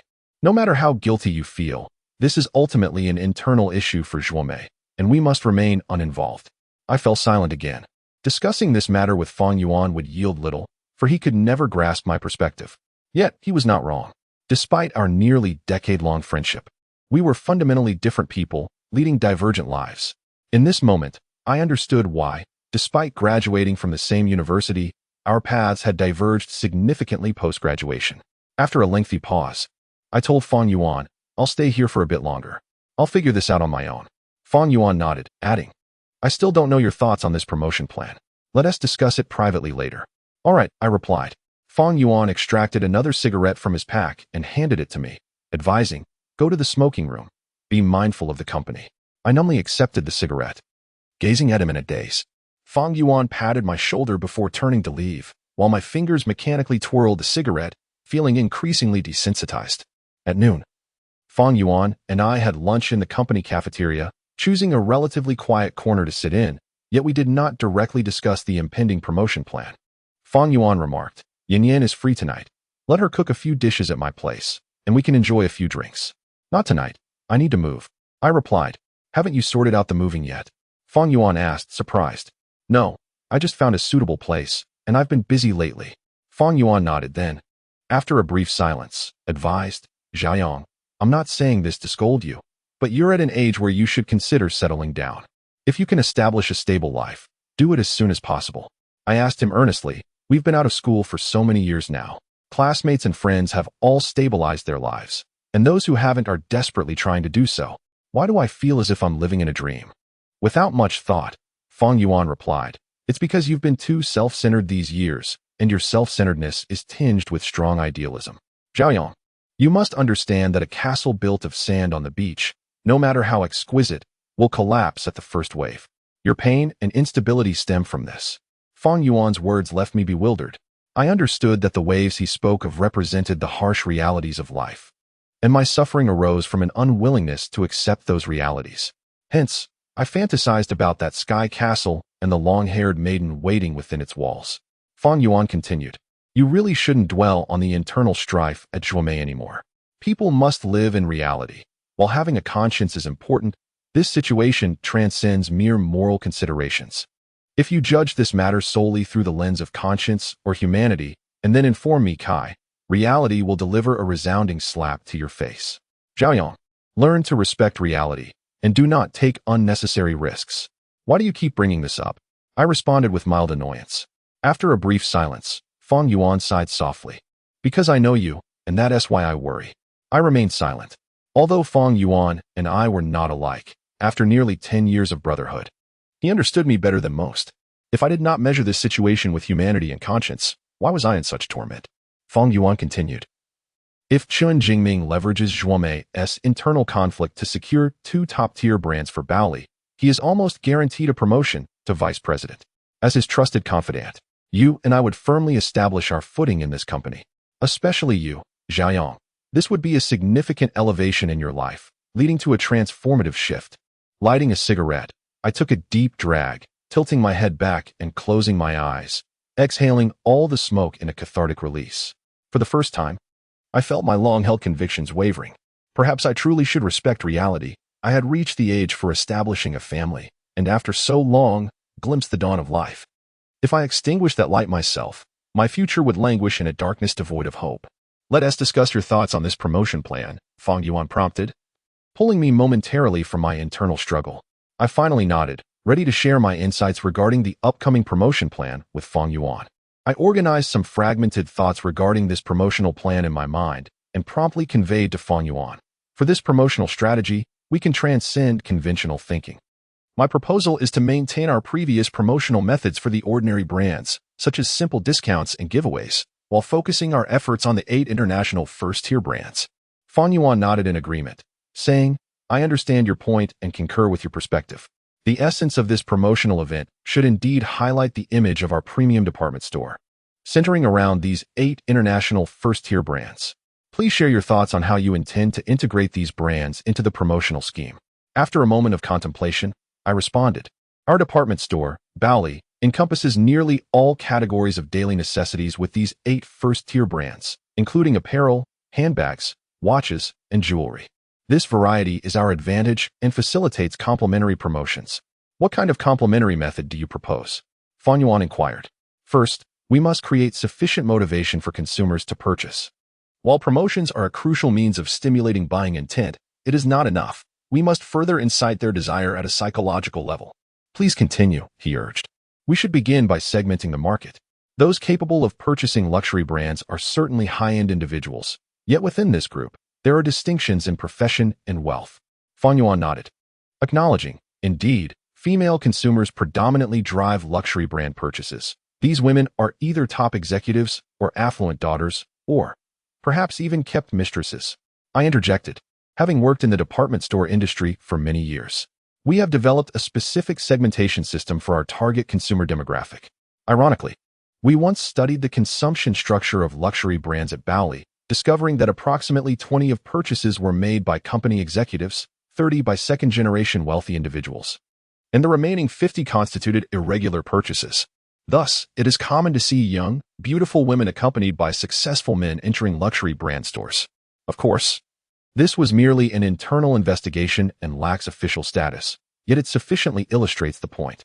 So, are you planning to use this as a starting point? Fan Yuan asked incisively. I nodded, stating, precisely. You see, these types of women often lack emotional security. They seek a form of solace, even if that solace is illusory. Therefore, what is your promotional theme? Love is not extravagant. During the event, we will offer the promised discounts, and additionally, anyone purchasing products at luxury brand stores as a couple will receive a commemorative membership card from our department store. Should the couple return to purchase luxury items with us the following year, we will refund them cash on their commemorative card, 10 of their purchases in the second year, increasing to 15 in the third year and 20 in the fourth year. This approach serves to enhance the continuity of consumption while providing these consumers with both psychological and material compensation. Ultimately, those women do not genuinely care about the cash back.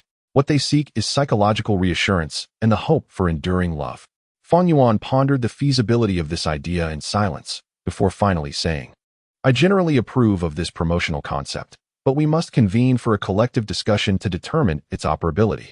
I nodded in agreement, saying, very well. I will defer to your arrangements.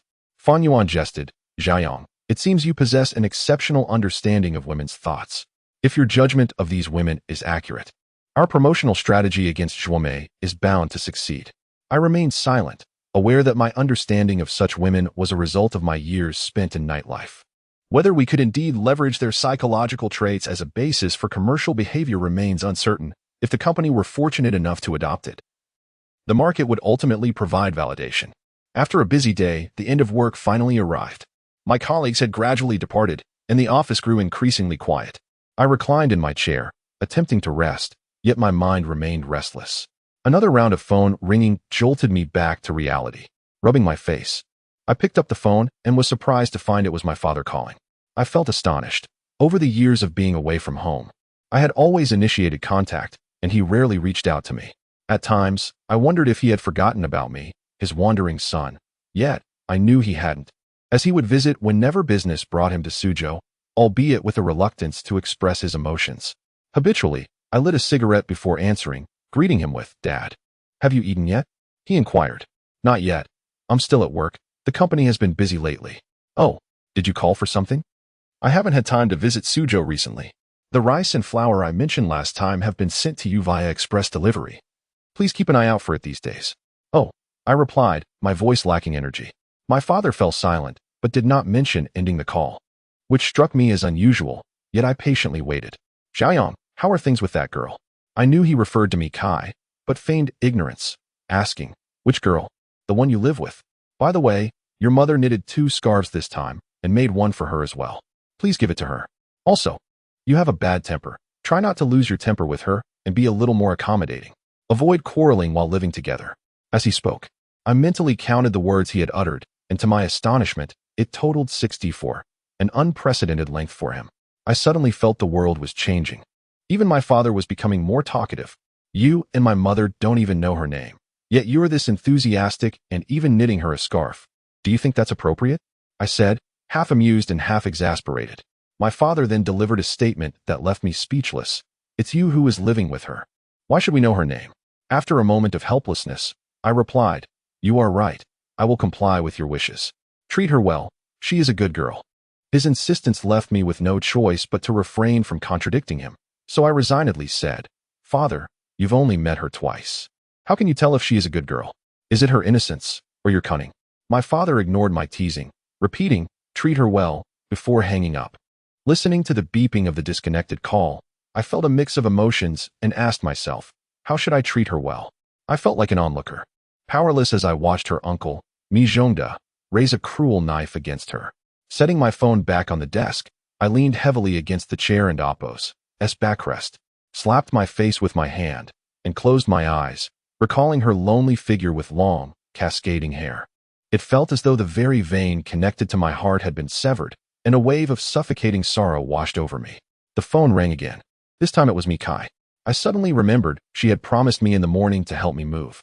Now that she had likely finished work, she must be reaching out to me. Indeed, she was a woman of her word. After much hesitation, I finally answered Mikai's call. Her voice, slightly subdued compared to usual, inquired, "Have you finished work?" Are you still at the office?" I replied, "I am about to wrap up as well." "Oh, where is your company located?" "I'll come pick you up. Today, I will help you move, and that will also ease my mind." I chuckled and said, "The reason you are so eager to assist me with the move is that you fear I might continue to pester you. Isn't it? You've used that phrase aptly. But you still haven't told me where your company is." I paused briefly before responding, "Let me meet you at Zhuomei. The rice noodle shop downstairs is quite good. Today, it's my treat as a token of gratitude for your hard work in helping me move." "All right then, come over. I'll be waiting at the entrance of the noodle shop." I acknowledged Mikai's words, and we both ended the call. I took a moment to collect my thoughts before leaving the office with my backpack. Upon arriving at the north entrance of Zhuomei Shopping Center, I found Mikai already waiting at the noodle shop entrance. Today, she wore no makeup, yet still radiated beauty. It was peak shopping time, and passers-by instinctively turned their gazes towards her, captivated by her allure. After all, natural beauty without makeup is a rarity these days. However, I am not a man who appreciates beauty easily. From the very first day we met, I felt her beauty had nothing to do with me.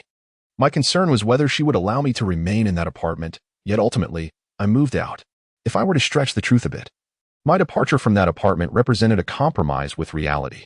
Though I had lived there for over 2 years, while Mikai had barely spent a month, the property deed bore her name, and I was the one who moved out. It had nothing to do with the duration of time or the depth of feelings. It was simply a concession under the pressure of reality. Perhaps I am indeed an idealist, using the length of my stay as a metric, imposing the identity of a tenant upon Mikai while believing it to be entirely justified. In retrospect, the tenant was, in fact, me.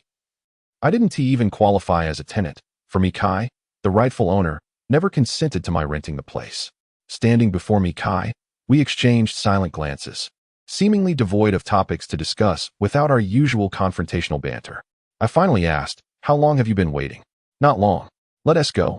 There is hardly any space left inside," she replied, glancing over her shoulder. I nodded and walked ahead, exhibiting gentlemanly behavior by holding the glass door open for her. Mikai looked at me in surprise but graciously thanked me as she stepped inside.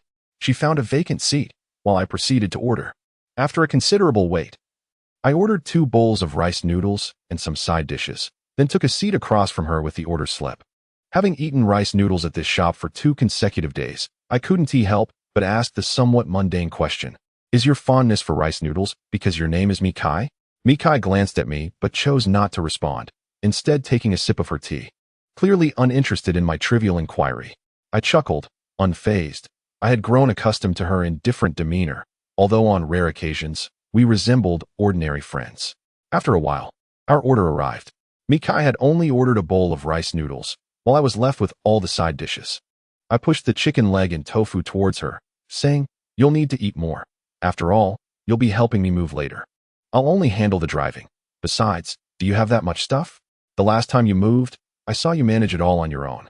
I recalled the time I had fled in embarrassment due to a lack of funds, offering a sheepish smile as I remarked, "I'm simply making excuses to get you to eat a bit more, and then I can ruin your beauty with my cooking, just to see how you look as a plump person. You truly have malicious intentions," she retorted, "but I regret to inform you, I do not gain weight easily." Seeing the hint of pride in Mikai's assertion, I couldn't help but laugh sincerely. Despite her often aloof demeanor, she retained a childlike innocence, which she inadvertently displayed in front of me. This innocence suggested that she no longer harbored any reservations towards me. Perhaps our past conflicts were merely due to that apartment. After finishing our meal, Mikai accompanied me to Robin's place. My belongings were indeed not numerous, and although I intended for her to wait downstairs, she insisted on accompanying me up, helping to carry a few lighter bags. In truth, she exhibited the same contradictory behavior as most women. She had just stated at the noodle shop that she would only drive, not assist with the move. Such contradictions only further proved her to be a kind-hearted woman, prompting my father to quickly assess her as a good girl after only a couple of encounters. Upon reaching my new home, I tidied the room while Mikai set about making the bed. I felt a twinge of guilt, recalling how I had rudely tossed her blankets and comforters downstairs shortly after we first met. While that act was initially an expression of frustration, comparing our behaviors now made me feel inadequate. After tidying up, I disregarded my fatigue and went to a nearby juice shop, purchasing 2 cups of warm fruit juice. I handed one to Mikai and brought over a chair for her to rest, causing her to suspect that I might be planning to use charm to win her over again, perhaps to ask her to move back into that apartment. In reality, she had misunderstood. I was merely remorseful for my past rudeness and my current concealments. Mikai finished half of her juice and placed the cup on the coffee table, expressing her relief. Now that your matters are settled, I should take my leave. Oh, take care on your way back. She replied, already picking up her handbag. I opened the door for her, saying, if you need anything while living over there, don't hesitate to call me. I'll be at your service. Mikai nodded, turning to step outside. I added, if you ever crave home-cooked meals, come over. I'll cook for you, as this place is quite close to your office. Got it, she replied without looking back, though her tone was less indifferent. I sensed that her acknowledgement wasn't mere compliance. Perhaps one evening, she might genuinely come over for a meal I prepared, featuring porridge, rice, and a few simple homestyle dishes. As Mikai walked further away, her figure gradually fading from view, a whirlwind of emotions surged within me. Perhaps Mijondo was soon to enact his power scheme. If I continued to conceal the truth, even if I later informed Mikai, she would have little time to prepare. Mikai entered the elevator and vanished from my sight, and my father's advice to treat her well echoed in my mind, plunging me into a painful internal struggle. Amidst this relentless turmoil, I finally reached a breaking point. Resolutely telling myself, I will be true to myself, embodying the scoundrel others perceive me to be, yet maintaining my principles and integrity. This marked the first night in my new single apartment, and I made a significant decision in my life. I penned 2 letters, one intended for Mikai tomorrow and another, a resignation letter for Chun Jingming, to be delivered after completing this promotional proposal. I understood that choosing to disclose Mijonda's power scheme to Mikai would also mean betraying Feng Yuan and dishonoring Chun Jingming's kindness. I had lost the face to remain at Bally Department Store. Resigning was the only path I could choose. Taking up my pen, I inhaled deeply, allowing barely a moment for contemplation before swiftly composing 2 letters. With a decisive snap, I broke the pen and cast it into the wastebasket, an innocent instrument now rendered useless by my emotional turmoil. In that moment, I felt as though I had not only jeopardized my own future, but also that of Feng Yuan and Chun Jingming. The thought of Lu Yao's sacrifices for my career weighed heavily on my heart, leaving me breathless. Though I clung to my inner convictions, I recognized that I had let down those who genuinely cared for me. I carefully folded the letters and tucked them into my pocket. Despite my lack of regret for the choice I had made, I knew that the night ahead would be sleepless. I yearned for alcohol, as much as I could consume, hoping to drown my sorrows and succumb to slumber, oblivious to the burdens of reality. I hailed a cab to CC's restaurant, longing for a drink, and if CC were available, I wished to engage in casual conversation, perhaps not even needing to discuss my moral dilemmas. As I arrived, it was late, the hour nearing closing time, and the once lively music restaurant had dwindled to a sparse gathering of patrons. CC sat in a corner, sipping beer, her demeanor still far from feminine despite her alluring appearance. I settled across from her, and upon recognizing my presence, she signaled the waiter to bring me a large mug of draft beer. CC smiled at me, teasingly inquiring, "What's wrong, Xiaoyang? Has life dealt you another blow?" "Pretty much. You know me too well," I replied, lifting the mug to my lips for a hearty gulp. "Then why are you here so late?" I remained silent, pouring the beer down my throat until the liquid's bite brought a sharp pain to my head, prompting me to stop. CC observed me, occasionally sipping her own beer, until she finally asked, "So, what's troubling you this time?" After a prolonged silence, I confessed, "You might say we are both idealists, right? Carrying our ideals and steadfastness into life should be beautiful, so why does reality impose so many constraints upon us?" CC pondered for a moment before responding. Over the years, I've come to realize that living as an idealist isn't inherently wrong, but it requires a material foundation. For instance, this music restaurant sustains me. I need not worry excessively about finances, allowing me to maintain my idealistic lifestyle. If it weren't for that anonymous customer's generous $10,000 in our time of need, where would my ideals lead me? I fell into another deep silence before agreeing. You were right, CC. Living idealistically does indeed require material support. Reflecting on my recent experiences, I recognized that had I possessed a stable financial foundation and not been burdened by career anxieties, both Fang Yuan and Chun Jingming might have secured prominent positions at Bali.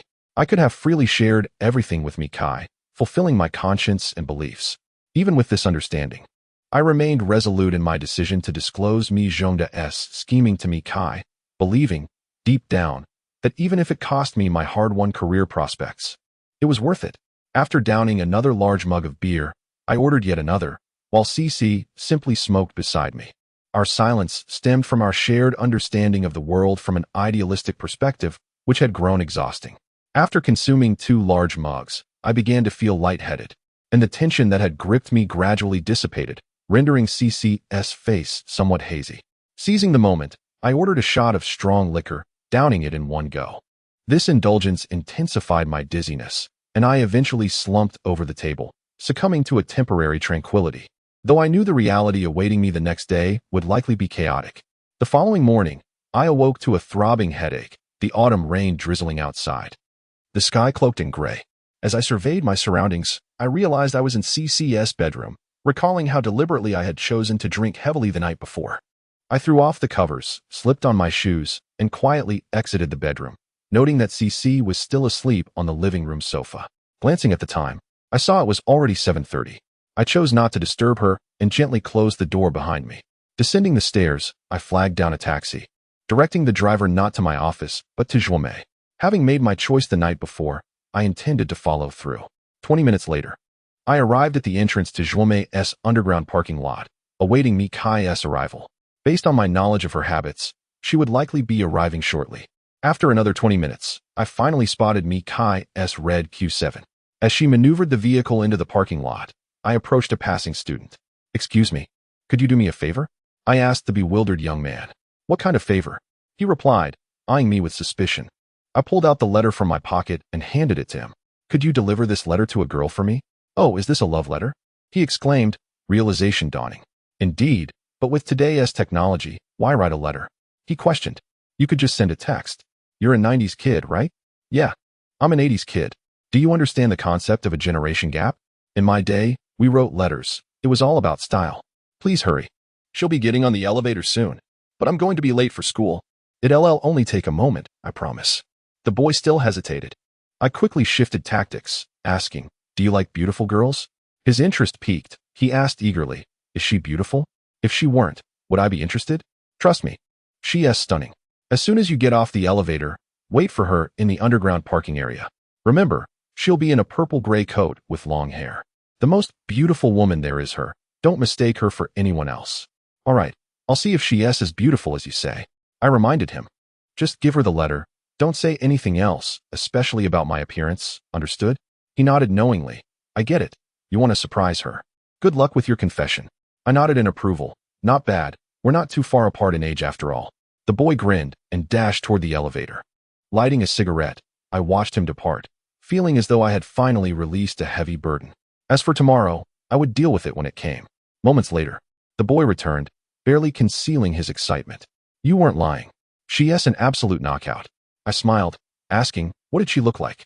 "Let us see if you recognized her correctly. Just as you described. Long hair, purple-gray coat, and incredibly beautiful." She didn't seem very talkative, but I managed to give her the letter. I nodded, jokingly inquiring, "Do you think I have a chance with her?" He scrutinized me seriously, replying, "I think it's unlikely. Right, hurry off to school now. Don't be late." I chuckled, patting him on the shoulder. After wishing me good luck, he hurried off to the bus stop. In the drizzling autumn rain, I adjusted my nearly fallen shoulder bag and lifted my gaze towards the colossal billboard of the Zhuomei shopping center. Silently, I wished for Mi Kai to navigate this crisis unscathed, though all I could offer her was this silent prayer.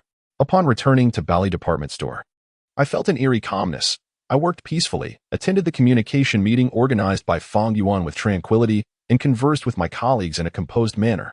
This serenity stemmed from the awareness of my impending outcome, allowing me to be mentally prepared for everything.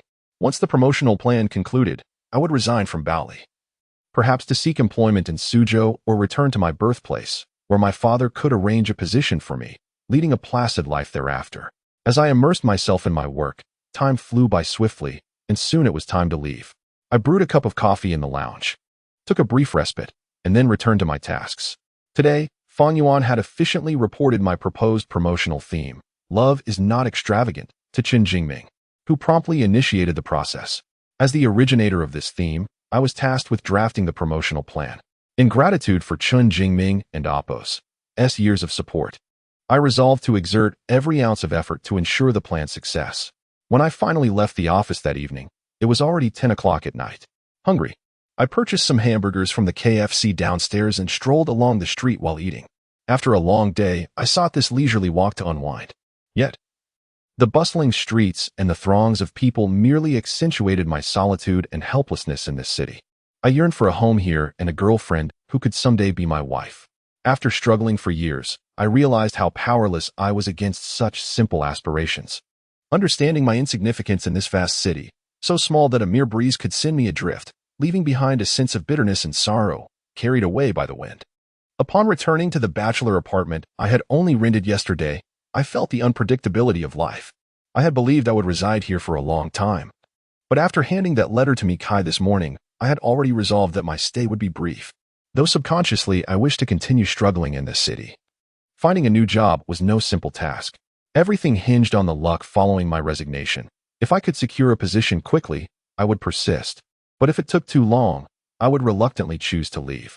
After washing up, I lay in bed, my thoughts in disarray, hesitant to plan my future.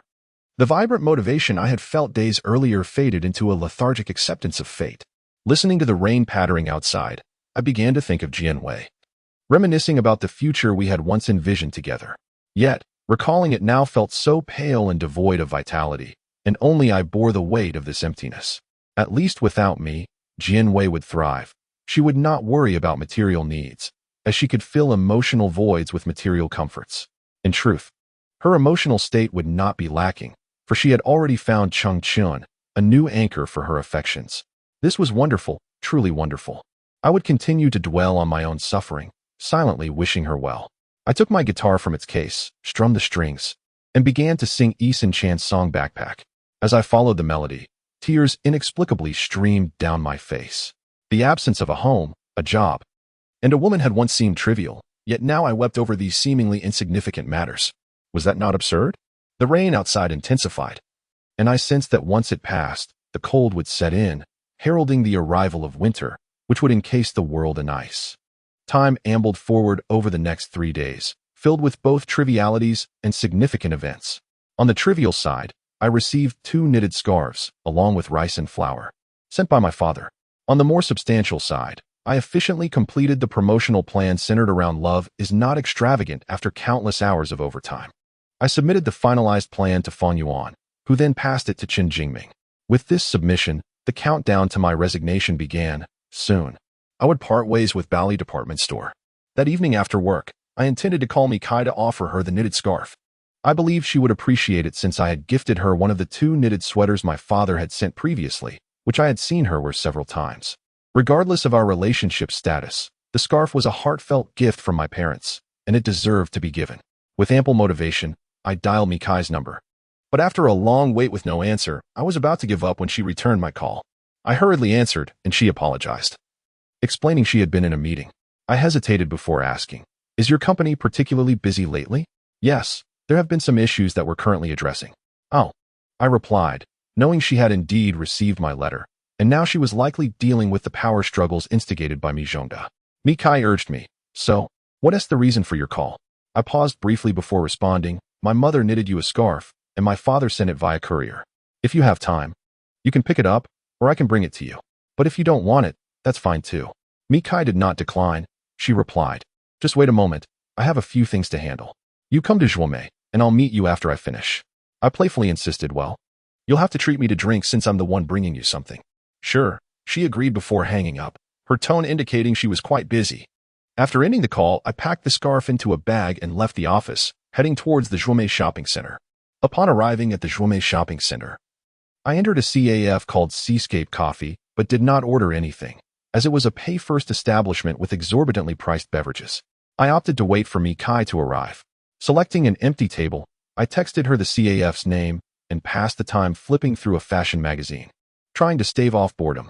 Outside the floor-to-ceiling windows, dusk had settled, and a myriad of lights flickered to life, casting a dreamy glow over the rain-drenched city. I set the magazine down, lost in thought, listening to the raindrops tapping against the glass.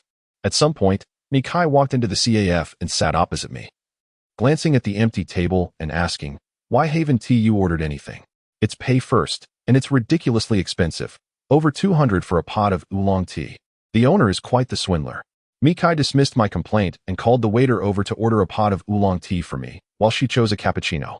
Sipping the overpriced tea, I found no discernible difference in taste, further confirming my belief that the owner was indeed a charlatan.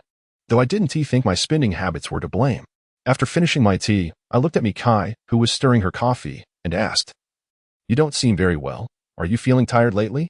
"A bit worn out," she admitted, instinctively rubbing her temples. I raised an eyebrow and smiled, saying, "You see, you're just digging your own grave. Why are you going to such lengths to drive me away? If you're tired, I am still capable of looking after your daily needs, ensuring your comfort." Mikai frowned and replied coldly, "Zhao Yang, don't joke with me like that. Your thoughts are a bit too whimsical. When I say I can take care of you, it doesn't necessarily imply I need to be your boyfriend or husband.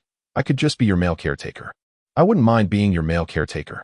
Mikai, irritated, fell silent after muttering that it was boring, continuing to stir her coffee, though her expression suggested deep contemplation.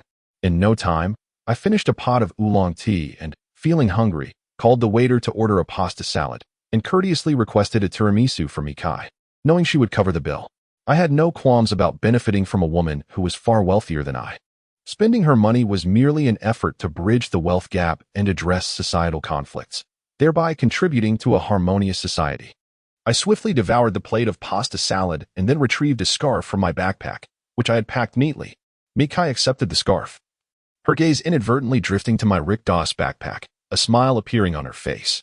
I expressed my discontent. "What is so funny? This is merely my sense of entertainment. Rick Doss even has women's bags. Would you dare to use one?" Mikai shook her head in disapproval, examining the scarf she had taken out of the bag, clearly fond of it, and remarked, "It's quite beautiful. Indeed, my mother has always excelled at knitting." Mikai nodded, placing the scarf in her handbag. Yet she did not rush to leave.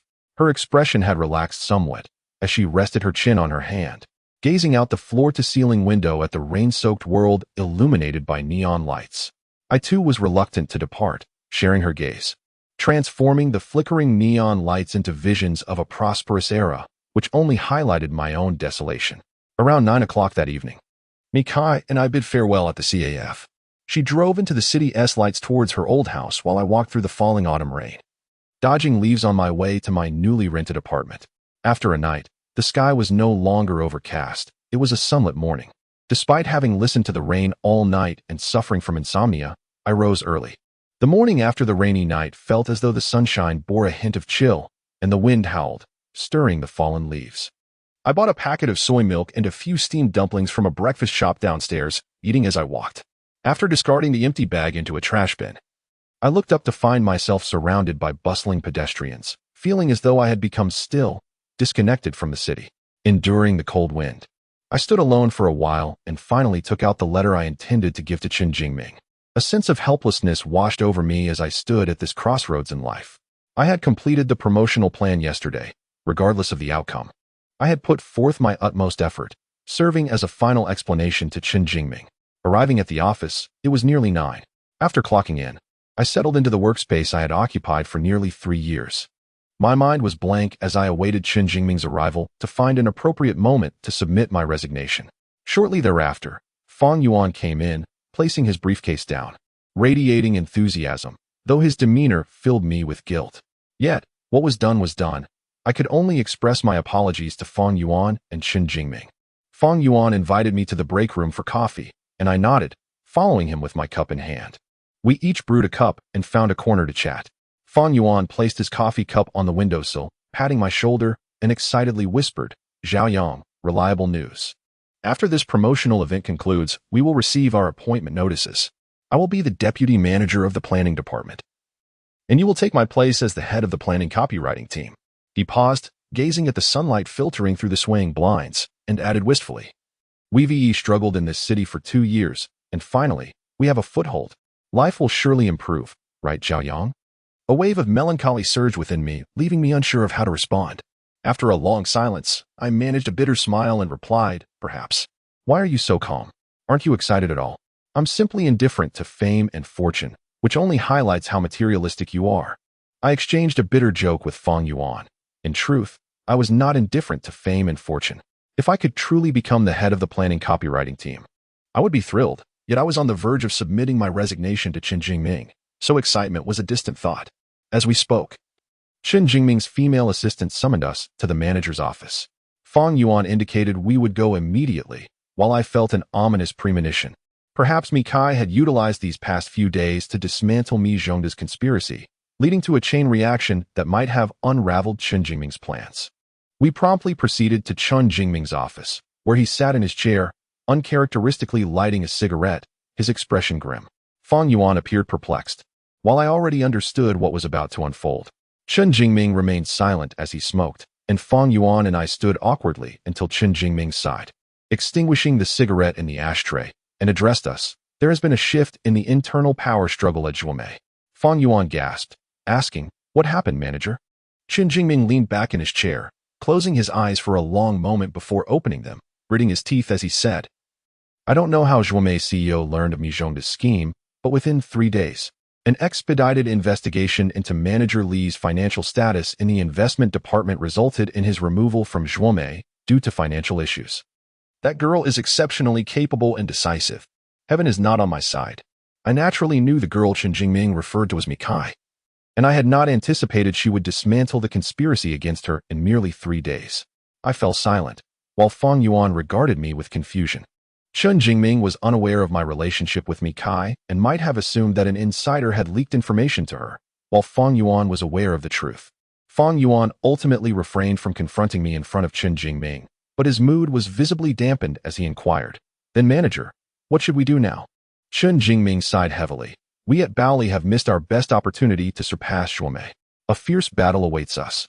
Let's proceed with our previous plan and focus on this promotional event." Fang Yuan nodded, tentatively asking, "Manager, what is the upper management's stance on this matter?" Chen Jingming shook his head. "I have not yet reported this to higher-ups. The outcome remains uncertain. Await my notice. I will certainly strive to advocate for your and Zhao Yang's promotions. Work hard. What about you, manager?" Chen Jingming did not respond, merely waving us off, signaling for us to leave. His dejection made it clear to both Fang Yuan and me that he had lost his opportunity for advancement due to this incident.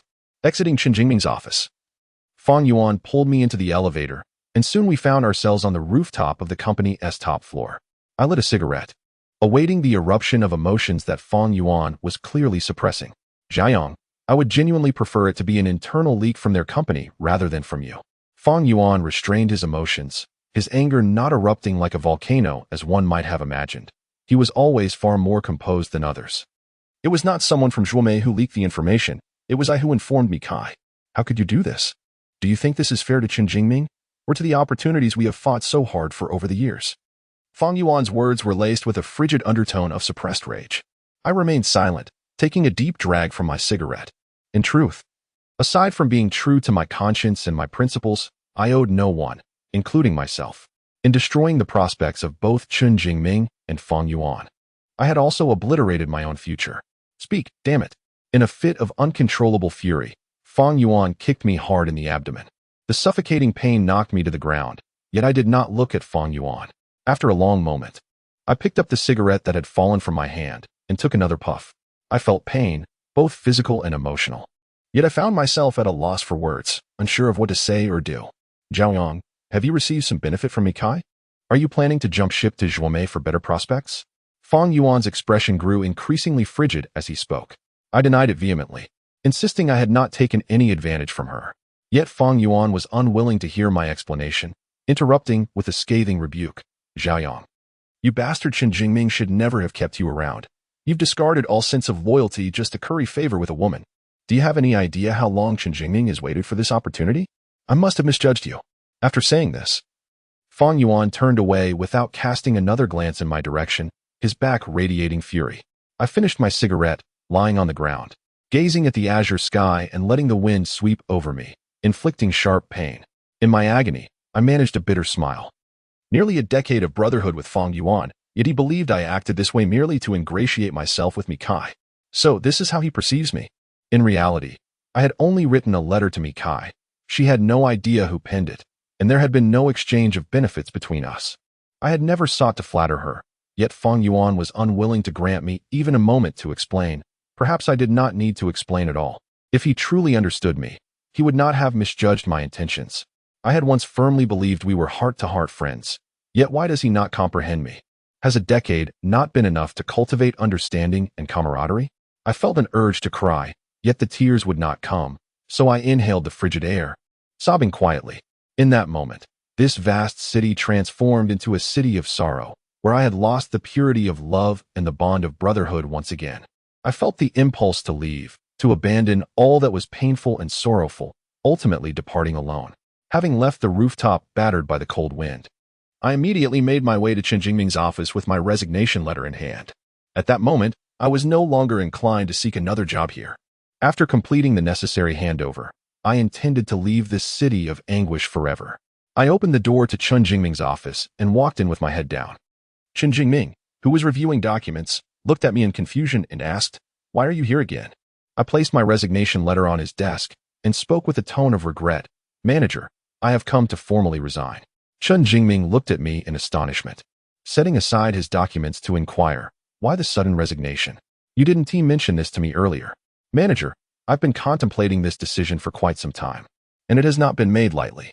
In this city, I cannot afford a home, and I see no hope. Moreover, my mother's health is deteriorating, and I wish to return home to be by her side.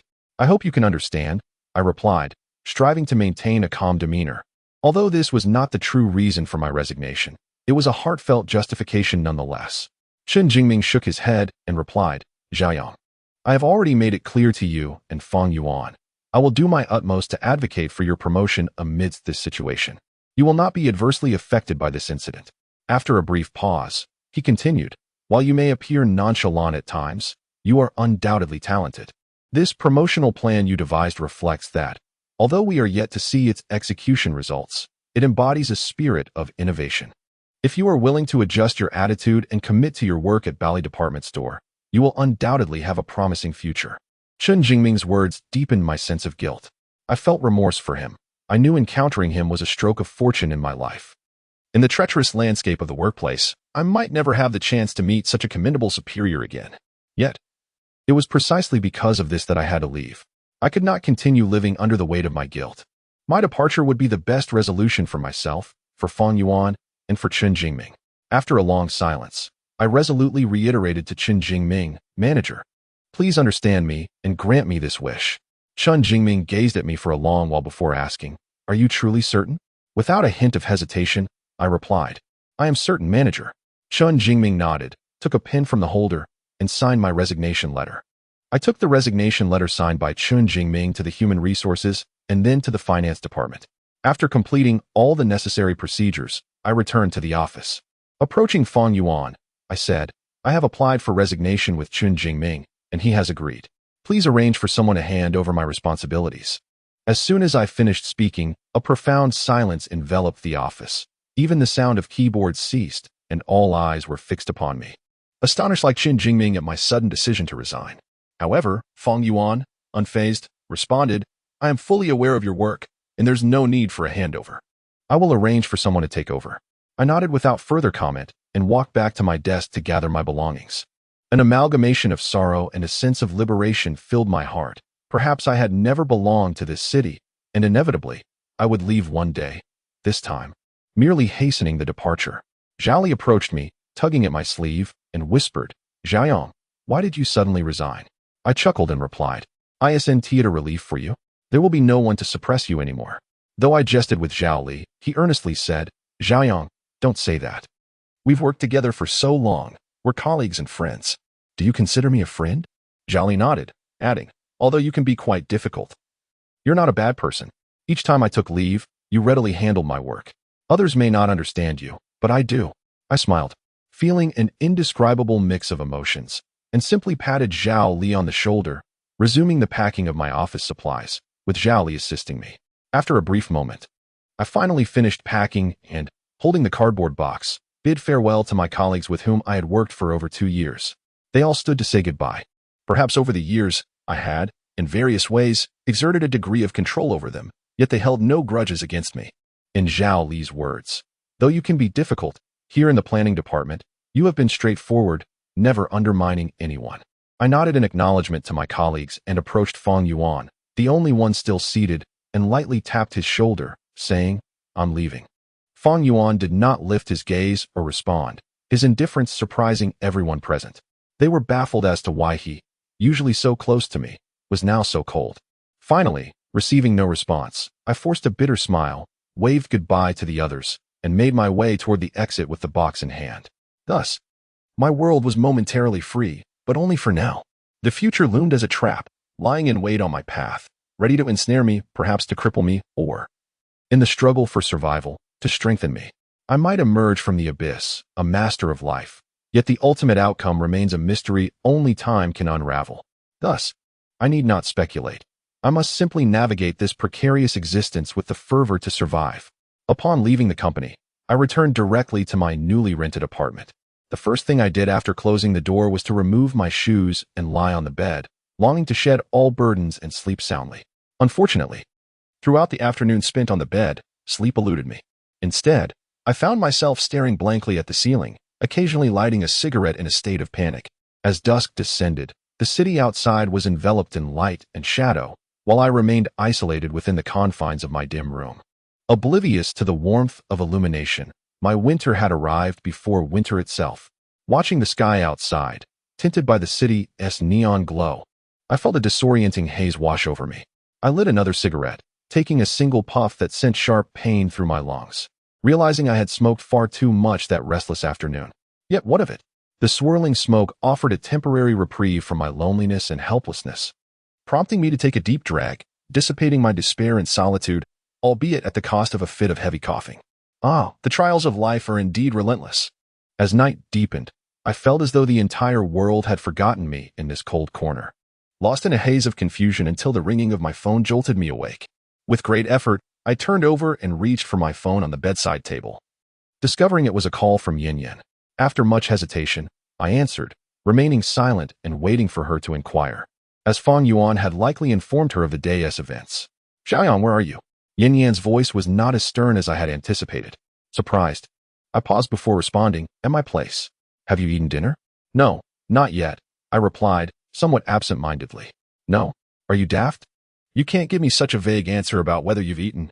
Yin Yin exclaimed, half amused, half exasperated. I quickly assured her, I have eaten. What did you have? Growing impatient, I snapped, should I report to you every time I use the restroom today? Yin Yin retorted, come on, stop pretending. Hurry over to my house for dinner. I won't.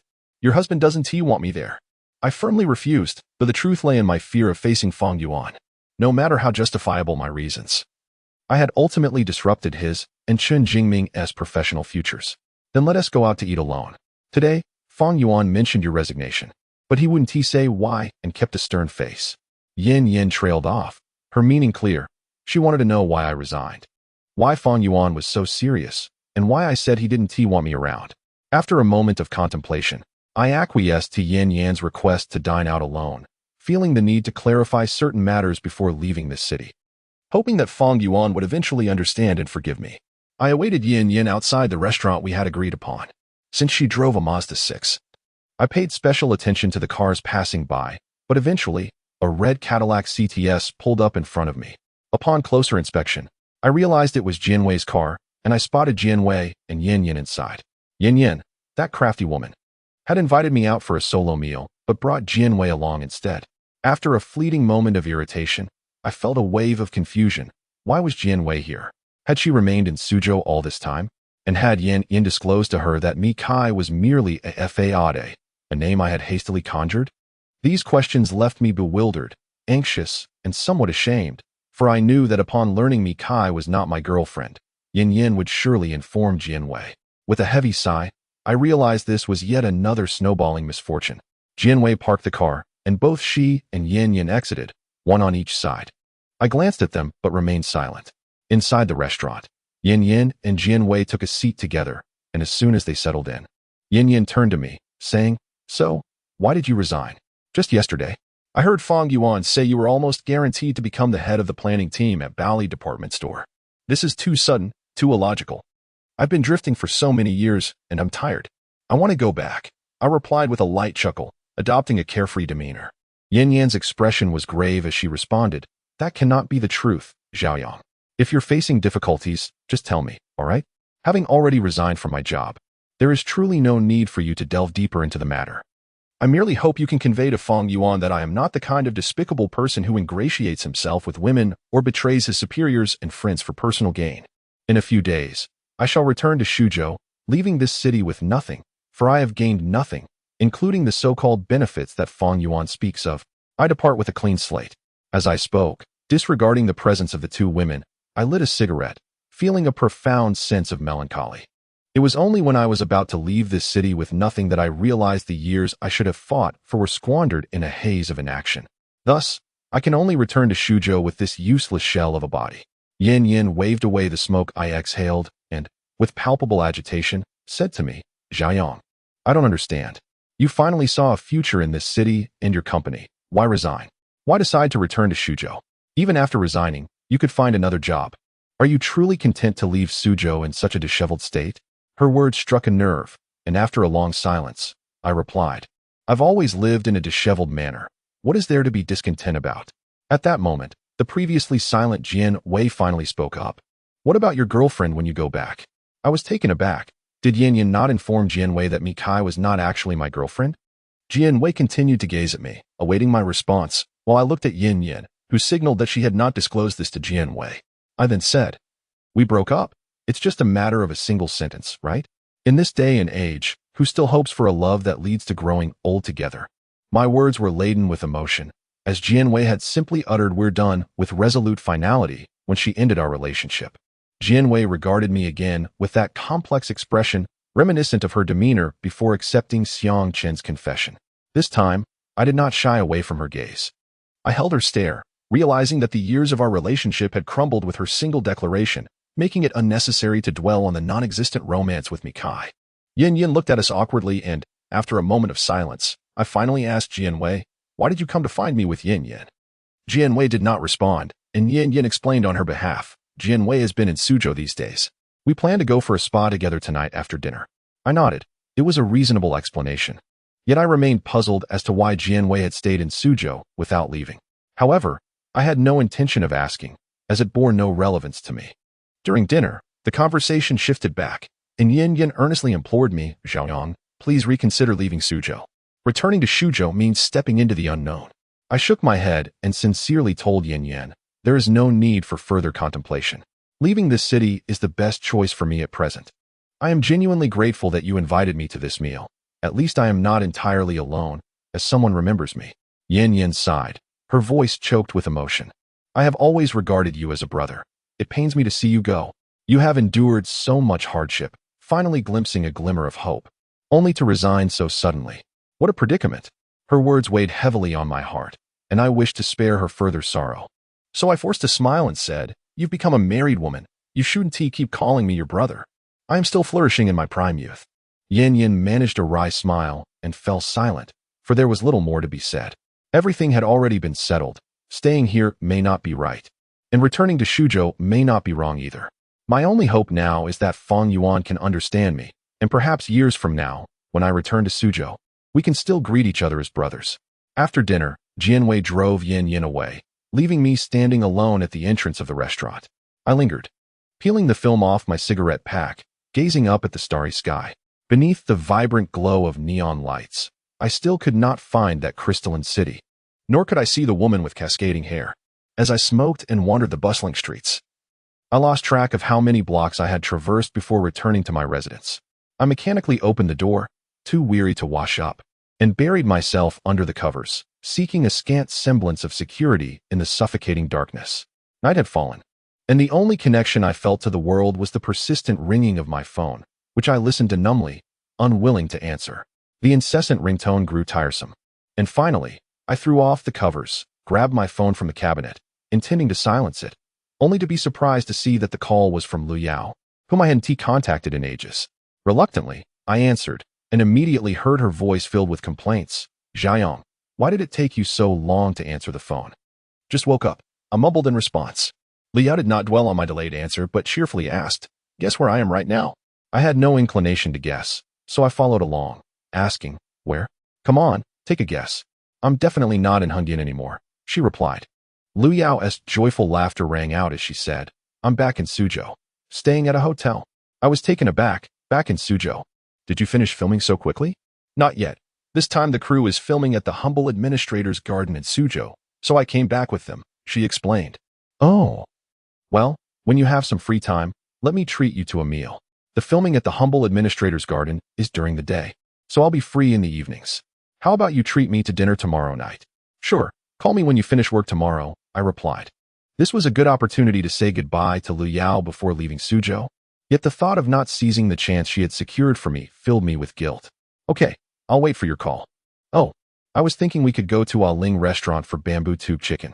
I chuckled. "You really know how to eat. Everyone encounters one or two foodies in their life, and it seems you found one in me," she quipped. "All right, no problem. I'm craving bamboo tube chicken too." "Hee, I'm already looking forward to it," Lu Yao said eagerly, confirming her foodie nature. "Let us hope we can enjoy a drink together as well." "Of course." "It's getting late. I'll head to bed now and wait for your invitation tomorrow."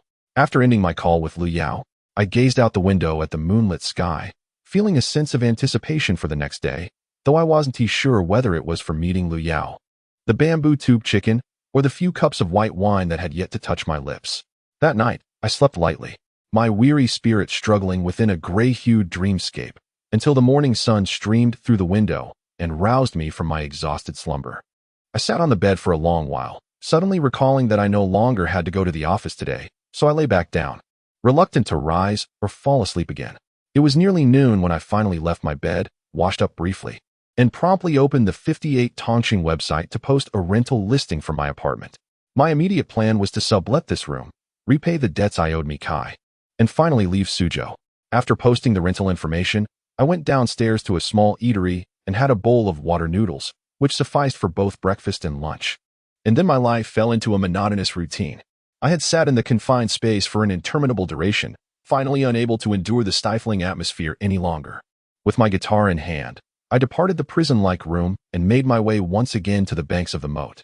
I longed to sing a few songs to the azure sky, the drifting clouds, and the crystalline waters, to soothe my weary soul, and then quietly await the dusk. One song followed another, evoking feelings of melancholy at times and exuberance at others. Eventually, I set my guitar aside and reclined upon the grass, gazing skyward at the clouds while the slanting rays of sunlight warmed my face. Naively, I believed that a city in the sky would be concealed behind the clouds, so I stared and waited. Yet, until the sunlight softened and the evening breeze began to blow, I had not glimpsed that ethereal city. My disappointment deepened. A poignant blend of the weight of reality and the shattering of fantasies, which only exacerbated my anguish. After a lengthy period, I finally rose from the grass, instinctively lit a cigarette, and sat in silence as twilight descended, not to await dawn, for in this city, dawn would no longer grace me. As the wind grew colder with the setting sun, it jolted me into a state of clarity, drawing forth memories of all that had transpired in this city. Each recollection felt like a sharp blade inflicting countless wounds upon me, and I could only watch helplessly as the blood dripped from these lacerations. Now, as the last drops of blood threatened to escape, I resolved to flee this city and return to a place devoid of love but rich in familial bonds. Perhaps the warmth of kinship would allow those wounds to heal slowly. My phone, which had remained quiet all day, finally chimed. I recognized it was Lu Yao calling, as we had arranged to dine together at the Lin restaurant for bamboo chicken. Upon answering, Lu Yao sighed in relief and said, "I finished filming today, Xiaoyang. Where shall we meet?" "Let us go straight to a Lin restaurant," I replied. But she pondered for a moment and suggested, "I'll come to your place, and then we can go together. Why complicate things? Let us just go directly. I no longer reside at my previous location." Lu Yao's tone conveyed surprise as she asked, "When did you move out?" "Just a few days ago."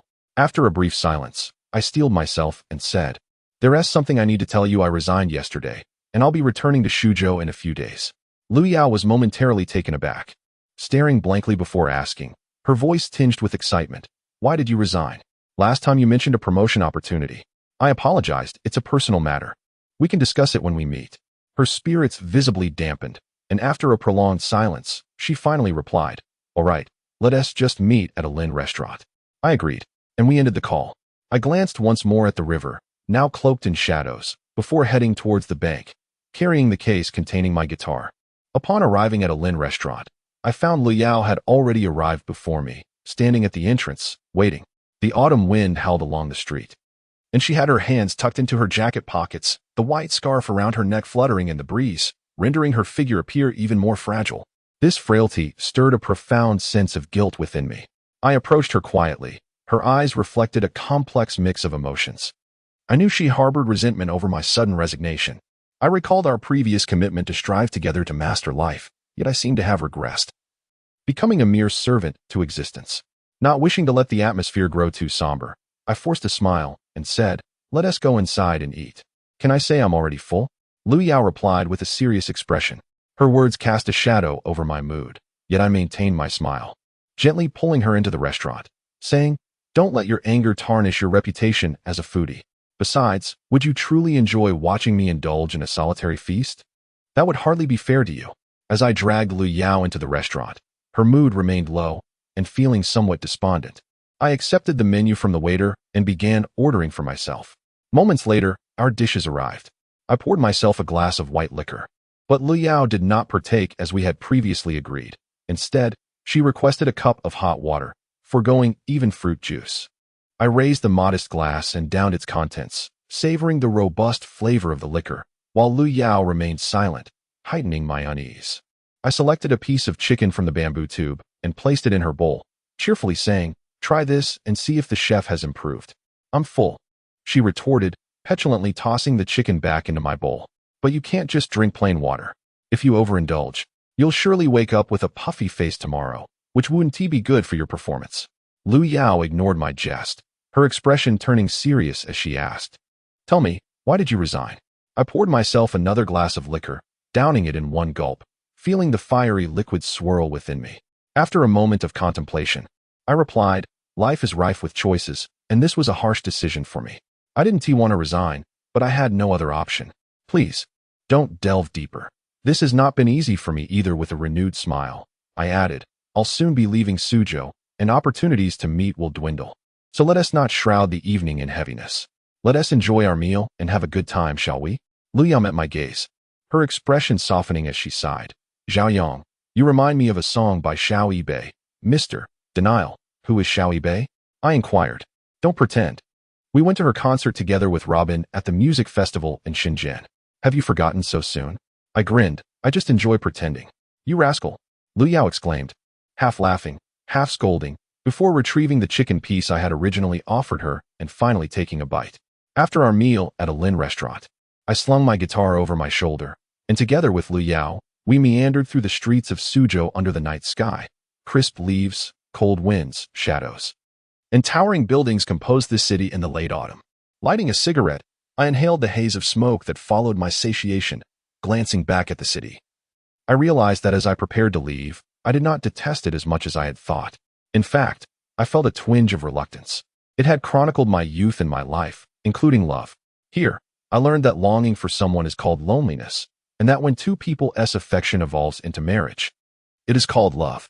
However, if only memories remain, it becomes merely a tale, one that evokes solitude and despair.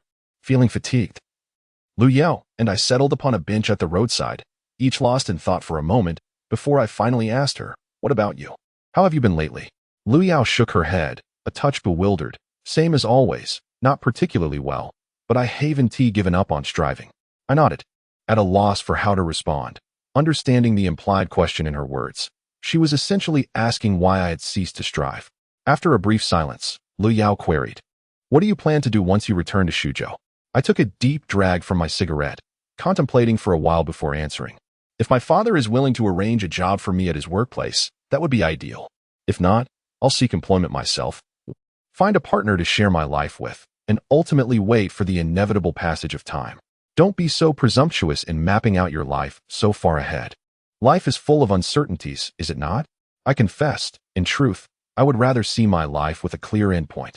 Liao smiled and remarked, thus, you conjure a crystal-clear city as a refuge for your heart. Indeed, only a transparent vision allows one to see the farthest reaches without obstruction. Perhaps we truly are not of the same kind. Liu sighed.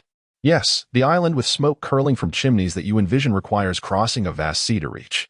In contrast to clarity, you must endure much more. Suddenly enlightened, Liao gazed at me, and after a long silence, she spoke. Do you not feel as though we are like two stars destined never to converge? I am at the edge of the sea, while you linger at the horizon, echoing each other from afar, yet forever out of reach. I remained silent, merely casting my gaze into the distance, lost in a reverie where I seemed to truly see that celestial city and a beach responding to one another, yet unable to draw near. That night, Liao and I embraced in farewell. Perhaps after leaving Suzhou, we would indeed drift further apart, ultimately forgetting the passionate night we once shared. Perhaps life is composed of countless acts of forgetting, culminating in the oblivion of death. 3 days passed swiftly. Aside from eating, sleeping, and attending to nature's call, my sole activity was showing prospective tenants my current single apartment. This afternoon, I guided 3 potential tenants through the space, yet for various reasons, none resulted in a deal. The last to arrive was a couple who had recently graduated from university. Hand in hand, they scrutinized the room, ultimately finding it satisfactory. The young man inquired, "What are your rental terms?" "A deposit and 3 months' rent, totaling 5,200 renminbi," I replied. The couple exchanged glances and whispered for a moment before the young man said, "If you waive the 200 renminbi, we'll take the apartment." "My friend," I countered, 200 renminbi is no mere trifle. Had I not been in a hurry to leave, I would never offer it at this price. I originally paid 5,600 renminbi for it, and have barely stayed a week. The couple whispered again, and this time the young woman said, 5,200 is acceptable, but we want to move in tonight. Is that possible? After weighing my options, I responded, that is agreeable, provided there are no other issues.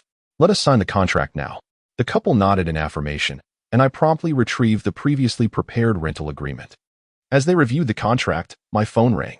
I instinctively assumed it was yet another inquiry about the apartment, but upon retrieving my phone, I was surprised to see that it was Mikai, who had not contacted me for several days. The call stirred a mix of emotions within me. I had once bullied this woman without limits, yet it was also because of her that I lost a hard-won career in this city. Perhaps we were indeed destined to be adversaries, though we had shared a brief moment as friends. I stepped outside to answer the call, and both of us, surprisingly in sync, waited for the other to speak first. Breaking the silence, I finally couldn't hold back.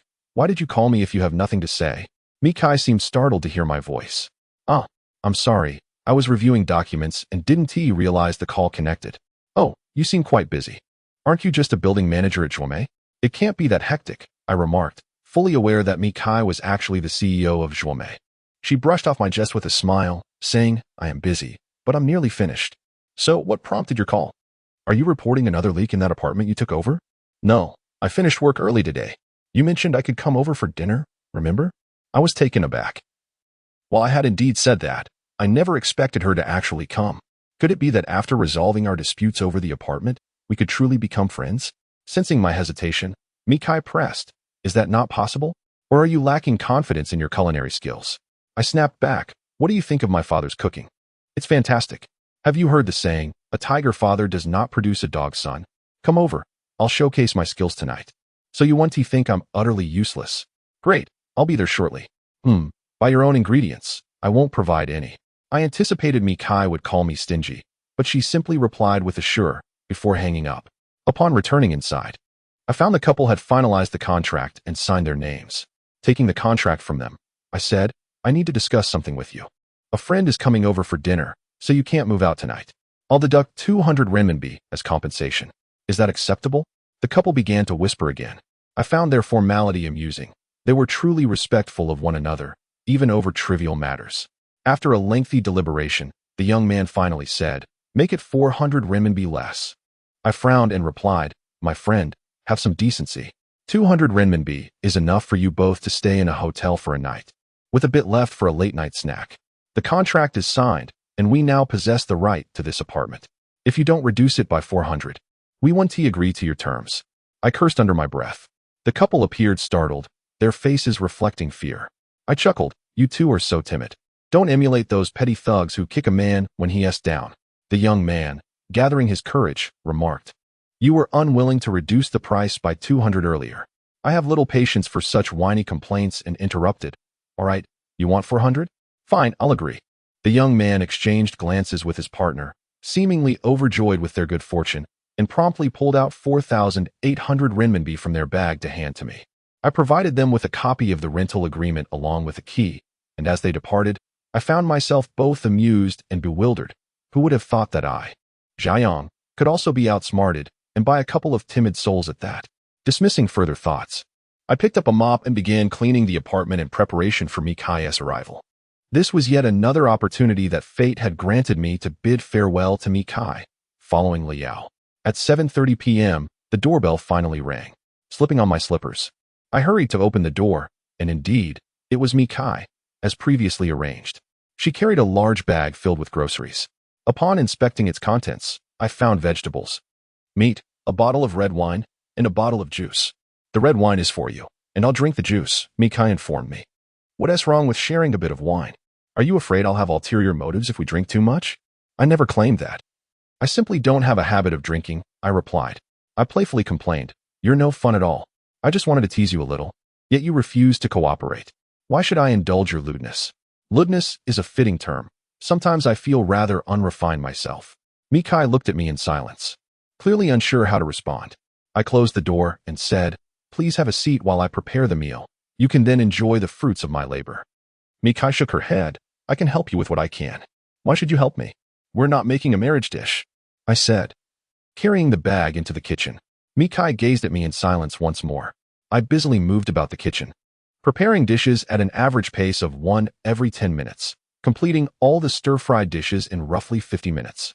Simultaneously, a pot of bone broth simmered gently on the stove, perfectly timed. At this moment, Mikai, who had been idle, finally put her hands to work, bringing the prepared dishes to the dining table. I turned on all the lights in the room, illuminating the dining area with a brilliant glow. After removing my apron, I sat across from Mikai. I savored a glass of red wine while she opted for juice, though it was not a candlelit dinner. I playfully asked Mikai, Shall we toast first, or would you prefer to sample my culinary skills? I'll taste your skills first, she replied, picking up a piece of sweet and sour fish and savoring it, nodding in approval. Quite good. Your cooking is commendable. Indeed, as the saying goes. A tiger's father does not rear a dog, I responded with a hint of pride. It's hard to imagine you can cook, and quite well at that. When did you acquire these skills? Mikai inquired, her curiosity evident. As I ate, I explained, my father insisted I learn to cook from a young age, believing it would temper my wild spirit and help me win a future partner's affection. Mikai seemed unfazed by the implied meaning of my words and simply asked, Your father? Yes, I call my dad Bandai. Haven't you heard me say that before? Not really. Why do you call him that? I patiently elaborated. Because he is quite strict. Not only do I call him Bandai, but his colleagues refer to him as Banku. Yet, he always thinks I'm calling him Bandai haha. Mikai chuckled at my jest, but soon her expression dimmed. I suddenly realized she was reminded of her father, Mi Zhongshin, who had perished in a car accident, and I understood why she held such goodwill toward my father. I raised my glass and said to Mikai, Let us not just chatter away. Let us toast to our chance to turn hostilities into harmony. Mikai nodded and gently clinked her juice glass with mine, taking a sip before smiling at me, shaking off her earlier melancholy. The dinner continued, and I had consumed 2 glasses of red wine, while Mikai had only managed half a glass of juice. I regarded her with a complex expression for a long moment before finally setting down my wine glass and saying, I am returning to my hometown tomorrow. What is the matter? Are you taking a vacation? Mikai asked, her interest piqued. No, I'm moving back home. I've resigned from my job here. Mikai looked at me, placing her chopsticks down, surprised, resigned. Did something happen at home? Her astonishment was understandable, as just days earlier she had accompanied me to rent this apartment. Yet she was unaware of the internal struggles I faced at that time. Although I was grappling with my circumstances, I had not considered leaving until I chose to inform her anonymously about Mi Zhonda's power schemes. I chuckled softly and told Mikai, You know, It wasn't a proper job anyway, and given my age, I don't have much time to continue struggling in this rootless city. So, returning home for a more stable life seems a wise choice. People, especially adults, must learn to make the right judgments about their circumstances. Mikai nodded in agreement, but said little more. We were from different worlds, destined to lead lives that could never fully understand or penetrate one another. I raised my glass once more, and Mikai acknowledged me with her juice glass. After I nodded, I downed half of my red wine in one go, a blend of unexpressed emotions and liquid warmth spreading through my body.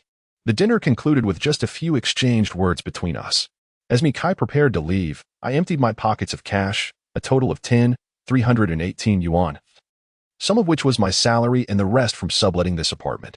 After repaying Mikai 16 yuan, I was left with 302 yuan.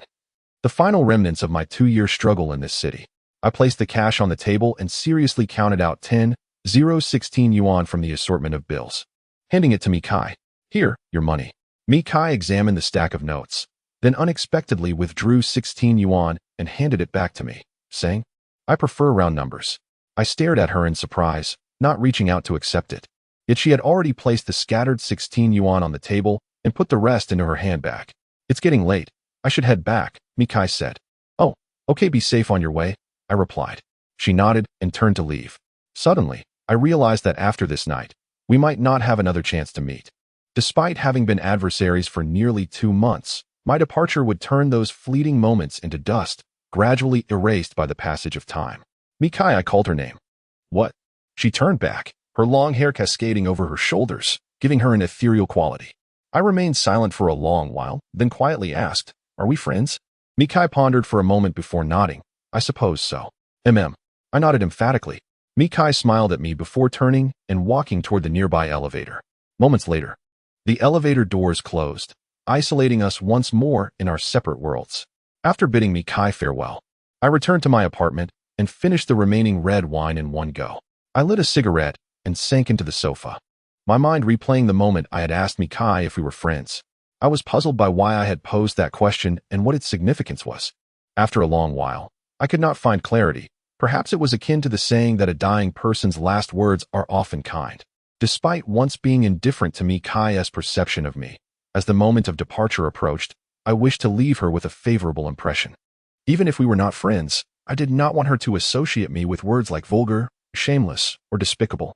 After washing up, I gradually emerged from my drunken haze and began to pack my belongings. Among my possessions was the guitar that Jianwei had given me. I found a clean cloth, repeatedly wiping it down, each stroke bringing forth the pain of love and the wounds of memory, leaving me feeling somewhat melancholy. How wonderful it would be if a love could transcend material concerns and endure eternally. Perhaps then, I would have already married Jianwei. I do not fear marriage, for I love Jianwei. Being with the woman I truly love would never grow tiresome, regardless of the time spent together. I remember those days after our breakup, when thoughts of her consumed me. I longed to tell her, always remember, I stand at the ends of the earth waiting for you. Yet a month, a year passed in this repetitive cycle without a response, leading me to drown my sorrows in beer and fleeting encounters with women, while the guitar she gifted me remained a steadfast companion in its unchanging form. I set down the cloth and strummed the strings of the guitar. The sound remained bright and clear. It was as if I could hear the joyful laughter of 2 souls intertwined. A laughter that had once brought happiness to my past, but now ached in my present. I clutched the guitar tightly, believing that this grip would preserve those joyful moments forever. A sudden ring of my mobile phone yanked me back to reality, and the joyous laughter I had tightly clutched slipped through my fingers like grains of sand, leaving me with a profound sense of loss and a dull ache in my heart. I stared blankly at my phone for a long moment before finally answering the call. It was Yin Yan. She cut straight to the point, asking, Xiaoyang, when are you planning to return to Shuzhou? Tomorrow morning, I replied. Yin Yan sighed. So soon? Yes, with nothing to tether me here. I am free to come and go as I please, I chuckled in response. I still wanted to treat you to a farewell dinner. We've been friends for so many years. I truly will miss you, Yin Yan said, her voice thick with emotion. I understood her heartfelt sentiment.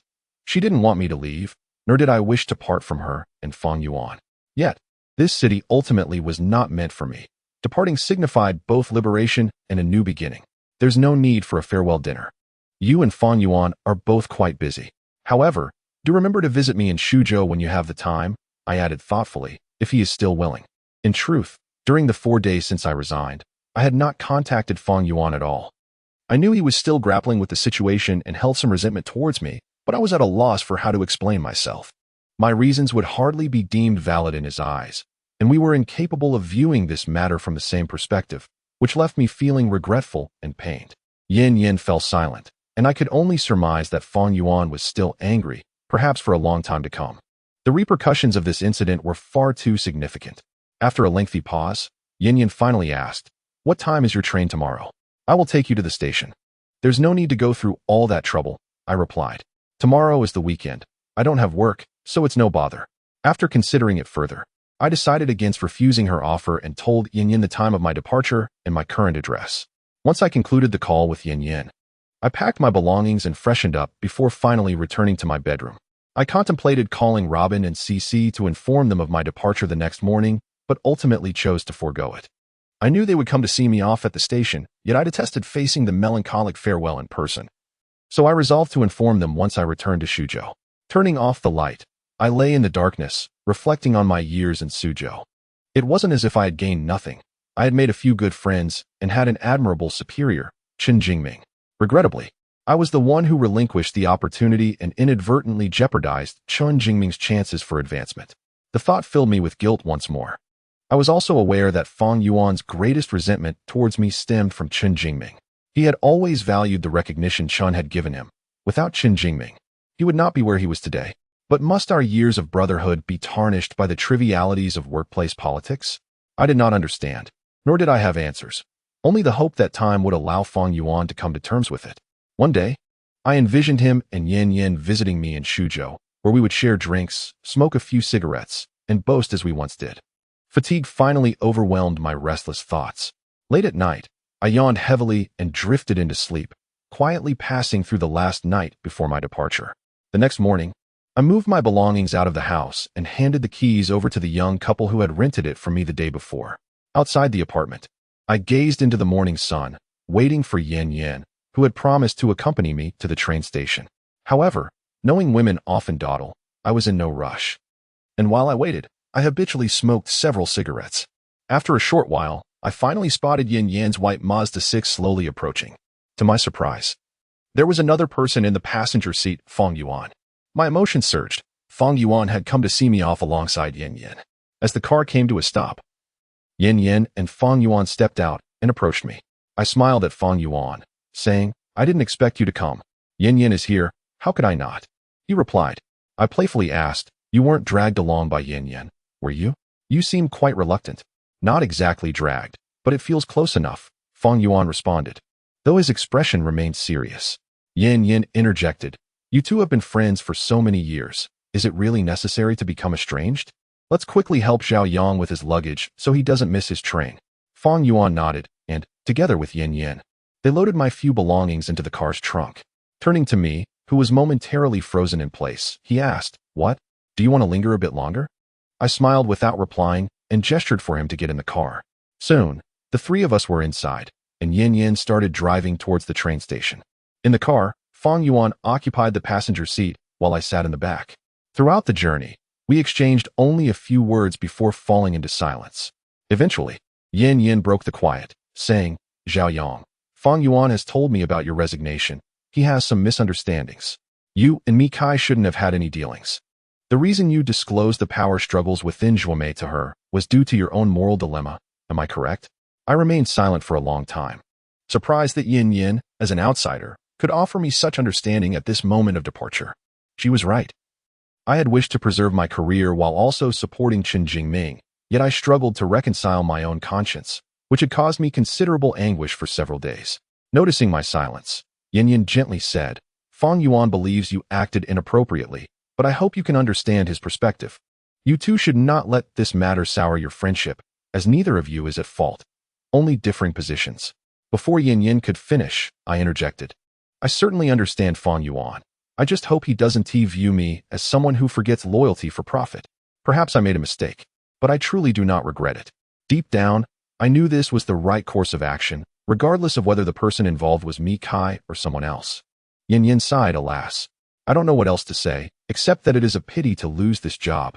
By the way, Fong Yuan has received an appointment notice. He is now the deputy manager of the planning department at Baoli. And Zhao Li has become the head of the planning and copywriting team, so you need not worry about Fong Yuan. This news brought me a mix of joy and sorrow. I was glad for Fong Yuan, but disheartened for myself. Nevertheless, I did not dwell on my sadness and quickly inquired, what about Qin Jingming? Has he ascended to a higher position in the company? Fong Yuan shook his head. No. He has no opportunity to become part of the core management now.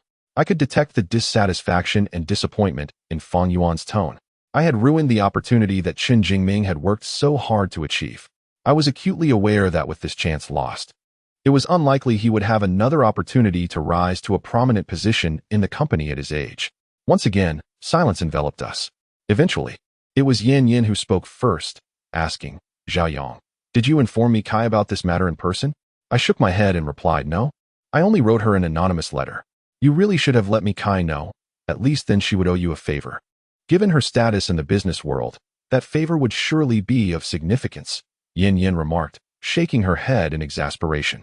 I merely smiled and said, if I had that mindset, I would indeed become the kind of person Fong Yuan describes. Unexpectedly, Fong Yuan took the initiative to engage in conversation with me. In a low, somber tone, he expressed, I truly wish you were a different person. I do not want to see you return to Shuzhou looking so disheveled.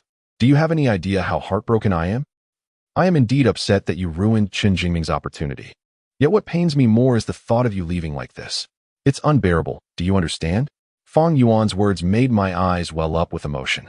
At that moment, I realized that despite our fierce arguments and misunderstandings, deep down, we are brothers who have struggled together in this city for a long time. I found myself at a loss for words, merely tilting my head back, trying to keep the tears from spilling over, while Yin Yin, who was driving, had already taken out a tissue to wipe her own cheeks. Looking back at the city, I realized that I had not been able to leave my pain here as I had imagined. Instead, I carried away only gray feelings of grievance and reluctance. Fong Yuan sighed heavily and pulled a box from his bag, tossing it to me. These are lung-clearing capsules sent by a friend from abroad. I found them quite effective. Take them back and give them a try. Also, try to smoke less. Once you run out, call me, and I'll have my friend send you more. I merely nodded and placed the capsules into my bag. In silence, we finally arrived at the train station, signaling that the moment of parting had come. I took the luggage from Fong Yuan and Yin Yin, waving goodbye to them. I'm leaving. Do come visit us in Shuzhou when you have the chance. Yin Yin nodded and said, yes, we will definitely miss you. Safe travels. I smiled and turned to the silent Fong Yuan, asking, what about you? Don't you plan to wish your buddy a safe journey? Suddenly, Fong Yuan embraced me, his voice choked with emotion as he patted my back, saying, please send my regards to Ban Dad, and remember, take care of yourself, settle down, and don't make Yin Yin and me worry. Do you understand? At that moment, my emotions were deeply stirred. I bit my lip to swallow my tears, recalling how we had vowed with such fervor to root ourselves in this city upon our graduation. Years had passed, and while Fong Yuan had indeed settled down and married the love of his life, I had struggled painfully for over 2 years and could only leave with my body. I took a deep breath, finally managing to smile at Fong Yuan, saying, don't worry, I'll be all right. Who knows? It might not be long before you and Yin Yin receive my wedding invitation. Work hard, and on your wedding day, Yin Yin and I will definitely present you with a grand gift. Fong Yuan tightened his embrace around me. Yin Yin joined us, pushing Fong Yuan aside to hug me while choking back tears, saying, go for it, Zhao Yang. We'll make time to visit you in Shuzhou. And if you start dating, you must show us first. We'll help you vet her. I felt a surge of emotion but gently pushed Yin Yin away, forcing a smile as I replied, you two should stop this emotional display. I'm just a tall guy here trying to hold it together. Please, no tears. I want to leave with a smile. Yin Yin, laughing through her tears, playfully slapped me, saying, all right, let you leave with a smile. When we get some time off, we'll visit Shuzhou. I joked, this is your 3rd time saying you'd visit me. But when you do come, I'll make sure to welcome you warmly. Yin Yin nodded, helping to straighten my disheveled clothes after our hug, saying, call us when you get home. I got it. If you keep nagging, I might just call your mom. And you too. Take good care of your lives and continue being that enviable couple, I said. All right, it's about time. I'm leaving. And you both should head back too. Fong Yuan wrapped his arms around Yin Yin, and they waved goodbye as I took one last look at the city. With my guitar slung over my shoulder and my belongings in hand, I walked toward the station, feeling the weight of the guitar grow heavier with each step. A quarter of an hour after bidding farewell to Feng Yuan and Yin Yin, I boarded a train bound for Suzhou. Gazing out the window at the increasingly unfamiliar scenery, I finally felt the reality of my departure wash over me. What kind of life awaited me now? I hoped Dad would arrange a stable job for me at his state-owned enterprise, and that my mother would set me up with a lovely girl for a blind date. My plan was to work diligently at the job Dad secured for me and eventually fall in love with the beautiful girl my mother introduced. Life would begin anew, and as for the burdens of the past, they could be swept away by the wind. After a long 6-hour journey, I finally arrived in Suzhou, my long-missed hometown. I remembered the last time I was here was just before the previous year's New Year, and now, more than half a year had passed. As I emerged from the train station, the afternoon sun momentarily blinded me, and the air was filled with the familiar scent unique to Suzhou. Following the crowd toward the rows of fruit stalls by the roadside, I opened my wallet, revealing just over 100 yuan left, my entire material gain from over 2 years in Suzhou. I bought some fruit and 2 packs of cigarettes. The fruit for Dad and my mother, and the cigarettes for myself. Carrying the fruit, smoking a cigarette. With my belongings slung over my shoulder and a mere 36 yuan left, I made my way to the bus stop. This was all I had to present to my mother and Dad. After a 20-minute bumpy ride on the bus, I finally stood before my home. I raised my hand twice, but hesitated to ring the doorbell, unsure of how to face them or explain my sudden return. Zhaoyang. A voice, uncertain yet familiar, called out to me. I turned to see my mother standing behind me, carrying a basket of vegetables, likely having just returned from the supermarket where she had bought discounted goods.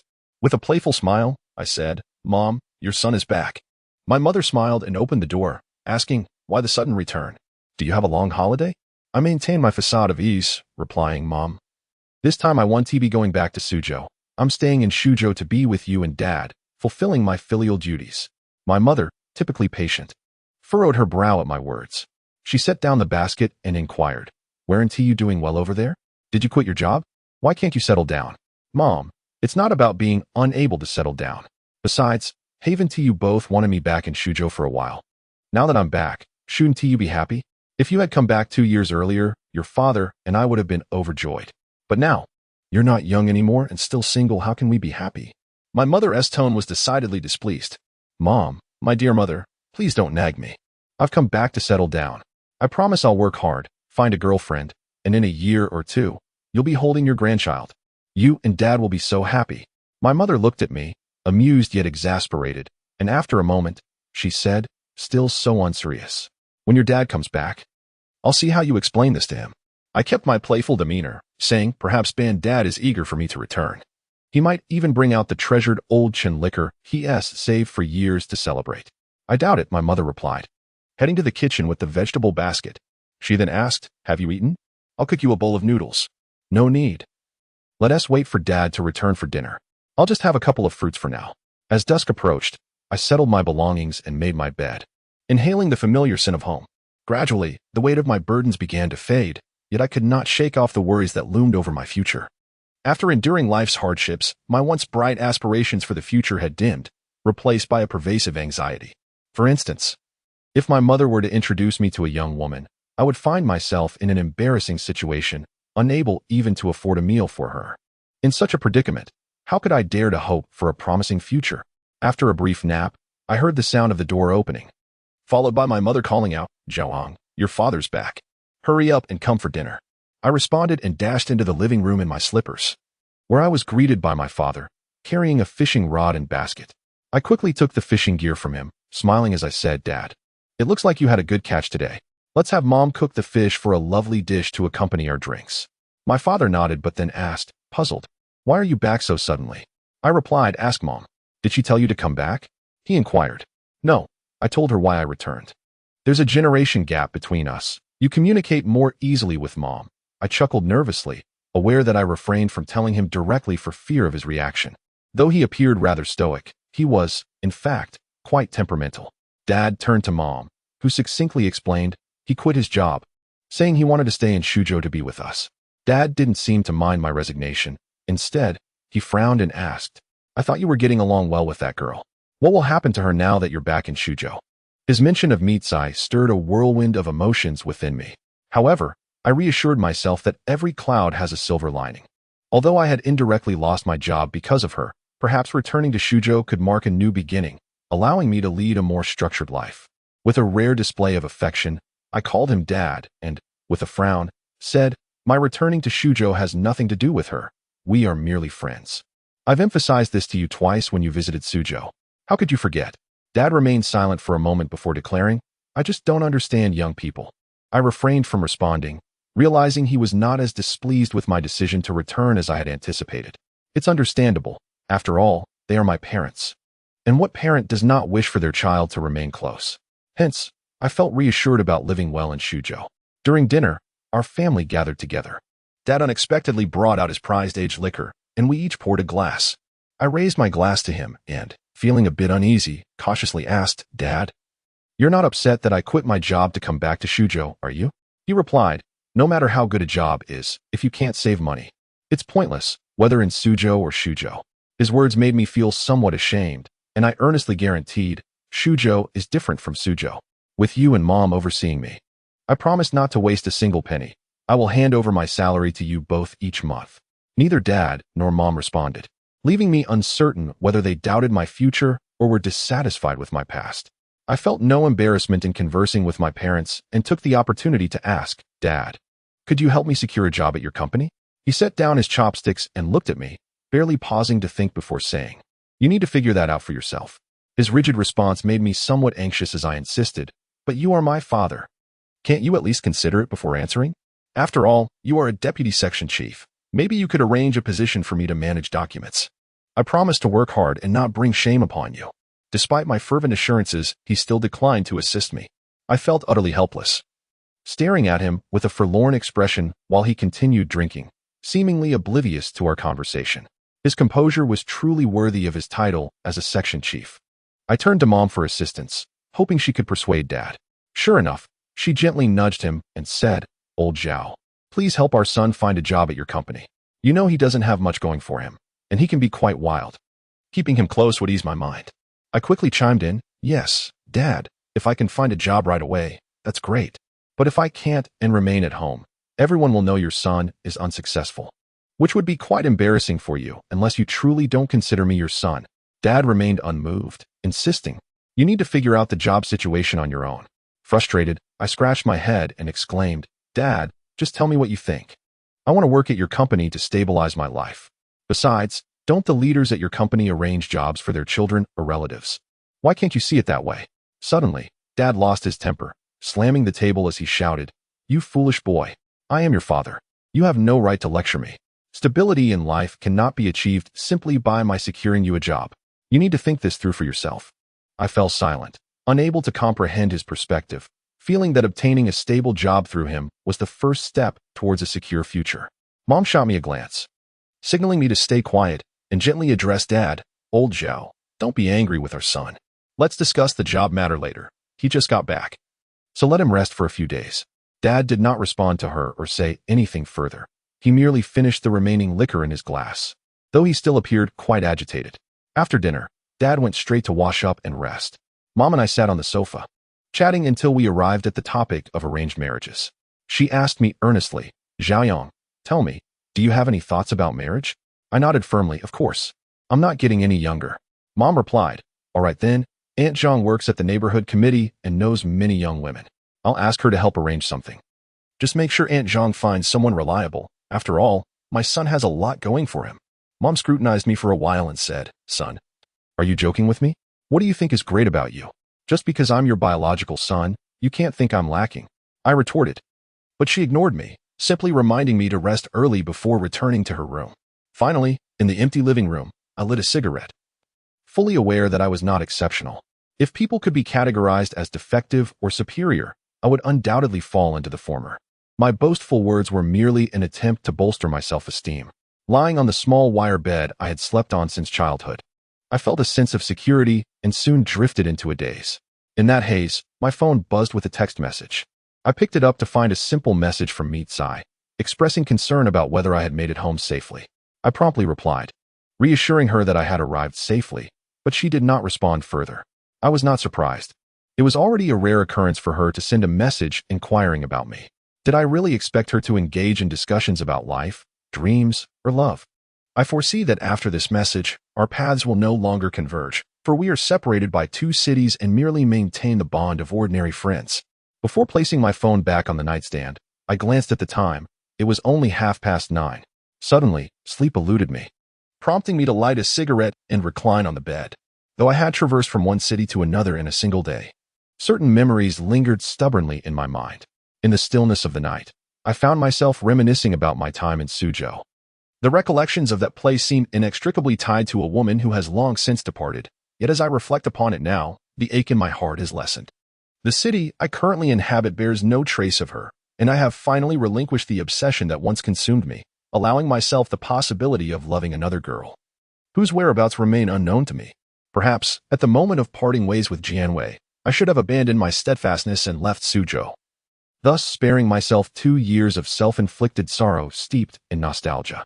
Yet, could she comprehend that my decision to remain in Suzhou was born from an unwillingness to let go? An unwillingness to forget the word weight she inscribed on the car window with her lipstick. As the night deepened, I gradually began to feel drowsy once more. Before extinguishing the light, I cast a final glance at the guitar propped against the wall, allowing my mind to settle. A week has swiftly passed in Suzhou. Throughout this week, I have occupied myself with submitting resumes online and attending interviews. Regrettably, I have yet to secure a satisfactory position, and I dare not place my hopes in my father.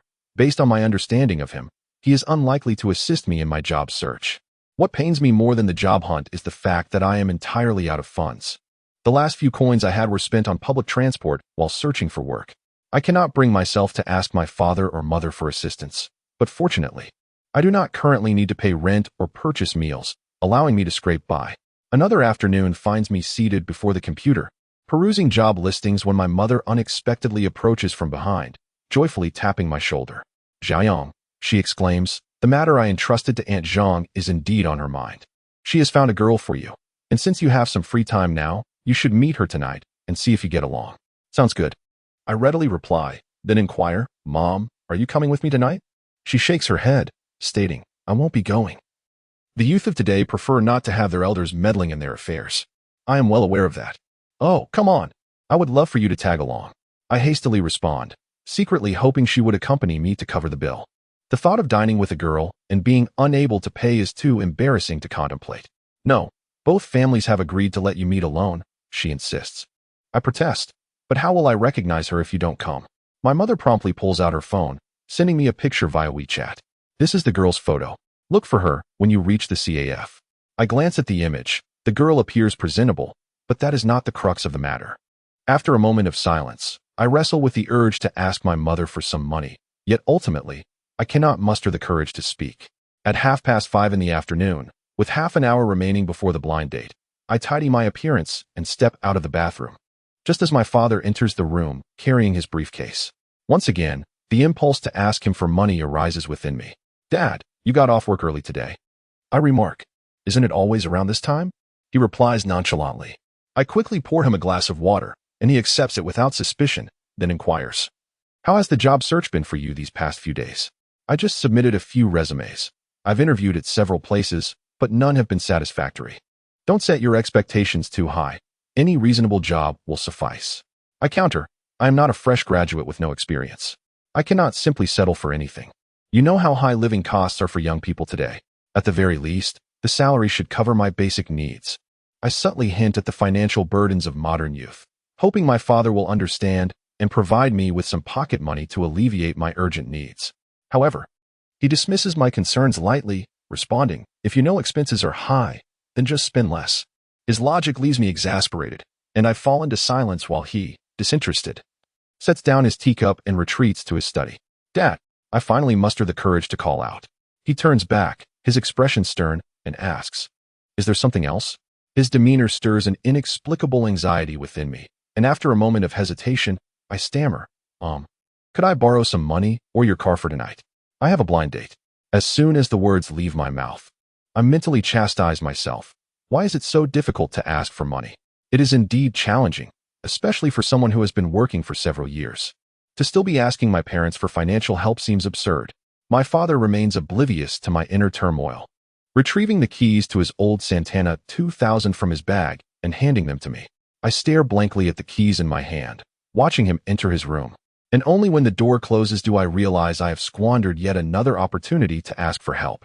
Reluctantly, I drive my father's aging Santana 2000 to the CAF, where we agreed to meet. Throughout the journey, I contemplate reaching out to old friends for a loan. But most of them are acquaintances from high school, and it feels somewhat inappropriate to suddenly ask them for money after such a long absence.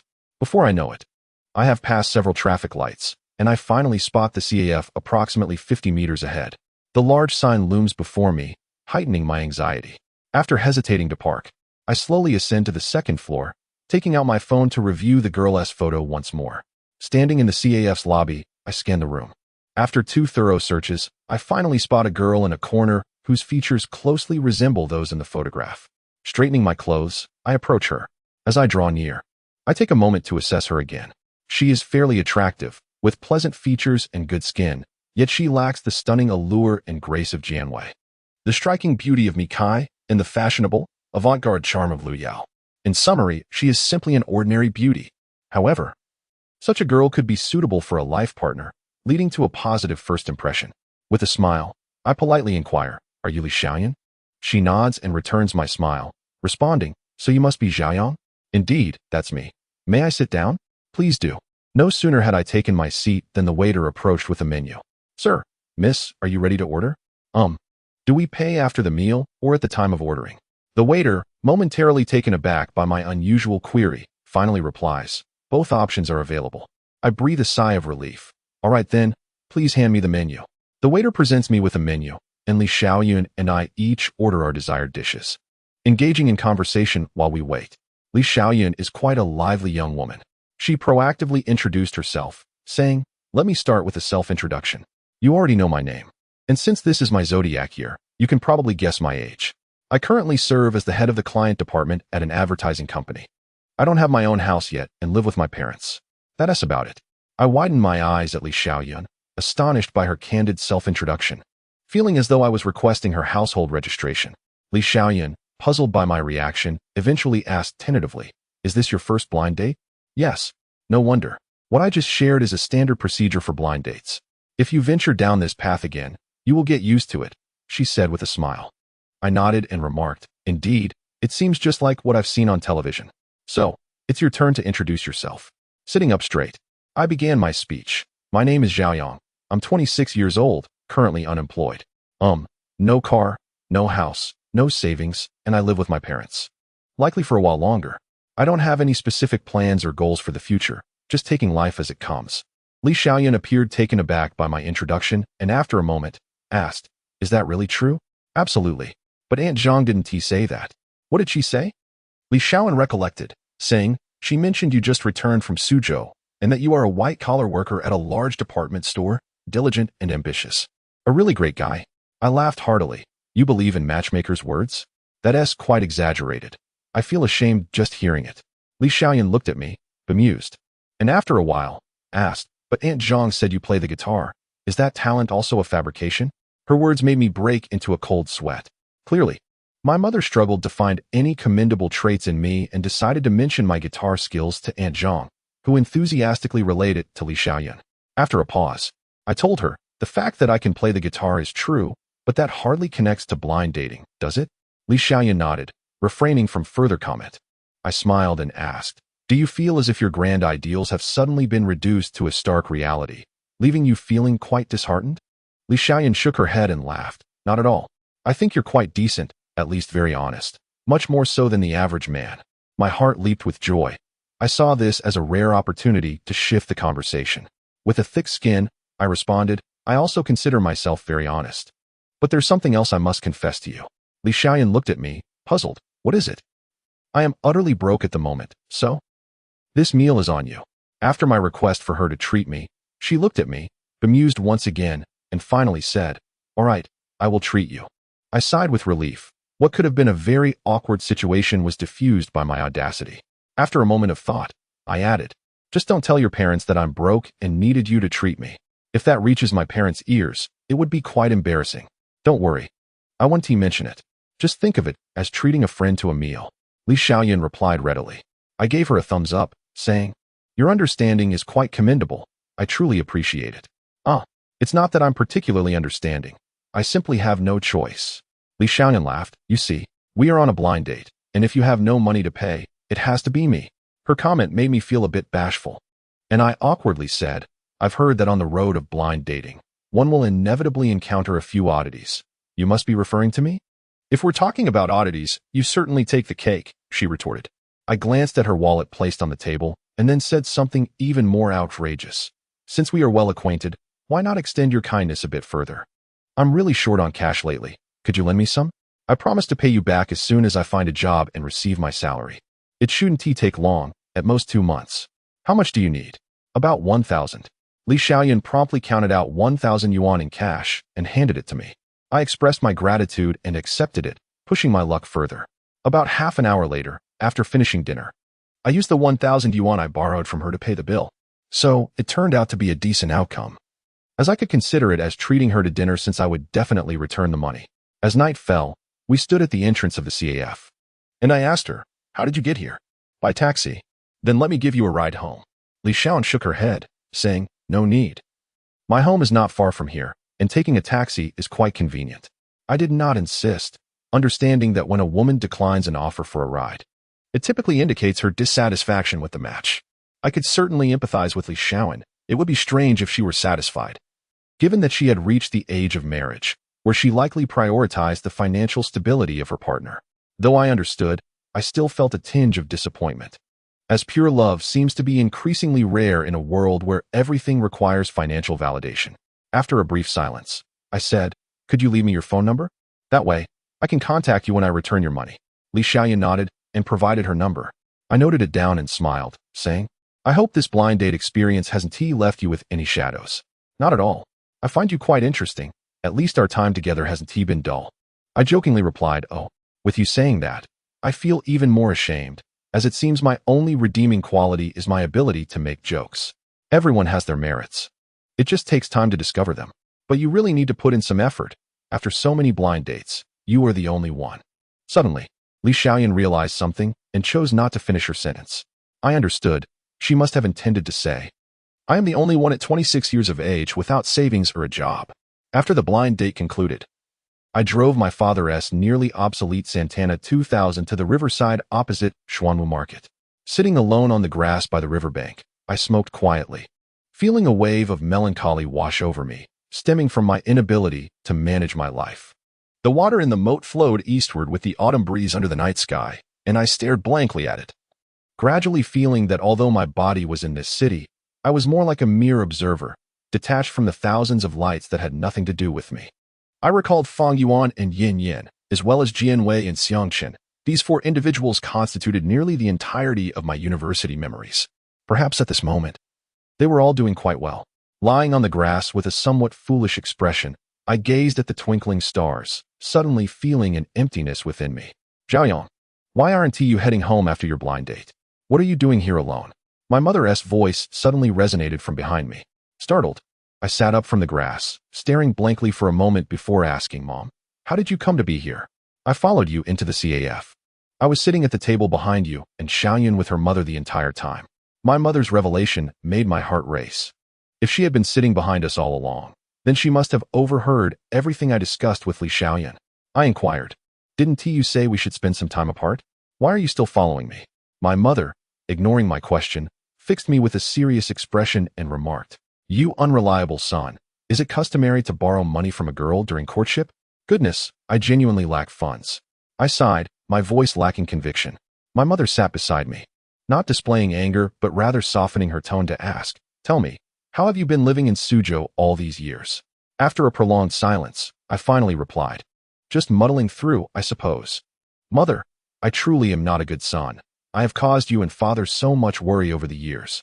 Everyone makes mistakes in their youth. What matters is correcting them, for there is still much life ahead. I nodded solemnly. My mother embraced me with a smile and said, I shall talk to your father again, urging him to arrange a job for you, so you can stay close to us.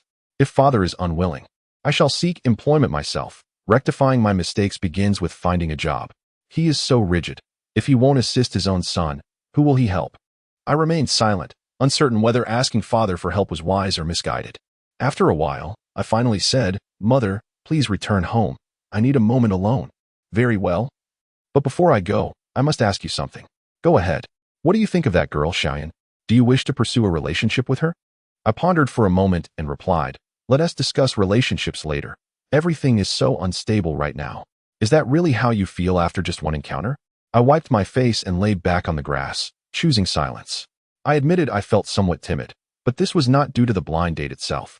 It stemmed from my own circumstances. I realized that though leaving Suzhou provided a temporary reprieve from pain, it only deepened my confusion about the future. That night, I lingered by the river for a long while, contemplating many things, yet without finding any clarity. The quality of my future would not be determined merely by idle thoughts.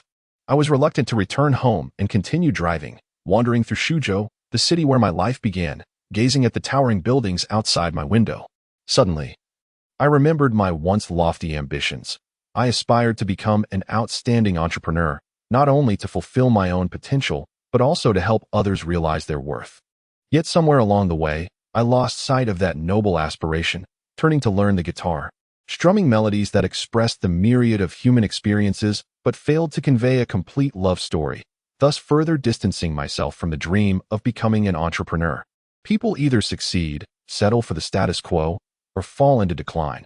My misfortune led me to the latter, yet I often forget how and when my decline began.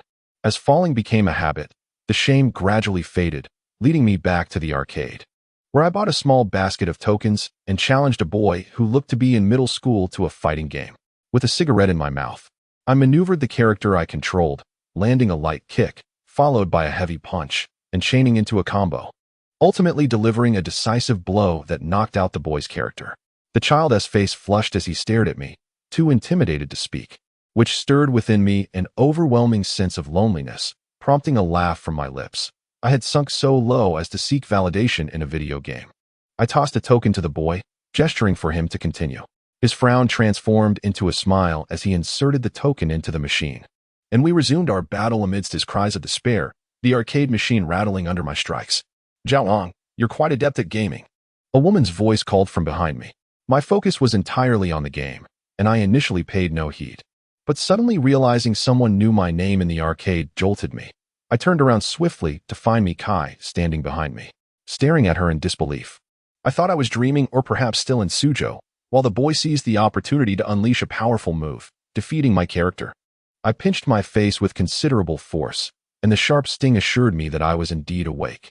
After a moment of bewilderment, I turned to Mikai and asked, "What brings you here?" She smiled gently and replied, "Of course, I came to find you. But why did you come looking for me? And how did you manage to find me?"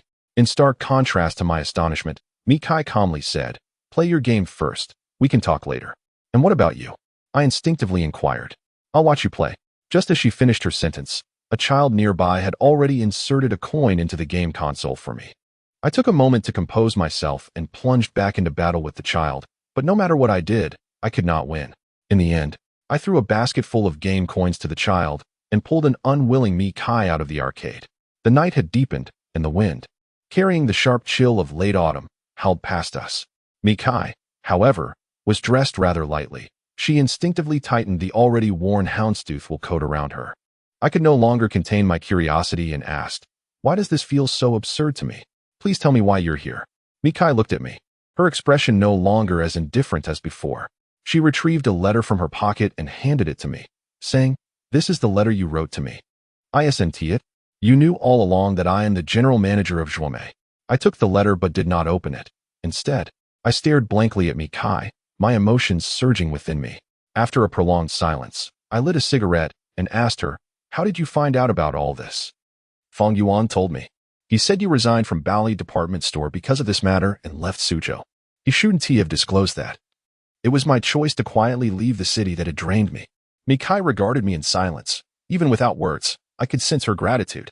Otherwise, she wouldn't have traveled so far from Suzhou to see me. I did not wish for this situation to become a burden for her, nor did I need her thanks. Thus, I smiled and, aiming to divert her attention, asked, "I'm curious how you found me in the arcade. Your reach is quite impressive, considering this is Suzhou." Mikai, shedding her burdensome expression, smiled slightly and replied, "Feng Yuan gave me your address, and I went to your home to look for you. Your father was home. He even made me dinner." When your mother returned, I asked her where you were. And she said, when you're feeling down, you often go to the arcade. You'll likely find him there. And indeed, I found you in the arcade. Why go through all that trouble? Why not just call me beforehand? You love to put on a show. If I had called you ahead of time to prepare, how would I have seen your pitiful state? I found myself momentarily speechless, staring at my father as Santana, and said, pitiful? I have a car, I smoke. I play games. My life is as carefree as that of a deity. Mikai shook her head in exasperation and said, let us not stand here talking. I'm feeling a bit cold.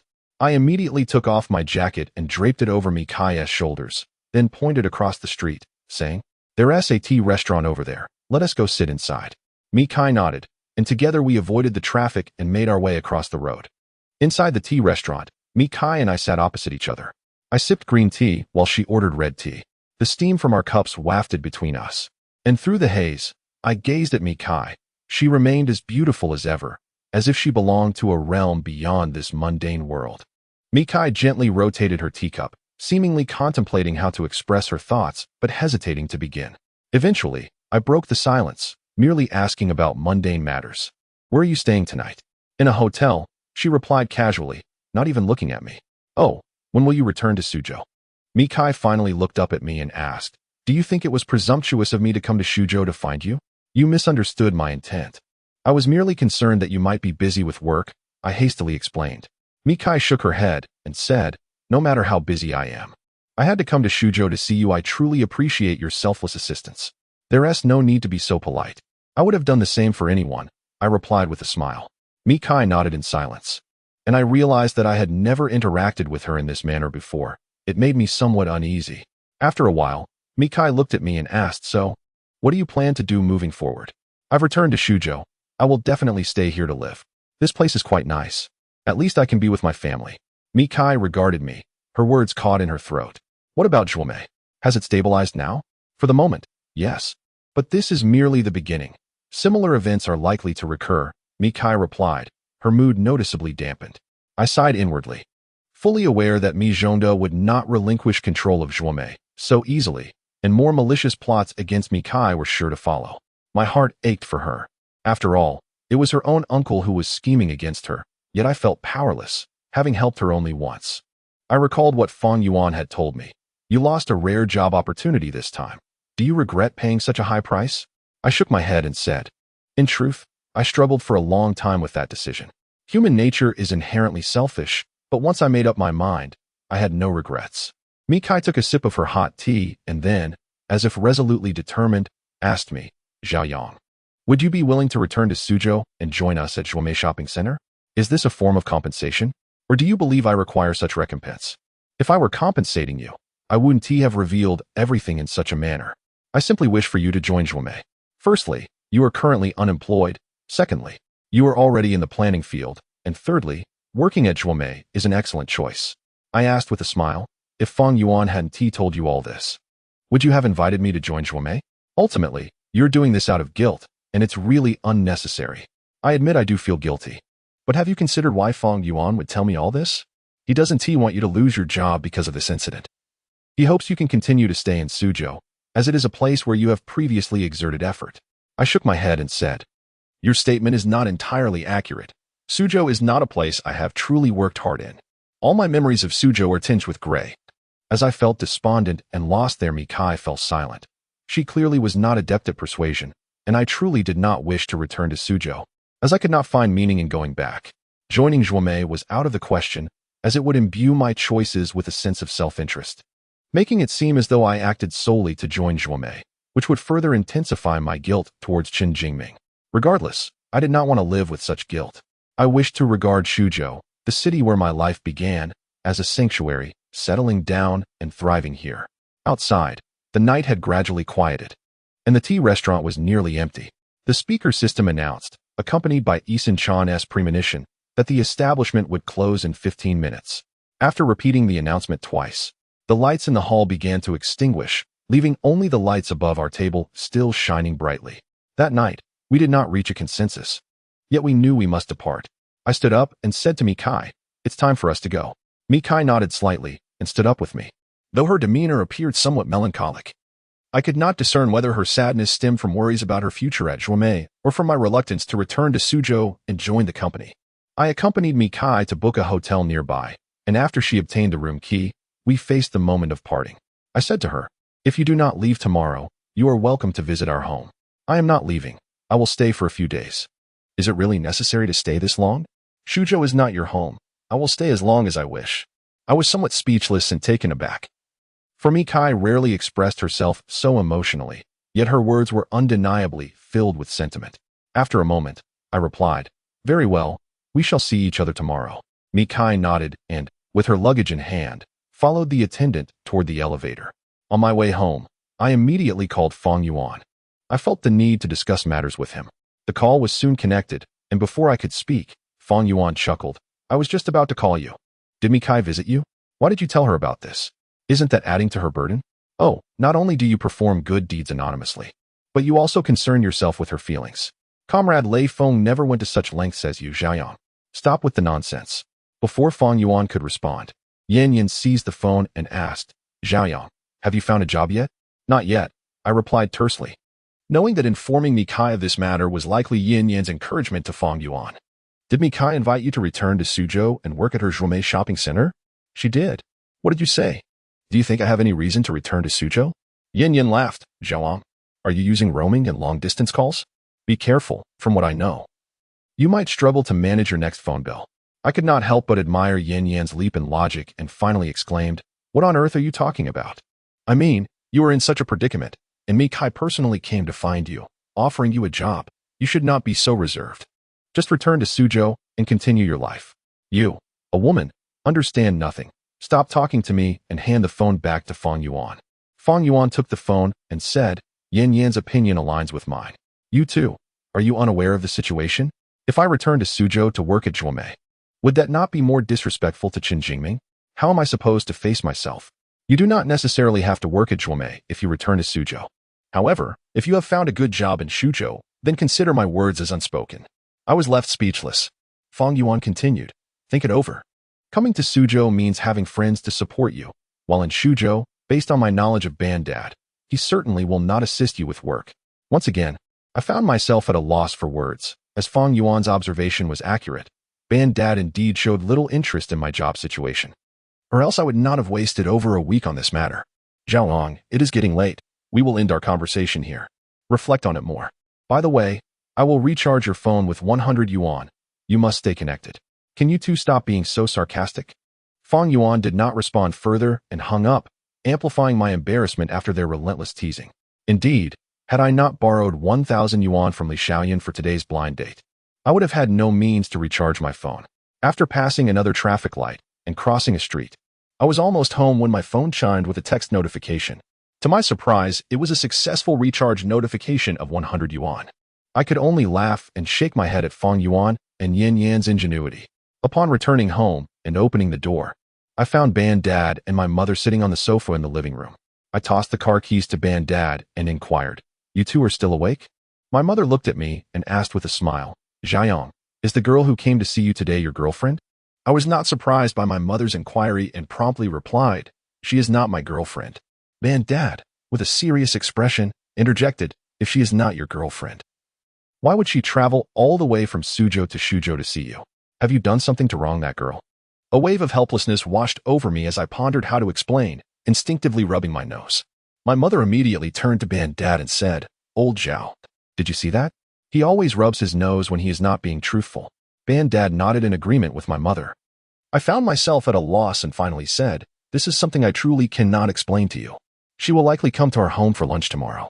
If you do not believe me, you can ask her what our relationship is." After speaking, I hurried to my room, fearing their relentless questioning would continue. However, just as I had poured myself a cup of tea and sat on the bed, my mother pushed open the door to my room, evidently intent on not letting me off the hook. She moved a chair in front of me and sat down, earnestly saying, "Xiaoyang, your dad told me she is the girl you lived with in Suzhou. I even knitted her a scarf." I nodded in acknowledgement. "Now be honest with me. What is your relationship? You live together, and yet you claim there is no relationship. Do you think I am foolish?" "Mom, it is not that I am denying it. It is simply that there is really no relationship. You do not understand that cohabitation is common in cities now, right? We lived together for a while, but we did not share a room. If we must stretch the definition, I suppose we are just ordinary friends. If you were just friends, why would she travel all this way to see you? My mother looked at me with a gaze that seemed to challenge my pretense. I found it absurd and simply lay back down on the bed, pulling the covers over myself, shutting my eyes to everything. My mother, seemingly talking to herself yet directed at me, remarked, "That girl is truly beautiful. No wonder you do not want to date Xiao Yun. But how could such a lovely girl be interested in you? She even specifically came to Suzhou to find you. This is quite mysterious." Her musings left me both amused and exasperated, wishing I could ask her, "Am I truly her son? Am I that unworthy?" Yet, I dared not engage her in conversation, fearing it would lead to more endless inquiries. Instead, I covered my face with the blanket, opting for silence. The following morning, as I was still lost in slumber, my mother woke me, and I groggily complained, "Mom, what time is it? Why are you waking me up? Let me sleep a little longer." "Stop sleeping. I need to ask you something. Please, no questions. I already told you I have no relationship with that girl, truly." I yawned heavily and closed my eyes, attempting to return to sleep. "I want to know what that girl likes to eat. You mentioned she would come to our house today, right? I will go buy groceries soon. Just get some lotus root, sweet peppers, gluten, river shrimp, and perhaps make some spicy chicken. Isn't that all your favorites?" Young people and oppos' tastes are quite similar. You can decide. This cannot be taken lightly. Before my mother could finish, I interrupted, "You can rest assured. She will definitely enjoy it." Finally, my mother ceased her nagging and, after a moment's thought, asked, "Have you called to check if that girl had breakfast?" "Mother, we belong to different eras, so please refrain from imposing your lifestyle upon us. We still don't know if she's even awake. You should buy the groceries first. You always complain about my nagging, but it's all for your benefit. Hurry and call that young lady to inquire when she'll arrive so you can pick her up. I will comply with everything you say, but could you let me sleep a little longer? Just a brief moment," I pleaded. "Don't forget the matters I just entrusted to you, understood?" I nodded vigorously in agreement, and after a few more of her reminders, she finally left my room. However, once she departed, I found myself increasingly unable to sleep, tossing and turning in bed for quite some time. Eventually, I took out my phone and dialed Mikai's number. She promptly answered, greeting me with a courteous good morning. I reciprocated and inquired, "Have you had breakfast yet?" "I'm currently having it in the hotel restaurant," she replied. "Oh, you have good habits. This is indeed the perfect time for breakfast," I remarked. Mikai responded with a nonchalant Our conversation felt somewhat awkward, prompting me to ask, "What are your plans after breakfast?" "I plan to explore the department stores and shopping centers in Suzhou," she replied. "So, you came to Suzhou specifically for market research?" I exclaimed in surprise. "No, I came specifically to see you. Market research is just a secondary task," Mikai stated with earnestness. I found it daunting when someone spoke to me so seriously, leaving me momentarily speechless. Mikai then asked, "Suzhou is your territory. Aren't you going to be my guide?" "That is certainly not a problem. I have plenty of time at the moment. I and Oppos, LL wait for you at the hotel entrance," she said. After concluding the call with Mikai, I quickly got out of bed and washed up in under 10 minutes. Wishing to demonstrate what true speed looks like to those who dawdle. Without even having a bite of breakfast, I hopped into my father's Santana 2000 and headed towards the hotel where Mikai was staying. Upon arrival, I spotted her waiting at the entrance. I rolled down the window and asked, "Are you riding with me or driving yourself?" Without a word, she opened the passenger door and settled in beside me, prompting me to start the engine. As we drove towards the city center, I noticed Mikai was intently studying a photograph displayed in the car. It was our family portrait, depicting a much younger version of me with a cherubic smile, clinging to my father's leg. Mikai's expression darkened momentarily before she smiled. I understood that her melancholy stemmed from her deceased father, while her smile reflected envy for our family's unity and happiness. I pressed down on the photo frame, wishing to divert her emotions, and shifted the topic. "I heard that your company, Zhuomei, is preparing stores in Shanghai and Nanjing. Conducting market research in a third-tier city like Suzhou seems misaligned with your strategy for large cities, doesn't it?" Mikai shook her head, asserting, "Actually, there are differing opinions among our senior management regarding Zhuomei's future direction. Personally, I believe our strategic focus should be on top-tier cities in the second and third tiers. The competition in first-tier cities is excessively fierce, which would deplete our resources significantly. If we fail to turn a profit, it could swiftly impact the operation of the entire group." I nodded, gaining some insight into the underlying tensions between Mi Zhongda's vision for Zhuomei and Mikai's preference. which would likely exacerbate their conflicts. I sensed that a future where both could coexist was improbable, and I couldn't easily predict who would ultimately seize control of Zhuomei. Throughout the morning, I accompanied Mikai to several larger department stores and shopping centers in Suzhou, where we exchanged views on the market, a rare common ground for us. Before heading to my home as her guest, Mikai insisted on purchasing numerous gifts for my father and mother, while I begrudgingly carried them, grumbling. "You really don't need to buy gifts for visiting us. It makes you seem like my girlfriend. Must one be a girlfriend to give gifts?" She retorted. "Not necessarily. But we are at an age where misunderstandings might arise with the elders. When you meet my father and mother, you must clarify our relationship," I replied. Mikai countered. "What do you think our relationship is?" After some contemplation, I responded, "A bit more like rivals, and less like friends." Mikai shook her head in denial, saying, "I do not regard you as a rival." "Then how do you view me?" I asked with keen interest. "A friend, a trustworthy friend," she replied. I smiled and said, "When you introduce yourself to my parents, make sure to say that, but please don't let that incident alter your perception of me or lead to blind trust. I am hardly a paragon of virtue." Mikai shook her head, stating, "I prefer not to complicate my views of a person. It can be exhausting. So I prefer to trust my instincts." "Were you also of this mindset when we first met?" I inquired. "No. At that time, I thought you were quite the scoundrel. A rare encounter with a true rogue," I remarked. "So, you weren't judging me based on instinct. Rather, I was merely a scoundrel in your initial impression." Mikai chuckled, saying, "Let us not dwell on that. After wandering around for so long, I'm famished. Let us hurry to taste the meal prepared by your father." I halted Mikai, puzzled, and asked, "What did you just call my dad?" "I called him Dad," she replied, quickly realizing her mistake and adding, "I just thought it was amusing, so I called him that without any other intention." "You can't call him that in front of him. He always thinks of himself as your father. If you say that, it could lead to quite a commotion." Mikai recognized the gravity of the situation and nodded seriously. We exchanged glances and inexplicably burst into laughter, her smile radiating warmth under the midday sun. Around 11:30 a.m., Mikai and I arrived at my home, where my mother greeted us at the door. Mikai presented the gifts she had purchased, saying, "Annie, I didn't have the chance to buy you gifts yesterday due to my haste. I hope you and Uncle will like these." My mother beamed, unable to contain her joy, yet politely replied, "We appreciate it. Your visit alone brings us great happiness. There was no need for such generosity." Mikai smiled in response, and my mother warmly ushered her inside. Upon entering, Mikai courteously greeted my father, who was busy in the kitchen, before taking a seat on the living room sofa.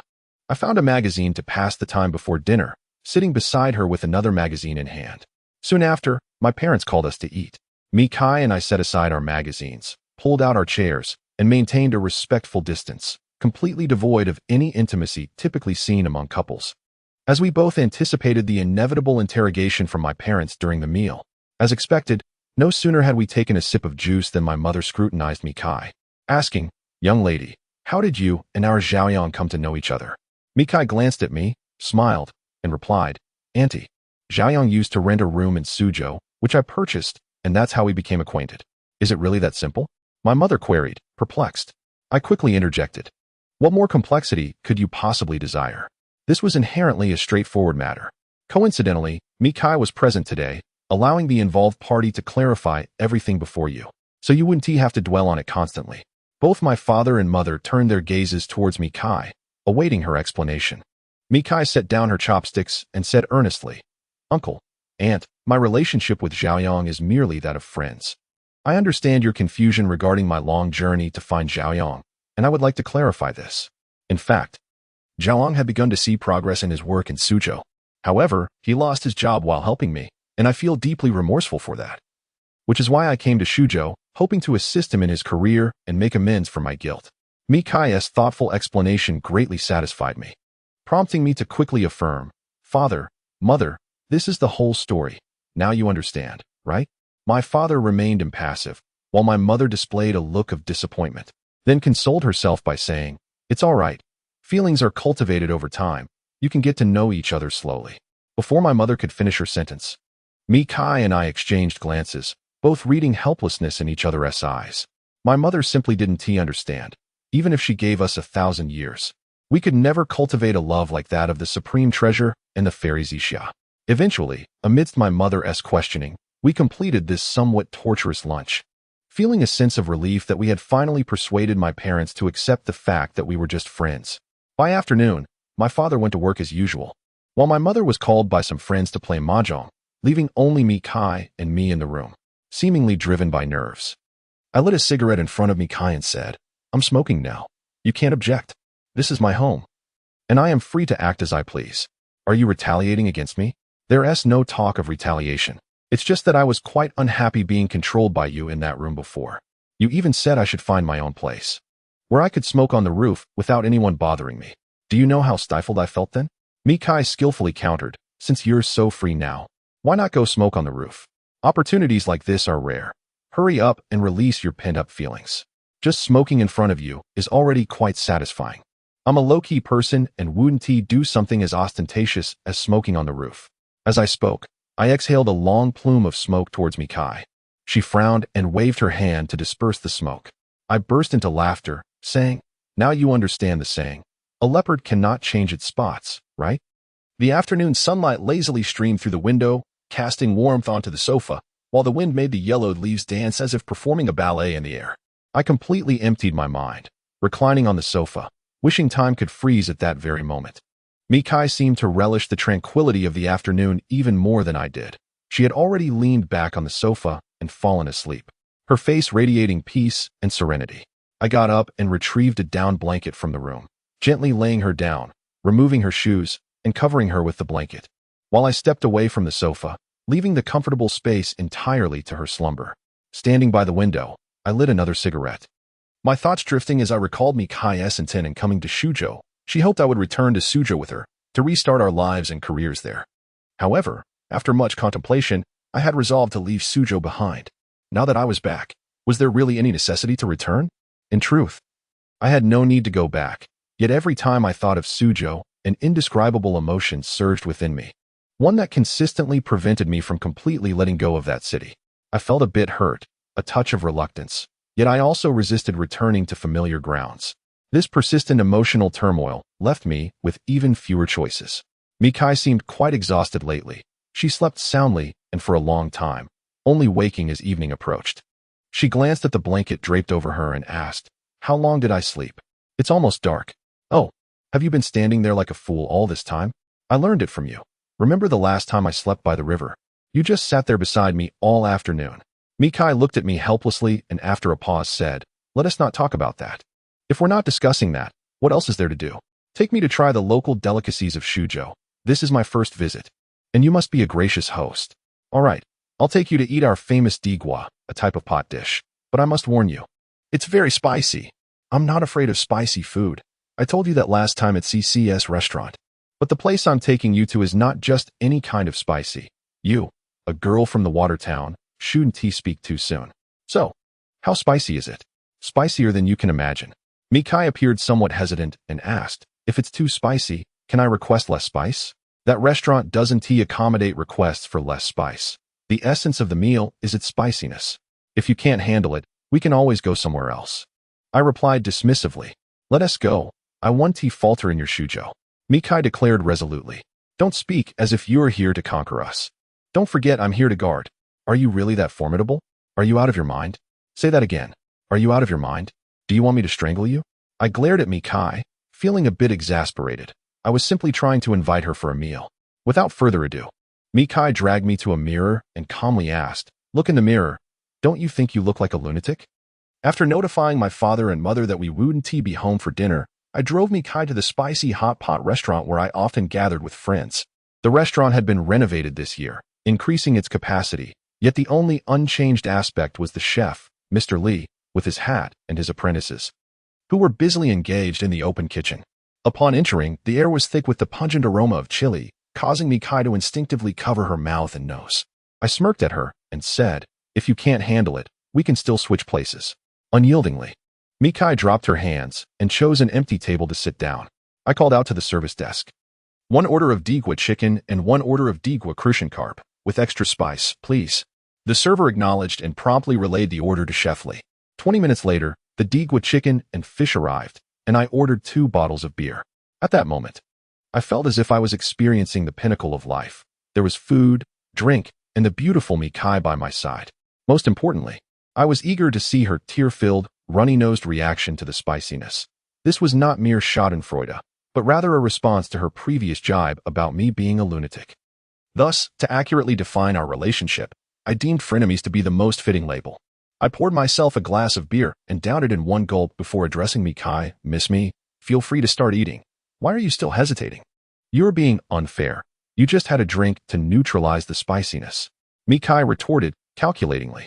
I knew her defensiveness stemmed from her own insecurities. Especially as the 2 dishes were laden with fiery peppers, the spiciness seemed to simmer in the air.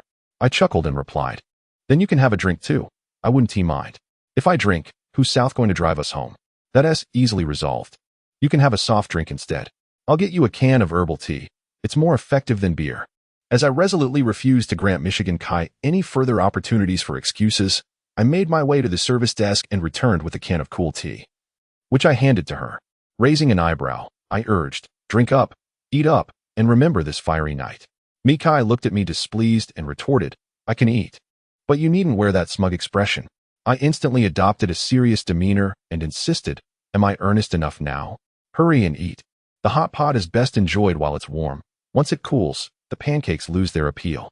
Mikai examined me briefly, then gingerly pushed aside the top layer of chili peppers, picked up a piece of pancake, and tentatively took a bite, freezing in place. A wave of delight washed over me as I anticipated her subsequent reaction, yet to my surprise, she calmly consumed another piece of pancake and remarked, it's not as spicy as I imagined. I scrutinized her, searching for any signs of feigned bravado, but her expression was serene and unflinching. To my astonishment, she proceeded to enjoy a flavorful piece of chicken, even casting a dismissive glance in my direction. I turned to Old Lee, questioning whether he had indeed lost his touch. And then, driven by curiosity, I pushed aside the chili and took a bite of the pancake. Instantly, an explosion of heat surged through my taste buds, approaching the very limits of my tolerance. With just a single bite, I felt warmth enveloping my body, and beads of sweat formed on my forehead. I slammed my chopsticks onto the table, downed a glass of beer in one go, and, still unsatisfied, finished off Mikai's can of tea.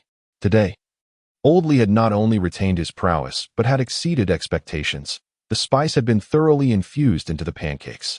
With a smirk, Mikai quipped, Zhaoyang, are you from Suzhou? Can you really not handle this little bit of spice? Or are you from Suzhou? Are there even such spice-loving people from Suzhou? I poured myself another glass of beer, which offered slight relief, and pathetically dabbed at the sweat on my nose with a tissue. Mikai watched my disheveled state with evident amusement, finally breaking into a smile and asking, Zhaoyang, have you heard of the Carolina Reaper? What on earth is that?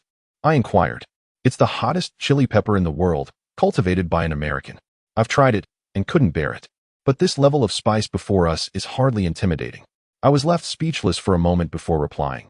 Yet just a moment ago, you seemed quite cautious. I had no idea you were so good at putting on a facade. Mikai replied leisurely. There's a saying that goes, one who frequently associates with the wicked may become tainted. Spending time with certain morally questionable individuals inevitably leads to adopting some bad habits. I was once again rendered speechless by Mikai's sharp retort. Clutching my chest as I lamented, I feel a knot of suppressed emotions rising within me. Then you should eat more chili to stimulate whatever might come out, Mikai said, feigning concern. I suddenly realized I could no longer engage with her. As I was not in the right frame of mind today, I decided to endure in silence and regroup for another round later. Upon exiting the fiery hot pot restaurant, my mouth throbbed with lingering heat as I guzzled down a can of cool tea, while Mikai strolled alongside me, her nonchalance only magnifying my discomfort. After a few steps, I turned to her and asked, are you heading back to the hotel now? She shook her head, explaining, it's not yet time to rest. The hotel feels too stifling. Then let me take you to play some video games. It will aid digestion after our meal, I suggested enthusiastically. Must we play those video games that only elementary school kids find interesting? She shot back, clearly annoyed. Are you saying you can't resist making fun of me, lest you gain weight? Who told you that video games are only for children? I retorted. When I came to find you yesterday, you were playing with a kid. Mikai replied calmly. I gazed at her for a long moment, finally conceding. Fine, I'm just a childish elementary schooler. Are you satisfied now?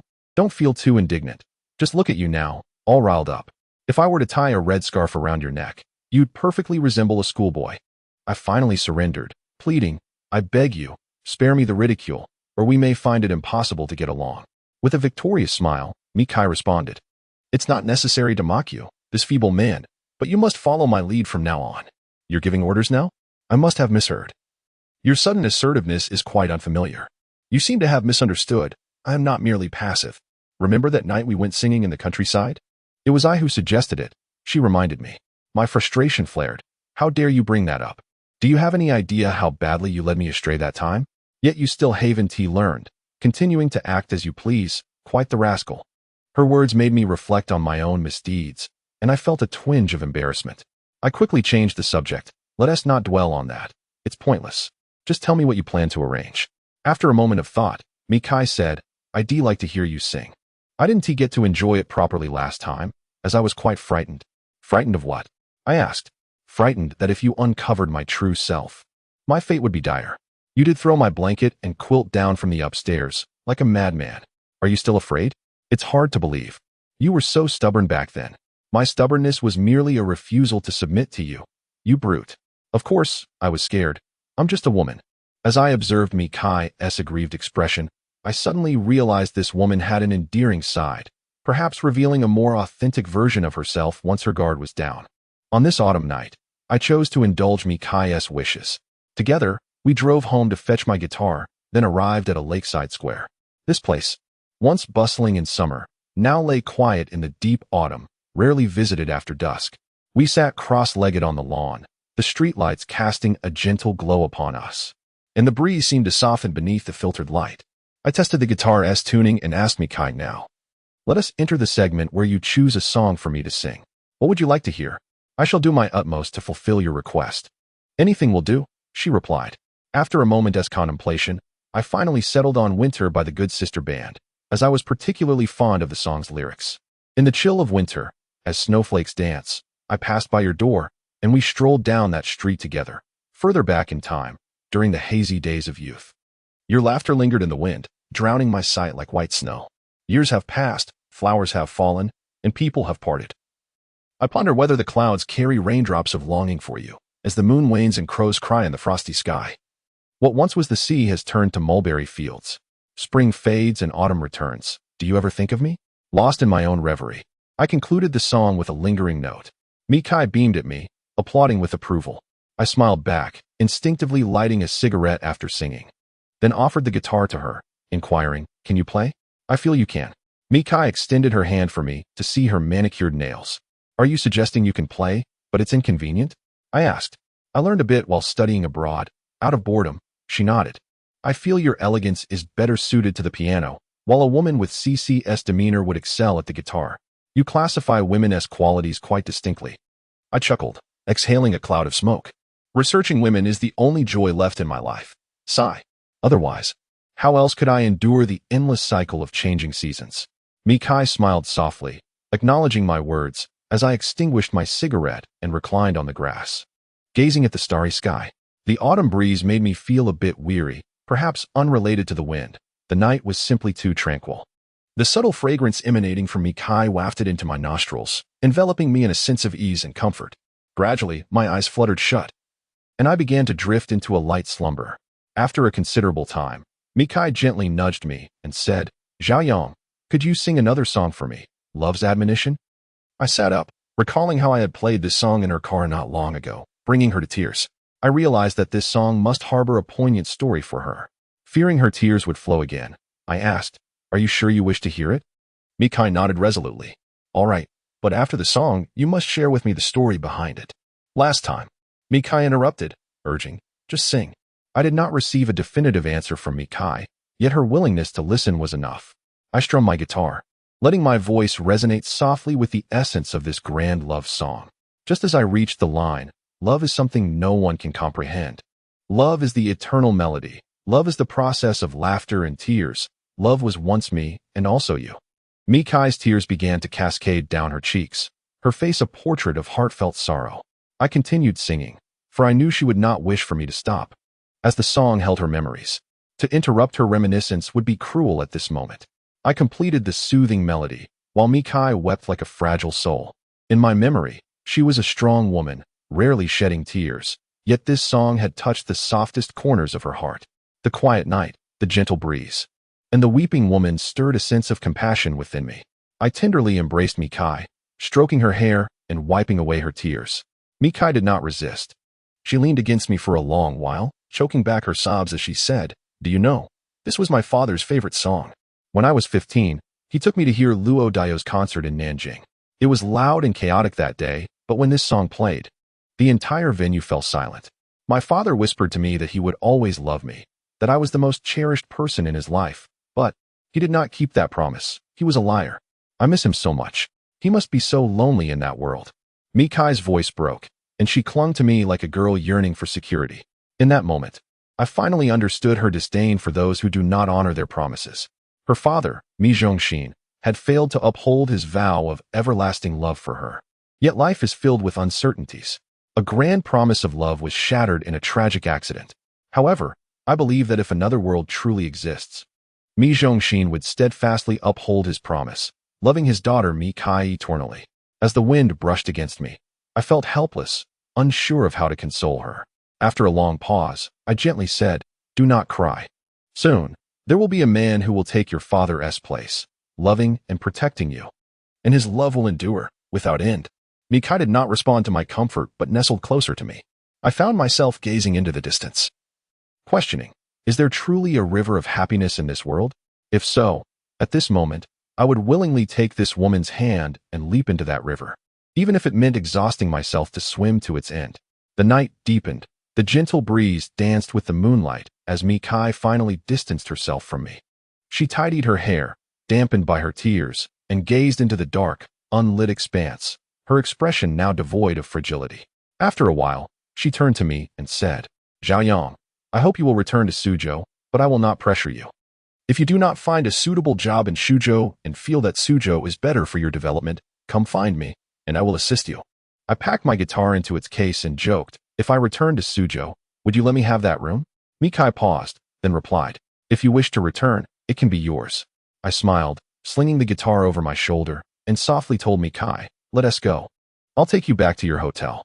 By the way, do you really plan to stay in Suzhou for a few more days? I can show you around our scenic spots." "No, I've said all I needed to say and done what I needed to do. The rest is for you to decide.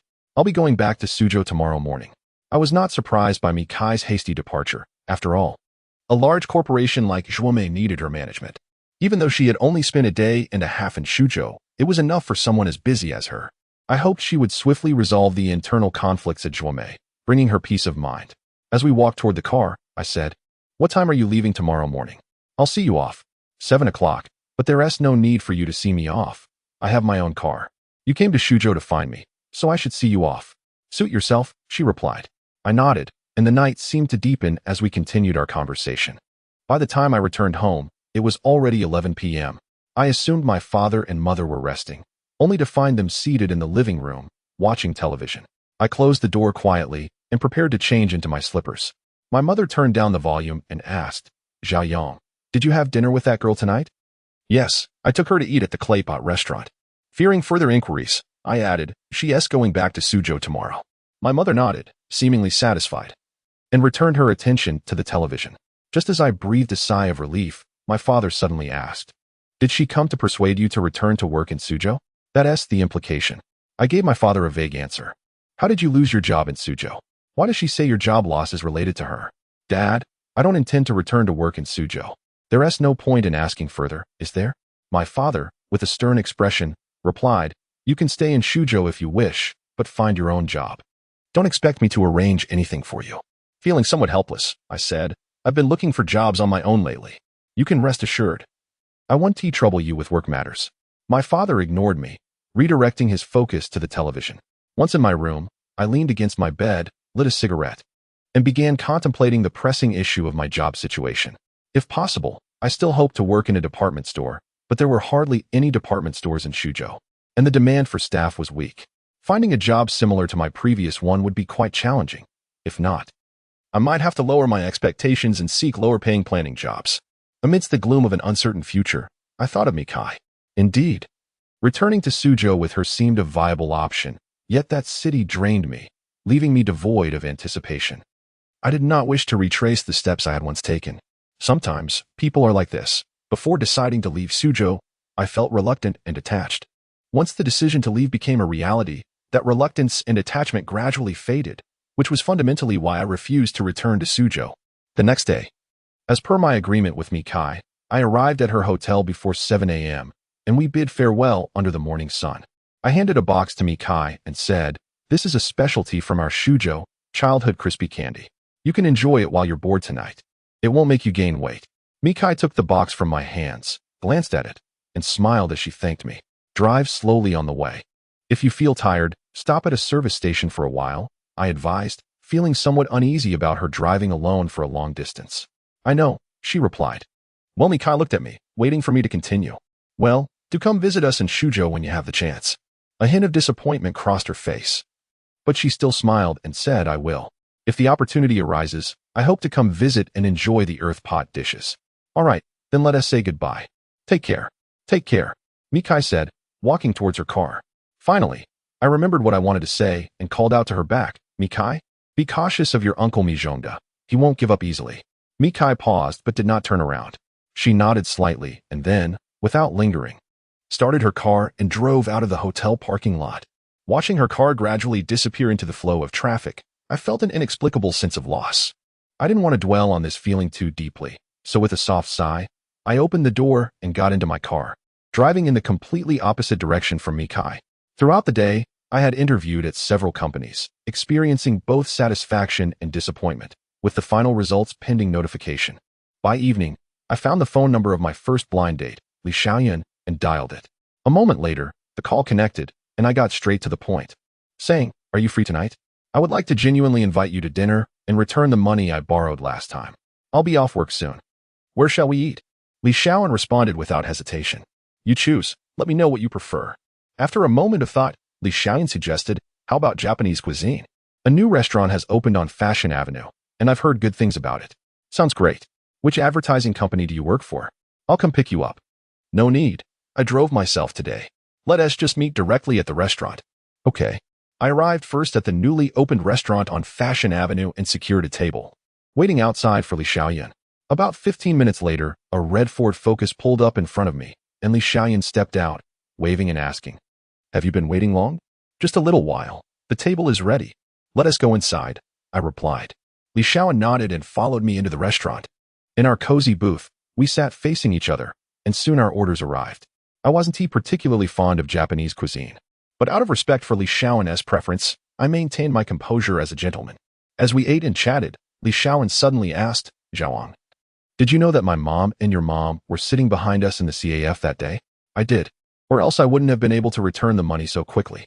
My mom gave me quite a scolding, but still generously provided me with pocket money." I chuckled. Li Xiaoyan smiled and inquired, "Do you know how my mom described you?" "I'm sure it wasn't a positive remark." Li Xiaoyan laughed heartily, saying, "My mom said she was astonished. It was her first time witnessing someone asking a girl for money during a blind date." I sighed. "Your mom has already dismissed me. It seems our match is doomed." "But I can't blame her. It's my own fault for being so unrefined." "Don't be so pessimistic," I teased. "Are you suggesting there is still hope for us?" That is not quite what I meant." "Then no need to comfort me. Let us just enjoy this dinner in good spirits." Li Xiaoyan nodded, saying, "Let us not dwell on that. By the way, are you currently looking for a job?" "Yes. It has been quite bothersome. It's been over a week."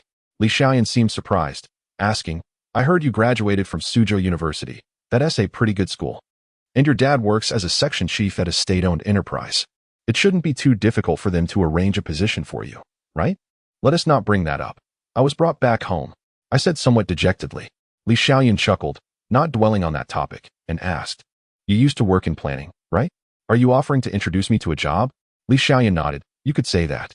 Our advertising company's planning department is currently working on, and with your experience in planning at a large department store, you should be able to handle the work here.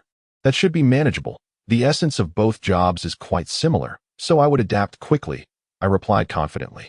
"All right, please send me your resume, and I'll give it to our planning director tomorrow. If he thinks it's good, he'll arrange an interview," Li Xiaoyan said. "Okay, I appreciate it. No need to be so polite. Our families, including Aunt Zhang who set us up, are quite familiar with each other. Consider it a favor for a friend. By the way, I have a good relationship with our planning department's director, so there shouldn't be any issues with the job." Li Xiaoyan smiled. "Then I want to say thank you.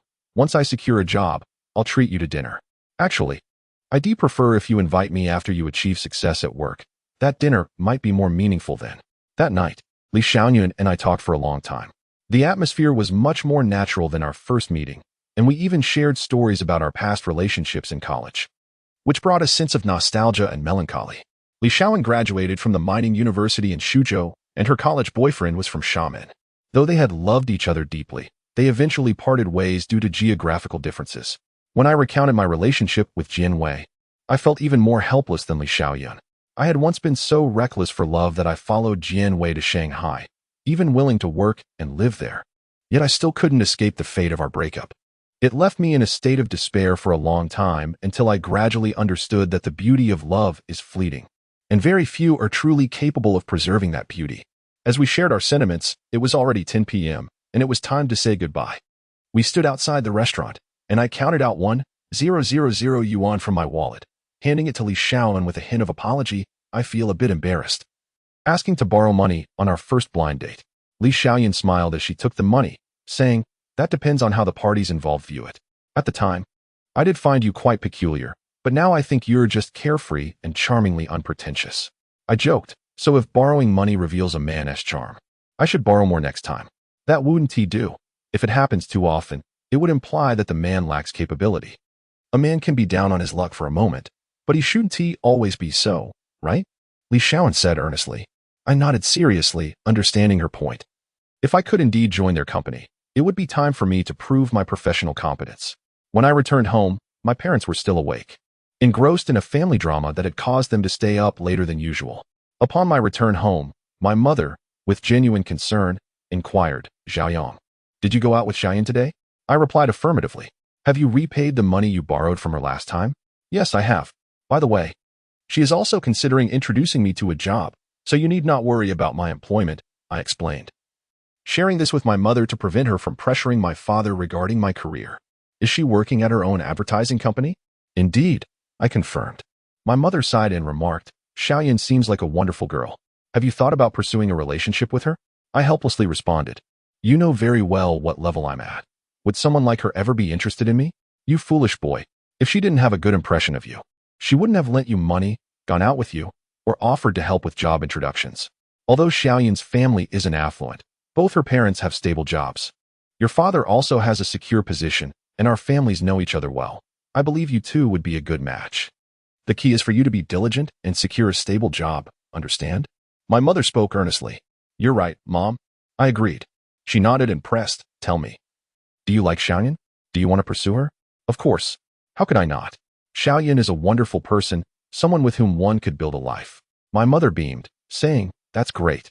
Since you and Xiaoyan will be working in the same company, it will be much easier to get to know each other. You must seize this opportunity, all right?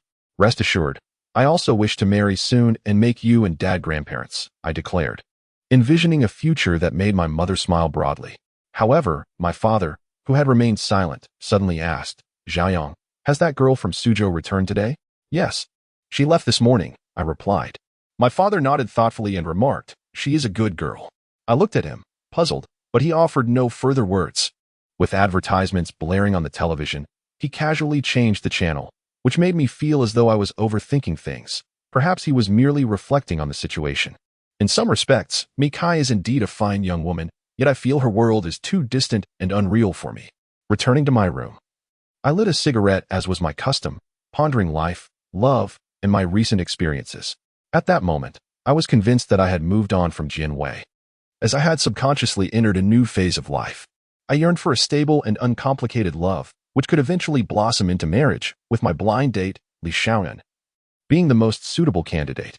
I found this vision of life appealing, a harmonious family without the need for wandering or drowning my loneliness in bars. Perhaps returning to Suzhou was the wisest decision of my life, a divine gift that allowed me, a man destined for greatness, to return to the right path and find fulfillment within a complete family. Suddenly, thoughts of Mikai crept back in, stirring a vague pain within me, revealing my concern for her. Yet, I preferred to interpret this concern as sympathy for her background and her current unfortunate circumstances. I resolved to send her a message, inquiring whether she had returned to Suzhou safely. After some time, Mikai responded with a simple message, "Arrived." I replied promptly after such a long drive. Make sure to rest early and don't tire yourself out. After waiting a while without a response from her, I drifted off to sleep. That night, I dreamed of a city hidden in the sky, still as crystalline as ever. I saw a woman with long hair, though only her silhouette was visible. I desperately approached her, wanting to discern her identity, yet even in my running, I could not draw near. I called out, "Who are you?" "A woman in your heart." "If you are the woman in my heart, why can't I reach you?" "Because you do not yet understand what your heart truly desires." I repeated her words, unable to grasp their meaning before awakening suddenly. Glancing out the window, I realized dawn had broken. I had merely experienced a dream. However, the dream filled me with a fleeting joy that quickly morphed into a sense of loss. Was it true that I did not understand what my heart truly wanted? After contemplating for a while, my phone rang. I picked it up to see that it was Li Xiaoyan calling. "Good morning, Xiaoyan," I greeted her. "Good morning, Xiaoyang. Is there something urgent this early? Don't you remember we agreed last night that you would send me your resume?" She reminded me. I apologize for my forgetfulness. "I'll get up and send it to your email right away." "Do you still remember the email?" "I doubt you do," she teased. "Don't think so poorly of me. It's saved in my phone." I replied awkwardly. Li Xiaoyan finally smiled and said, "Then please send it over quickly. I'll pass it to Director Zhou of the planning department today. Let us aim to finalize your job soon. Thank you for your efforts." I expressed my heartfelt gratitude. "I worry about you lacking in income. Otherwise, you might have to borrow money from the next girl you date," she laughed. I was left speechless for a moment before exclaiming, "You can be quite sharp-tongued. It depends on the person. If I don't maintain my assertiveness, I might end up being bullied in our future interactions. Aunt Zhang told me that you were quite the mischievous child, often teasing girls." Li Xiaoyan reminisced. "I assure you, I am very kind to my girlfriend," I replied. Li Xiaoyan paused, seemingly grasping the implication of my words, and then shifted the topic. "It's getting late. I need to wash up and have breakfast before heading to work." "All right then, take care," I said. "And remember to send me your resume." After my affirmation, Li Xiaoyan hung up. Listening to the dial tone, I smiled, realizing Li Xiaoyan truly was a wonderful girl, and I suddenly felt a strong urge to marry and start a family right here in the city that raised me. After getting up and washing up, I sent my electronic resume to the email Li Xiaoyan had provided, without delay, as I hadn't had a chance to eat breakfast. Of course, I didn't place all my hopes on her recommendation. I spent the entire day traversing various companies, engaging in the monotonous job application process. After a day of interviews, I found myself sitting on a bench at Pengqing Square under the setting sun, secretly lighting a cigarette, lost in thought as I watched the bustling fountain and playful crowds. A square manager with a red armband walked by, prompting me to hide the cigarette behind my back until she passed. Once she was out of sight, I took a few more puffs before extinguishing it and tossing it into the trash. Feeling a bit bored, my mind began to wander. I hadn't anticipated that returning to Shuzhou would compel me to work so diligently for a job that could support a family. This realization struck me. Perhaps I had genuinely resolved to remain in this city, to marry, and to enjoy the joys of family life. After sitting for a while, I received a WeChat message from Li Xiaoyan, informing me that she had submitted my resume to her company's planning director and that I could come in for an interview tomorrow if I had the time. I immediately replied, confirming my availability. Upon returning home, my father and mother were impeccably dressed, and before they could even change their shoes, my mother said to me, "Xiaoyang, don't bother changing your shoes. We are about to go out for dinner together." Confused, I inquired, "Who are we dining with?" "Xiaoyun and her parents, along with Aunt Zhang who introduced you." What does this mean?" "The two families are deepening their understanding of one another. Quickly, change into a proper outfit. Your father and I will wait for you downstairs," my mother urged with a sense of urgency. "Whose idea is this?" I asked. "Why are you so chatty? Hurry up and change your clothes," my mother replied, lightly smacking me in mild annoyance. I nodded, refraining from further questions, and I found myself anticipating this dinner between our families. Even without my mother's explicit explanation, I understood the significance of the occasion. After donning formal attire, I descended the stairs. My father drove his aging Santana 2000, taking my mother and me to the prearranged restaurant. Upon our arrival, Xiaoyun and her parents had yet to appear, but Aunt Zhang was already there. We chatted at the entrance while awaiting Xiaoyun and her family. Aunt Zhang smiled and asked, "Xiaoyang, is the person I introduced to you reliable?" "Indeed," I replied with solemnity. "And what do you think?" she pressed. "I find her quite agreeable," I responded, though I refrained from using the word like. Aunt Zhang took my hand and earnestly advised, If you think she's agreeable, you must take the initiative. You are a young man, understand? I nodded. At that moment, a red Ford Focus pulled into the parking lot, and soon, Xiaoyun and her parents emerged from the car. Aunt Zhang, my mother, and my father moved to greet them, and I hesitated for a moment before following suit. The two families exchanged polite pleasantries as I quietly asked Xiaoyun, "Did you know we were having dinner together tonight?" She shook her head, replying, "If I had known, I would have mentioned it on the phone. I only found out after returning home." I smiled and said, "Then you must understand their intentions, right? They are trying to bring us together." Xiaoyun responded with a candid smile. "Do you think we can make it work?" I asked. "It's too early to say. I believe we need more time to get to know each other," she replied. I nodded and said, "Then let us see how it unfolds tonight." Xiaoyun smiled slightly and said, "Yes, let us see how it goes." As the group entered the restaurant and settled at the table after placing our orders, the two families resumed their conversation while Xiaoyun and I sat across from each other. When the dishes were served, I poured white wine for my father and Xiaoyun's father, while she served juice to my mother and Aunt Zhang. Our synchronized actions elicited knowing smiles from both sets of parents. During the meal, the parents engaged in lively conversation, soon broaching the topic of marriage and housing should Xiaoyun and I decide to wed. Xiaoyun's parents were quite open-minded and expressed their willingness to contribute to our future home, which brought great joy to my mother and father. Given the current housing market, their support would alleviate our family's financial burden significantly. Aunt Zhang seized the moment and said to Xiaoyun and me, "Look, your parents have made their intentions clear. What about you two?" Xiaoyun and I exchanged glances but remained silent. Aunt Zhang gestured to me, reminding me of her earlier advice that boys should take the initiative. I spoke up. "I have a favorable impression of Xiaoyun, but we need to deepen our understanding of one another to ensure a solid foundation for any future marriage. I can assure you that I will work diligently to be a good husband and to care for both families."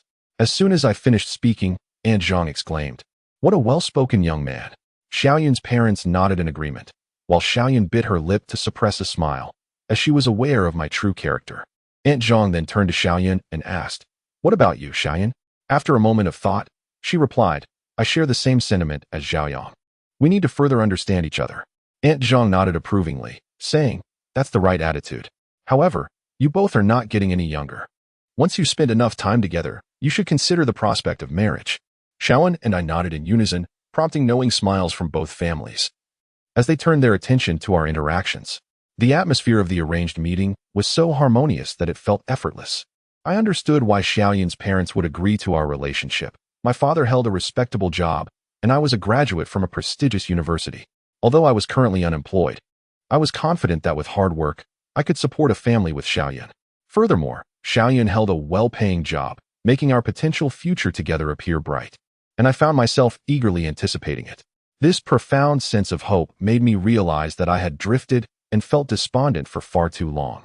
I yearned to change my life and strive for the sake of my future family. I believed that with this newfound motivation, my life with Xiaoyun could be just as fulfilling as that of Fanyuan and Yanyan, who were far away in Suzhou. I contemplated that if Xiaoyun would grant me the opportunity, I would cherish her and gradually come to love her. After the dinner concluded, our families and Aunt Zhang remarked that it was still early and suggested that Xiaoyun and I catch a movie. I readily agreed, and Xiaoyun did as well. This film might very well serve as the prologue to our blossoming romance. After enjoying the movie, Xiaoyun and I walked down the street, she carrying a bucket of unfinished popcorn while I held a can of cola.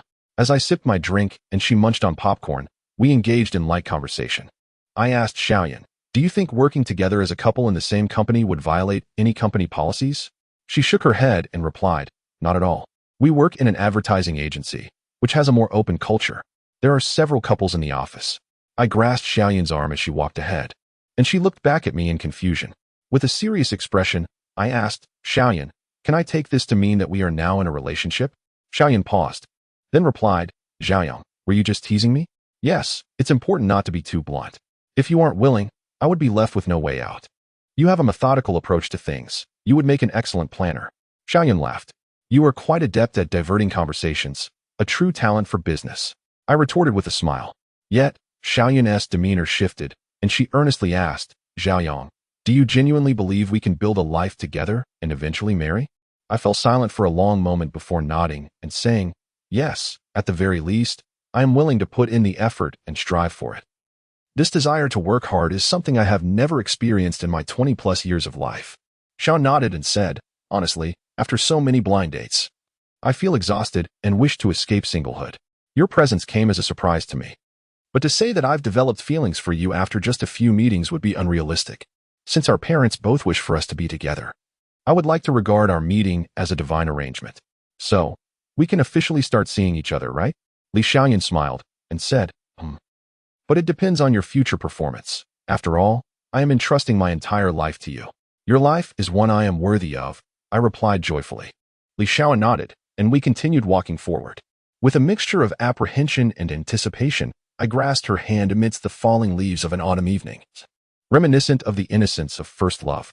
Instinctively, Li Xiaoyan withdrew her hand, but I held on tighter. She looked at me uneasily, prompting me to loosen my grip slightly, offering her a comfortable and non-intrusive pressure.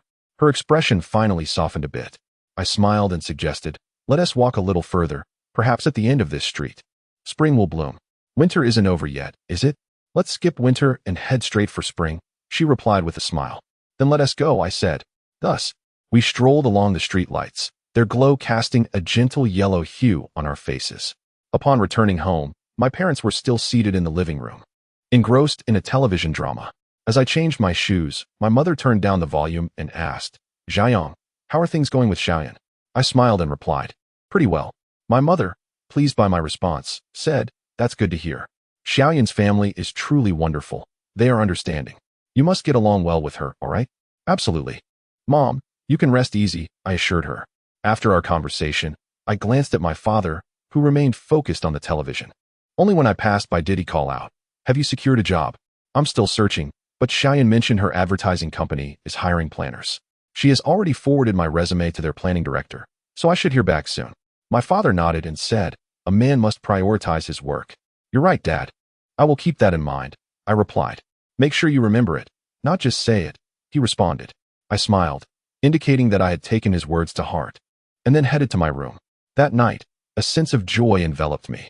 Everything that had transpired made me feel that returning to Suzhou was indeed the right choice. Everything seemed to fall into place. Once I secured a job, I would finally feel settled.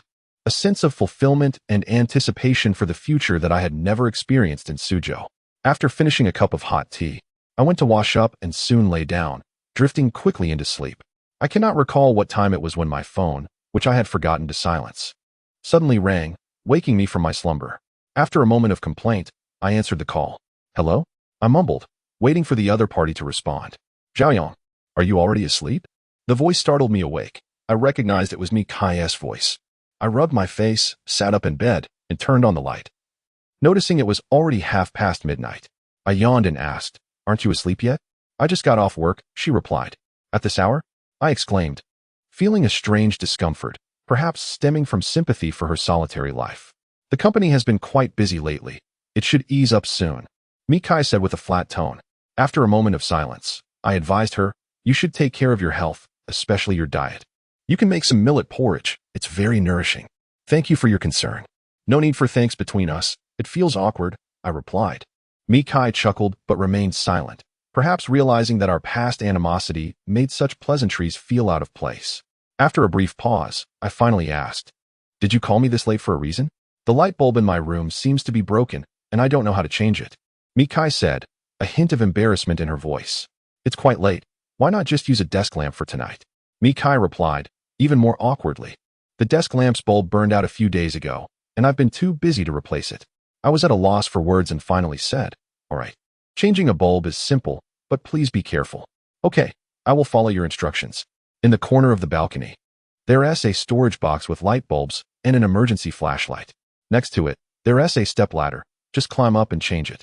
First, take off the lampshade, and then the bulb is a screw type. Just twist it in like you would a screw. Oh, wait. Make sure to turn off the power first, for safety. All right. Mi Kai seemed to have everything prepared, but I felt a wave of anxiety, fearing she might fall from the ladder. I kept asking if she was all right, but she didn't respond, likely having put the phone down without speaker mode. In my anxious state, Mi Kai's relieved voice finally reached my ears. It's done. The light is on. My heart, which had been in suspense, finally relaxed. You should get some rest. It's really late. I urged. Yes, I'll rest soon by the way. how is your job search going? Mikaya's sudden concern complicated my feelings. After a moment of contemplation, I decided to tell her that life in Shujo was treating me well so she wouldn't feel too guilty about me. Mikai waited for my answer. And after a brief silence, I said, things regarding work are nearly settled. Oh, is it still with the department store? No, I'll be working in an advertising company as a planner, through a friend's introduction. Oh, Mikai responded, her tone seemingly subdued. Perhaps still feeling remorseful about my previous job loss due to her. I reassured her, actually, staying in Shujo has been quite good for me. Let me share something quite fresh with you. What is it? I smiled and said, I recently went on a blind date. It was my first time. And I matched perfectly on the first try. Am I not charming? Mikai fell silent for a long moment before asking, really? Do you love her? I have some feelings, but it's too soon to say love. It's just the beginning. Isn't that how blind dates work? If both parties have feelings, they explore further. The most important thing is that our parents are supportive of us being together, I explained with a smile. Oh, then I wish you both the best. Thank you, and you don't need to feel guilty about that matter anymore. I genuinely believe returning to Shujo was the right choice. Your correct choice is your matter. My guilt is mine. I don't think they need to be connected. It's late. I'll rest now. In that moment, I didn't fully grasp Mikaya's words, but she promptly hung up. Once again lying down, I felt a sense of inexplicable melancholy. I lit a cigarette in the deep of night, my mind flooded with thoughts of Mikai working late into the night, her lonely figure returning home. I knew she had no friends in Shujo, and her family constantly pressured her. My mood grew heavier, and the image of Mikaya's beautiful yet fragile face was deeply etched in my mind. This night, which should have been peacefully enjoyed in sleep, turned into a sleepless one. Tossing and turning, my mind spiraled out of control, recalling Fang Yuan and Yin Yin's couple, then the life in Shujo. Memories of confessing to Chun and Jian Wei suddenly flashed in my mind. Even the night spent with Lu Yao and Heng Dian came rushing back. My thoughts became increasingly chaotic, and it wasn't until the break of dawn that I finally succumbed to exhaustion and fell asleep. I slept soundly until nearly noon. Upon waking, my mind remained foggy due to insufficient rest. After a brief wash-up, I hadn't even had a chance to eat when I received a call from Li Shaoan. As I answered the phone, I unconsciously yawned. Zhaoang, did you just wake up? She asked. Yes, I just got up a little while ago. I couldn't sleep last night. I replied, you need to quickly adjust your mental state. I've already shown your resume to our company's planning department director, Mr. Zhou. He hopes you can come in for an interview this afternoon, Li Shaoan said seriously. Did he specify a time? I inquired. He'll be at the office all afternoon. You can set the time yourself. Just call me when you arrive, and I'll take you to meet him. Okay. Li Shaoan reminded me, make sure to present yourself well. You know that people in the planning industry are very meticulous and don't appreciate a laid-back attitude. Don't worry, I won't embarrass you. After my solemn assurance, Li Shaoyan hung up. Not waiting for my mother to return to cook, I prepared a bowl of noodles for myself. After eating, I opened my computer to search for information about the advertising company where Li Shaoyan worked, knowing that familiarizing myself with this information would be greatly beneficial for the upcoming interview. Once I had memorized all the details I could find online about Ausen advertising, I took a taxi to the company. Upon my arrival, Li Shaoan was already waiting for me outside the office building. As I approached her, she scrutinized my appearance and remarked with a smile, Zhaoyang, when you dress formally, you truly exude an air of social elite. What can I say? I am destined to be a successful man. I replied with a grin. I expected Li Shaoyan to tease me, but to my surprise, she nodded in agreement and smoothed out the wrinkled edges of my outfit, saying, let's go. Mr. Zhou is waiting for you. He's really giving you face. I commented. Of course, I do have a certain standing in this realm. As we walked, Li Shaoyan and I chatted and laughed, the atmosphere becoming quite relaxed without a hint of pre-interview tension. Upon entering Ausen advertising, we passed a common work area bustling with over 50 employees immersed in their tasks. The scale of the workforce alone indicated that Ausen advertising is indeed one of the top advertising firms in Shujo, and the online information did not exaggerate its size.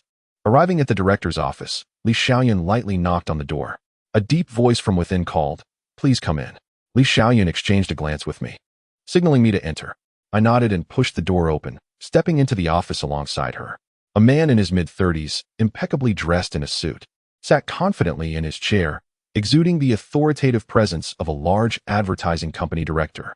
Li Shaoyan introduced me, Director Zhou, this is Zhaoyang, whom I mentioned to you. With a professional smile, I nodded at him, saying, hello, Director Zhou, I am Zhaoyang. here to apply for the position in your commercial planning department. Director Zhou nodded and smiled. You're recommended by Supervisor Li. I've already reviewed your resume and have great faith in her judgment. Let's have a conversation. He gestured for Li Xiaoyan and me to sit. However, Li Xiaoyan interjected, Director Zhou, please speak with Xiaoyang. Our client department has some matters to attend to. Director Zhou nodded politely, confirming Li Xiaoyan's standing in the company. Achieving the position of client department supervisor at her age is indeed commendable. She possesses a personable quality well suited for client management. Before leaving, Li Xiaoyan made a gesture of encouragement, and after I returned a confident glance, she departed. Director Zhou pulled out my resume and perused it quickly before asking, You worked in the planning department at Poly Department Store in Suzhou, participating in planning for 3 luxury brands. What roles did you play in these projects? I focused on planning support during the process, brand maintenance post-display setup, and providing sales support for these luxury brands in the department store. Of course, it was a large-scale operation involving a team, but I was a key member. Additionally, I organized and participated in various commercial planning projects. I succinctly elaborated. Director Zhou nodded, evidently intrigued, and prompted, Please elaborate on some of the commercial planning cases you've handled. I nodded and shared several concise examples from my time at Poly Department Store. After discussing my previous cases, we exchanged views on commercial planning, and the conversation flowed pleasantly. During our dialogue, Director Zhou praised the promotional plan I devised for the Love is Not Luxury event, expressing his interest in its effectiveness. I felt a pang of nostalgia. The event was set to launch in less than a week, and although I wrote the proposal, I would not be able to execute it myself, which left me feeling somewhat regretful. I sincerely hoped that the campaign would be a resounding success. As a final gesture of gratitude to Qin Jingming, lost in thought for a moment, Director Zhou continued, Xiaoyang, let me share the current situation of our company. This year marks a significant leap forward for Alsan advertising. The quality of our clients has markedly improved compared to previous years. We are now focusing our resources on securing advertising business from several large department stores in Suzhou. Your extensive experience in department store planning gives you a distinct advantage that aligns perfectly with our current strategic needs. I am personally looking forward to your potential contribution. I responded earnestly. I, too, aspire to join Alsan advertising and contribute value to the company and the planning department. Director Zhou smiled sincerely and said, I have no concerns on my end. Please discuss any salary expectations with the HR department. We will do our best to accommodate you. Thank you for your consideration. I replied, Talented individuals are worth my effort. I hope you become a valuable asset.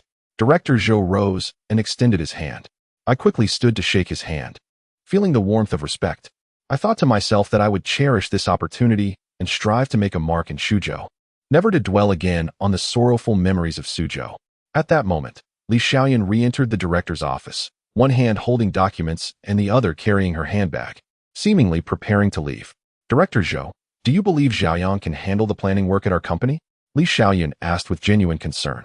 I am very optimistic and warmly welcome him to join Alsan advertising, Director Zhou replied. Li Xiaoyan flashed me a smile and gave me a thumbs up before addressing Director Zhou. I just received an invitation from Manager Lin of the planning department at Sherdai Department Store to discuss a potential advertising collaboration. I hope the planning department can assign someone to assist me in this meeting, as it may involve discussions about our company's planning capabilities. Director Zhou nodded thoughtfully, seemingly considering potential candidates, when suddenly his gaze landed on me, and he gave me an inquiring look. I pointed to myself in confusion and asked, Director, are you suggesting that I accompany Supervisor Li to Sherdai Department Store?